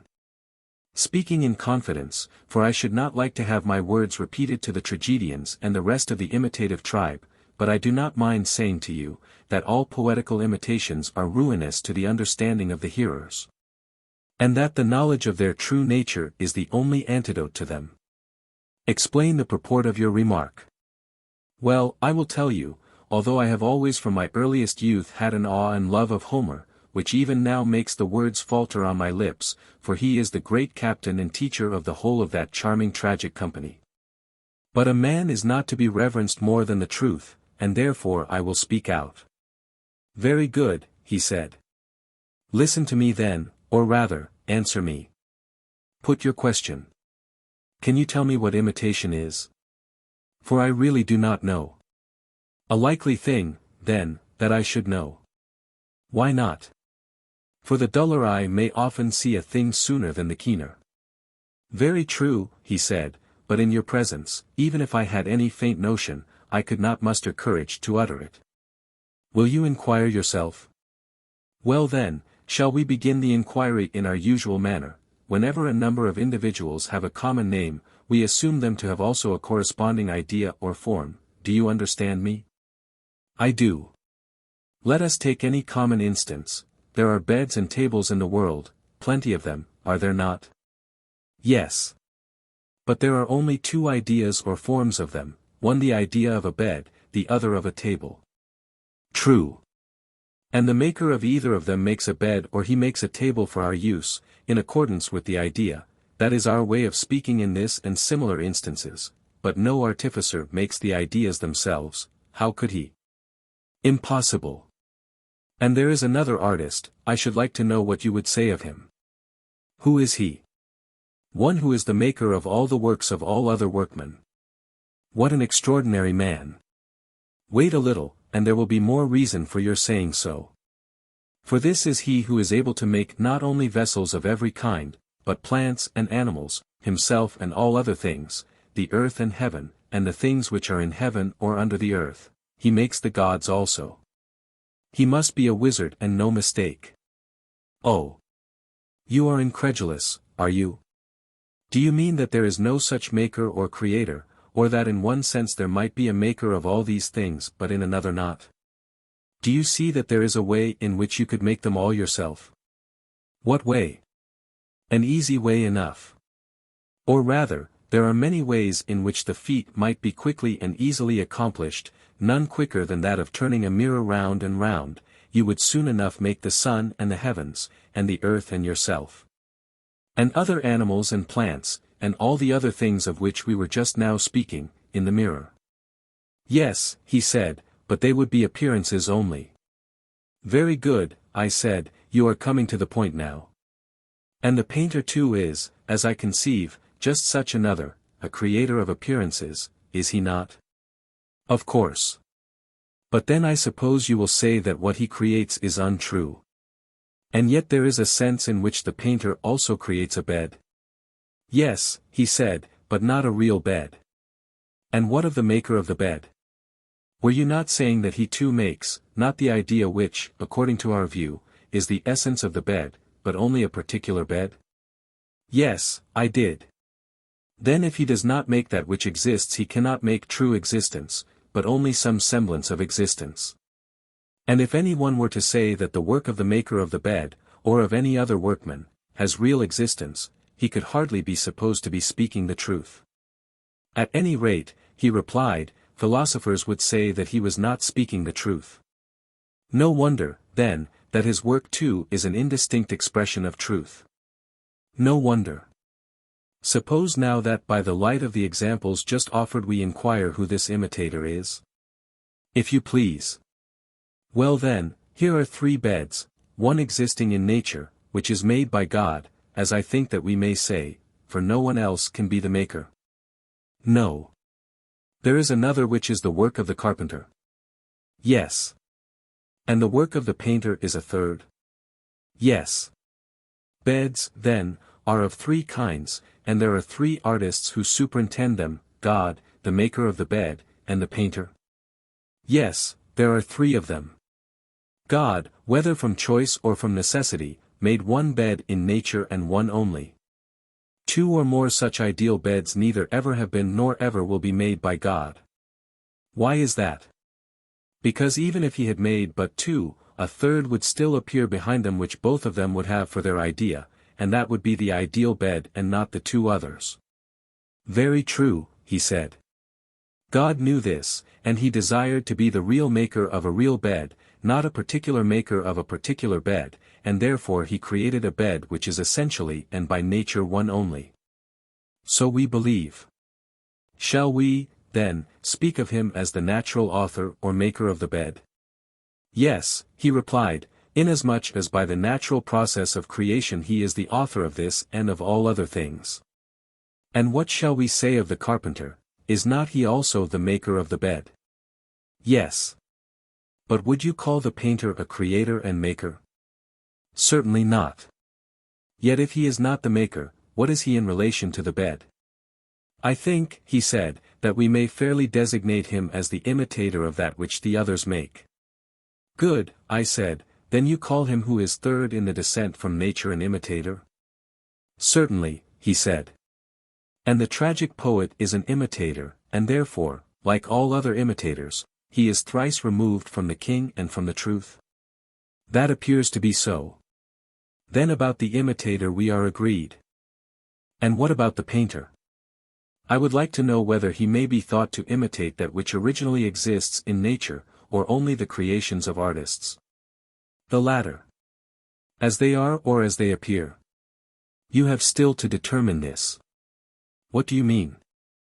I mean, that you may look at a bed from different points of view, obliquely or directly or from any other point of view, and the bed will appear different, but there is no difference in reality and the same of all things.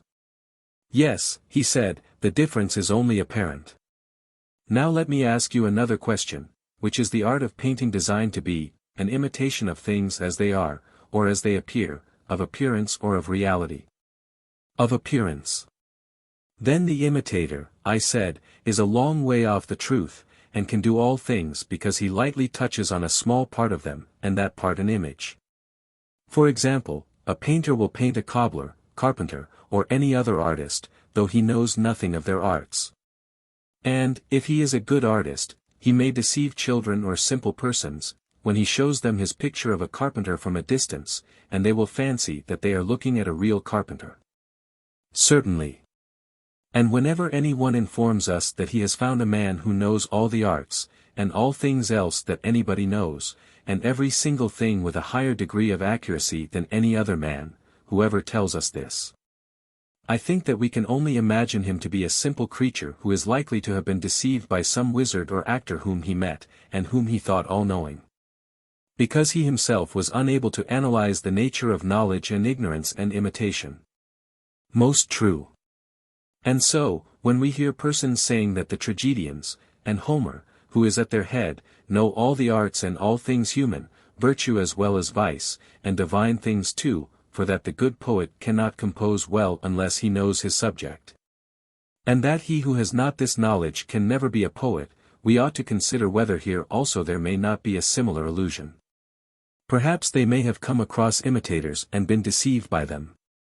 They may not have remembered when they saw their works that these were but imitations thrice removed from the truth, and could easily be made without any knowledge of the truth, because they are appearances only and not realities. Or, after all, they may be in the right, and poets do really know the things about which they seem to the many to speak so well. The question, he said, should by all means be considered. Now do you suppose that if a person were able to make the original as well as the image, he would seriously devote himself to the image-making branch? Would he allow imitation to be the ruling principle of his life, as if he had nothing higher in him? I should say not. The real artist, who knew what he was imitating, would be interested in realities and not in imitations. And would desire to leave as memorials of himself works many and fair, and, instead of being the author of encomiums, he would prefer to be the theme of them. Yes, he said, that would be to him a source of much greater honor and profit. Then, I said, we must put a question to Homer. Not about medicine, or any of the arts to which his poems only incidentally refer. We are not going to ask him, or any other poet, whether he has cured patients like Asclepius, or left behind him a school of medicine such as the Asclepiads were. Or whether he only talks about medicine and other arts at second hand.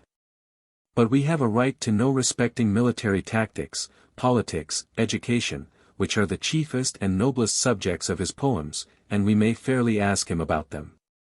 Friend Homer, then we say to him, if you are only in the second remove from truth in what you say of virtue, and not in the third, not an image maker or imitator, and if you are able to discern what pursuits make men better or worse in private or public life, tell us what state was ever better governed by your help. The good order of Lacedaemon is due to Lycurgus, and many other cities great and small have been similarly benefited by others, but who says that you have been a good legislator to them and have done them any good?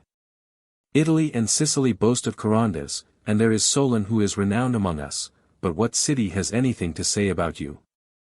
Is there any city which he might name? I think not, said Glaucon. Not even the Homerids themselves pretend that he was a legislator. Well, but is there any war on record which was carried on successfully by him, or aided by his counsels, when he was alive? There is not. Or is there any invention of his, applicable to the arts or to human life, such as Thales the Milesian or Anacharsis the Scythian and other ingenious men have conceived, which is attributed to him? There is absolutely nothing of the kind. But, if Homer never did any public service, was he privately a guide or teacher of any?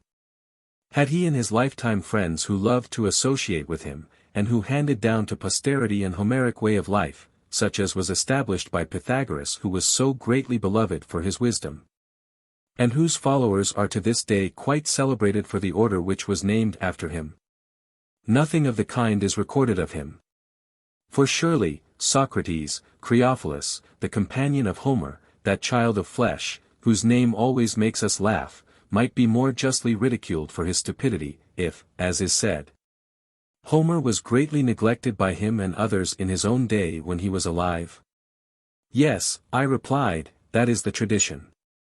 But can you imagine, Glaucon, that if Homer had really been able to educate and improve mankind, if he had possessed knowledge and not been a mere imitator, can you imagine, I say, that he would not have had many followers?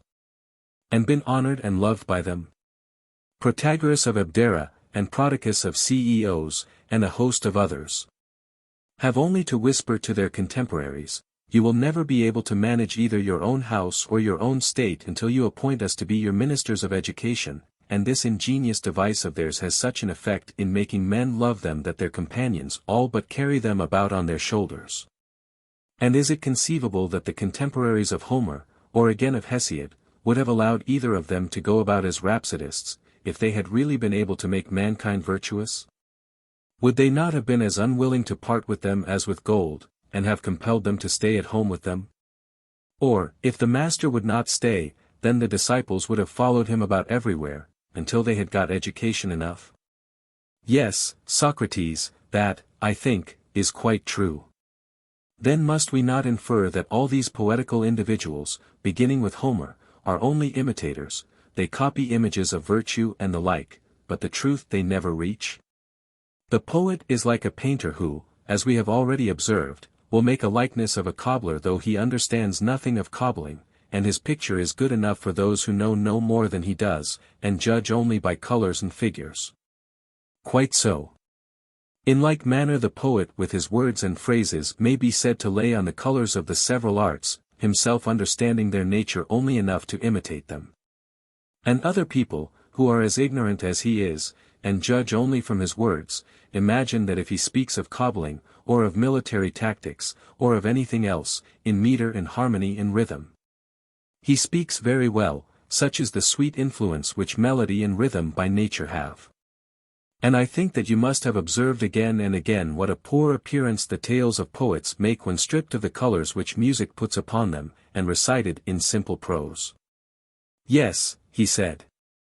They are like faces which were never really beautiful, but only blooming, and now the bloom of youth has passed away from them. Exactly. Here is another point: the imitator or maker of the image knows nothing of true existence. He knows appearances only. Am I not right? Yes. Then let us have a clear understanding, and not be satisfied with half an explanation. Proceed. Of the painter we say that he will paint rains, and he will paint a bit? Yes. And the worker in leather and brass will make them? Certainly. But does the painter know the right form of the bit and reins? Nay, hardly even the workers in brass and leather who make them. Only the horseman who knows how to use them, he knows their right form. Most true. And may we not say the same of all things? What? That there are three arts which are concerned with all things, one which uses, another which makes, a third which imitates them. Yes.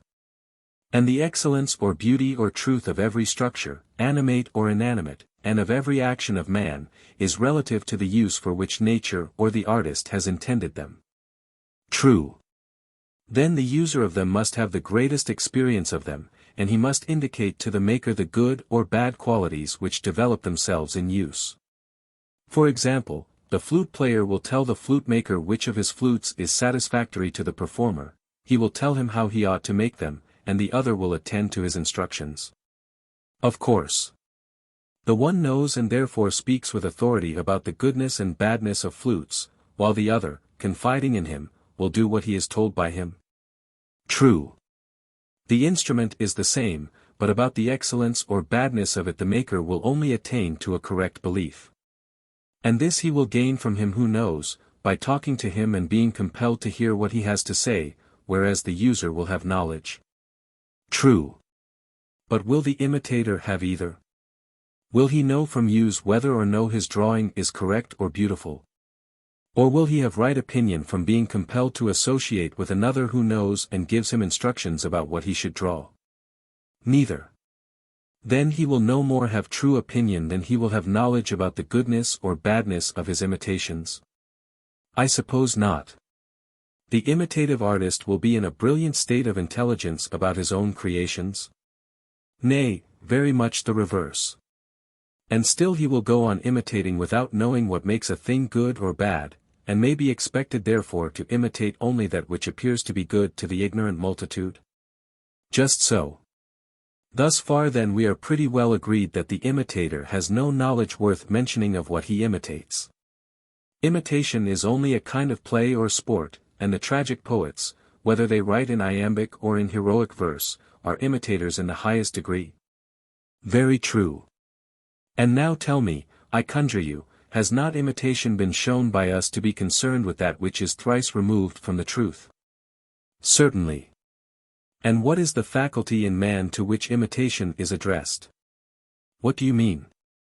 I will explain. The body which is large when seen near, appears small when seen at a distance. True. And the same object appears straight when looked at out of the water, and crooked when in the water. And the concave becomes convex, owing to the illusion about colors to which the sight is liable. Thus every sort of confusion is revealed within us. And this is that weakness of the human mind on which the art of conjuring and of deceiving by light and shadow and other ingenious devices imposes, having an effect upon us like magic. True. And the arts of measuring and numbering and weighing come to the rescue of the human understanding. There is the beauty of them, and the apparent greater or less, or more or heavier, no longer have the mastery over us, but give way before calculation and measure and weight. Most true.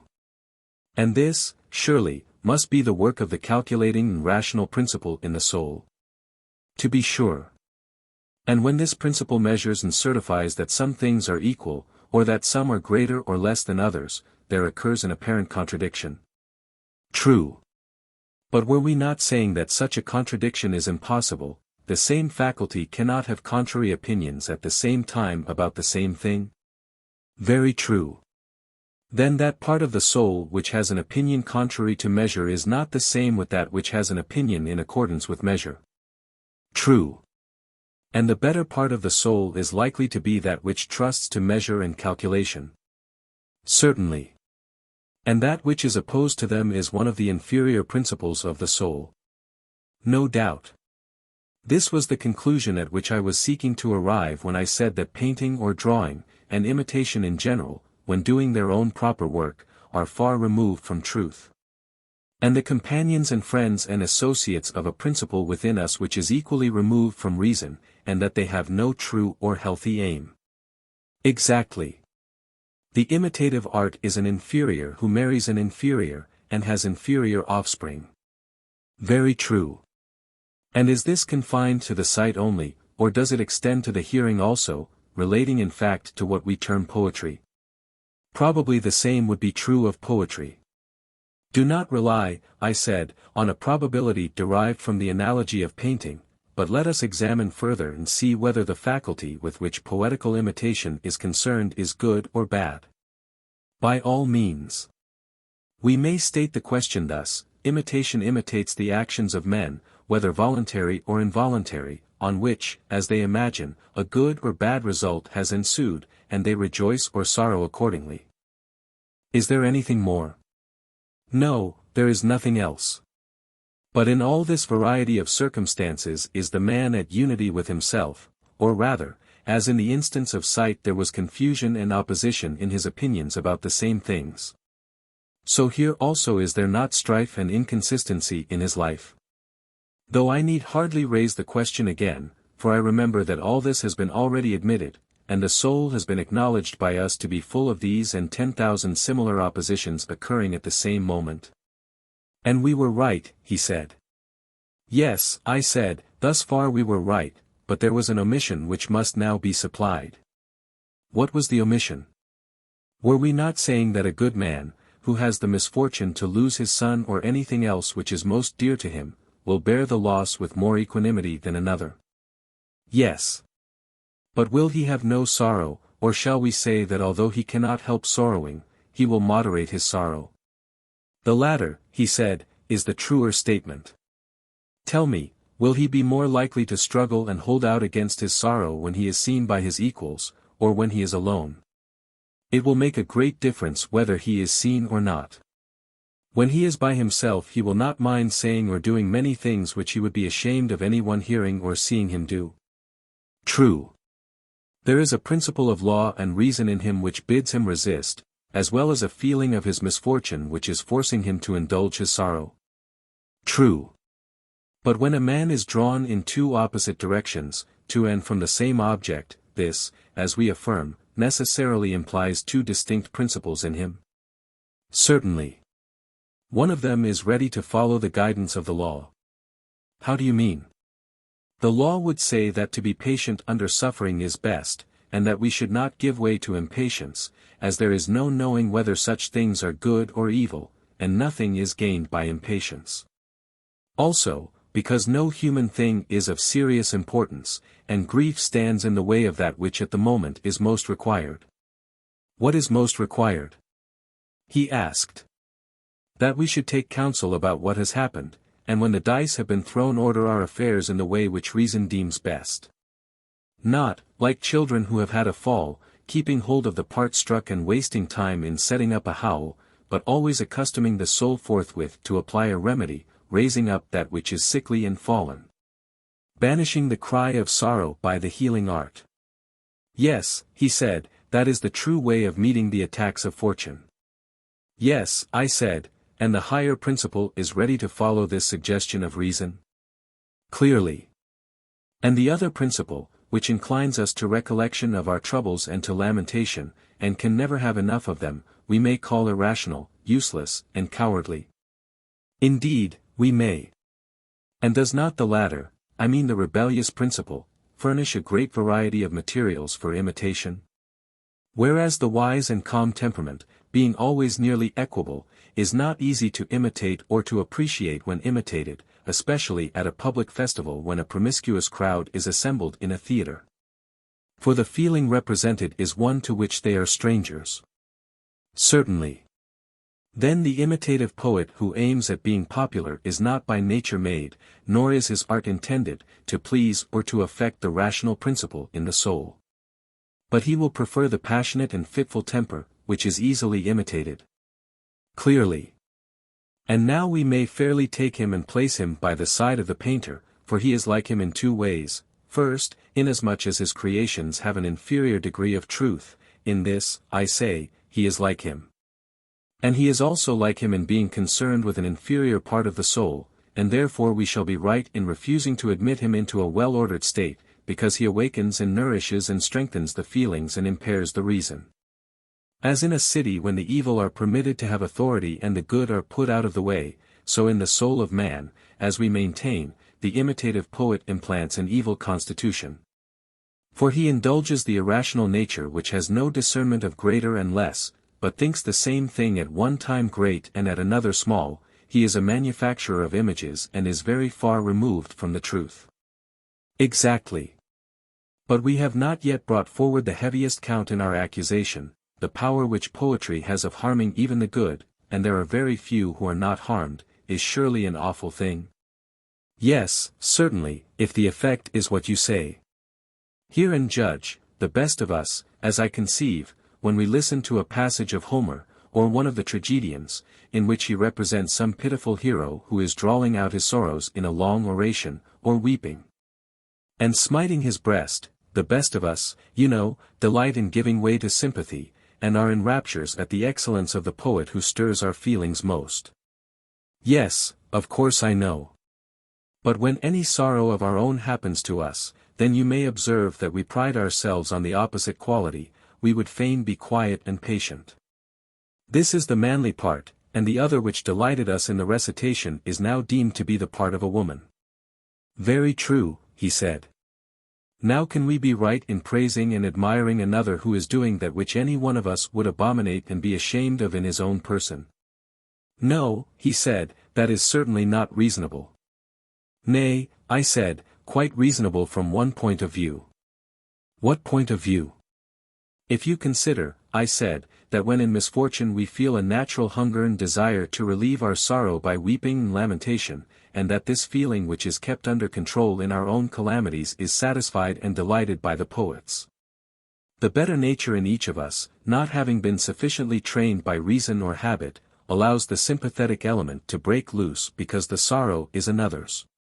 And the spectator fancies that there can be no disgrace to himself in praising and pitying anyone who comes telling him what a good man he is, and making a fuss about his troubles.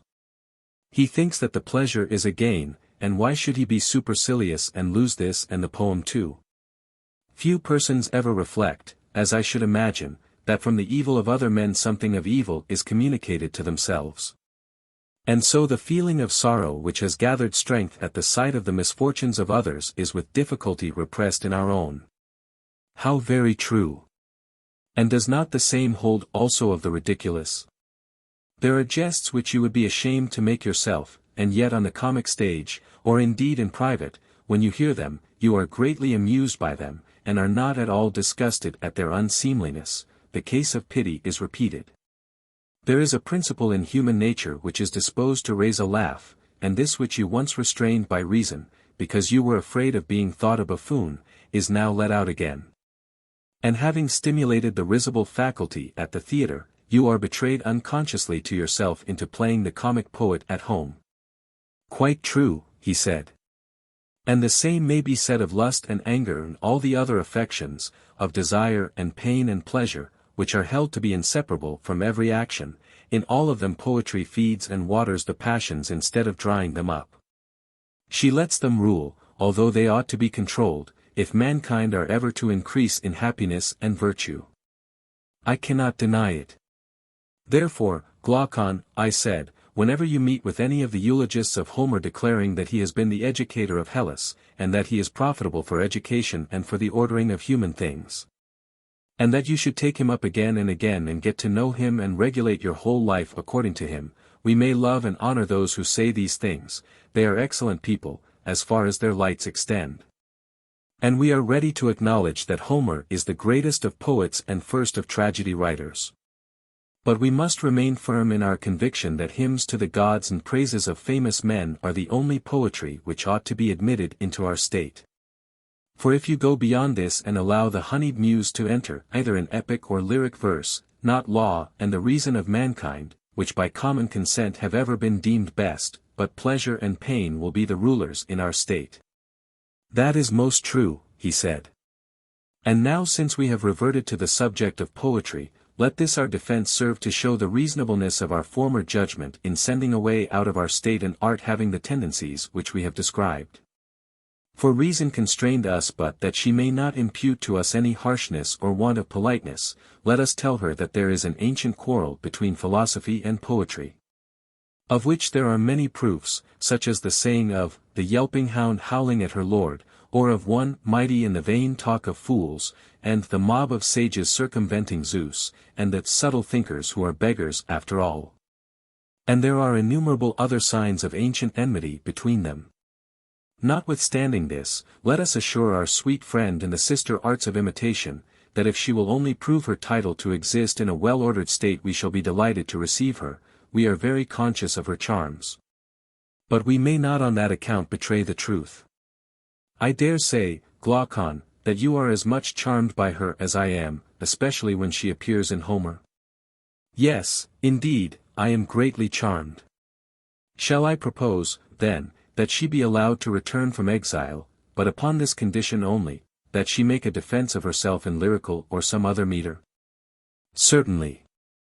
And we may further grant to those of her defenders who are lovers of poetry and yet not poets the permission to speak in prose on her behalf. Let them show not only that she is pleasant but also useful to states and to human life. And we will listen in a kindly spirit. For if this can be proved we shall surely be the gainers, I mean, if there is a use in poetry as well as a delight.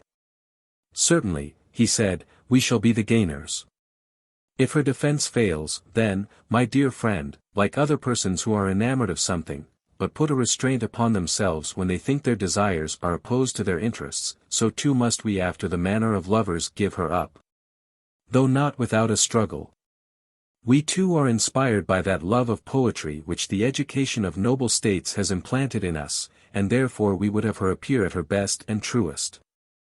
But so long as she is unable to make good her defense, this argument of ours shall be a charm to us, which we will repeat to ourselves while we listen to her strains, that we may not fall away into the childish love of her which captivates the many. At all events we are well aware that poetry being such as we have described is not to be regarded seriously as attaining to the truth. And he who listens to her, fearing for the safety of the city which is within him, should be on his guard against her seductions and make our words his law. Yes, he said, I quite agree with you. Yes, I said, my dear Glaucon, for great is the issue at stake, greater than appears, whether a man is to be good or bad. And what will anyone be profited if under the influence of honor or money or power, or under the excitement of poetry, he neglect justice and virtue? Yes, he said. I have been convinced by the argument, as I believe that any one else would have been. And yet no mention has been made of the greatest prizes and rewards which await virtue. What, are there any greater still? If there are, they must be of an inconceivable greatness. Why, I said, what was ever great in a short time? The whole period of 80 years and 10 is surely but a little thing in comparison with eternity. Say rather, nothing, he replied. And should an immortal being seriously think of this little space rather than of the whole? Of the whole, certainly. But why do you ask? Are you not aware, I said, that the soul of man is immortal and imperishable? He looked at me in astonishment, and said, No, by heaven, and are you really prepared to maintain this? Yes, I said, I ought to be, and you too, there is no difficulty in proving it. I see a great difficulty. But I should like to hear you state this argument of which you make so light. Listen then. I am attending. There is a thing which you call good and another which you call evil. Yes, he replied. Would you agree with me in thinking that the corrupting and destroying element is the evil, and the saving and improving element the good? Yes. And you admit that everything has a good and also an evil. As ophthalmia is the evil of the eyes and disease of the whole body, as mildew is of corn, and rot of timber, or rust of copper and iron, in everything, or in almost everything, there is an inherent evil and disease. Yes, he said. And anything which is infected by any of these evils is made evil, and at last wholly dissolves and dies. True. The vice and evil which is inherent in each is the destruction of each. And if this does not destroy them, there is nothing else that will, for good certainly will not destroy them, nor again, that which is neither good nor evil. Certainly not. If, then, we find any nature which having this inherent corruption cannot be dissolved or destroyed, we may be certain that of such a nature there is no destruction. That may be assumed. Well, I said, and is there no evil which corrupts the soul? Yes, he said, there are all the evils which we were just now passing in review, unrighteousness, intemperance, cowardice, ignorance. But does any of these dissolve or destroy her? And here do not let us fall into the error of supposing that the unjust and foolish man, when he is detected, perishes through his own injustice, which is an evil of the soul. Take the analogy of the body. The evil of the body is a disease which wastes and reduces and annihilates the body. And all the things of which we were just now speaking come to annihilation through their own corruption attaching to them and inhering in them and so destroying them.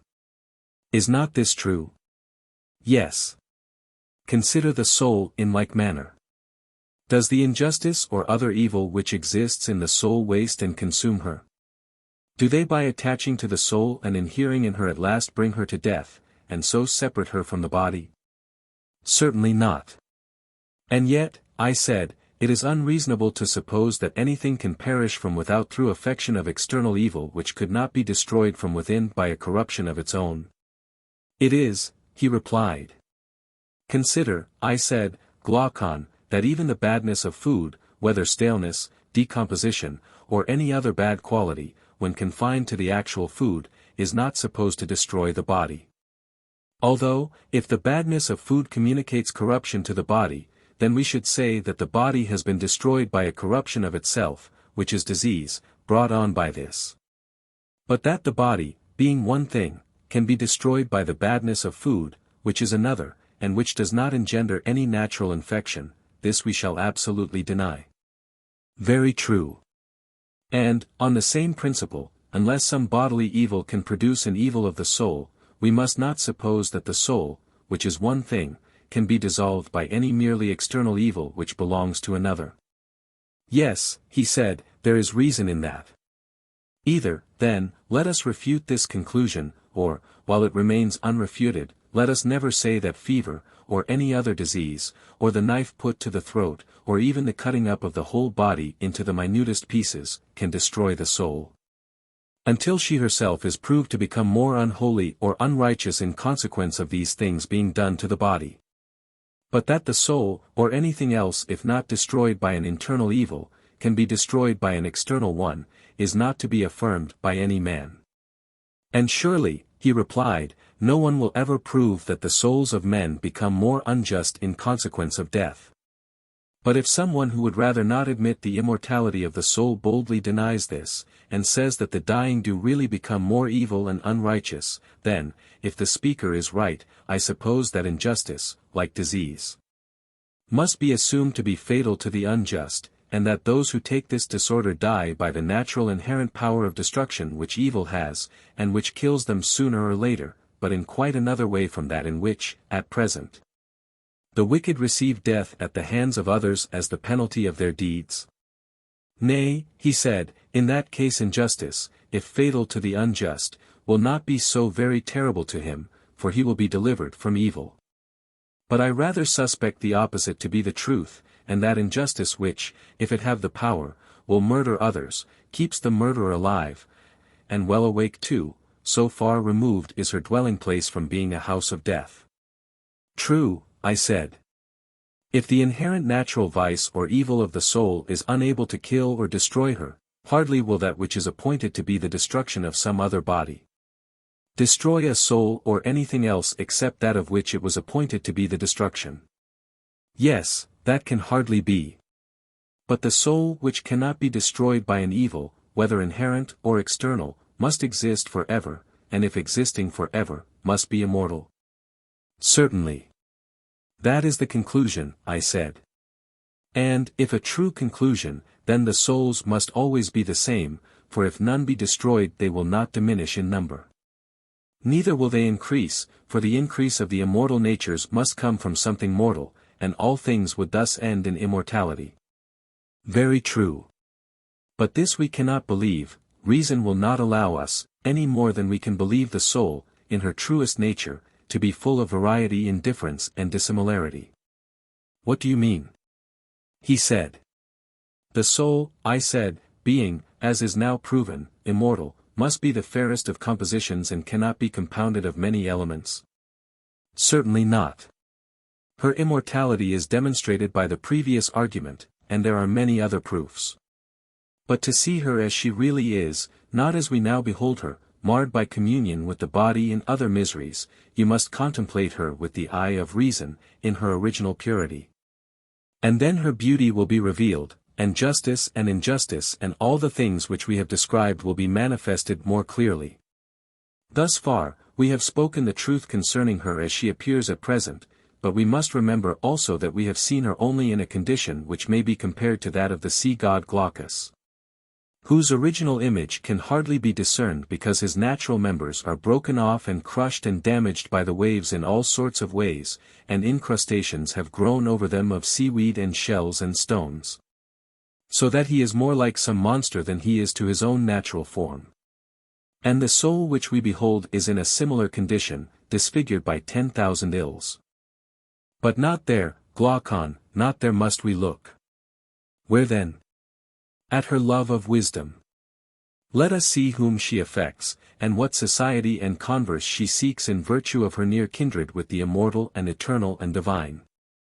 Also how different she would become if wholly following this superior principle, and borne by a divine impulse out of the ocean in which she now is, and disengaged from the stones and shells and things of earth and rock which in wild variety spring up around her because she feeds upon earth, and is overgrown by the good things of this life as they are termed, then you would see her as she is, and know whether she have one shape only or many, or what her nature is. Of her affections and of the forms which she takes in this present life I think that we have now said enough. True, he replied. And thus, I said, we have fulfilled the conditions of the argument. We have not introduced the rewards and glories of justice, which, as you were saying, are to be found in Homer and Hesiod, but justice in her own nature has been shown to be best for the soul in her own nature. Let a man do what is just, whether he have the ring of Gyges or not, and even if in addition to the ring of Gyges he put on the helmet of Hades. Very true. And now, Glaucon, there will be no harm in further enumerating how many and how great are the rewards which justice and the other virtues procure to the soul from gods and men, both in life and after death. Certainly not, he said. Will you repay me, then, what you borrowed in the argument? What did I borrow?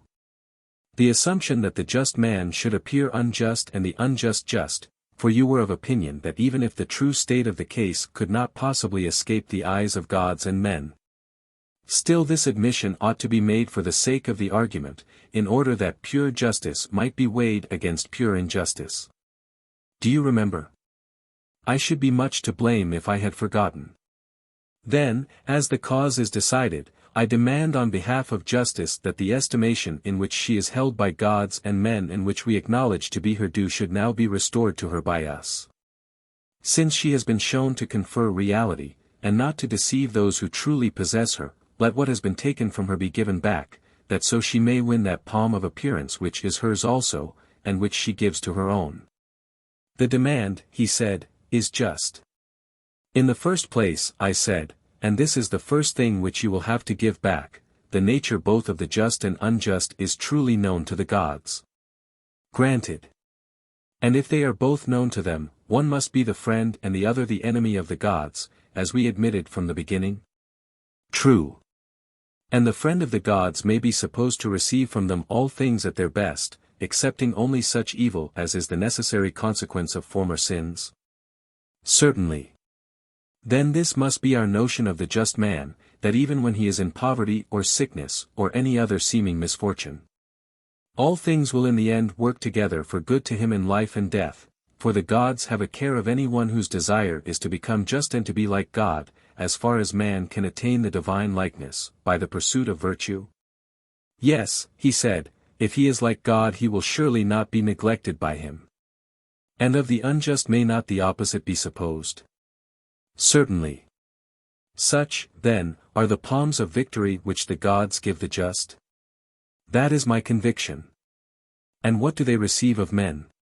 Look at things as they really are, and you will see that the clever unjust are in the case of runners, who run well from the starting place to the goal but not back again from the goal. They go off at a great pace, but in the end only look foolish, slinking away with their ears draggling on their shoulders, and without a crown. But the true runner comes to the finish and receives the prize and is crowned, and this is the way with the just. He who endures to the end of every action and occasion of his entire life has a good report and carries off the prize which men have to bestow. True. And now you must allow me to repeat of the just the blessings which you were attributing to the fortunate unjust. I shall say of them, what you were saying of the others, that as they grow older, they become rulers in their own city if they care to be, they marry whom they like and give in marriage to whom they will. All that you said of the others I now say of these. And, on the other hand, of the unjust I say that the greater number, even though they escape in their youth, are found out at last and look foolish at the end of their course. And when they come to be old and miserable are flouted alike by stranger and citizen.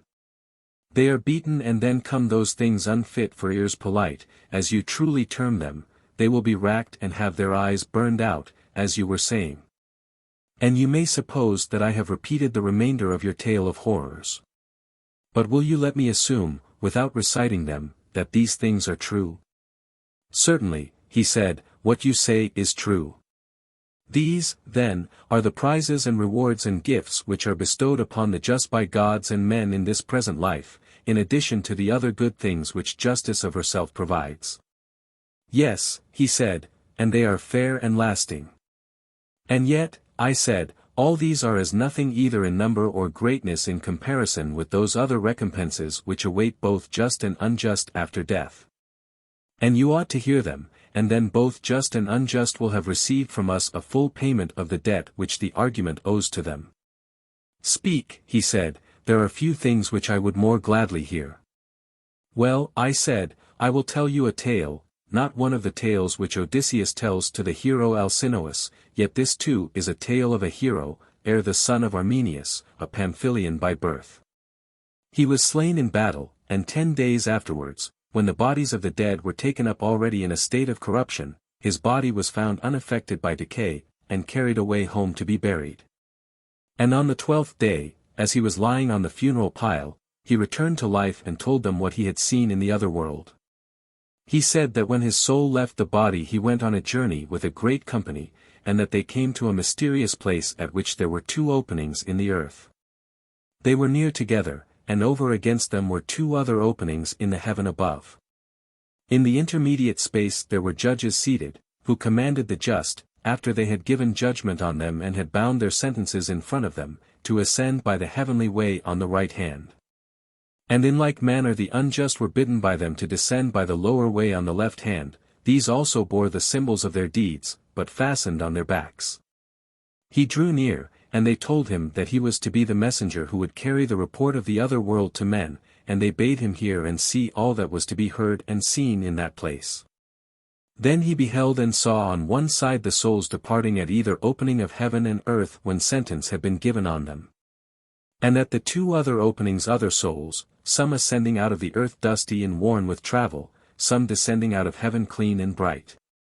And arriving ever and anon they seemed to have come from a long journey, and they went forth with gladness into the meadow, where they encamped as at a festival. And those who knew one another embraced and conversed, the souls which came from earth curiously inquiring about the things above, and the souls which came from heaven about the things beneath. And they told one another of what had happened by the way, those from below weeping and sorrowing at the remembrance of the things which they had endured and seen in their journey beneath the earth. Now the journey lasted 1,000 years. While those from above were describing heavenly delights and visions of inconceivable beauty.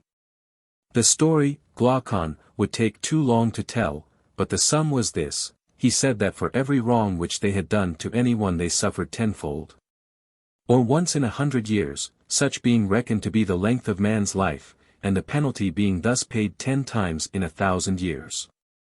If, for example, there were any who had been the cause of many deaths, or had betrayed or enslaved cities or armies, or been guilty of any other evil behavior, for each and all of their offenses they received punishment 10 times over.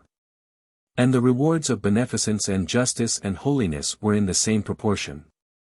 I need hardly repeat what he said concerning young children dying almost as soon as they were born. Of piety and impiety to gods and parents, and of murderers, there were retributions other and greater far which he described. He mentioned that he was present when one of the spirits asked another, "Where is Ardiaeus the Great?" Now this Ardiaeus lived 1,000 years before the time of Air. He had been the tyrant of some city of Pamphylia, and had murdered his aged father and his elder brother, and was said to have committed many other abominable crimes. The answer of the other spirit was, "He comes not hither and will never come." And this, said he, was one of the dreadful sights which we ourselves witnessed. We were at the mouth of the cavern, and, having completed all our experiences, were about to reascend, when of a sudden Ardiaeus appeared and several others, most of whom were tyrants. And there were also besides the tyrants private individuals who had been great criminals. They were just, as they fancied, about to return into the upper world, but the mouth, instead of admitting them, gave a roar. Whenever any of these incurable sinners or someone who had not been sufficiently punished tried to ascend. And then wild men of fiery aspect, who were standing by and heard the sound, seized and carried them off. And Ardiaeus and others they bound head and foot and hand, and threw them down and flayed them with scourges, and dragged them along the road at the side, carting them on thorns like wool, and declaring to the passers-by what were their crimes. And that they were being taken away to be cast into hell. And of all the many terrors which they had endured, he said that there was none like the terror which each of them felt at that moment, lest they should hear the voice, and when there was silence, one by one they ascended with exceeding joy. These, said Air, were the penalties and retributions, and there were blessings as great. Now when the spirits which were in the meadow had tarried 7 days, on the 8th they were obliged to proceed on their journey, and, on the 4th day after, he said that they came to a place where they could see from above a line of light, straight as a column, extending right through the whole heaven and through the earth, in color resembling the rainbow, only brighter and purer. Another day's journey brought them to the place, and there, in the midst of the light, they saw the ends of the chains of heaven let down from above, for this light is the belt of heaven, and holds together the circle of the universe. Like the undergirders of a trireme. From these ends is extended the spindle of necessity, on which all the revolutions turn. The shaft and hook of this spindle are made of steel, and the whirl is made partly of steel and also partly of other materials. Now the whirl is in form like the whirl used on earth.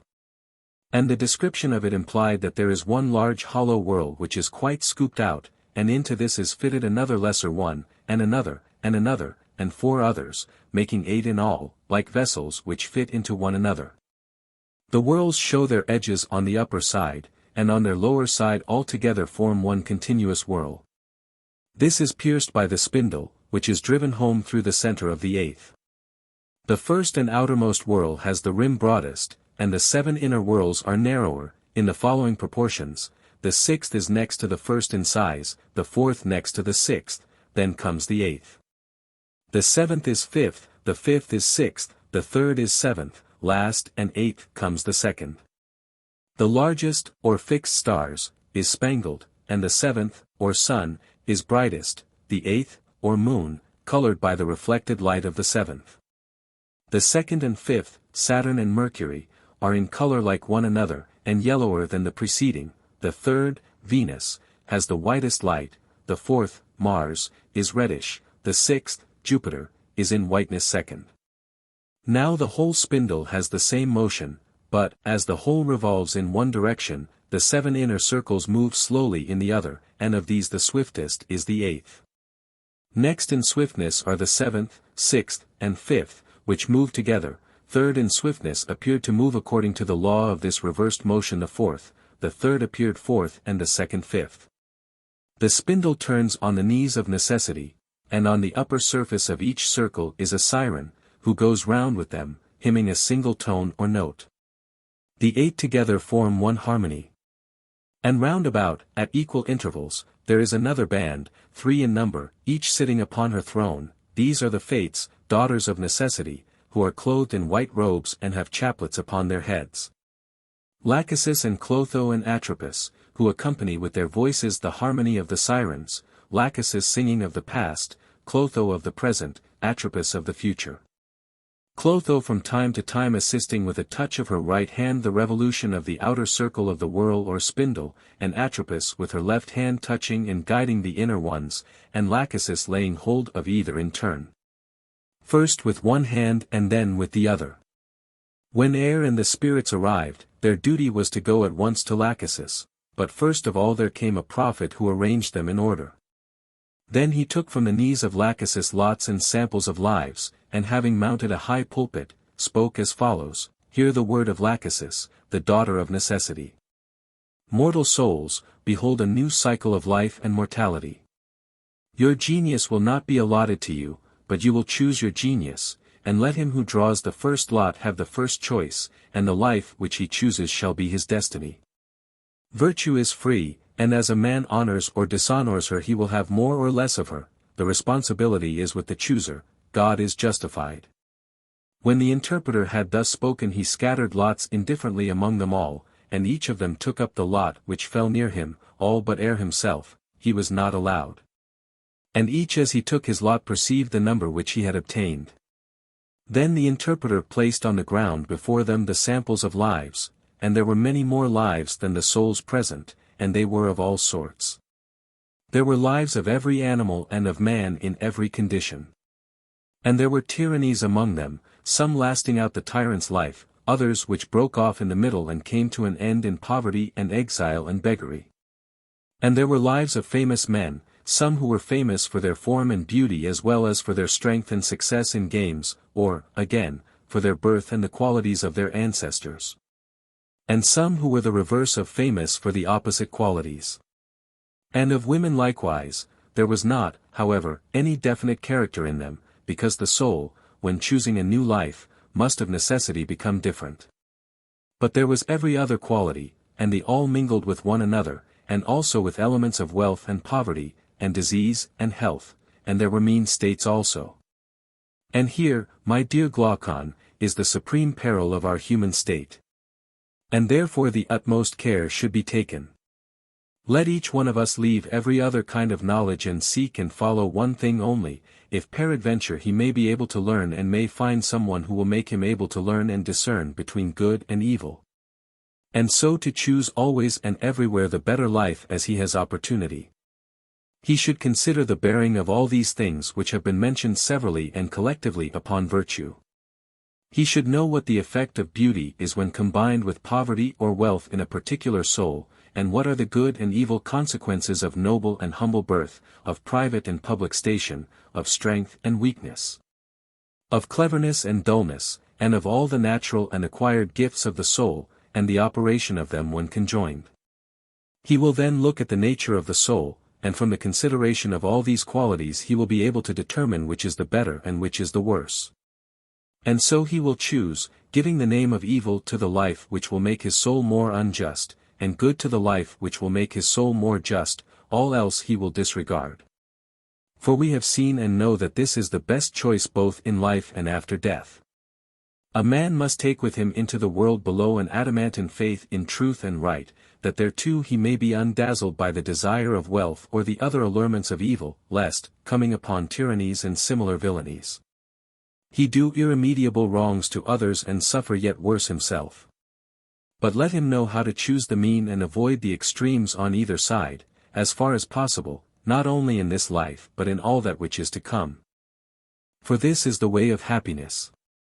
And according to the report of the messenger from the other world, this was what the prophet said at the time, even for the last comer, if he chooses wisely and will live diligently, there is appointed a happy and not undesirable existence.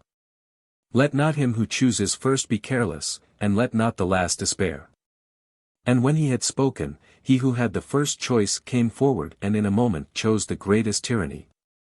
His mind having been darkened by folly and sensuality, he had not thought out the whole matter before he chose, and did not at first sight perceive that he was fated, among other evils, to devour his own children. But when he had time to reflect, and saw what was in the lot, he began to beat his breast and lament over his choice, forgetting the proclamation of the prophet. For, instead of throwing the blame of his misfortune on himself, he accused chance and the gods, and everything rather than himself. Now he was one of those who came from heaven, and in a former life had dwelt in a well-ordered state, but his virtue was a matter of habit only, and he had no philosophy. And it was true of others who were similarly overtaken, that the greater number of them came from heaven and therefore they had never been schooled by trial, whereas the pilgrims who came from earth having themselves suffered and seen others suffer, were not in a hurry to choose. And owing to this inexperience of theirs, and also because the lot was a chance, many of the souls exchanged a good destiny for an evil or an evil for a good. For if a man had always on his arrival in this world dedicated himself from the first to sound philosophy, and had been moderately fortunate in the number of the lot, he might, as the messenger reported, be happy here. And also his journey to another life and return to this, instead of being rough and underground, would be smooth and heavenly. Most curious, he said, was the spectacle, sad and laughable and strange, for the choice of the souls was in most cases based on their experience of a previous life. There he saw the soul which had once been Orpheus choosing the life of a swan out of enmity to the race of women, hating to be born of a woman because they had been his murderers. He beheld also the soul of Thamyras choosing the life of a nightingale, birds, on the other hand, like the swan and other musicians, wanting to be men. The soul which obtained the 20th lot chose the life of a lion, and this was the soul of Ajax the son of Telamon, who would not be a man, remembering the injustice which was done him in the judgment about the arms. The next was Agamemnon, who took the life of an eagle, because, like Ajax, he hated human nature by reason of his sufferings. About the middle came the lot of Atalanta. She, seeing the great fame of an athlete, was unable to resist the temptation, and after her there followed the soul of Epeus the son of Panopeus, passing into the nature of a woman cunning in the arts. And far away among the last who chose, the soul of the jester Thersites was putting on the form of a monkey. There came also the soul of Odysseus having yet to make a choice, and his lot happened to be the last of them all. Now the recollection of former toils had disenchanted him of ambition, and he went about for a considerable time in search of the life of a private man who had no cares. He had some difficulty in finding this, which was lying about and had been neglected by everybody else, and when he saw it, he said that he would have done the same had his lot been first instead of last, and that he was delighted to have it.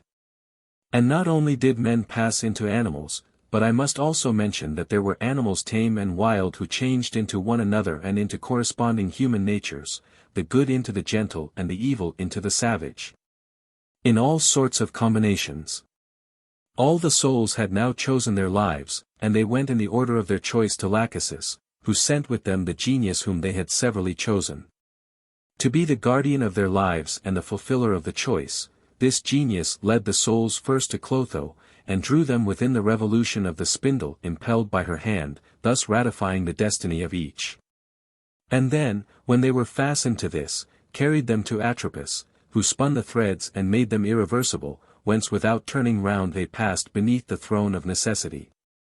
And when they had all passed, they marched on in a scorching heat to the plain of forgetfulness, which was a barren waste destitute of trees and verdure.